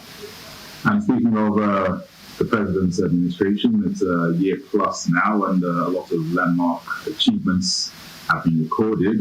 There's been the Northeast Development Commission passing into law of that, and other developmental commissions. Just give us your take on these great steps that have been taken so far. Well, the issue of leadership, the President is doing his best, but the people are looking at it differently. Once there is nothing in the pocket, no food to eat, people don't look at the development being done by the President. For example, the issue of the Northeast. I was the person who moved the Northeast in the Senate, the move to creation of Northeast Development Commission. It was Barrow Jibril who is the DSP, now moved a motion for the Northwest Development Commission, which was passed by or approved by the President, and they are now taken up. So I believe these commissions are very, very important. If now we stop wherever there is balance and situation like this, the government comes in to set up a commission that can assist the community in that area. The governors will bring donation, international community will bring donation to help those communities. Because if you allow the state themselves to take care of themselves, they cannot be able to fight the insurgents and be able to help settle their people. So that's the reason why I created the Northeast Commission, and then the senators and all the rest joined me to pass or agree with the bill, and later the President signed the bill. So I know it's very, very important, and the President now has to be able to make some allocations to the Northwest Development Commission so that the Northwest can be able to get up on its feet and assist the people who are in this situation of insecurity and even lack of going to their farms to be able to farm, and they don't have much food to eat and so on. So I believe it's a very good issue. The president came up with many things. The only issue the people are talking about is the issue of fuel price. But I believe the fuel price is not the problem. It is the issue of the dollar to our naira. If the president will look at the value of the dollar to the naira, once the value of the naira appreciates, definitely things might come down. And I might suggest that the president, maybe it's not normal, but the president should have a price board, community board, so that amount of whatever people buy from Lagos or Kaduna or anywhere, they can buy it at the same price. There should be a price control board. I'm not an economist, but I believe that will help greatly to alleviate the suffering of the people in this country. But he is doing his best, his ability, and I believe the brighter future will come along the way as soon as possible. We certainly expect so. And of course, there was the last week the screening and confirmation by the Senate of the 7 new ministers. What can you say about this? Well, the minister has picked up responsible people, and he believes those people will be to help to the government. And he said they should come on board and work with him, with the other ministers, to achieve success in this country, to be able to solve some of the existing problems. And I believe they can. We have a nominee from Kano. He's a young man who was the Speaker of the House and the former chairman of State Assembly member, and he became a Speaker of the State. So I believe he's equal to the task and can do it. So all the rest, and for setting up a ministry for cattle, animal livestock development, for livestock development, I think it will be able to, because I know some countries in the world, like Holland and others, they all believe in creating dairy and animal food is one of the major sources of their external revenue. And I believe we can also be able to develop. We have thousands or millions of cows in this country, or cattle. We have pigs, we have cows, we have a lot of things, animals that we can be able to trade and make money out of them and use them for feed as food to the Nigerians. So the ministry and the issue of this crisis of farmlands and so on, the ministry can be able to handle those crises and be able to have farmer, cattle, rearer, or a good relationship. All right, so the Division, obviously you're a seasoned legislator, and you're, shall we say, on the outside looking in at the moment. What are your general assessments of the 10th National Assembly thus far? Well, yeah, I was in the 9th Senate, and I was in the Senate for 16 years, and the 10th Senate are doing their best. Anytime there is a change of government, the situation tends to be different. The Senate President is doing his best, and the Deputy Senate President is from my state, and my friend, or my brother, and they're doing the best they can. The House, they're also doing their best, and I wish them well in whatever they're doing. And I believe that the budget for next year, they will soon pass it within this year. So I wish them best of luck. Okay, distinguished Senator Abuja, many thanks for sharing your insight with us, and we appreciate your perspective. Thank you for being here with me.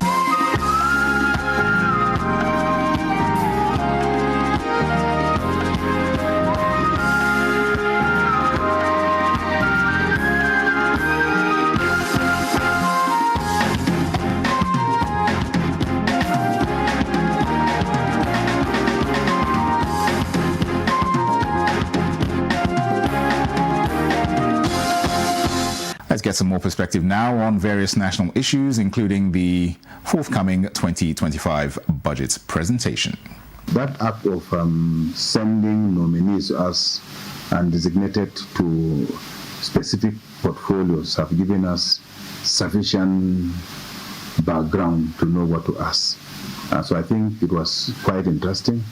And so far, for all the nominees that appeared before the Senate, they had all the constitutional requirement for them to be senators.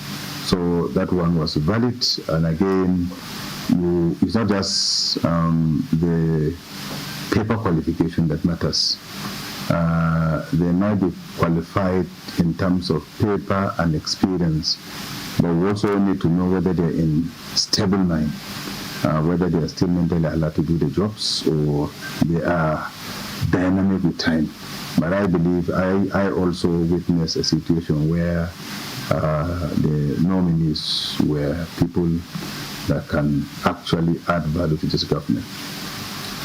And what's your assessment of this scrapping of the Niger Delta Ministry and then bringing in this? Yeah, now that you have so many regional development commissions, there will be no need to just have a Niger Delta Ministry. It is better to have all those regional commissions in one place, and you have a minister that will be administering or leading those ministries. So I think it's a wise decision not to just leave Ministry for Niger Delta. Niger Delta is a commission. It's a regional commission. You have Northwest Commission. So the best is have all the commissions in one place, and you have a minister with different MDs in each of the commission, but with a permanent secretary that they all run to, and you have a leader who handles their issue even at the budgetary level. I think it's a wise issue. Lastly, Distinguished, obviously we're all expecting Mr. President very soon to present the 2025 appropriation bill. What are you expecting, and what's the I expect a lot of inclusiveness in this year's appropriation of the National Fund. I know that the President have presided over the nation for about a year. I know that this government, which has just come in, will have a lot of experiences and challenges they have now known. And therefore, the President is in a better position to find out the problems of Nigerians and requests come out with a proposal, a budget proposal that would be very inclusive, very progressive, and people-oriented. We expect that.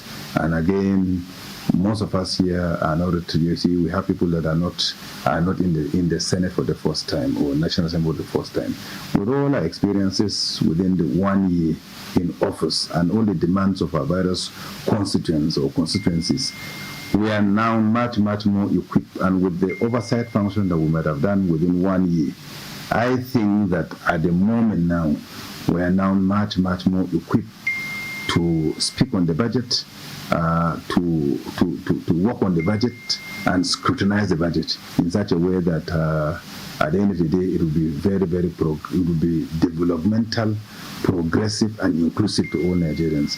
And again, you all know that today we have decided to go on pre-budget oversight function with our various ministries so that let us acquaint ourselves with the budget performance of the various NDAs and find out the performances before the net budget comes in. And by the time we are able to scrutinize the performance of the 2024 budgets, it will help us much, much more to talk about the 2025 budget. I believe that we will continue to attain perfection as the year runs in and out. I believe that it's going to do well with Nigerians. We will do all we could. There's a need for stability. There's a need for a president who is very visionary. Yesterday, I'm very glad with the commissioning of most of the super intercept works that are on the legacy projects. If, by the grace of God, some of these futuristic projects come to materialize, I believe that Nigeria will have a new shape. And I think all of us, both the legislative arm of government, the judiciary, and the executive arms of government, and all tiers of government from the local, state, and federal, we need to be on the same page. We need to work harder. We need to reduce the burden Nigerians are facing. The way of oil subsidy removal, let the benefits be translated back to the people to reduce the burden of the people. I believe that we will succeed. Definitely. All right. Distinguished, thanks for your time again and your perspective. Yeah, welcome. It's a pleasure meeting with NTA all the time. Yeah. And I must thank NTA. The programs on NTA are very educative. I want to be very sincere on that, very educative. We continue to support the media houses. You all know that I've supported NTA in Jos Network Center, providing solar powered source of energy to them. Yeah. I think we need to support the media because it's the media that continue to tell the people where we are, where we intend to go to. It keeps Nigerian more focused and more united towards a better tomorrow. So we thank you all, and we will succeed.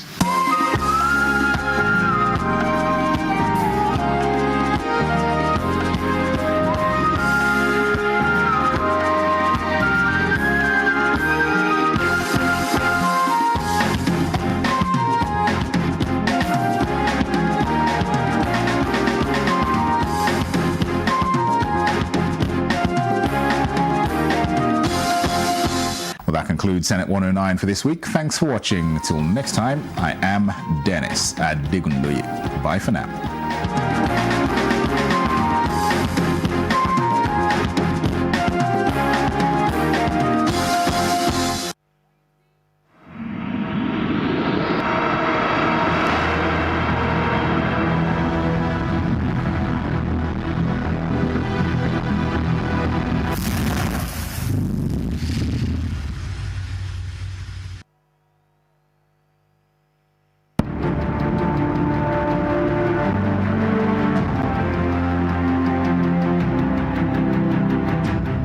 The Vice-Chancellor, Professor Shishi Zema, on behalf of the Visitor, Board of Trustees, Council and Senate of Kwara University, Wukari, Taraba State, cordially invites the university community and the public to its second and combined convocation ceremony, convocation and installation of the Chancellor, His Majesty Matthew Alaji Opalua Oguchiakpa II, the Ata of Igala, award of first degrees and conferment of honorary degrees, honoris causa on Chief David Sabukente DSK, Engineer Andrew L. Yakubu, and the Ata of Igala. Date, Saturday 9th November 2024.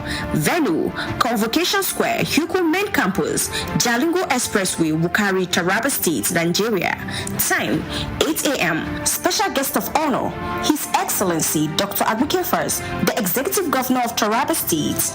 Announcer, Comrade Joshua Ngubu Agia, Registrar and Chairman, Ceremonies Committee. Never grow old, never grow old, in a land where we'll never grow old. With gratitude to God Almighty, the entire family of late Obuefi Samuel Obonia Ezebilo of Umudioka Village, Oka, in Oka South Local Government Area of Anambra State, announced the passing away of their dearly beloved husband, father, grandfather, and brother, Obuefi Samuel Obonia Ezebilo Obuefi Akunwafo.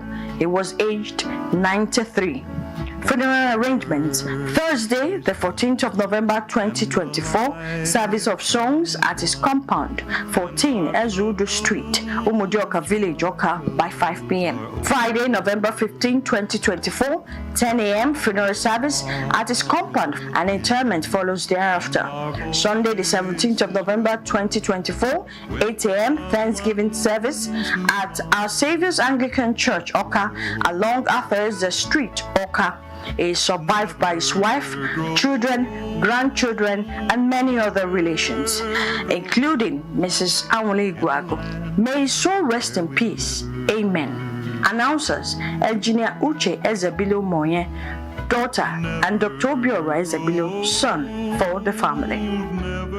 Is your vehicle looking a little out of shape on account of daily wear and tear? Or you wish to purchase a brand new car? At Auto Beauty Services, we understand that your car is more than just a means of transportation, but indeed a reflection of who you are. Our state-of-the-art facility, sales personnel, and expert technicians provide top-notch sales and services to quench your thirst for a durable car and restore your vehicle's original shape and former glory. From routine maintenance to advanced repairs and custom detailing, be sure we will make your car car look and feel like new. Our passion at Auto Beauty Services is to give maximum satisfaction as we help either purchase your dream car at affordable prices or love your refurbished car again. Visit us today and experience the ultimate in auto car. Call 0803-589-2688 or 0809-927-8020. You can also reach us via our email address autobeautyservices@gmail.com. Auto Beauty Services, a destination to be and surely where every car leaves feeling brand new.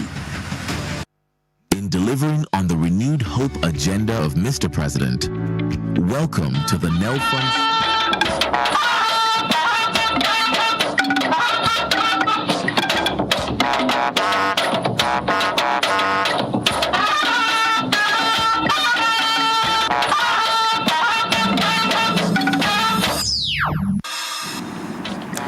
Advancing gender equity, federal government leverages technology for women empowerment.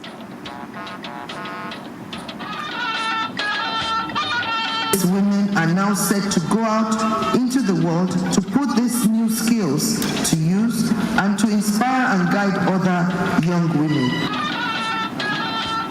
As Africa advances its digital economy, experts advocate inclusive participation for women and girls.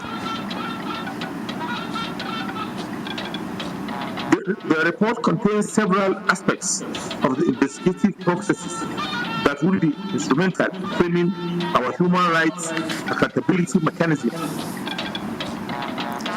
7th Nigeria Diaspora Investment Summit closes, targets ease of doing business among Nigerians home and abroad. The diaspora's influence and impact are keenly felt across Africa. Good evening and welcome. This is News at 9 on NTA. I am Lami Ali. Jennifer Igwe is in Lagos.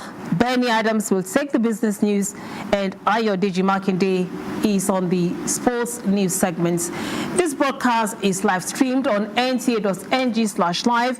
You can also follow us on other social media platforms of the NTA displayed on the screen. Now, the Special Independent Investigative Panel on Human Rights Violations in the Northeast has absolved the Nigerian military of allegations of forced illegal abortions and the massacre of children as alleged by a foreign media organization in December 2022. The panel submitted the reports of its findings to the National Human Rights Commission this Friday in Abuja. Omenka Amarachuku has the reports. 2022, a Reuters media report alleged that the Nigerian military conducted secret, illegal and forced abortions of more than 10,000 women and girls in the course of its counter-insurgency operations in the Northeast. Reuters cited healthcare and security workers as source of their information, but the National Human Rights Commission decided to ascertain the truth of the claims when it set up a 7-man investigation panel. 18 months down the lane, the panel's report is before the commission. The report contains several aspects of the investigative processes that will be instrumental in framing our human rights accountability mechanism as well as the criminal justice system in Nigeria. Together, we can honor our responsibility to uphold the rights and dignity of every individual in Nigeria, and let's follow up the recommendations of the report. The panel received testimonies from eyewitnesses during its investigations in the Northeast. In Abuja, Omeka Marchiku, NTA News. Another set of 252 women drawn from across the country have been trained and empowered by the National Information Technology Development Agency in collaboration with the Renewed Hope Initiative, presenting empowerment items to the beneficiaries.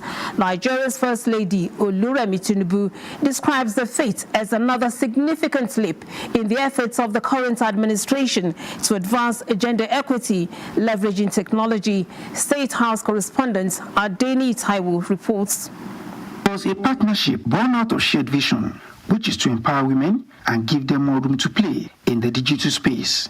The vision drew its first breath on August 21, 2023, when a set of 35 beneficiaries drawn from the FCT underwent a 5-day ICT training with Renewed Hope Initiative, providing the platform and beneficiaries, while the National Information Technology Development Agency, NTA, offers logistics and training.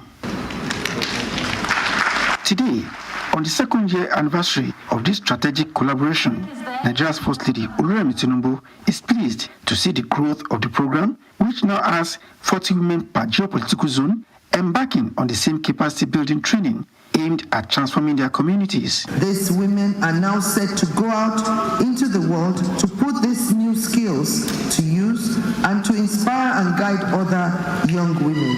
And I'm so glad hearing your testimonies today that you all are set to empower others. And that is the message. I look forward to the great things that all of you will accomplish in the months and years ahead.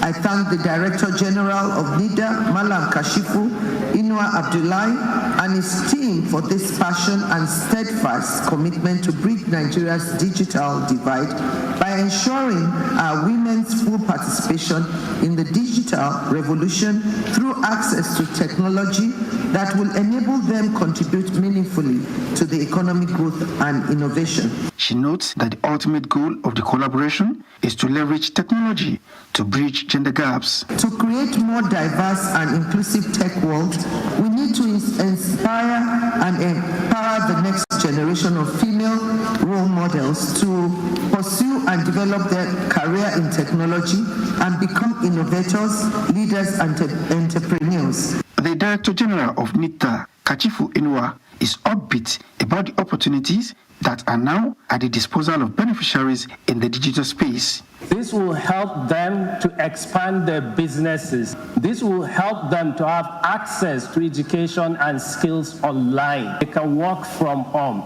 They can be part of the gig economy, creating software, doing graphic designing. And if they have their own petty business, they can use the skills to expand their market. I'm so inspired, and I pledge that I'm exuding much confidence with their startup packs in hand. The beneficiaries say they are ready to impact the digital world and their communities. From the conference center of the Presidential Villa, Adeniyi Taiwo, NTA News. Implications of the ongoing reforms in the oil and gas sector in the economy was the focus of an interactive session between the Senate Committee on Finance and key establishments of government. The meeting is setting the stage on what to expect in the medium-term expenditure framework and fiscal strategy paper 2025 to 2027. Here is the report.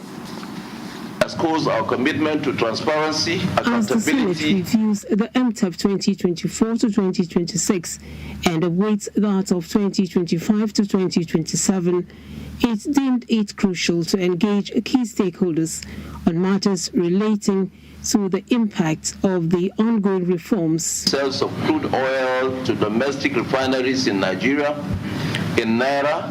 Additionally, we will examine shortfalls in NNPCL revenue remittances, focusing on key areas such as foreign and domestic excess crude accounts, the signature bonus account, NNPCL cash call account, and any outstanding unremitted revenue linked to under-recoveries.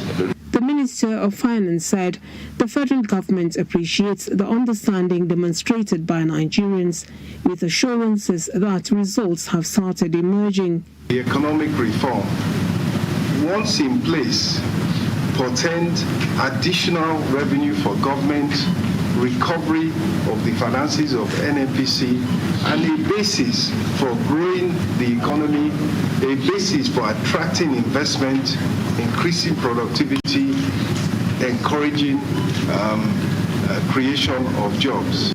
The meeting continued behind closed doors.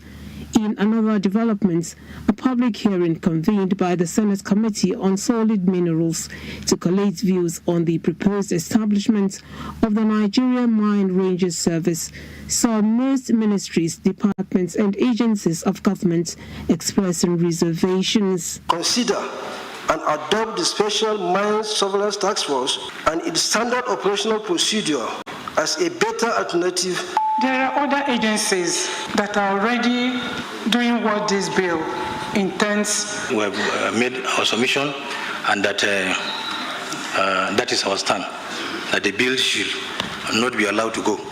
The proposed agency seeks provision of personnel to monitor and patrol mining areas in Nigeria. With its vast potential, the sector deserves every necessary policy attention and legislative intervention to fast-track its full exploration. Let the process of exploiting and extracting this wealth it shouldn't be detrimental to life and humanity. Create this. This was observed at the public hearing in honor of the late Chief of Army Staff. Though Africa celebrates successes attained through digital economy, there are suggestions that the continent should display extra quests as inclusive participation, which hinders active participation of women and girl child, remains a challenge. Advocates at one of the sessions of the 2024 African Women's Congress in Lusaka, Zambia, are recommending sensitization to promote digital literacy among women. Oluseya Diabo has details. Present day and age, tech is king. It brings the world to the times. And that other women have fear. From the explanation of Daliso Mungola, a founder-level student of political science of Zambia, in a particular community in his country, every woman still suffers from telephone phobia. The major argument was that we allowed to have phone because it promotes them to do certain things that are not good. The peer review mechanism approach at the 2024 Africa Women Conference is insensibly looking for an antidote to address this imbalance. We planned as part of our project for the coming year to have pilot digital hub for girls across African countries. We are looking forward that it will reach out to the whole of Zimbabwe and empower not only the girls and women and also men. Experts from within and outside the continent, especially women who have established their footprints in the digital space, are now giving more insights into how African women can move from this parochial mindset. With the right digital tools, we can dismantle these barriers and level the playing field for women in trade. Social media is where we can reclaim our stories and show the world who we are, resilient, innovative, and powerful. I am recommending that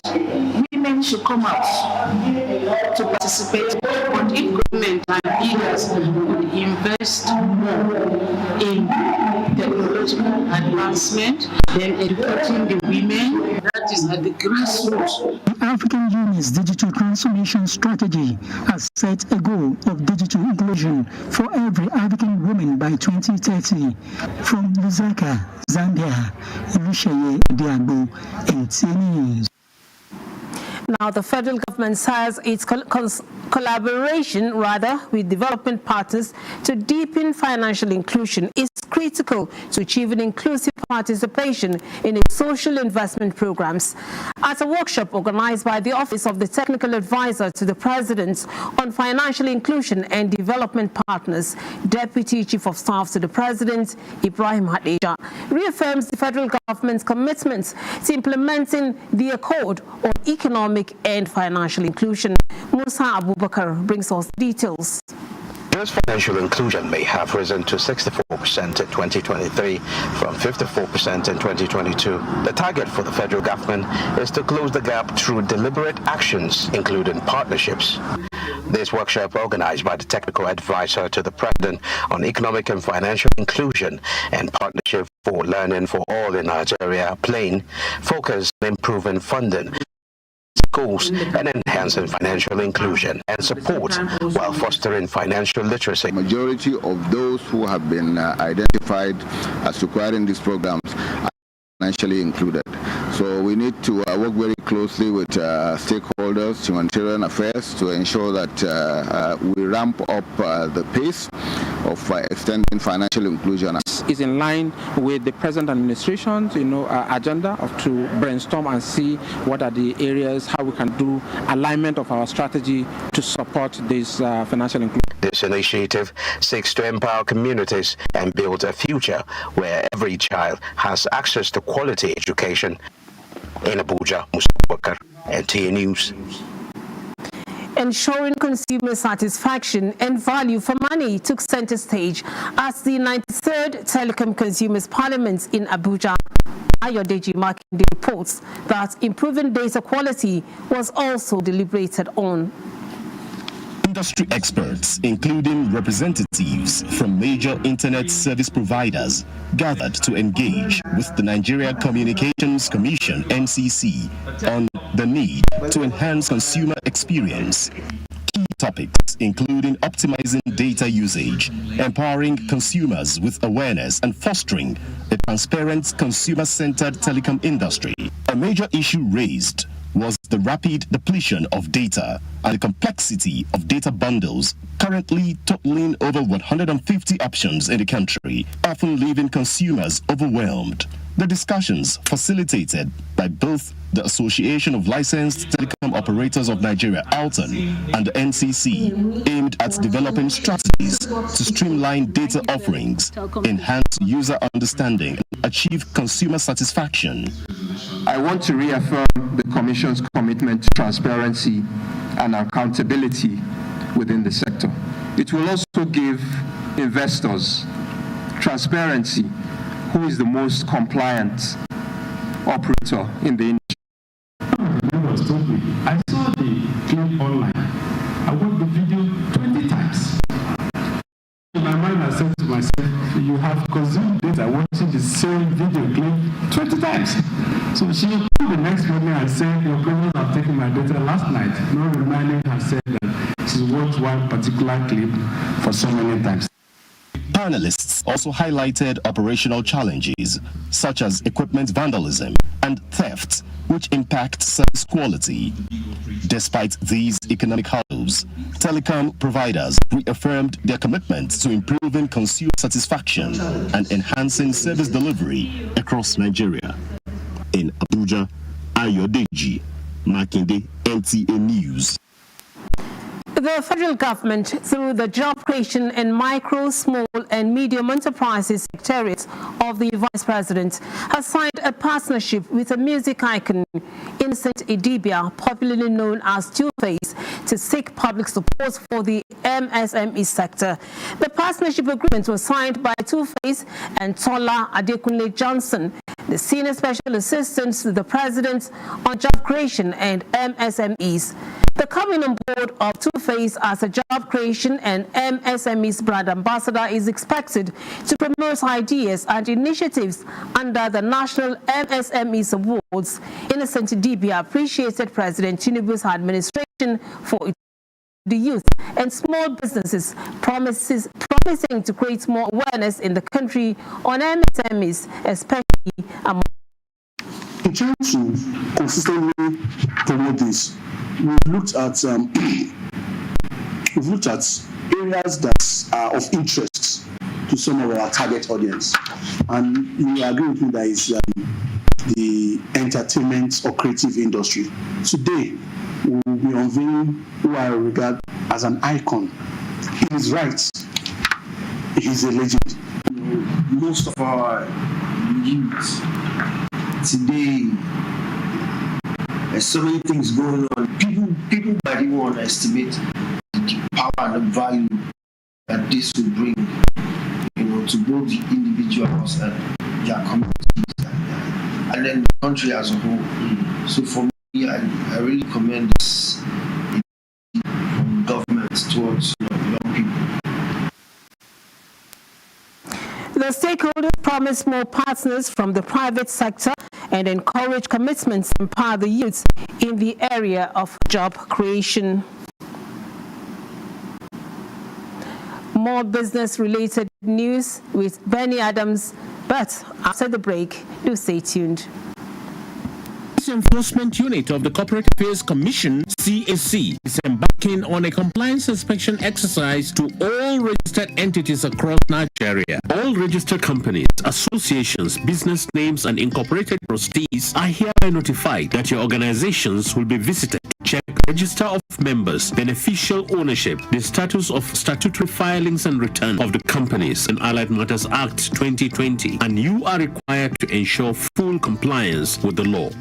Companies, associations, business names, and incorporated trustees. Your cooperation with the enforcement unit of the CAC is essential. Failure to comply may result in sanctions in accordance with the law, as the CAC reserves the right to refuse to receive any filings from any non-compliant company or association, or even delist the company from its register. For more details, check newspaper announcements or visit the Corporate Affairs Commission website at www.cac.gov.ng. CAC, committed to prompt and efficient service. Are you building a new home or renovating an old one? Look no further. Introducing Mangal Cement. Strong and durable for construction. With Mangal Cement, you can trust that your building will stand the test of time. Our cement is made with quality materials and is designed to withstand the harsh weather conditions. Whether you're a builder, contractor, or homeowner, Mangal Cement smoothly complement your construction needs. It's strong, dry fast during concrete casting, and more reliable. So why wait? Choose Mangal Cement for your next building project. Visit our website at www.mangalcement.com or visit any store near you to learn more. Mangal Cement, consistent quality. The Honorable Minister of Agriculture and Food Security, Senator Abubakar Kyari, CON, and Minister of State, Senator Dr. Aliyu Sabi Abdullahi, cordially invites State Commissioners of Agriculture, stakeholders, and the general public to the 46th regular meeting of National Council on Agriculture and Food Security with the theme Resilience to Climate Change Towards Sustainable Food Security and flag off of the National Dry Season Farming under the 2024-2025 dry season of National Agricultural Growth Scheme and Agro Pockets Project. Council meeting, date Monday 11th to Friday 15th November 2024, time 9 a.m. daily, venue Calabar International Convention Center, flag off ceremony, date Wednesday 13th November, time 11 a.m. venue Cross River Basin Authority Land, Calabar. Permanent Secretary, announcer.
It's that time of the year when we come together in unity in the rhythm of cultural spectacle. Experience the richness and cultural exhibition from the 23 local governments of the seats of the Caliphate. NTA Sokoto Network Center is organizing Sokoto Cultural Festival with the theme, The Cultures and Tradition of the People of Sokoto, a Beauty to Behold. It is a 2-day event with non-stop fun and fairy tale atmosphere. The 23 local governments will showcase and exhibit in grand style their cultures and traditions as well as their agricultural produce. In this auspicious event, ancient heritage meets modern sensation. Chairman of the occasion, His Excellency Ahmed Aliyu Sokoto, PhD, FCNA, the Executive Governor of Sokoto State, Royal Father of the Day, Sultan of Sokoto, His Eminence Saad Abubakar, Chief Host, Honorable Commissioner for Local Governments and Chieftaincy Affairs, Alhaji Ibrahim Dedi Adari, Danla Tungubir. Host, Salim Abdulhamid Dembos, Director General, NTA. Date, Saturday 9th and Sunday 10th November 2024. Time, 10 a.m. prompt. Venue, NTA Sokoto Network Center premises. Sokoto Cultural Festival, a true cultural trend. Don't be left out.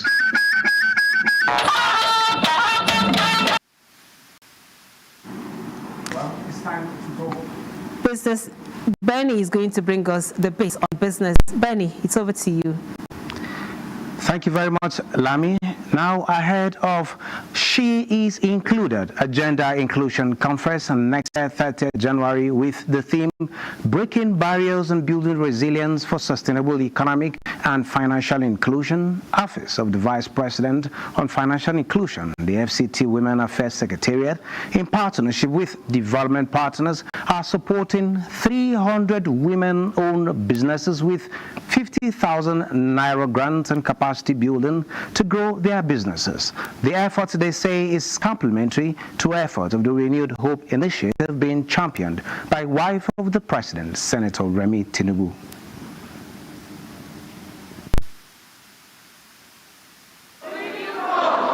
This helped my business because before the business have collapsed.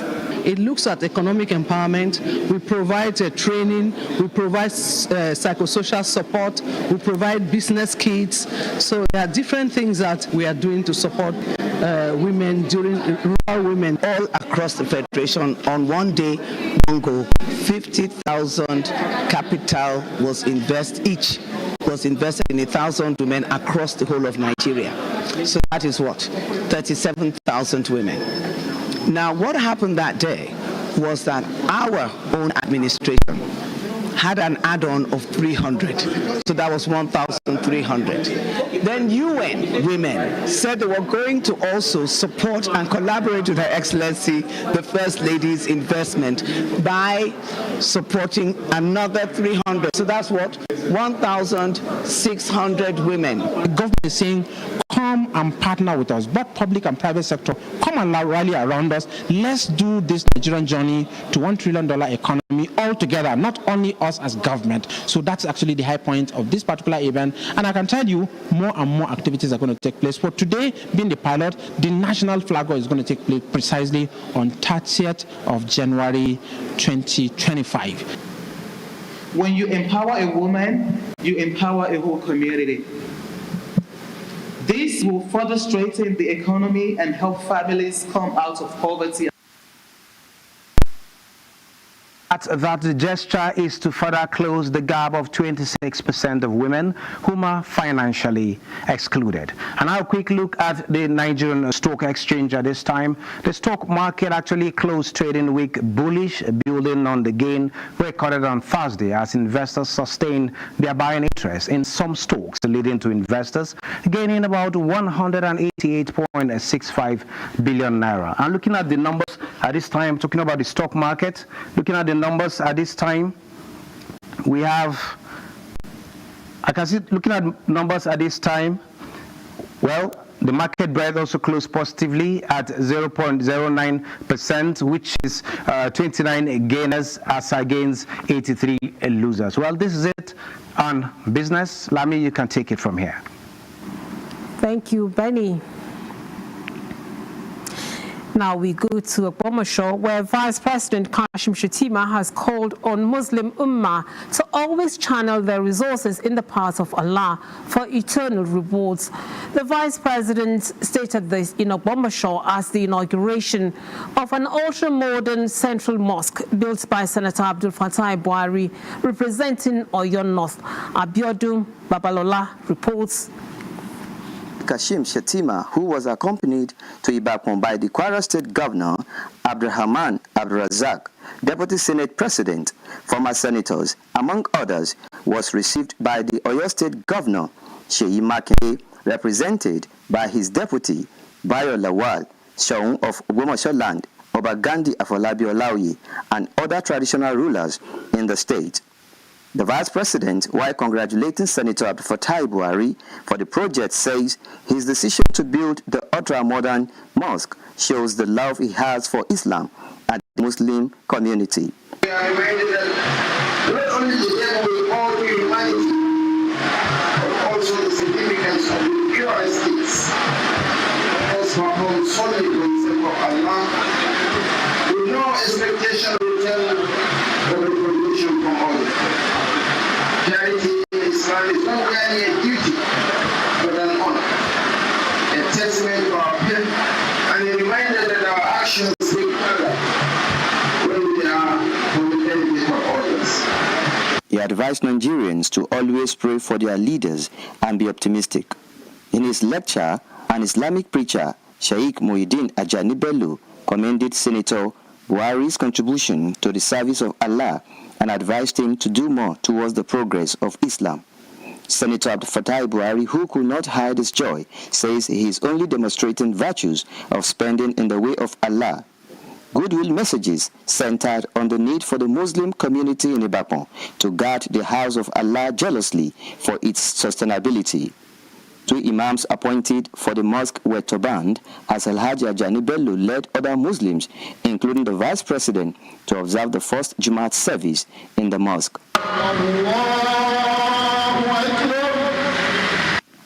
Abiodun Babalola, NTA News. In a heartwarming display of solidarity, the leadership of the Broadcasting Organization of Nigeria, BON, paid a courtesy visit to Governor Babagana Umar Zulum of Borno State in Abuja, presenting a 5.5 million naira check to support the rebuilding of Borno State radio and television stations devastated by the recent floods in Maiduguri, led by the chairman, Comrade Abdul Hamid Dembus, accompanied by the executive secretary, Yemisi Gbangboshe, and other key officials. This generous donation underscores BON's commitments to upholding the broadcasting industry standard and ethics. The gesture of support also comes at a crucial time for Borno State, which has faced significant challenges in recent years, including insurgency and humanitarian crisis. With Governor Zulum's tireless efforts to rebuild and restore normalcy to the state, this donation serves as a testament to the power of collaboration and community spirits. The details of that report will come to you in our subsequent bulletin. We go to the courts now. Magistrate Court of the Federal Capital Territory sitting in Kuje has adjourned to the 22nd of November 2024 for consideration of a motion on notice filed by the Defense Counsel in the alleged assault and threat to life charges preferred against Alex Ikweche, a member of the House of Representatives, by the Inspector General of Police. Chukwunonso Nwabweze reports. At the resumed hearing of the case, counsel to the defendant, O.D. Ajike, sought the leave of the court to move a motion on notice, which he said had been served on the prosecution. In his objection, the prosecution counsel, Ibrahim Mohammed, said although his attention was drawn to a service copy of the alleged motion in the court file, he was yet to be duly served. He therefore prayed the court for time to be served properly to enable him respond to the said motion adequately. Without any objection from the defense counsel, Senior Magistrate Abubakar Umar adjourned the case to 22nd of November 2024 for the defense counsel to move the motion. He, however, reminded counsels that there will be no room for longer adjournments in the matter in order to meet up with the 180 days adjudication period in criminal matters as provided for in the Administration of Criminal Justice Act 2015. Alex Ikweche is standing trial over allegations of assault and threat to life of an Uber driver preferred against him by the Inspector General of Police on behalf of the federal government. The defendant, who was in court for the day's proceedings, had earlier pleaded not guilty to the charges. Issues contained in the motion sought to be moved by the defense counsel were not made known. Chukwunonso Nwabweze, NTA News. Network News continues in Lagos with Jennifer Igwe. Hello, Jennifer. It's over to you. Lami. Now, testament of enduring partnership between Nigeria and the United Kingdom through the International Organization for Cultural Relations and Educational Opportunities, the British Council, is being celebrated as it marks 8 decades of remarkable achievements in Nigeria, impacting the youth and the vulnerable through innovative projects in many ways. Adeola Komi-Akere reports that the tie is founded on shared values, mutual respect, with belief of collaborating to overcome challenges. Since coming to Nigeria in 1944, the British Council has worked alongside the country's leaders, artists, educators, and communities to create opportunities that resonate across generations, thereby empowering millions of people with skills, education, and connections that open doors and transform lives. Over 70% of the population in Nigeria are under the age of 30. That's a significant number. So if we're to be relevant as an organization, we have to target that youth, and we have to bring in the young people for them to be able to contribute to the development of this country. Choosing the theme, Amplifying the Voices of the Future, the British Council affirms aligns with its long-standing objective of equipping young people and its mission statement rooted in the UN SDGs. Today we celebrate the young people who have seized the opportunities provided by the British Council to access international qualifications, enhance their capacities across sectors, and proceed to have huge impacts in their communities. The 80th anniversary celebration had fireside chat sessions on unlocking the economic potential of young people now and in the future, as well as enhancing young voices in delivering effective and sustainable change. Nigerians attested to being agents of that change through British Council-led programs. Young artists of the spoken word captivated the audience with their talents, while Hanefa Adam began painting and concluded before the end of the celebration to the admiration of all in less than 2 hours. The British Council, after 80 years of existence in Nigeria, remains committed to fostering deeper connection and building a future that respects cultural heritage, embracing innovation and inclusivity. In Lagos, Adeola Komiakiri, NTA News. Now to the ports. The seizure of 16 containers of illicit substances and unregistered pharmaceutical products within the space of 6 months is re-engineering enforcement strategies at the Tinkan Island port, as the customs says all necessary resources, including international security partners, will be deployed to stop the trend. The customs area controller, Dera Nadi, said this in Lagos just as the command hit a milestone of 1 trillion naira in revenue generation. Michael Olaleye reports. It is the year of deepening compliance, and the mantra going forward, according to the customs at the Tinkan Island port, is reform or regrets. This is a guiding principle which by the records is influencing more traders to embrace legitimate practice, as compliance pays more than deviance. And based on the cooperation received from stakeholders, the Tinkan Island Command said it has generated close to 1 trillion and 50 billion naira from January to date. We reward compliance. Those traders that bring in cargo and refuse to cheat are given expedited action and release of their cargo. For those who still believe in importation of illicit substances and unregistered pharmaceutical products, as seen in the case of these 16 containers, the pains outweigh the gains.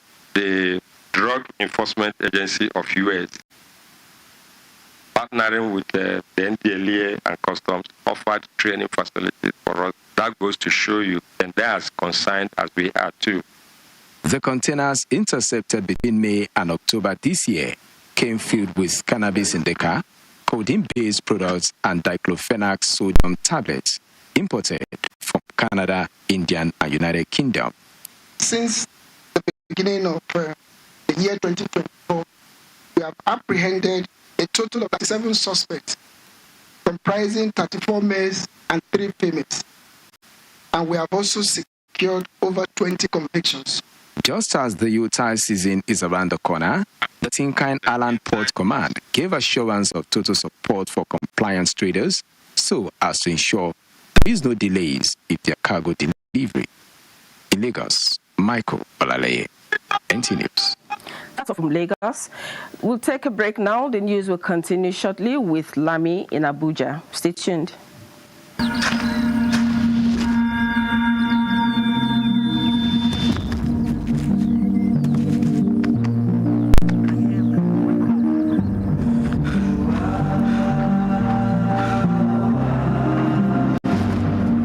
It's more than just a clinic.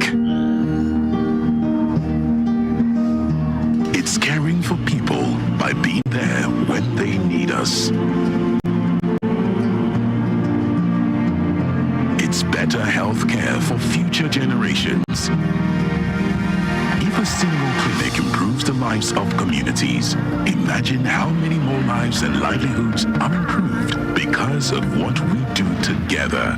This is what our foundation is built on, inspiring a future where no community is left behind. MTN Foundation, 20 years of inspiring good where it matters. The holiday season, the chance to showcase my exquisite taste in furniture through hosting my annual Christmas get-together. With LifeMade Furniture's Christmas discounts, I can upgrade my space without breaking the bank. Save big this festive season with LifeMade Christmas mega discounts from November 1st to December 31st. For more information, call 081 2000 6000 or visit belifemade.com. Wish you a stylish Christmas with LifeMade Furniture. Mealtime is game on. Meet my Sure Bet Game Changer, made from natural ingredients to deliver game-changing chicken aroma and taste for my whole team.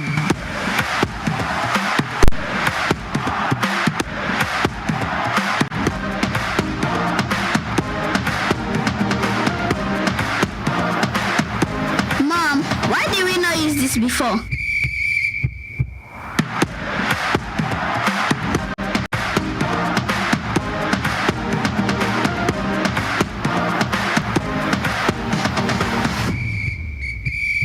You should meet my best friend. She's the sweetest. Hey, bestie, how's my hair? Which one? The one on your head or the one in your comb? Chill.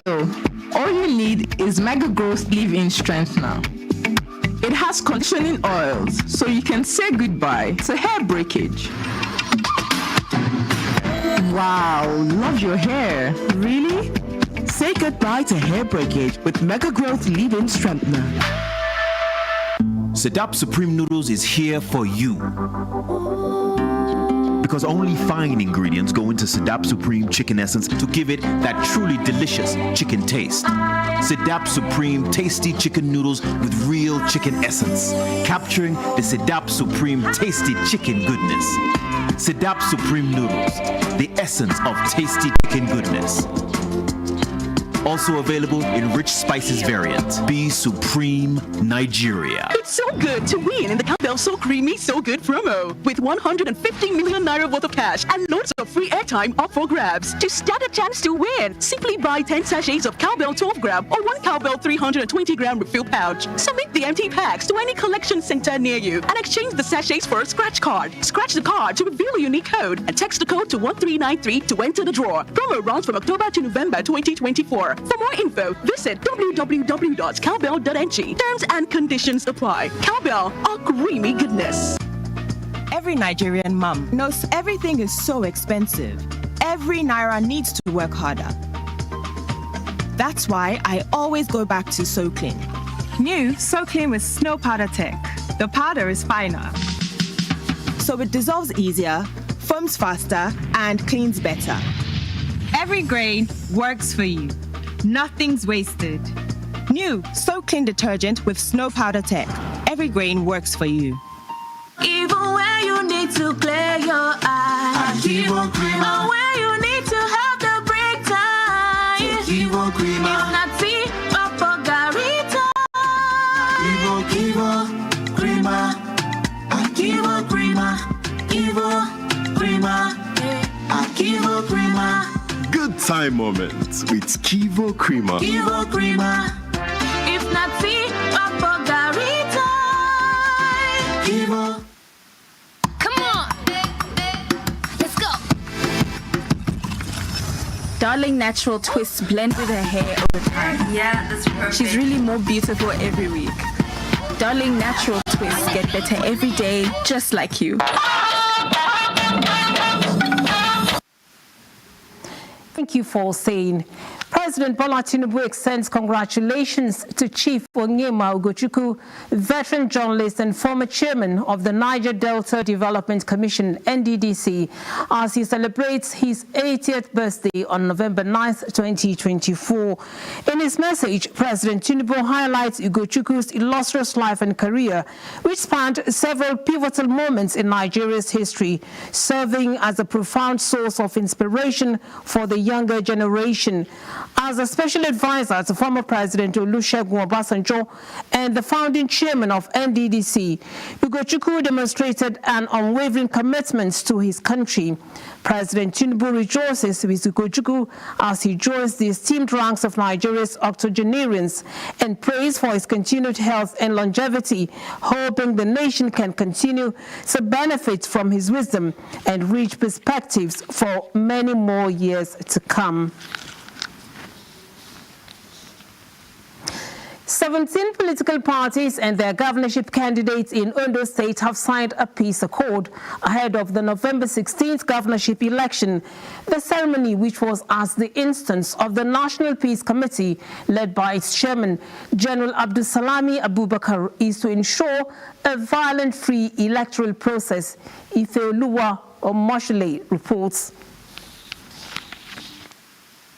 The display of unity among the governorship candidates after signing the peace accord signals their commitment to maintaining peace and sending a message of non-violence to their supporters. We all abide that the tenets of that signed peace accord. We have to first of all protect our state before we talk about the kind of political party we belong to. At the end of the day, one out of the candidates will win. We educate our supporters. We inform them across the 80 local governments. The National Peace Committee, the Independent National Electoral Commission, INEC, and other relevant key players urged the candidates to uphold peace, emphasizing that a smooth electoral process hinges on a stable and peaceful environment even after the election results are announced. Election is not war. So please, want Nigerians, especially on those states, citizens, to go out and vote for a candidate of their choice. The peace accord is not an automated, self-actualizing document.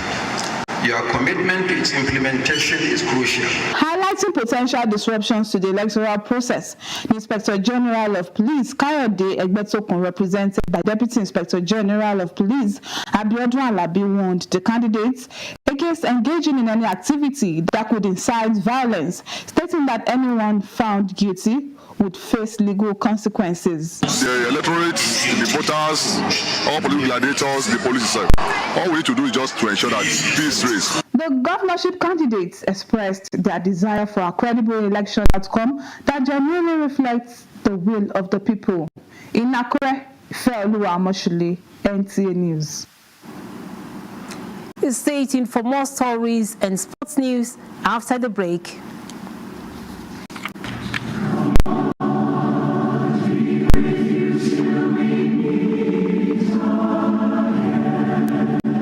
Following the painful demise of the First Lady of Akwa Ibom State, Her Excellency Pastor Mrs. Patience Sumoino, on September 26, 2024, the state government has approved the announcement of the funeral events as to be mentioned. 20th November 2024, opening of Morning House. 20th through 26th November 2024, condolence visits. 22nd November 2024, 6 p.m., night of worship and tributes at the International Christian Worship Center, Rio. 27th November 2024, 6 p.m. to 8 p.m., service of songs at Country Home, Ikorik Banudo, Biblical Government Area. November 2024, 10 a.m., funeral service at Country Home, Ikorik Banudo, Nsurubium. Condolence messages should be sent to Condolence for First Lady, states.gov.ng, latest 11th November 2024. Those seeking inquiries should mail inquiries at Akwa Ibom State Government.gov.ng. Call Otobon Demidion on 0806-930-3636. Frank Ekbeyon 0708-679-1833. Signed, Prince Enobon Uwa, Secretary to Akwa Ibom State Government, Chairman, Central Planning Committee.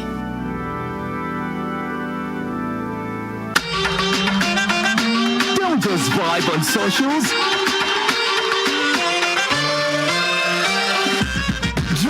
Coca-Cola. Scan, find the code, and win epic rewards. Plus, you could bag an all-expenses paid trip to South Africa and party like a superstar. Terms and conditions apply.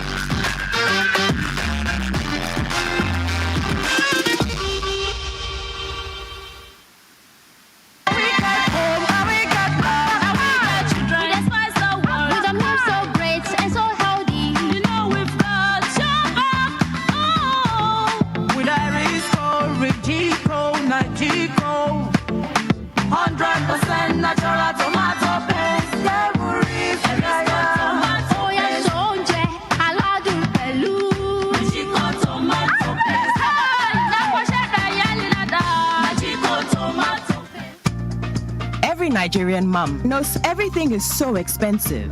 Every naira needs to work harder. That's why I always go back to So Clean. New So Clean with Snow Powder Tech. The powder is finer, so it dissolves easier, foams faster, and cleans better. Every grain works for you. Nothing's wasted. New So Clean detergent with Snow Powder Tech. Every grain works for you.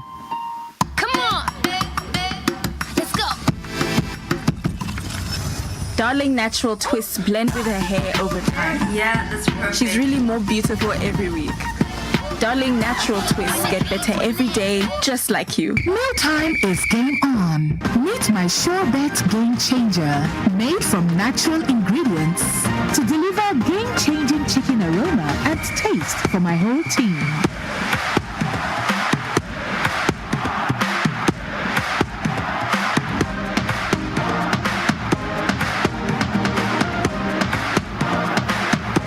Mom, why did we not use this before?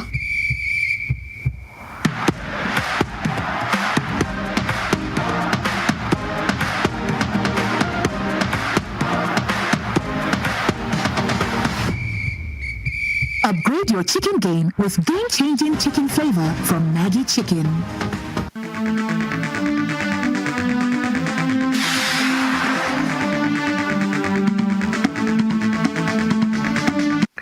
NTA Tuesday Live, still on frequent grid collapses and the ongoing efforts by the transmission company of Nigeria to put an end to it.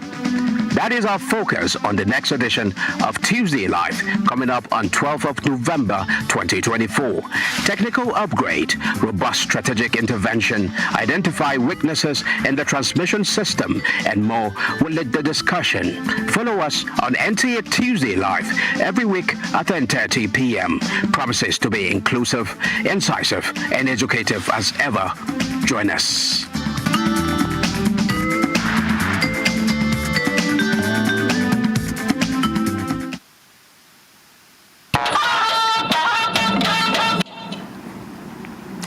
In a heartwarming display of solidarity, the leadership of the Broadcasting Organization of Nigeria, BON, paid a courtesy visit to Governor Babagana Umar Zulum of Borno State in Abuja, presenting a 5.5 million naira check to support the rebuilding of Borno State radio and television stations devastated by the recent floods in Maiduguri, led by the chairman, Comrade Abdul Hamid Dembis, accompanied by the Executive Secretary, Yemisi Bangboshe, and other key officials. This generous donation underscores BON's commitment to upholding the broadcasting industry standards and ethics. The gesture of support also comes at a crucial time for Borno State, which has faced significant challenges in recent years, including insurgency and humanitarian crisis. With Governor Zulum's tireless efforts to rebuild and restore normalcy to the state, this donation serves as a testament to the power of collaboration and community spirit. Utilized by the Borno Radio Television Authority in order to ensure recovery of all the items that were lost.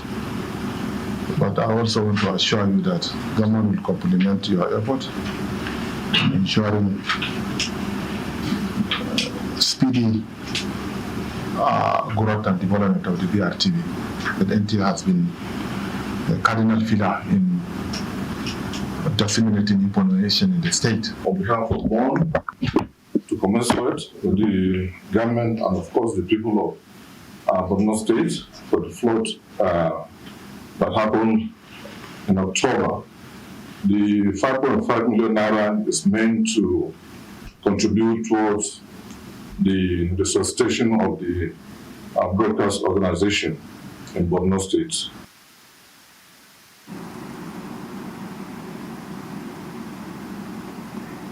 And sports news is next with Ayodeji Makinde. Thanks, Lami.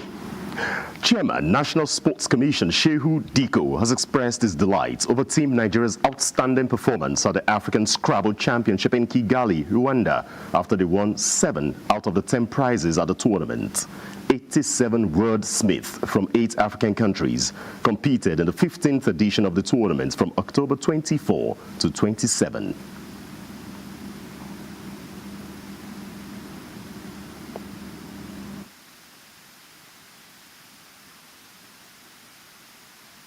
Your success has validated what you have been thinking.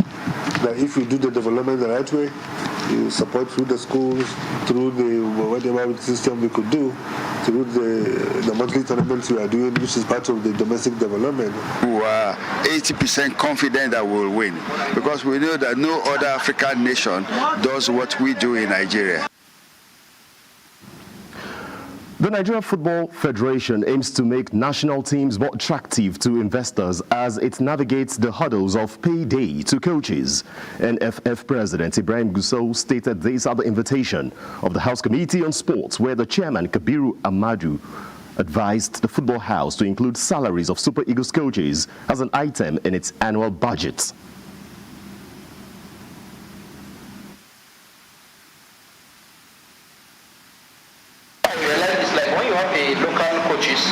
You fed them in naira, while you fed the foreign coaches in dollar. Why the disparity, please? We have to do whatever we can internally to see how we can get sponsors that will sponsor us to hire whatever level of coach we want to hire, so that we'll be sure whichever coach we are bringing to our national team, we have involved in a South-South derby, while Lekon Salami Sports Complex is the venue for the match between 3SC of Ibadan and El Kanemi Warriors of Maiduguri. And that's your sports. It's back to Lami. Thank you, Ayo.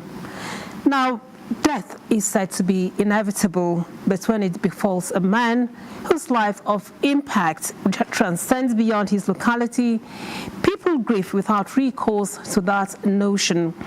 This was the case at Uburu in Ohazala Council area of Ebonyi State, as the creme de la creme of Nigerian politics, including a delegation from the presidency, converged to bid farewell to the first executive governor of Abia State and former Minister of Science and Technology, Dr. Ogbonnaya Onu. Caleb Ogbonna brings us the details. Death is a fact of life. It is inevitable for all.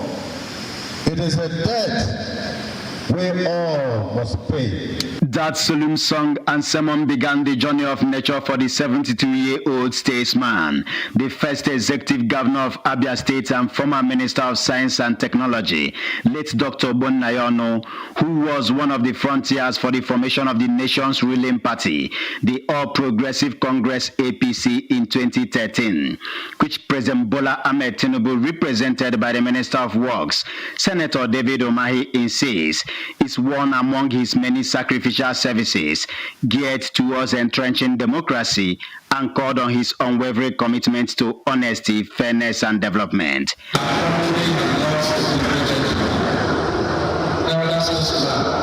Patriotic Nigeria and a strong believer in our march towards Nigeria's full destiny as a great nation. For Southeast governors, led by Governor Francis Mwifru, ministers as well as the past and present government functionaries, the demise of Dr. Ogbonnaya Onu is a monumental loss to the nation, as his leadership ingenuity has not been fully tapped. He was instrumental in fostering the relationship that brought the government and the officials to Africa.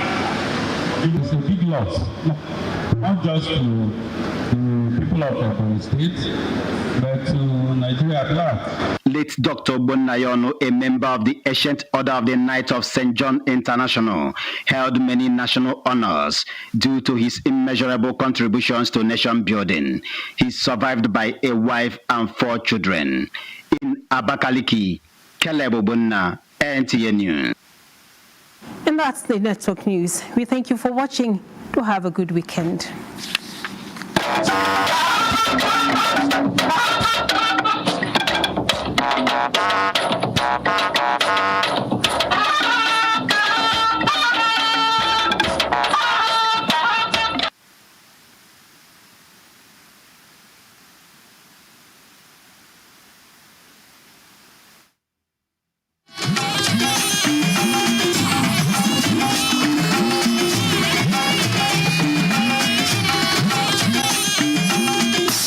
This is the network service of the NTA.